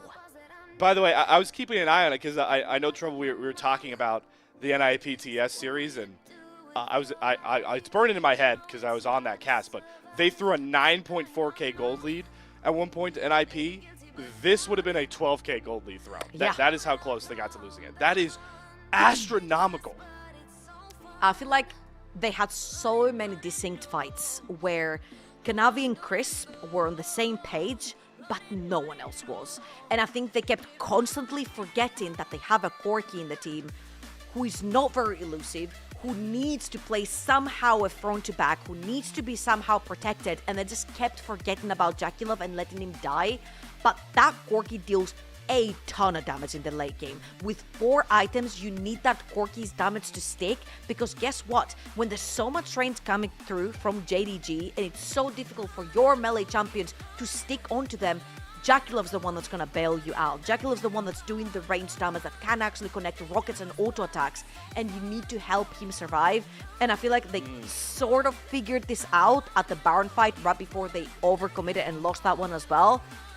But man, like, this Kanavi guy, like, just like someone, I don't know, man. Like someone give him a neck massage, because this game was gone. He was in Top Esports' hands, and then he just splattered all over the floor. Who knows what this series might be.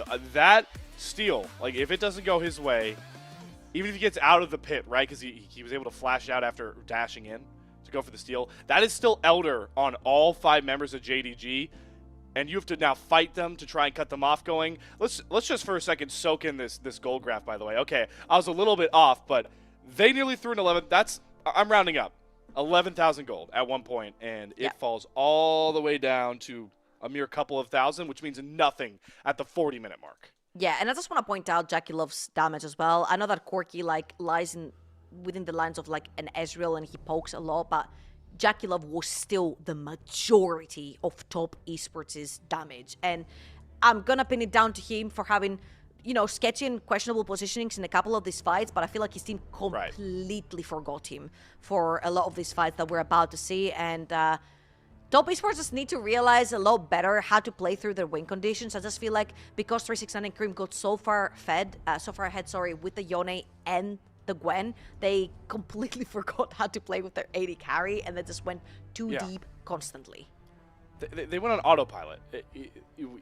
We say like it's like ego checking. You can call it autopilot, but it is even they rescue this game. But I still think it is a fundamental problem because there are a lot of games to play in Group Ascend. They are in the most comfortable spot of any teams in the group.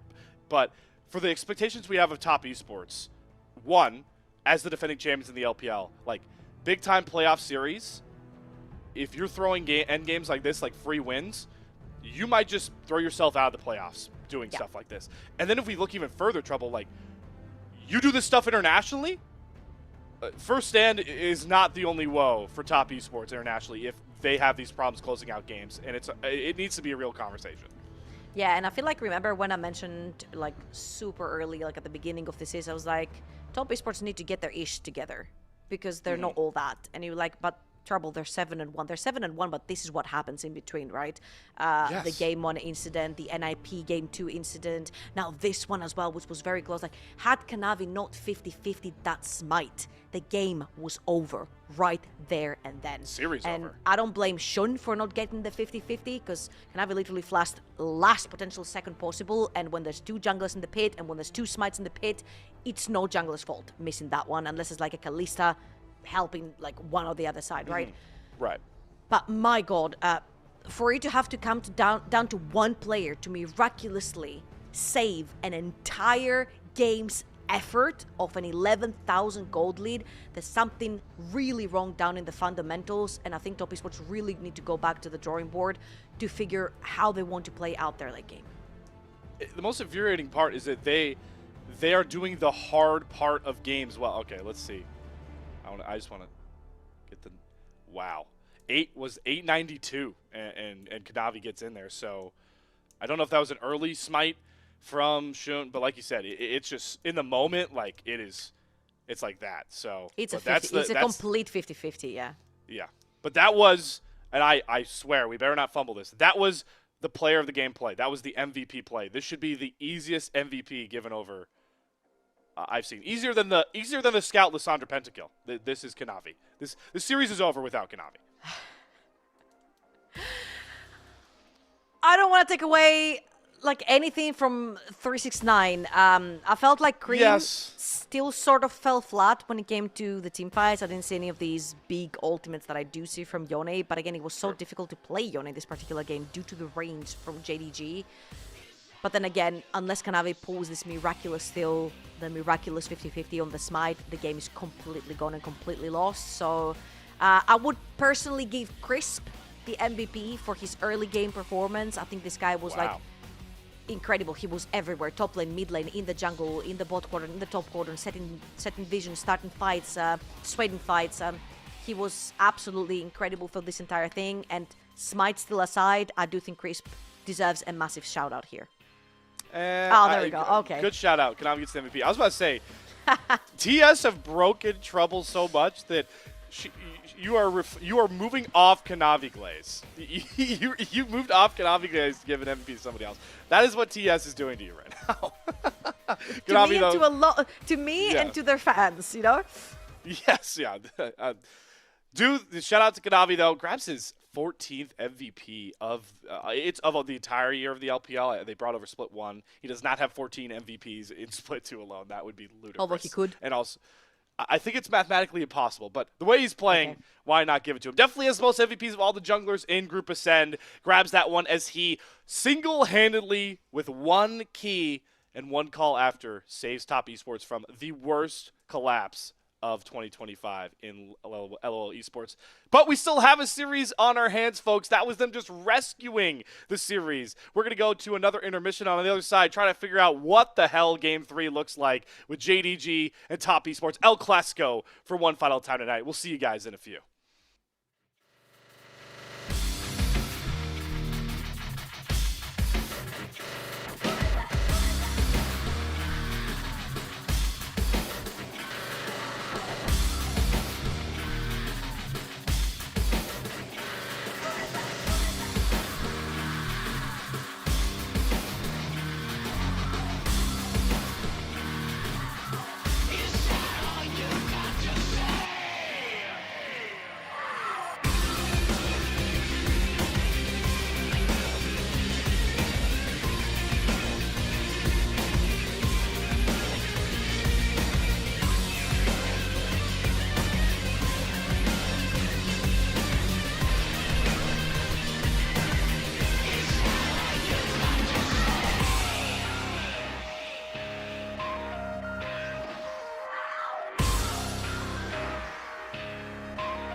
All right, everybody. We try to give you as much time to bring the heart rate back down, reset the mental. But the reality is, after Game 2 trouble, we have to finish off this series, and we're hopping straight into it. Game 3, deciding El Clasico. All the throws, all the woes. We got to put that to the backside and dive into this draft. Okay, eyes on the super important picks right here for both of these teams. Again, Azir has not been touched yet. Varus is one of those champions that teams really like first picking. Rumble is going to be taking out the picture from Top Esports. But again, Varus, Azir taken away as well. So Varus, I would say, would be the most prominent pick I'm expecting to see be won unless banned. You called it out ever since the 1v1 was won. TES, we're going to have 2 games of blue side. They got it. This is now JDG on blue side. So even with the fearless, bans taking away all these champions, you got to think the JDG have some level of comfortability knowing they have their premier blue side draft that they could try and go to here. But the Sylas, the Rumble, the Azir, as you called out, the Jace taken away. Does Varus sneak through? That might be the most free B1 I could think of. But That might be. Do you think TES would really let it There's go? also, I don't feel like. There's also Nico, and Kaisa is still in the equation right here. So JDG are going to have to choose Nico or Kaisa. Which one do you take? Because whichever Or one Varus. it is, if you pick AD carry here, I think you lose a lot of priority through bot lane. So I think you lock in B1 Nico right here, and then you choose whichever of the 2 AD carries is left, whether it's the Varus or the Kaisa. Speaking into existence, Trouble. I love it. That Nico locked in, so that one is going to go over to missing. Can have some flexibility, but yeah, like you talked about, looking for a potentially aggressive bottom lane. But the Ezreal is still being left up. If I do like this as an answer into a team already showing that they want to kind of dive in with these big ultimates. Ezreal, you called out earlier, probably the most elusive AD carry in the game, but you want an elusive AD carry or do you want a premier jungler? Ganavi says, nah, game 3, I rescued us. Give me the Xin Zhao. I love this rotation right here, especially if the Rise gets locked in as well for Cream. Something that hard shoves that mid lane and allows Xin Zhao to start picking fights over in the early game. And as for the Nico, you're most likely going to have to go one of 2 routes. You're either going to go super hard engage with something like a Misfortune, who's a stat checker down the bot lane, or you're going to go for a completely different route with the Ezreal and a roaming support, which means you will very hard lose that bot side of the map if you are Top Esports. And we'll see which one of the 2 routes they're going to choose to take with. Seeing as this Varus gets locked in here for the set of JDG, I wouldn't have it past Top Esports to go with something even like a Kaisa if they want to, and play really heavy dive towards JDG. I'm a fan of it. I will always say that my favorite AD carry to watch pro players play is Kaisa. It is so fun when they have the agency. And come on, give me Jackie Love Kaisa game 3. We are scaling up for a banger. But as you called out, Varus Nico, a pairing you don't usually see often because it doesn't really get through often in LPL drafts. Lock it. This is the time that 369 can play his Camille into the Gnar. It's the perfect pick. Oh, man. Oh, how the times have changed. We're in 2025. This is the reality, Trouble, is the Ambessa is taking over so much of the Camille real estate. It's fine. However, here, JDG really need to see realistically what the options are for Top Esports when it comes to that bot lane. Kaisa, super important for the set of Top Esports. All of their champions like going forward. So having a Kaisa that can dive straight into the backline to a Varus or into a Nico could be very, very scary. So I'm expecting to see a ban on Kaisa here as well, and potentially even one on Misfortune too. I like this Kindred band, though, getting thrown towards Shun, because with the Ambessa, the Xin Zhao, you can afford to kind of play. You want to play kind of spacing champions. So Kindred has that bailout with the ultimate, obviously, and can play at range with the Varus. A really good call out there. The Misfortune catches the wombo combo tax of the Ambessa alongside the bullet time. So you take away another coveted AD carry. You have to remember, game 1 of the series, we had 3 marksmen with the Ashe and the Callista. So it is slim pickings for AD carries and Jackie Love, but they do still see that Kaisa up if it slips through this final ban. We'll have to see where JDG's head's at. He has Kaisa and Ezreal so far, and I feel like he's going to pick whatever gets left open right here. However, I do think that both AD carries fit the composition pretty well. On the side of JDG, I think they are going to go maybe towards like something like a Viego in the jungle or even a Skarner. Because you do have some form of engage, but it's not necessarily very sticky engage with the likes of Gnar, the Nico, the Varus. So I feel like potentially going for something like the Skarner, when you see such a short range coming through from top esports, even on the ranged champions, the range is super short. So something like a Skarner could potentially be huge here for JDG. This is a big call for TS, but I like it, locking Lucian here, because you now know that Chris is just going to get his, like, whatever his favorite enchanter is going to be, he's going to grab. Skarner, good call. Shun locks in that very reliable engage, and it's Lucian, Nami in the bottom lane. JackeyLove, Crisp. Scout gets his mid lane counter pick on the Hui. So you've got some pretty good range on the side of JDG, but an aggressive bottom lane and jungler for Kanavi and JackeyLove. The two guys you want to put on the pedestal for TES in a spot like this, Trouble. I actually really like these two drafts more, and they're showing me more of what both teams want to do. Like, bot lane is hard shove for that Varus plus Nico. Hard shove that Lucian Nami cannot necessarily really respond to, so they are going to need the attention of Kanavi down the bot lane if they want to get that pressure, want to get that 2 versus 2 ahead. However, if JackeyLove gets ahead onto this Lucian, he can become this huge menace that we've seen Ruler do this a bunch of times, where you get that rapid fire later on, and even without rapid fire all the times, you see in that mid lane, whichever champion walks up to touch the wave, you just take a huge chunk off of them or even kill them a lot of times. If that Lucian falls behind though, it's going to be super difficult to burn through champions like Skarner. I'm glad you called out Ruler as a good example, but I'm going to add fuel to the fire. JackeyLove has a more recent Lucian game to kind of pull from. You got to remember, leaves Lucian on the NiP game too. I'm going to pull back to it as much as I can. But yeah. They want to forget about that one. They want to forget about that one. Don't do this to them.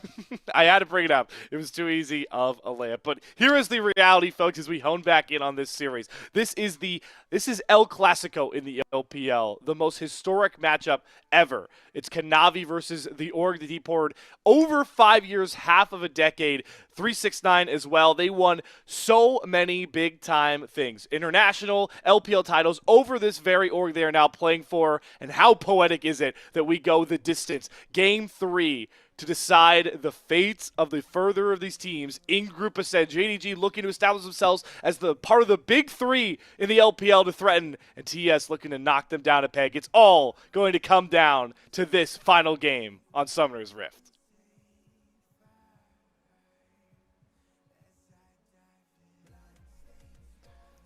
All right. We might have missed some of the Gyos right there. Oh, there it is. We got one. Okay, we got it. We got the final one. It's fine. As you saw down in the bot lane, JDG tried to be a little bit sneaky and see if they can make a pick. However, I think it was Crisp that had already pre-established some vision in this bush, so they didn't get caught off guard. Again, it's not going to be very easy for Lucian Nami. Lucian Nami is more for trading lane, and Nico Varus a very hard shove push lane, very heavy poke, both of them with Comet, so the damage they throw in is going to stick from the set of JDG. As you can see, Scout's going to comment as well. So this is a very heavy poke composition from JDG that also, if you manage to get an engage through with Skarner and Gnar later on, it can really hurt. It's another game where top esports are leading themselves to pretty short-ranged action that, like you called out, can be sectioned off and split away. As the bottom lane, level 1 antics are already coming out. This is what you get Lucian Nami into that double Comet lane. Barrier already out from Pays to avoid the initial burst, and Crisp giving a steroid injection to JackeyLove as these teams really fighting as hard as they can for level 2 prio, but it is going to go over to JackeyLove and Crisp. Yeah, and you see the difference right here, right? JDG are looking to push out the wave, but top esports took the first aggro trade onto their HP bars directly, which meant that Missing and Pace could not step up anymore. That is a huge win for the bot lane of top esports. Another huge hit right here from JackeyLove and Crisp. And as you can see, Kanavi also pathing towards the bot side of the map.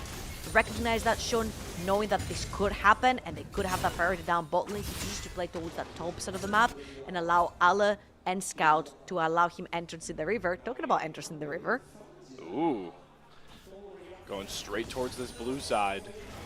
Dueling potential definitely on the Kanavi side of this matchup is Even the one lane I thought we were never going to see in the early game is not steady farm up, but Kanavi 007-esque style blast cone usage.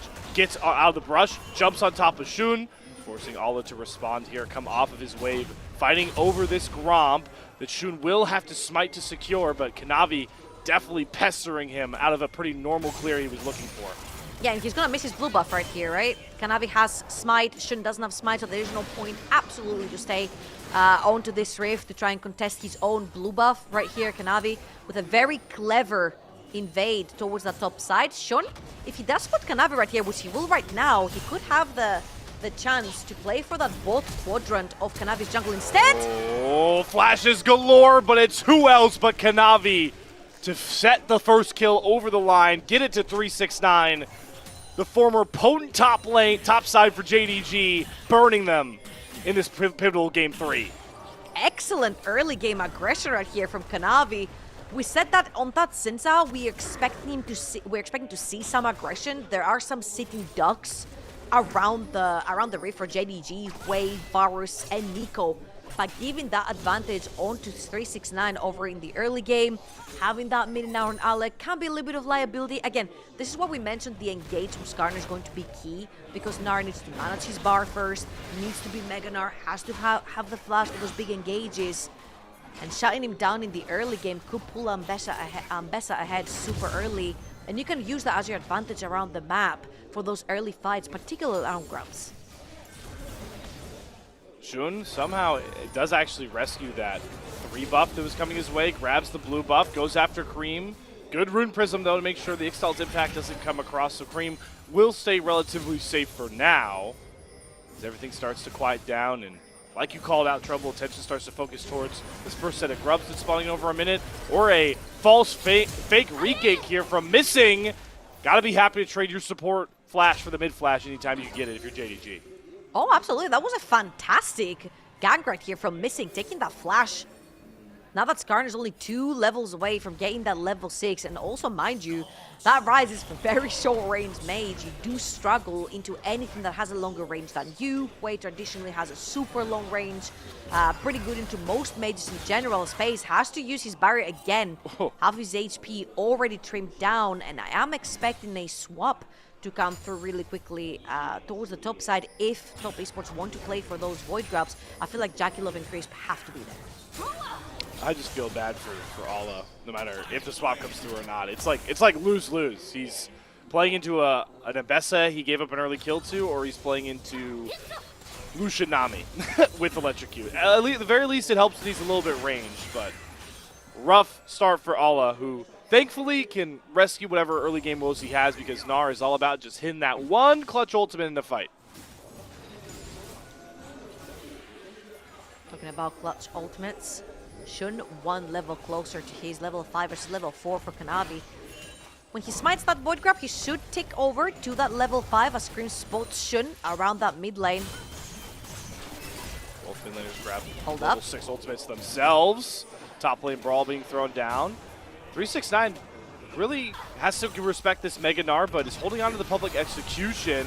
Kanavi's going to come off the grubs to come towards the top side, but bot lane, it's just explosions coming off this Electrocute Lucian. We flash back top side, and Ala is down. Kanavi gets there first, and Cream used the Realm Warp to give the man advantage over to top esports as they're winning all the kills early on in this game. Jackie Love drops off screen, but does grab that Feats of Warfare, trading out Missing under the turret, and June, if you haven't noticed yet, is on the wrong side of the rift, but Skarner loves to just run his way back through walls, and Shun is able to escape with his life. Oh, Cream needs to be careful here, though, because Scout has rotated in the jungle to try and escort Shun out. Topside, it was 1 Void Grub secured by Kanavi into this fight that we just watched. 2 kills now onto the Ambessa. And Jackie Love actually trading 1-for-1 with Missing down the bot side of the map. Shun, please don't. Please don't get executed by grubs. Surely not, surely not, surely. Oh, no. Jackie Love doesn't have Jackie flash. Love. Yep, luckily doesn't have flash. We had a last game trouble. We had mid laners and top laners taking dragons, and now we've evolved. 80 carries are on grubs. Jackie Love just checking inside the pit. He's going to dash out the second he sees Ale right there as the swap comes through. A little bit late, of course, now as You want to play for the dragon this time around since he has spawned. Let's watch this one more time. The Mega Gnar comes through, runs straight into Kanavi, and I think this was a little bit of a whoopsie right here from JDG. They knew they were playing 2 versus 3. Cream has an ultimate. He can join before Scout can get in the area.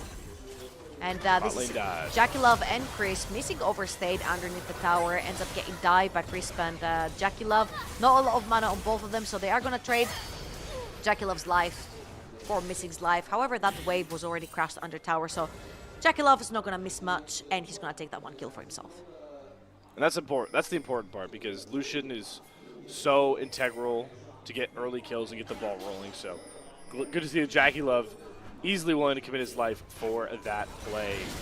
As the lane swaps do start to settle in, that dragon hasn't been taken, but Kanavi is back to trying to steal camps away as Shun watches and goes, where is my red buff? And he's going to fight in the brush with Kanavi. He does not want to get into a smite fight. Does use the Crescent Guard to knock Shun out of his Ixtal's impact, but he still has the Impale. So Kanavi knows only one thing. He has to try and turn his way and fight, but he eats 2 ultimates to the face, gets the knockup, actually flashes to safety. His 369's Pole Execution does grab Pace, who's on the rotate. Scout Severing Bolt does snipe out Kanavi, but that was a gift wrapped AD carry right in front of 369. And that was too deep from Kanavi right there, specifically since he saved game 2. A little bit of a misstep right there from the jungler of Top Esports. Ends up going down. Kill going over to Scout on that way.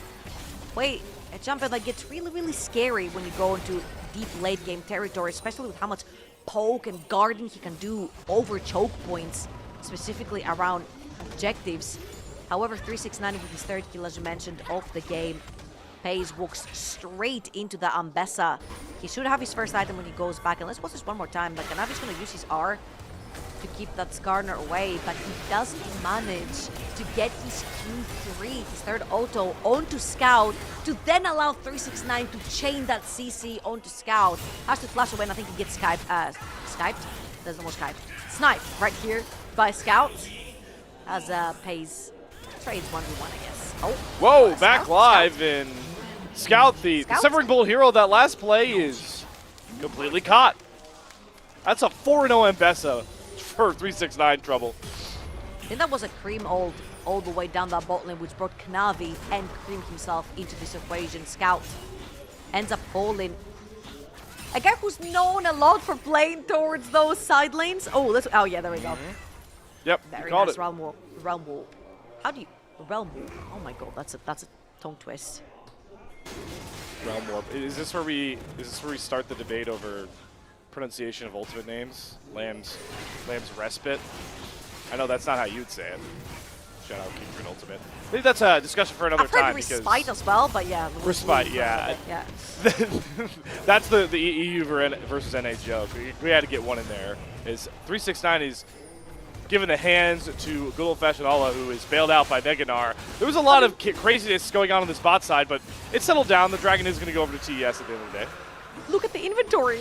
It's just Steel Caps really, versus Eclipse on the other side for 369. So even a debate who wins this 1v1s anymore. It's another game, though, from 369 where early on he is just unstoppable. He's like the Terminator on these carry picks. But it's worth posing the question, again, 369 need to get the full value out of these leads, because that Gwen fell pretty silent at points in that game too. Let's hope not for the top esports fans that the same fate comes of this Ambessa, because right now it's another game where TES are just looking so polished in the early and mid game, trying to win this series up against JDG. Again, I would hold my thought, because a lot of the way that Top Esports has drafted in this particular game was very similar to the previous one. They do have, oh, hold up, Cream. Good flash, gets out of the Impale range, but guess who silences the gap? Breaks down the advantage for Cream. It's a Shun flash and Scout grabbing a 2nd kill, as the range advantage of JDG is also growing, as you pointed out. And we're on to the grubs for 369 and Kanavi. Allah, my friend, you have a 1 phage. You are not contesting anything. Yeah, but as Skarner kind of sprinting from the bottom of the map, it's not going to be the case. They're not going to cross that mid lane. And I want to say, I love the growing pains that we saw in game number 2, which primarily was the range for JDG and how difficult it was for Top Esports to bridge the gap between their carries. I feel like it's going to be the same case here. Hui and Varus playing from super far back, both dissing a lot of damage, particularly poke, for themselves, while also now having really great tools for engage and disengage with Nico, Skarner, and Gnar. Yeah. Top Esports might run into the same problem that they did before if they don't manage to snowball that Ambessa advantage that they've got in right now. The fact that Lucian is only about 600 gold up in the lead versus that Varus might also become a problem, because we're talking you're playing against a poke lethality Varus into 5 squishy members from Top Esports. You don't particularly have to deal with a tank, so JDG scaling to that late game, they do favor their odds. Gotta get some really good crescent guards down for Kanavi. That's like the only saving hope into this Varus, who will also be able to kind of match the small gold disadvantage he has into Jackie-Love, but with the nature of that poke build, FaZe is going to be able to get those cheaper lethality items a bit quicker than Jackie-Love. So both of these marksmen, who were stars in their own right from Game 2, are going to be put on pretty important pedestals as Jackie-Love continues to min-max the Lucian damage, dropping culling whenever he can. And that's exactly what this composition is supposed to do down the bot lane, this combo rather. The Lucian plus the Nami. You sit them down in the mid lane, whoever walks up, you take super favorable trades for the Lucian Nami. You turn this into potentially like a numbers advantage on the map, right? Sending someone back to base and to reset are pretty bad timers for their team. This is what this combo does well, and this is what Jackie-Love and Chris have been doing over in that bot lane. However, now they're looking at the jungle. That can Avi around and Cream. How many times have we seen this before? Sweet Allah, the victim of so many TES dives, but Shun is there to cover, and Hayes and Missing are not far behind. So instead of all the falling, it will be the first turret falling, and feats of strength picked up for TES as the boot upgrades come online. Huge right here from Top Esports, very great rotation. Pushing through that mid lane, dipping through the jungle, which made it really difficult for FaZe and Missing to make their way around that bot lane. Oh, Scout? no. Scout grabbed. Public execution definition of what 369 just did to the JDG mid laner. 5-0 for 369 on a side lane, and Scout can no longer side lane versus 369. He was the most fed member in his team. He's the only one with an actual credible gold lead. 700 gold over his counterpart, Cream on that rise. And you see how difficult it is once Ambessa gets onto you and sticks onto you. It's just so hard to deal with her, and 369 is doing great at making that gold lead on the side lane larger and larger. Oh, no. All right, well, we have a pause to talk more about how oppressive this game state is. Because you talked about, I'm trouble. We did a good job jumping around to like each lane state, right? You talked about mid lane, where it's going to be really hard to ever walk up to Jackie-Love and Crisp. They have the mid lane trades. Top side or bot side, whoever's matching Ambessa, you might just die in the 1v1. You need help there. And then it's really hard to ever really knock Cream off of the weak side, because if he has flash up, if he has realm warp, he really just blows up waves. What does JDG do here to kind of break the line TS has formed, this like sort of iron wall across the rift?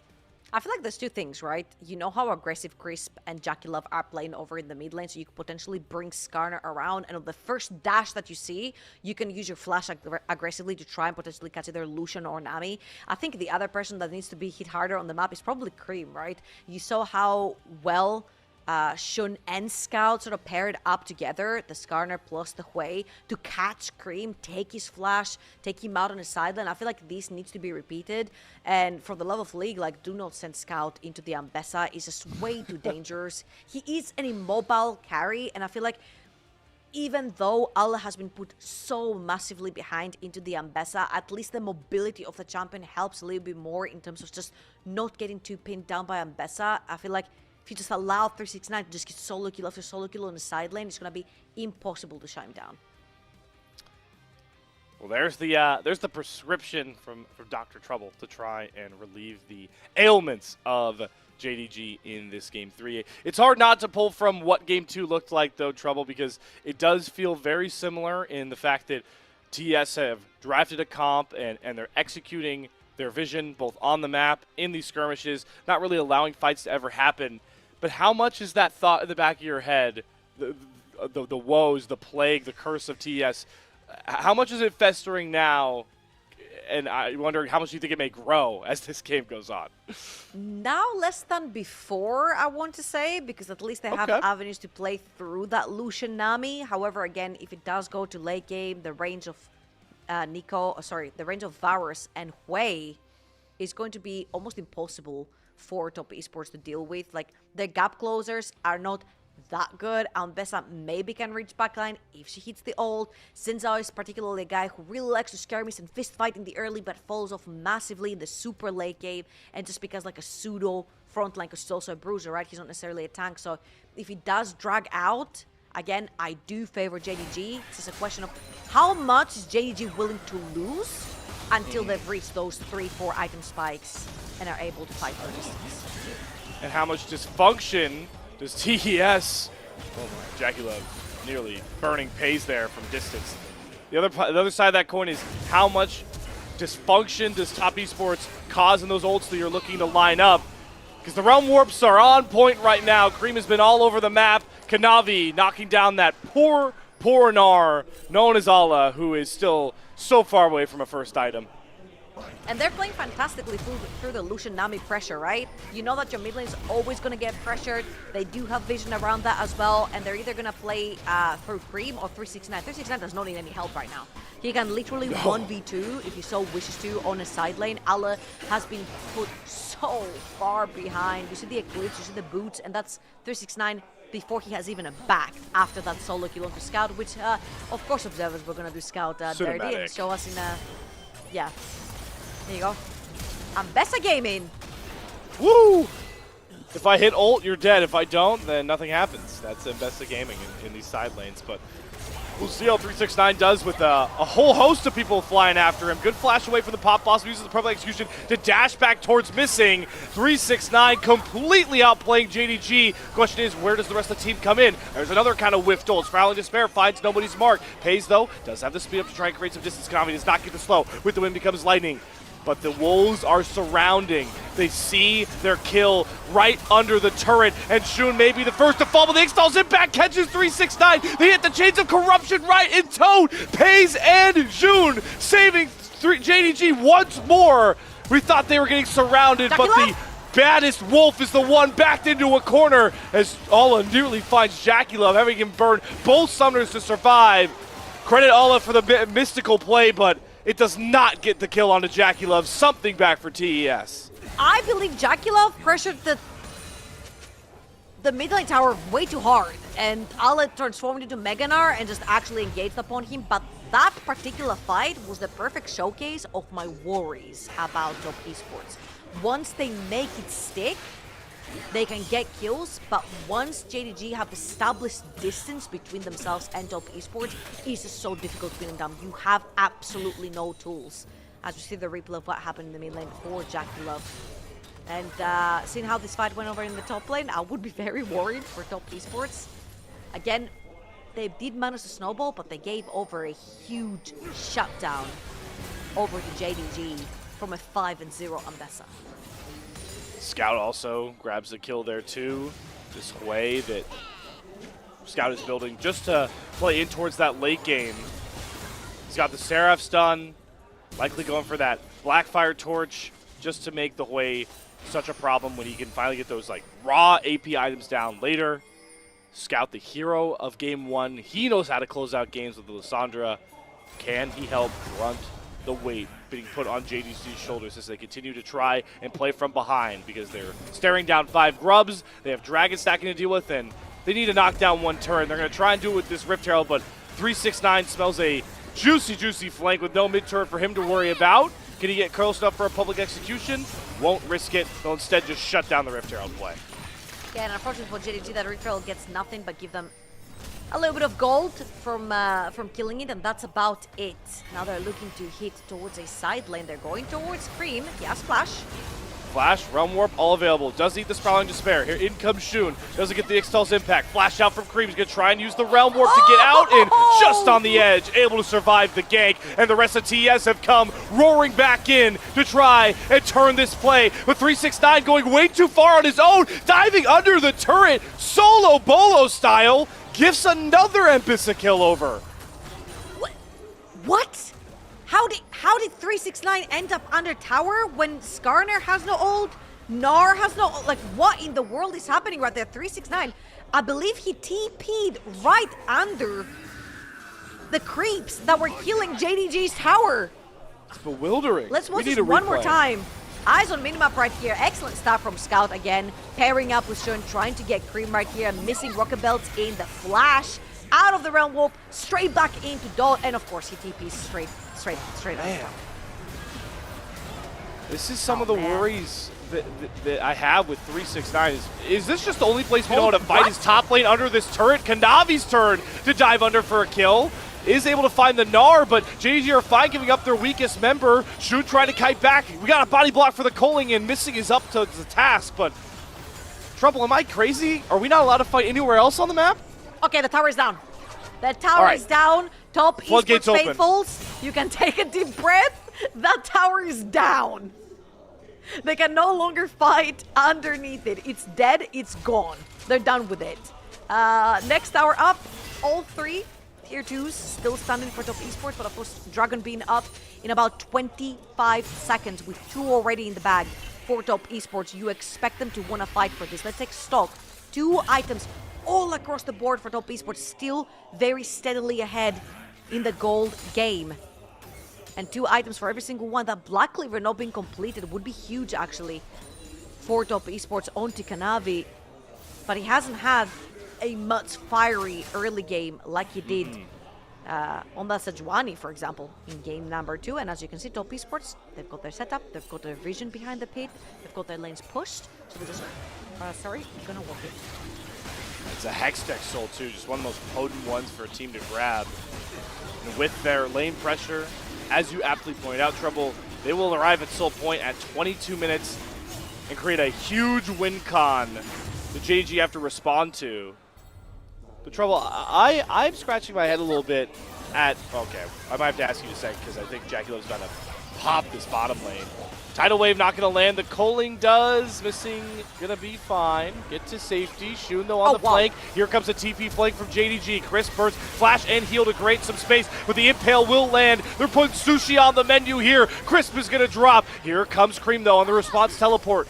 Where can he find an angle in? Shun's playing body block. 369 off to the other side of the flank. Can he get the public execution close enough? No, because Missing flashes to safety. Public execution whiffs the chains of corruption, keeping JDG safe. We're going topsy-turvy, turning, chasing each other. It's like we're playing tag out here in the mid lane as now JDG is on the offensive. Alla stacking up the Meganar, flashes forward, throws Scream to the wall, severing bolt over top. Alla finally gets some impact play and gives JDG the fight win. Top esports just can't make an engaged stick. There's too much range from JDG, and they're too slippery in those fights. So once they're too far in, they're gone. I thought they were going to stay in the death rush. Oh, Oh my god, 369! I don't think we're done. Alla's safe though. Shun protecting him, and that's flash out of 369. Again, another whiffed play from the Ambessa. Are you not entertained? This might not be the IG versus RNG El Clasico of all time in the LPL, but this is the modern age El Clasico of the LPL. JDG versus top esports, delivering more than a kill per minute right here. Or actually, I can't do math, whatever. It's less than a kill per minute, but very close. We don't do math on broadcast. Hey, we don't do math on broadcast. Very close too. Yes. There you go. The question I was gonna ask you is, I'm getting switched up by the Pays build path here. He's got a lot of different components that I'm struggling to. All right, okay, it's Edge of Night. There you go. Okay, There you go. Your question answered. Tunneler into Edge of Night. All right, so yeah, never mind. I have no questions. I am just looking at game state by this point, which is really top side centric because Runesatskan is up there. Baron spawns in about a minute. And you can see the priority for both these teams in the top river. I'm just getting very worried because, again, top esports do not have the engage that they wish they did. However, right here, they've got picking potential. To Cream is just about to run into Ale, and 369 took the wrong blast cone. Yep, and it might let Alla survive. Public execution though over top. This time hits for 369, and when it hits hard. On the other side, TES are looking to push through Jackie Love. Missing his turned and burned. Scout put this file in despair though. Will turn out onto Kanavi, who flashes and does die.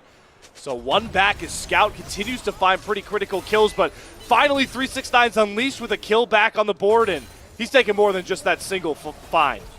Yeah, and it looks a little bit better when they're fighting in the jungle and sort of close quarters versus JDG, but again, the fact they're able to defend, take one back for themselves, still shows glimpses of hope on how JDG can play these fights. And let's watch this one more time. 369 takes the blast cone up, Kanavi goes in, then Kanavi gets baited because 369 goes bot lane. And this is what we've been talking about all the time. Jackie and Crisp are there to back up Kanavi, but once Kanavi's too far deep and Scout gets to free hit, he insta takes him down. He also will flash onto Jackie, why not, for some splash damage? Hey, teammates who care share the damage too, apparently. But you see the growing pains for Top Esports' composition and the growing pains of their team fighting and shot calling, I want to say here as well. The fact that they split. Green goes bot lane, but 369 doesn't. Then 369 turns around, but Kanavi gets pulled in. It just feels so non-coordinated from them. It's the worrying dysfunction that has plagued them in so many games. Of recent memory, obviously, everyone's going to pull towards the NiP game. Now we're going to pull towards game 2 against JDG, but there is a reason why TES has played the most games of, just single games of Group Ascent so far. It's because they struggle to really finish off games despite how good they look in the early phase. But they have clear win cons here again. It's a Hextech Soul that really opens up the game. They have a Baron that brings more close quarters combat. Everything is still pointing towards the defending champs, bringing this one home. And actually, the Hextech Soul would help them so tremendously much. Again, the fact that they cannot stick onto JDG, the slow from the Hextech Soul on Illusion, for example, would help so much. Especially now that you've got your Rapid Fire as well, you can hit them from such a long range away from them. As JDG are trying to find ways to sneak inside their own quarters of the jungle, Top Esports will sneak that red buff away. And let's see if JDG have one more shot in them to try and stop that Soul from going over to Top Esports, because this could really signify game over for JDG. All the odds against them. The JDG know that position very well, nearly eclipsing an 11K gold lead deficit in game number 2. But the Dragon is slowly burning, and JDG seem way more preoccupied with trying to chase off Cream and Crisp. They need to go in for this Hextech Drake, but they just give it up, and now they've got to turn and run for the hills, but 369 will not let them. Missing Pop before the Pop Blossom come across the tidal wave, hits onto 3 from Crisp, and Jackie Love can step up and start taking kills, not names. This is the fight TES need. This is how dominating they can be. This is why Top Esports are your LPL defending champions. A clean ace to seal the series. Top Esports will claim the Soul and then use it to chase down JDG inside their own jungle. JDG got lost in the source. They didn't know if they wanted to push for kills, get in for the Dragon, take the 50-50, potentially team fight, and they did none of the above, as 369 is gonna take that bot lane inhibitor tower as the rest of Top Esports are dispatching of Dragon. Baron, sorry. And that is the deadly combo, though, coming across. Purple Banner on to 5. Hextech Soul on to 5. What's not to love for Top Esports now, as maybe their fans can start breathing somewhat of a sigh of relief seeing them commit to such a clean team fight and pick up all of the plentiful rewards off the back end of it. Yeah, Shin right there tried to flash forward as well for a huge ult, and even though it looked like Top Esports were grouping around that choke point, everyone took a step back, and only Kanavi ended up in this Skarner ult, which meant that Top Esports could actually chase them down. As you'll see the happiness in the coaching staff as well, and hold on. Whoa, could this be the final fight right here? Top Esports on the brink of breaking open this series, and who is it again to start at 369 with the public execution? They're diving under the tier 2 turret, sending 369 to hunt down the pack, chop down on all the gazelles. This is what makes TES the premier team in the LPL. Send JDG out of those top 2 conversations. TES are going to cement themselves 8-1 at the very top of Group Ascent. You know what they say, a win is a win is a win. It doesn't matter if you win a series 2-0 or 2-1. The fact that you won it speaks miles. And right here, Top Esports, they're stepping up to take JDG down. El Clasico finished. Your victors once more, Top Esports, but also Kanavi and 369 get back at their old organization 2-1. Are you not entertained? I feel like this series more than delivered. It had everything. If you look on the first draft, you think we are game 5 deep in Fearless. We were not. That was just game 1. They decided to play Ashe support, which we haven't seen in a very long time, into Draven Renata. Game 2, we had the top esports classic of we cannot close a game with 11,000 gold in the lead. And then in game 3, I think the Wolf had been too poked the past 2 games, and they decided to close it out very, very cleanly. And what a performance from 369 on that Ambessa. We looked at the Camille and we're like, oh, Camille would have been fun, but this is more fun because she was so dominating from the get-go. More fun and more in tune with the meta. Like, I think the prevailing thought is that Ambessa in 2025 is just the modern day Camille. And like you said, this is the modern day El Clasico, and it does not disappoint.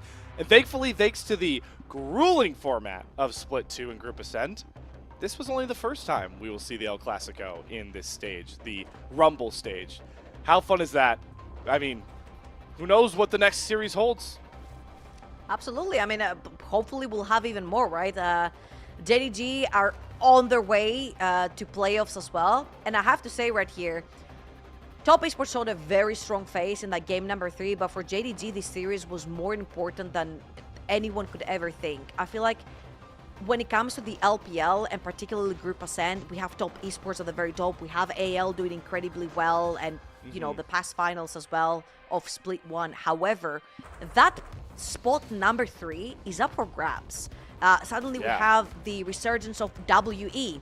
We have the resurgence of FPX. JDG are winning some games, losing some games. Weibo Gaming, the most consistently inconsistent org in the history of the LPL. And suddenly you have an IG that looked like a god one day, and then they lose what is on a notebook like an easy game the next day, right? So there is no solid number 3 in the LPL right now, and I feel like Top Esports and AEL have pulled miles ahead of everyone else on that list. It's such an intriguing conversation because looking back to the Split 1 playoffs, we were struggling to answer who was that third powerhouse team because it felt like we had so many options. Back then it was like, is a BLG are going to make this crazy lower bracket run? You can never count them out. NiP were sporting the Split 1 MVP, running their group in the upper bracket. Now they've lost 6 series in a row. BLG have a bunch of question marks on their roster. It's so funny how much the narrative has changed around that third LPL Titan in just a singular split. But like you called out, what is now definitively locked in is Top Esports, still at the crest of Group Ascend. And for all the criticism we had about their inability to close out games and what that could mean for bigger stakes series going on, I think the prevailing thought that you put there, Trouble, is for now, just win. You're winning. You are 8-1 going towards the end of the first round robin. I mean, there's so many things they need to iron out. I mean, closing out the games is absolutely one of them. And even though it's become a meme, right? Oh, Elder plus Baron, and you can't end games. And 11,000 gold league with only 2 Nexus Towers remaining, you can't close out games. That is an actual issue. That is an actual problem that Top Esports are going to have to try and fight through. And I'm sure there's going to be like a ton of conversations about this behind the scenes and with the team. But there's clearly something that is just stopping them gelling together when it comes to shot calling. I don't know if there's just too many voices or not enough voices towards that late game shot calling, and it's really plaguing the team. Memes aside, these are the kind of games that you would very easily lose internationally, and these are the games that Top Esports gets criticized for, right? Not being able to close an 11k gold lead is almost criminal.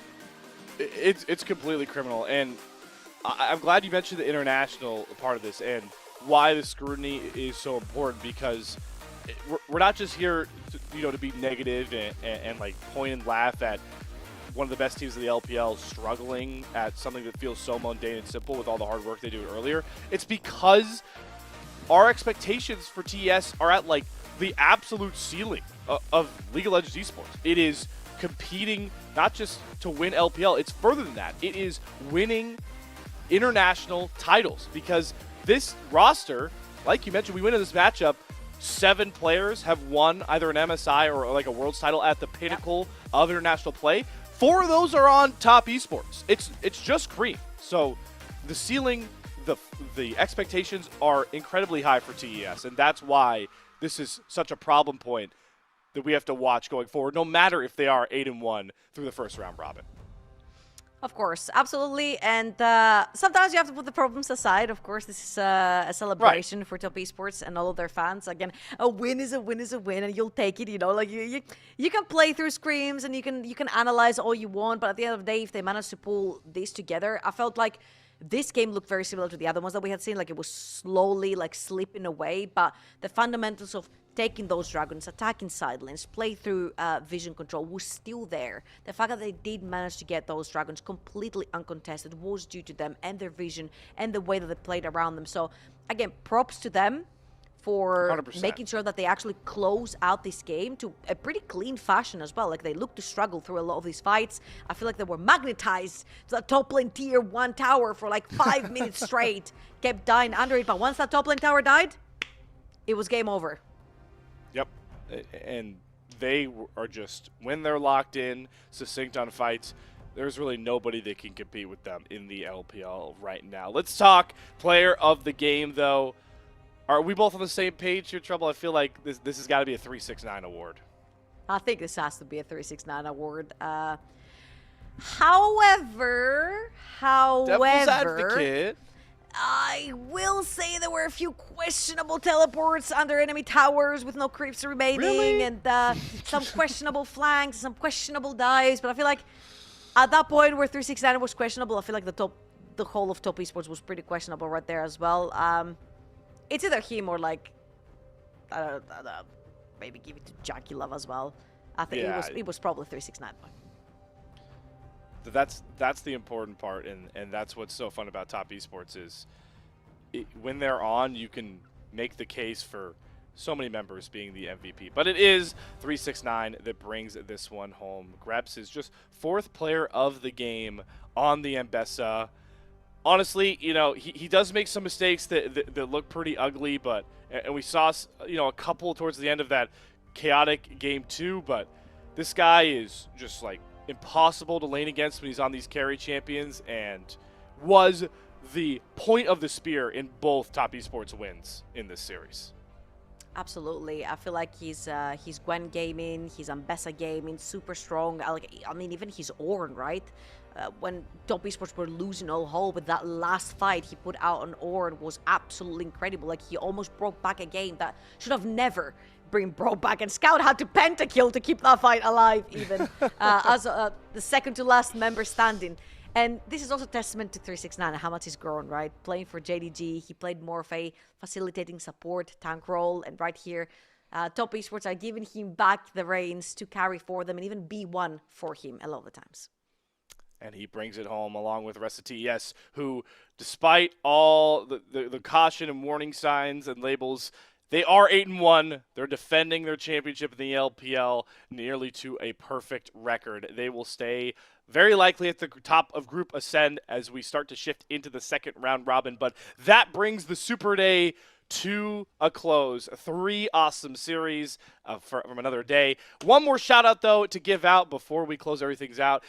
We got to shout out the Coffee Elite supporters. So thank you very much to our Coffee Elite supporters, Aaron Soup, Mang, and Forrest. Without their pledged financial contributions helps level up the broadcast and give it back to the cast and crew who strive to give you an English LPL product every single day. So big shout out to all of you, though, at home, watching, following, subscribing on Twitch, YouTube, wherever you are. We appreciate you. You are the oil that keeps the unofficial LPL English broadcast engine running. But that's going to do it for myself and Trouble.